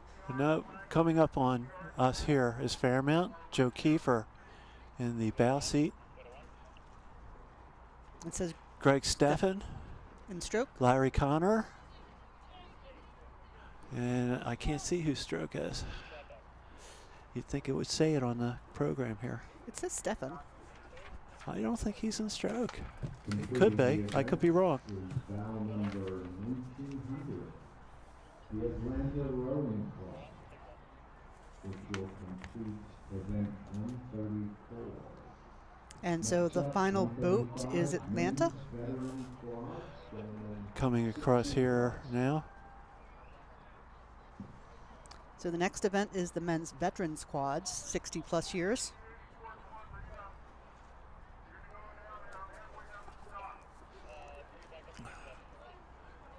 That should be coming down. There's a nice view. They should be coming down next.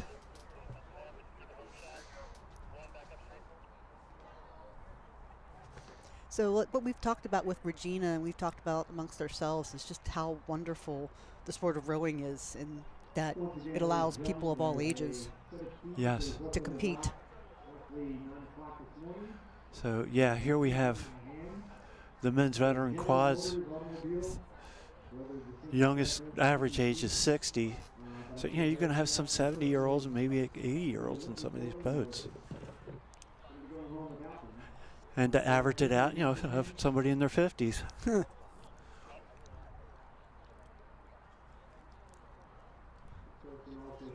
Here comes.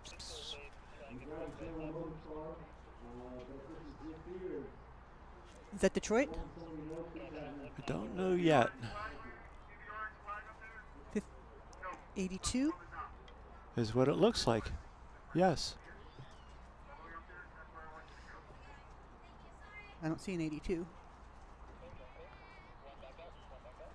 Looks like a 92. Men's veteran quads, event 135, 60 plus. There's Malta on our screen. Oh, sorry, 1902? It looks like a 1902. From the previous event. It's Whitemarsh. 60 plus. 1906 is Malta. Here's 1906, Malta. Yep. Ted Trocchi. He's an aerobic machine, that guy. Yeah. Is that two-seat? That's Rich Patterson and Jeff Cutler and Bow. I can't hear you. And is this Fairmount? No, it's Undine. Yes. Oh, Detroit.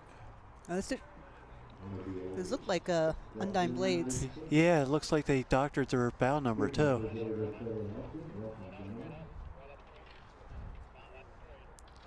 So that's Detroit. That's rowing with Undine equipment.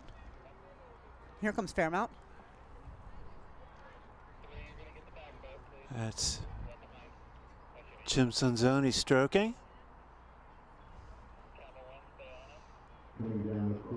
Steve Jonick in 3. Bob Galley in 2. And I'm going to see Mike Hurley in bow. Yeah, I had a chance to meet Steve Jonick over the summer. Oh, one of the Jonicks.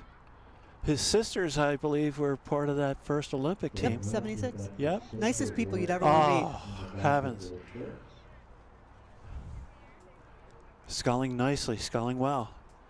And I met Steve and Ann and Marie, but I met their brother that lives in Phil, out in California. Yep. Yeah, he comes into town a couple times a year just to play with us. And here's the women. This is Vesper. 2044.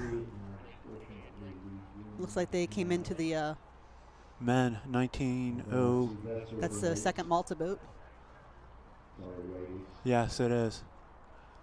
I think Mike Brown's in that. I don't know. From event 135, I believe those ladies are from event 136. Probably the town number should have been 1911. The women are moving the boat. 27 through 39. Here's 1910. 19. Fairmount. Another Fairmount. Yeah. Team McLaughlin and Bow, I believe. 1910 Fairmont Rowing Association. Ooh, that breeze feels good. Gentlemen. Yep, that's T. I sat behind him during one of the practices, and he was very, very helpful, giving me tips. Well, he's been doing it long enough. Here's Bow 1914. That's Penn AC. Nice. Shannon Kaplan in stroke. Yeah, they're rowing well. Dawn Oringus in 3. Cass Cunningham. 1914 was a good vintage. And Mari was my co-captain at Vesper. Really? Yeah. She just finished running the London Marathon. Finished in 3:02. 1907. Wow, that's fast. I couldn't spell marathon that quickly. These young ladies here are just rowing exceptionally well also. All right, that's PGRC from event 136, which is the Women's Masters Quads 27 to 39. Okay. Here's 1915. That's Vesper Boat Club, stroke by Lindsay Clark. With the skeleton shirts? Yes, I believe so. Oh. Masters like to do a lot of costumes. Fun stuff. Yeah. Yeah. They're not taking themselves too serious. Oh, wait, that's Marcia in stroke. Masha? And Lindsay's in bow. Okay. All good scholars. Yeah, well, Lindsay, in 2016, she finished 3rd in the country at trials, behind Jevi and I think Kara. I can't remember who finished 2nd, but she was the 3rd fastest. Nice. And she was the youngest Olympian. She sat 2-seat in the 2012 Beijing quad. Very good. She called the race. Really? Like, I think 2-seat typically calls the race in international competitions.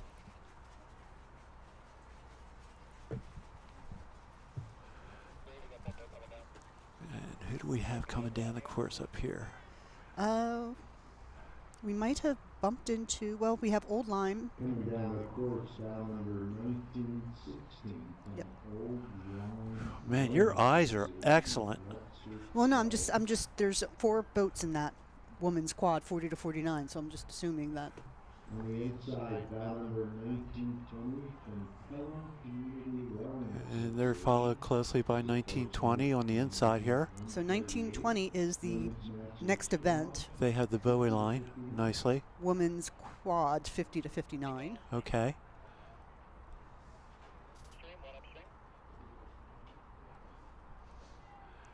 And way out there. 2050, which is a late entry. We're just trying to identify the blades. There's 2050 outside there, way out off the line. Don't know who they are. Yeah, it's Red Blades.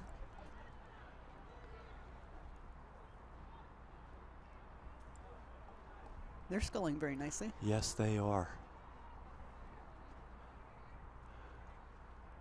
Look at this. Excellent.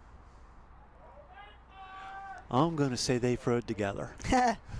Oh, you know, this might be the Steering You Right boat, or Masters International.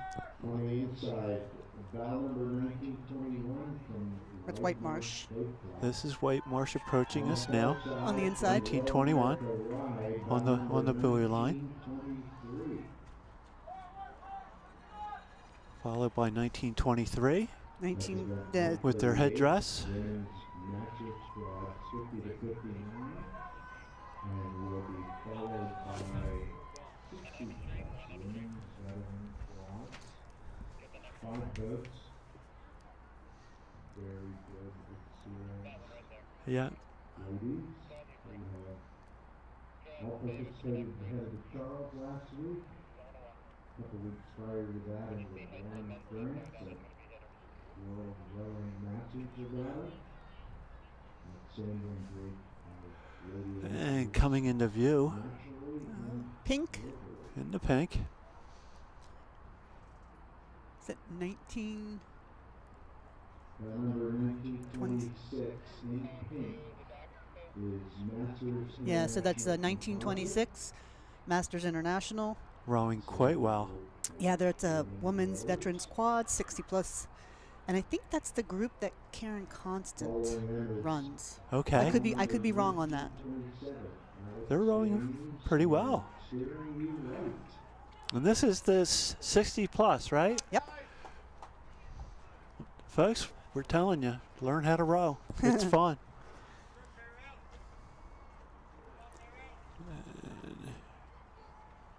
Here's 27.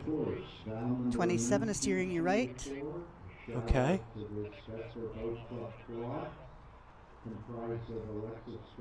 And followed by Vesper. This is their 10th consecutive head of the Schuylkill in this event. Bow number 1924, the Vesper Tigers. Look at, yep, the Vesper ladies coming through. And it's John David, Alexis's husband, doing the announcing. I'm like, he knew everyone in that boat. Well, he should. He's a member. He paid his dues. Come on.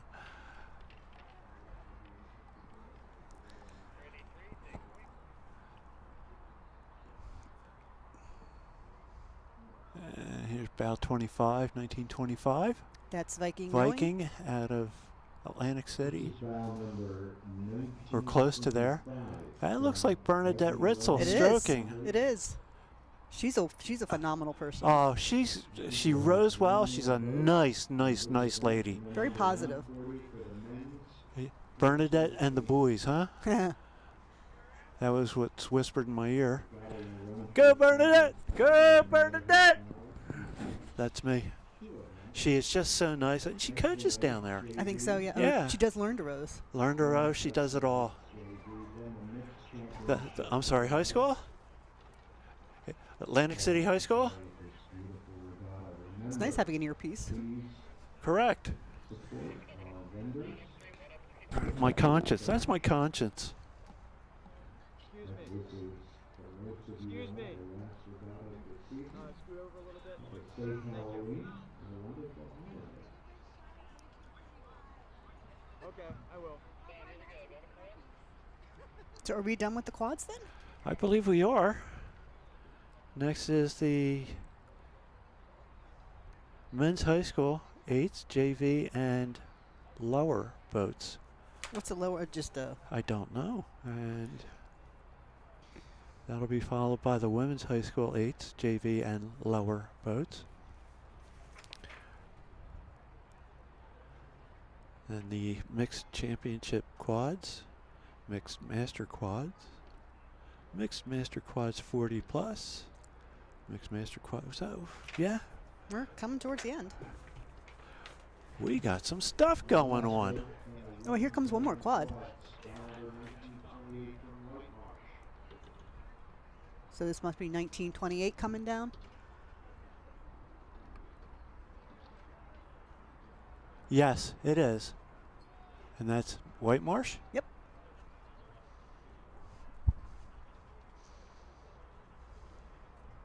There you go. The conditions are just unbelievable. Jen, it's not easy to get it like this. You did a good job, Tom. The wind's kicking up a little bit. You can tell the inside of the tent is breathing. Which I'll take. Well, you can tell that's White Marsh from all the screaming sound. Behind us. They're literally 2 feet behind us. And we have the 8s already coming through.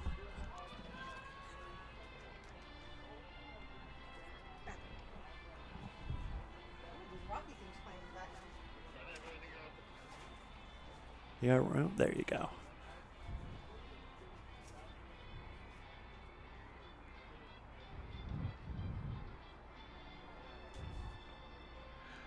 So this is the men's high school 8s, JV, and lower boats. And theoretically, this should be Row America Rye on your screen. Nice timing, nice reach, holding the knees down, holding the legs down.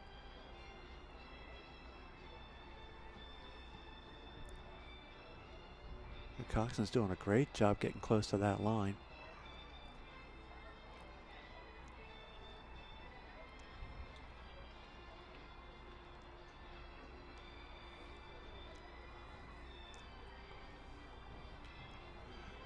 That's a great shot.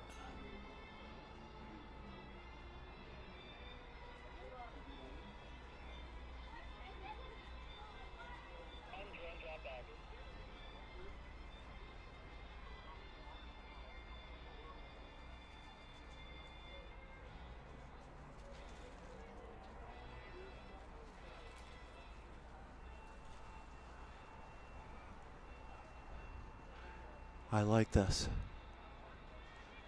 Rowing exceptionally well. Ladies and gentlemen, we are now at event 140. This is your men's high school JV. Ladies and courts from New York, the Empire State is Royal America Rye. Bound 1930. Yep. Royal America Rye. Rowing very, very well. This next boat should be St. Joseph's Prep. Look at this Royal America Rye boat. Whoa. And this is St. Joseph's Prep. Also moving the boat well.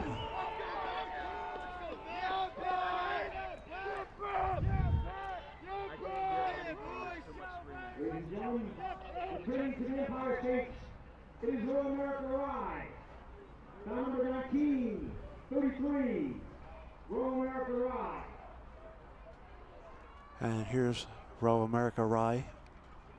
Second boat, rowing well. Wow, look at this, right on your screen there. There you go. Effortless. Go. Go. Oh, phenomenal, huh? Mercer County, Princeton National Rowing Association, Mercer, bound number 1932. And bow 1932, Princeton. The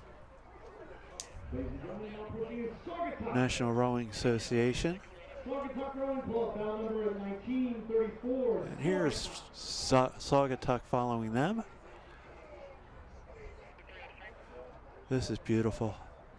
Just beautiful. Now approaching from 17th and Girard. Bound number 1935. St. Joseph's Prep. Oh, look at this. Gorgeous. Prep B, 1935. And going by us now is 1935 Prep B. St. Joe's Prep. Look at this. That's just beautiful rowing. High school crew. Gonzaga. Bound number 1936. And bound 1936, Gonzaga.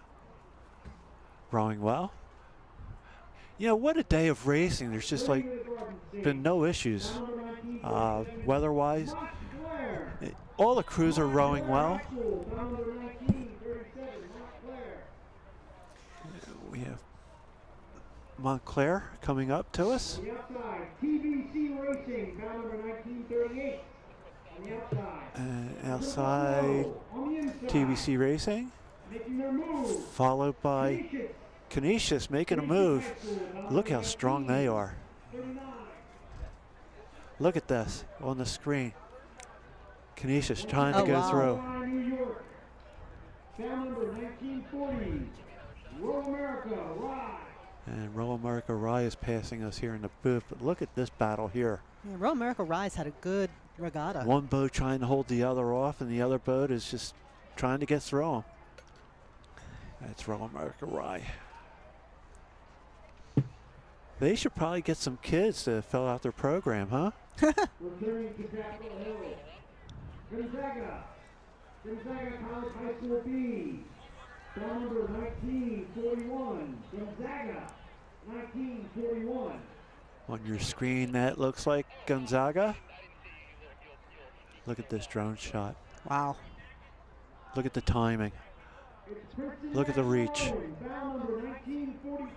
You can see a little bit of bend in a couple of those oar shafts. Which is always a good thing. It's a very good thing.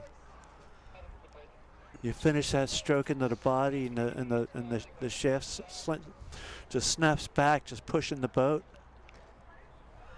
And coming past us here. It's 42. Number about 42. 19. That is Princeton National Rowing Association. That would have Regina cheering. That's their second boat today, or in this race, I think. Oh, really? I think so. So I guess they've fielded a pretty good team. Well, once again, how many boats are in this? There's a ton. Some of these kids got to be racing 2 or 3 times. And I think Oh, look at this. They're still trying to pass, and they're gaining. They're walking on the boat ahead of them, both crews. The one crew just doesn't want to give it up, and the other crew's just, like, we're taking it. Great racing. Look at this. I love this. And they're taking the turn well. Oh, both crews are. Uh-oh. Uh-oh. Both coxswains making the right moves there. Oh.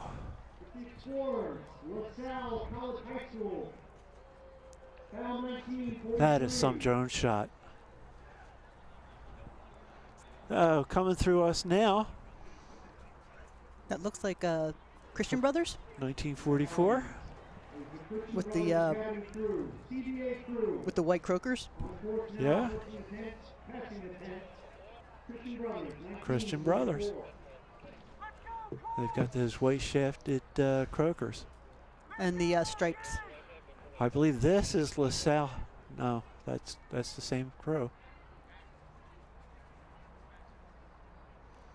That's Mercer. Yes, it is. Based on the oars. Yes, it is. And this is why it's always important to paint your oars.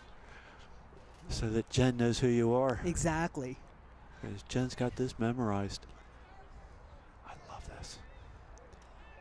No, but that's one of the most frequent complaints we had as on the captain's committee is that a lot of people. Private oars weren't painted. It irritated me as captain, but what irritated me more was they didn't put their own name on their equipment, oars or boats. And it just amazes me why you wouldn't do that. Why wouldn't you put your name on your... And so here comes LaSalle. There's LaSalle. Let's go, LaSalle. Rose out of number 4. Boathouse Row. Mike Brown, head coach.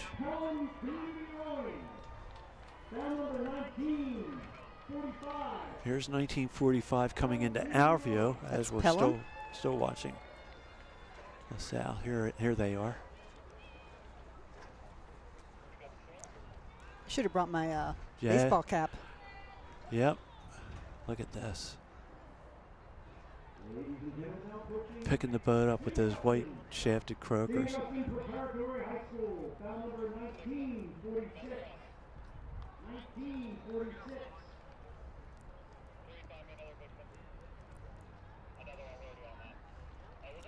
Again, it's so good to see kids getting a chance to compete.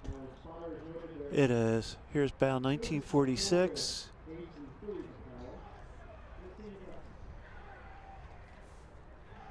I was reading somewhere where it's good to get... St. Augustine. It's good to participate in sports because it teaches you how to fail.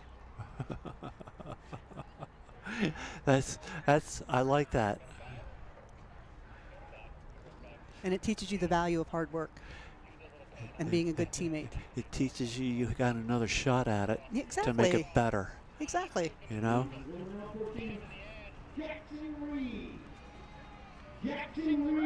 1948. 1948 is Jackson Reed, as the announcer is saying. I like this announcer. I know. I can hear everything he's saying. And he's got such high energy. That's coffee, yeah. Is that Bernadette in another boat? 1947. No, she's going upriver. Oh, okay.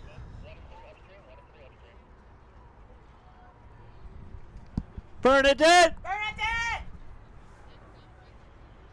She doesn't know who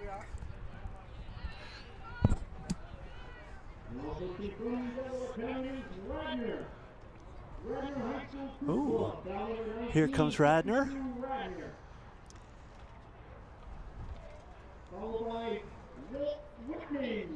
Look at this crew on the screen. Look at this. Wow. Look at that leg drive. Wow. Did we ever determine what this event was? Yes. Well, we need a translator. Okay. It says men's high school 8s, JV, and lower boats. So is that like novice? I don't know.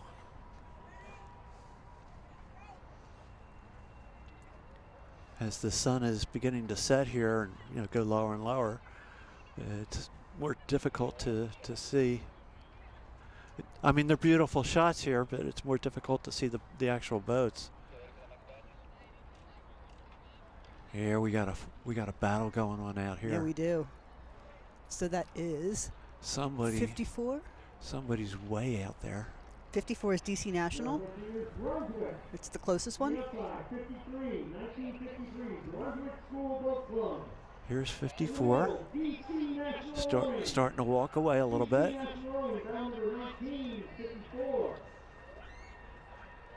Here's 1953. 1953 is Brunswick. Here's 1950, Ocean City. Go Ocean City.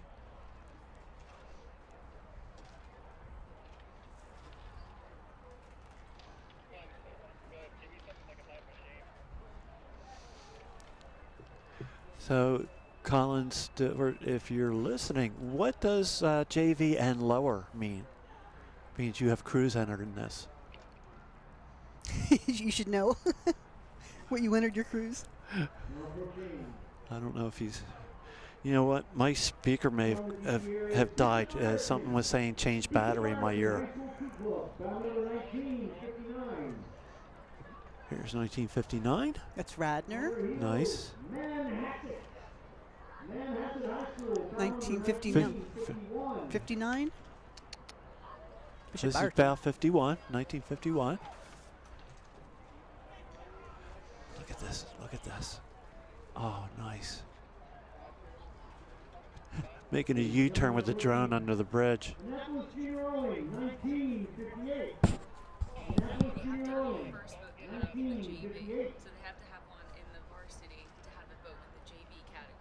Oh. And but lower, what's lower mean? I guess just because they have a freshman novice 8, right? That's what I thought. Yeah. So I guess if you have more than Well, I think are they just giving the guys a chance to race? Sorry, folks, we're discussing what the term means here. So JV, yeah, you have to have a varsity to have a JV, which I know, but and I'm not being mean, believe me. I'm just wondering what the and lower part means. So maybe it's just a way to give kids that race, other events like sculling events, an opportunity to sweep. I don't know. I'm kind of making that up.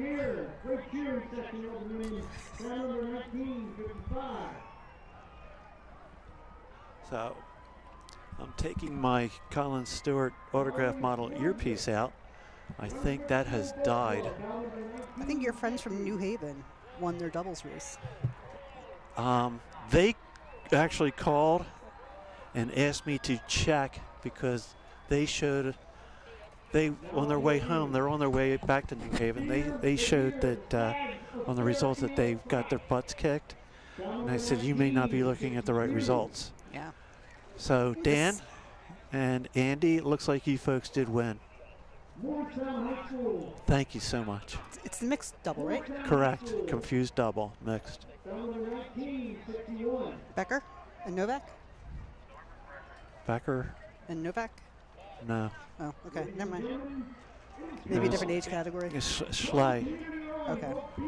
Dan and Andy Schley.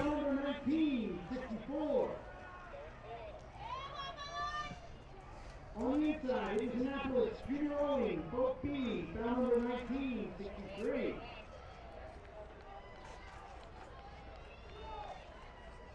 DC National Crew, bell number 1966. Boy, these guys are all DC National. Yeah, they're flying. all rowing exceptionally well. This is just fun. Thank you for texting me this morning. Huh? I was going to clean. This is a much better Oh, I alternative. got you out of trouble then. Yeah. You can clean anytime to Yeah, I keep announce. saying that and it never happens. Just dust the piano. Nobody will notice.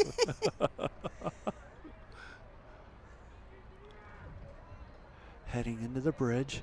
Is that the Matha? No. Who are the with the red crosses or the red? That's what's their names. But maybe And that is the Matha. We have another close race here. Approaching the announcers' tents. Now approaching neck and neck, TBC Racing, 1970. So here's bound 1970 TBC. and 1965. TBC looks like Fairfield they're Prep, yeah. rowing through them quite well. Fairfield, 1965. Here's bound 1967 approaching. Look at this, holy smokes. 1, 2, 3 boats. Is that what's coming down? Yeah. Wow.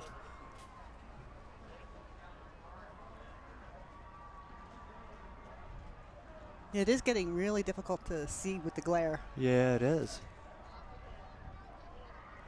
Now approaching the St. John Steam, bell number 1976. On their heels, Saugatuck. Saugatuck Boat B. 1976. 1971. Good year. 1974. I got out of high school in 74. That was a while ago.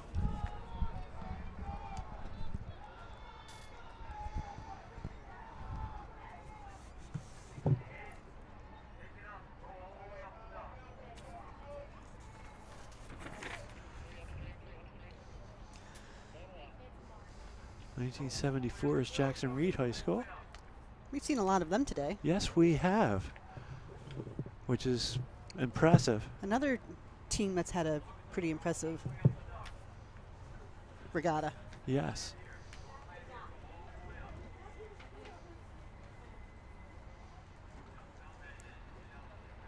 Now approaching is Manhattan. Manhattan High School Boat B, bell number 1972. Manhattan.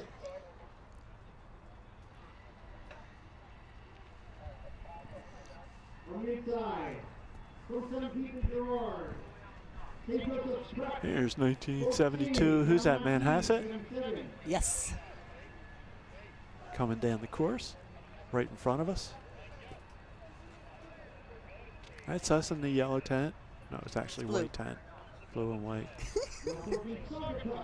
We can wait, folks. PDC, bell number 1978. Here's 1977. 1978. That's St. Joseph. That's the prep. Is it? It's, that's what the program says. Here's 1978. 78 is TBC. And we got another cluster coming down, folks. We've got some very contested races on our coming up the river. It's going to be fast and furious.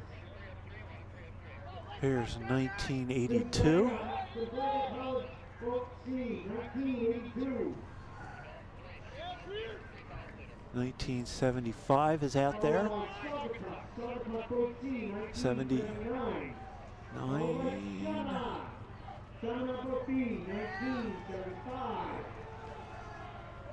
That's 1981. High School, Boat C, St. John.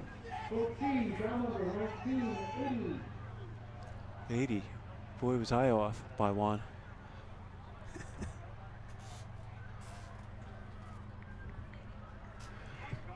Okay, so somebody moved the sun, so it's almost directly in our eyes. Regatta Catholic High School, Boat B, bell number 1969. Regatta. We have some really good little races win this race. Yes, we do. This is nice. Here's bound 1986. Oh, what a nice shot. It's Manhasset? Yes. See, you're getting the hang of it. What, saying yes? No. When I don't have a clue?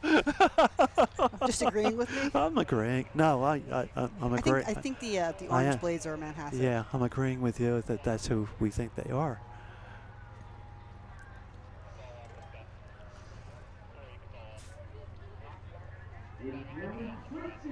Christian National Rowing Mercer, first C, bound number 1981. Followed by the Hun School. The Hun School. Bound number 19. Okay, the Hun School. Look at this drone shot. I love it.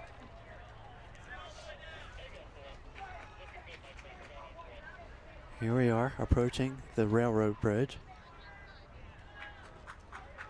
That's it. Reach out, grip the water, and go. Go. Go. Push. Push away. Nice.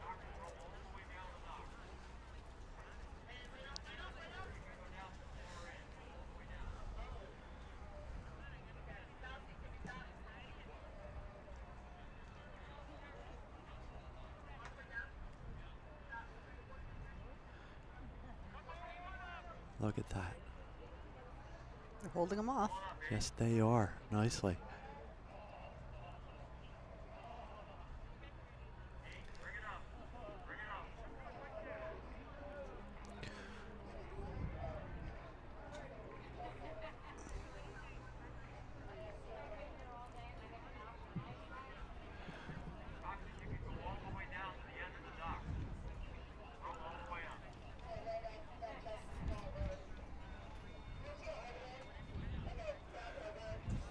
There you go.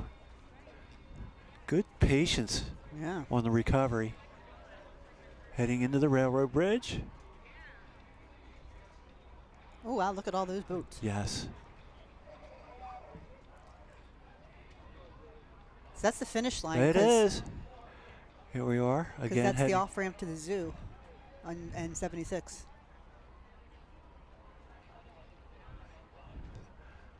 So it looks like the men's event has finished rowing past us and are all headed to the finish line. So the next event is the women's high school 8s, JV 8s. There's about 40? Yeah, there's a bunch of them. This is so much fun.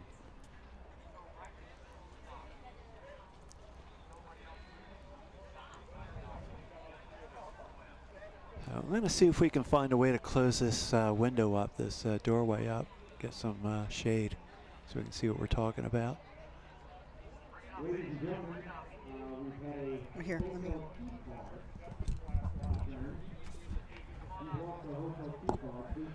I'm going to put us on mute for a minute.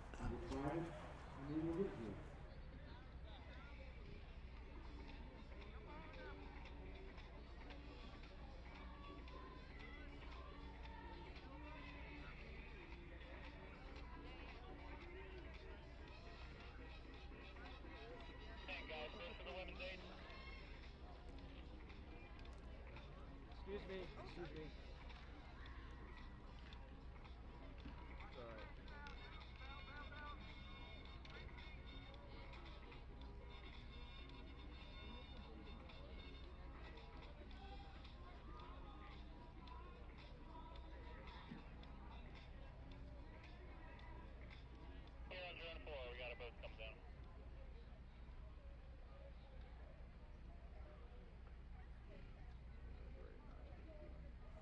Okay, folks, we're back. We got some shade.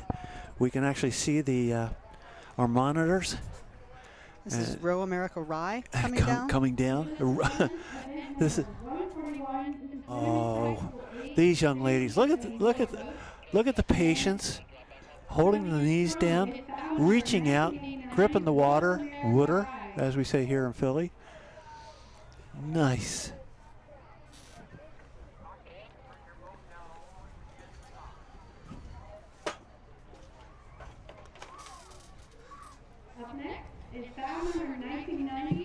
Saugatuck. So here's Saugatuck. Coming past us right now.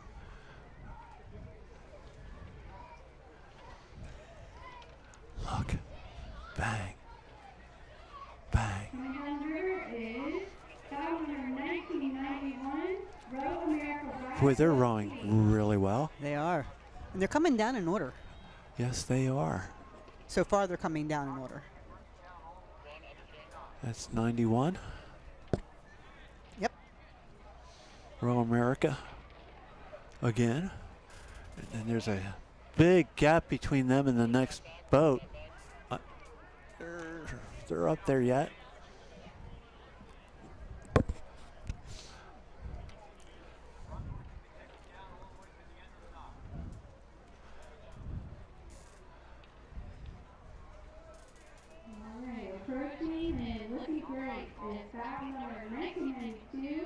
This is TBC Racing. Bow number 1992. Good job, TBC.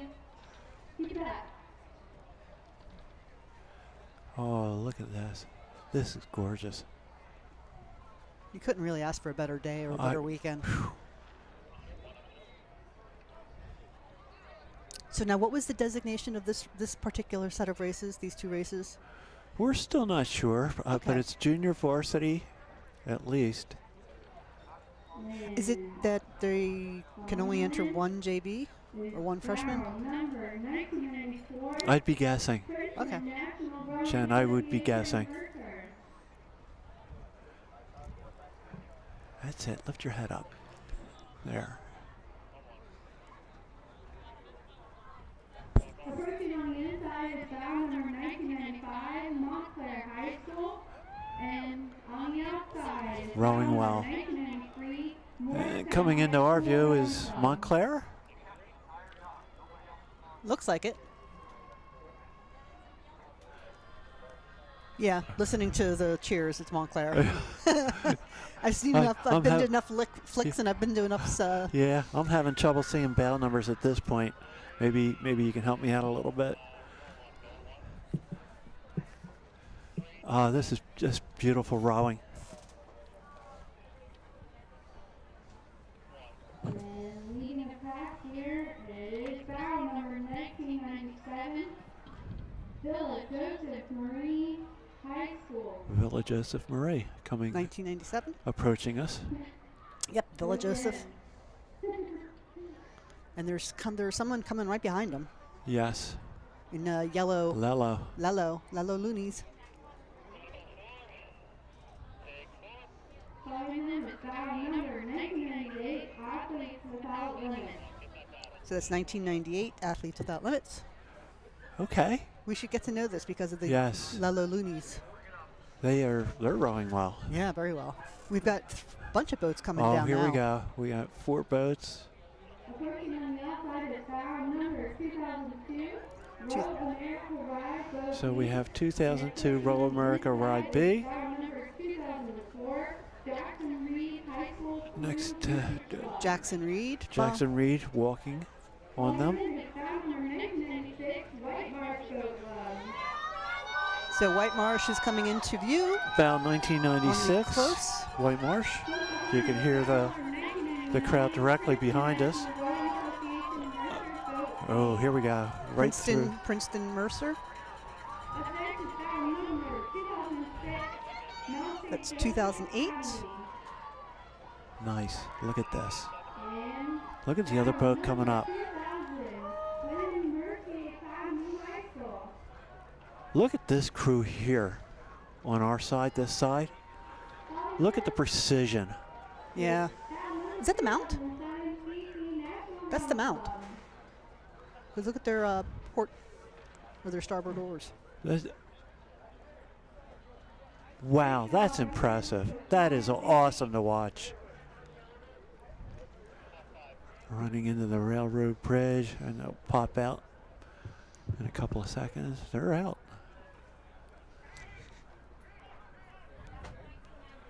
Heading into Girard Avenue and headed to the finish line.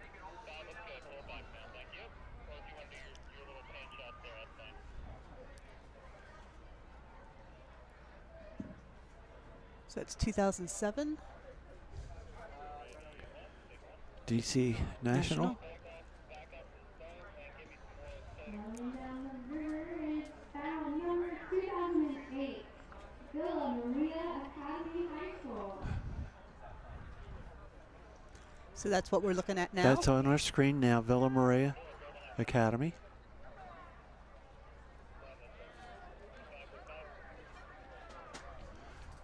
And drone shot coming under the railroad bridge.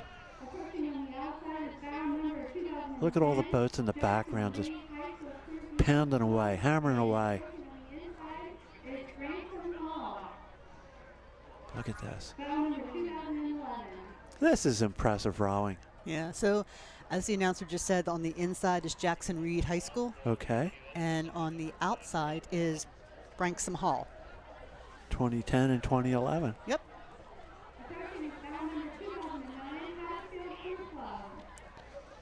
Branksome looks like they're walking through. Oh, look at this.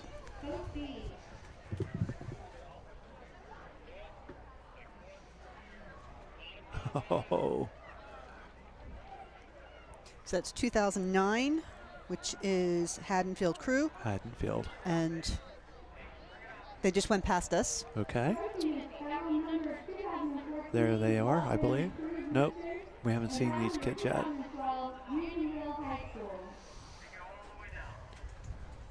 Is that 20? Approaching us right now is 2014, which Walt is Whitman. Yeah. Excuse me. Can you guys back up a little bit? Thank you. And it's 2012, coming past us in the pink. Unionville.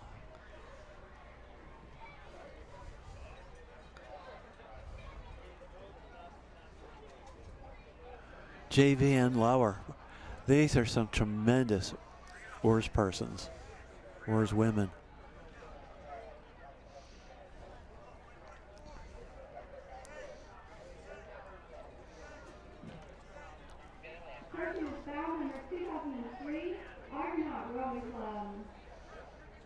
So Argonaut looks to be on the outside.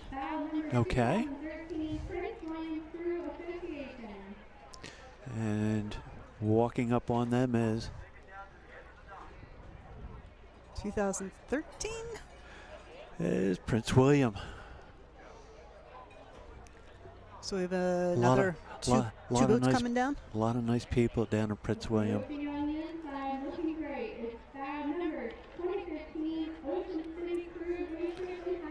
Ocean City Crew coming up.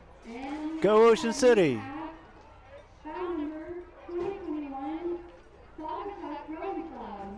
So Saugatuck's on the outside. They're Walking. 2021 Saugatuck? Yep. They're running very, very well.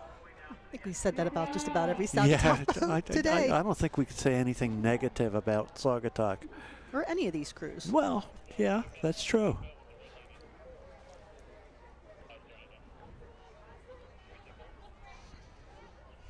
Look at this. Look at, oh. Side by side. Go. So is that the Saugatuck in the Ocean City that we just went by? Go, I think so. Go. Go. Saugatuck is so strong.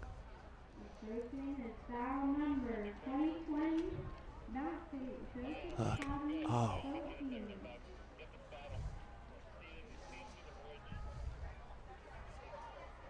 Oh, this is pretty. Very pretty. Is that the man out there? Yep. Going past us? Look at this. Let's watch this right through the bridge.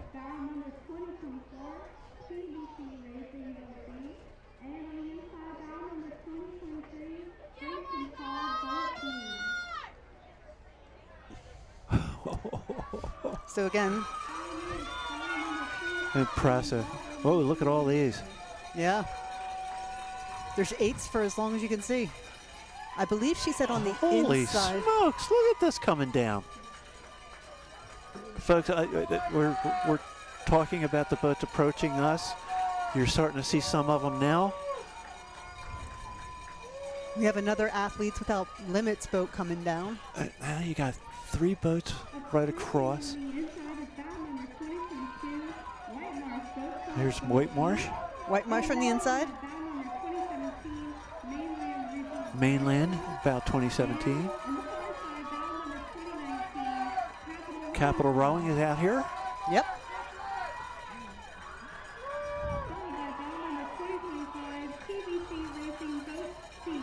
2025 is TBC. Boat C. So we should be getting cleared. That's a lot of alphabet right there, A, B, and C, huh? TBD. TBD. TBC, ABD. TBC, ABC. We have this fantastic drone shot going through Gerard. Look at this. There's nothing negative about this regatta that I know of.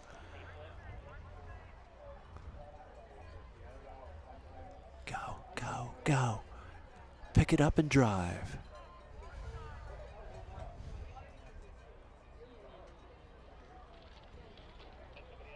Go ahead, walk away, walk away. Don't let him walk away.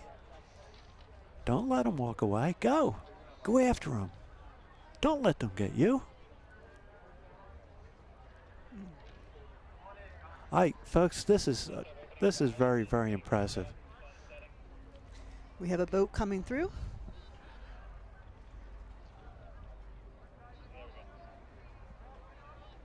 Don't see a bow number on the bow person. Is that 22? 29? Saugatuck? Saugatuck. Boat C. And following them, we have bow number 2026, Jackson Reed High School Cruise. Here's Jackson Reed. There's the mount going through Gerard Railroad. And bow Look. number 2027, Athletes Without Limits, Boat C. Oh.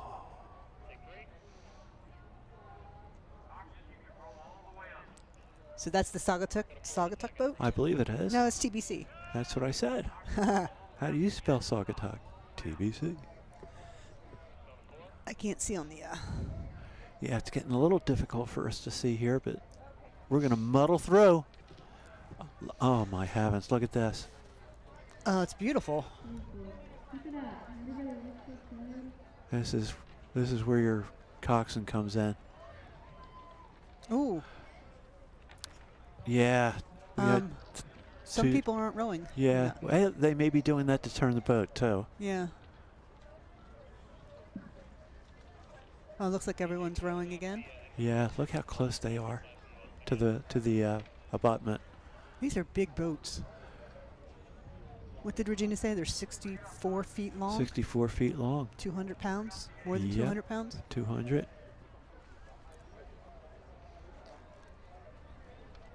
And there are limits on how light the boat can be.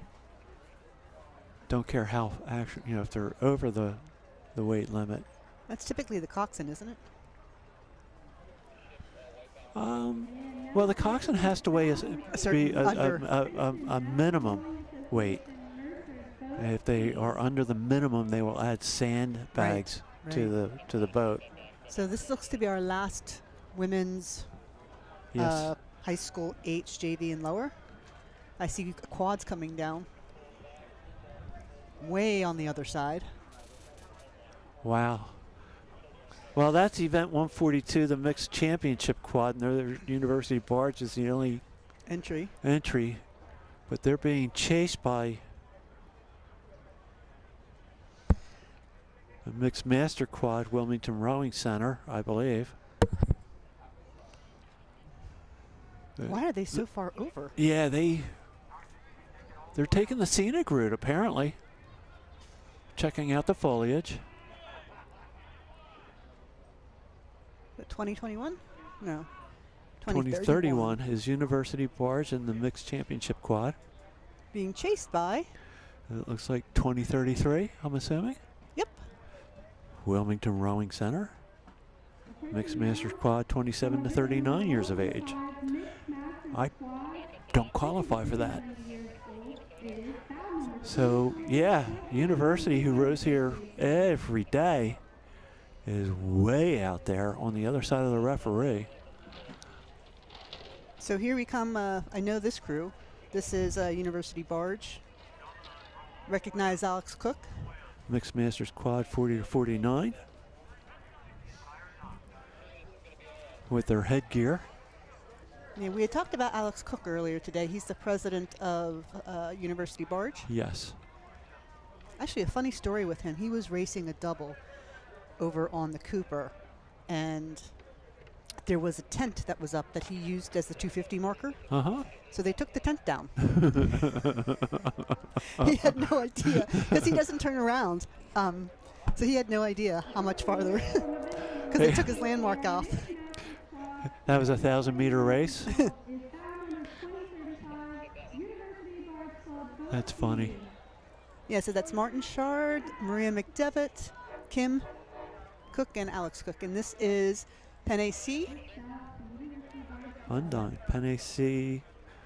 Yeah, that's Shannon, Greg, Kaplan. Yeah, the Kaplan twins. Kurt Browder and Donna Ringus. About 2038. I don't know where the Undine boat is. Is that down there? Upriver? Yeah, that looks like Aaron. Aaron Pretam stroking.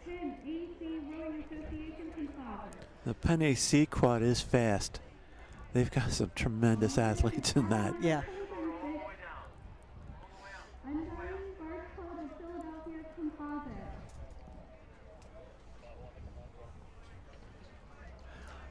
All four of those athletes did really well in Charles last week. Yes. As individuals, rowing singles, they do well. And Alex, I think Alex Cook, he stroked a boat that finished second, I think Alan said. It's possible. Sometimes I don't listen. I'm sorry. Now I know where I stand. No. To you, I listen. Well, it's just you and me here. I have to. So is this Cortland coming down or Notre Dame? Can you get a read on the bow? I cannot.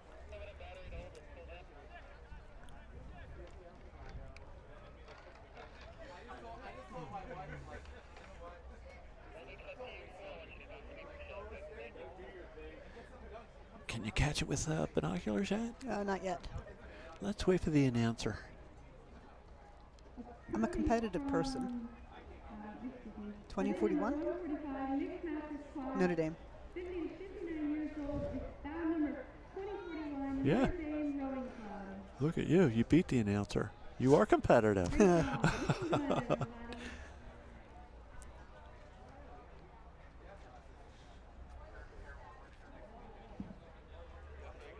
Sculling the boat nicely. Yeah.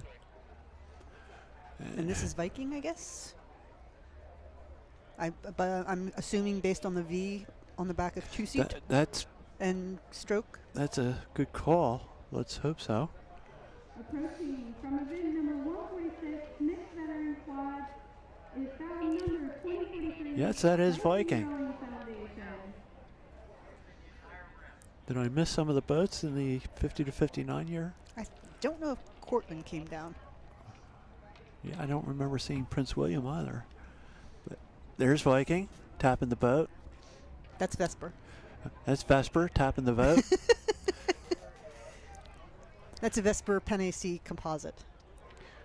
When in doubt, drag somebody from another club in. Yeah, so that's Marilyn Carl in 3-seat. Nice. Kay Pampandou, who also runs, I think, Viking or one of the... Yes, Avalon. Yes, Avalon. Kay's a nice person. Very nice. Okay.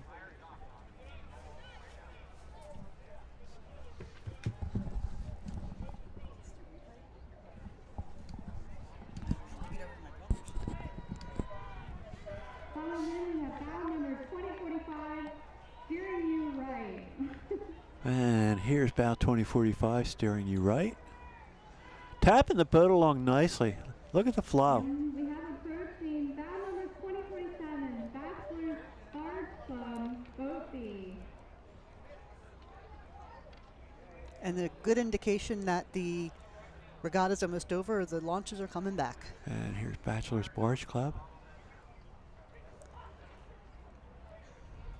Oh, yeah, we have 2 more boats to go by us. That is just beautiful view of the city. The Schuylkill River, or as we say in Philly, Schuylkill.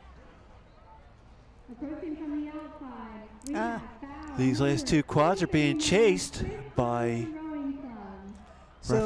referee boats. So the referee closest to us in the Pennsylvania barge, that's Tony DeNofa. What's his bow number? We're having a collision out here. Look, 2 boats on the river, and we're colliding. I know that sounded mean, folks, but guess what? There's plenty of room out there.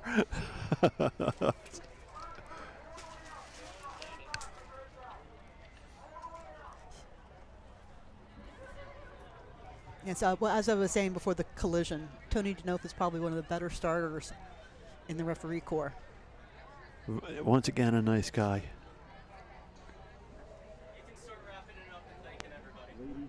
All right, so thank you, Tom, for the text this morning. I wasn't expecting to do this all day. Again, my name's Jen Musio. I row at a university barge. Learned to row as a master's. I know we've mentioned that a lot of times today. This is a lifelong sport. This is instant replay we're showing right now as we wrap up here. Yes, Tom Toland with Jen Musio. And thank you, 5 Tribes. What a wonderful, wonderful job with the video today. Just fun. Folks, go Phillies, go Eagles. Please vote. Don't care who you vote for, just do it, all right? And we're going to sign off here. Thank you for being with us today. Good night. Bye.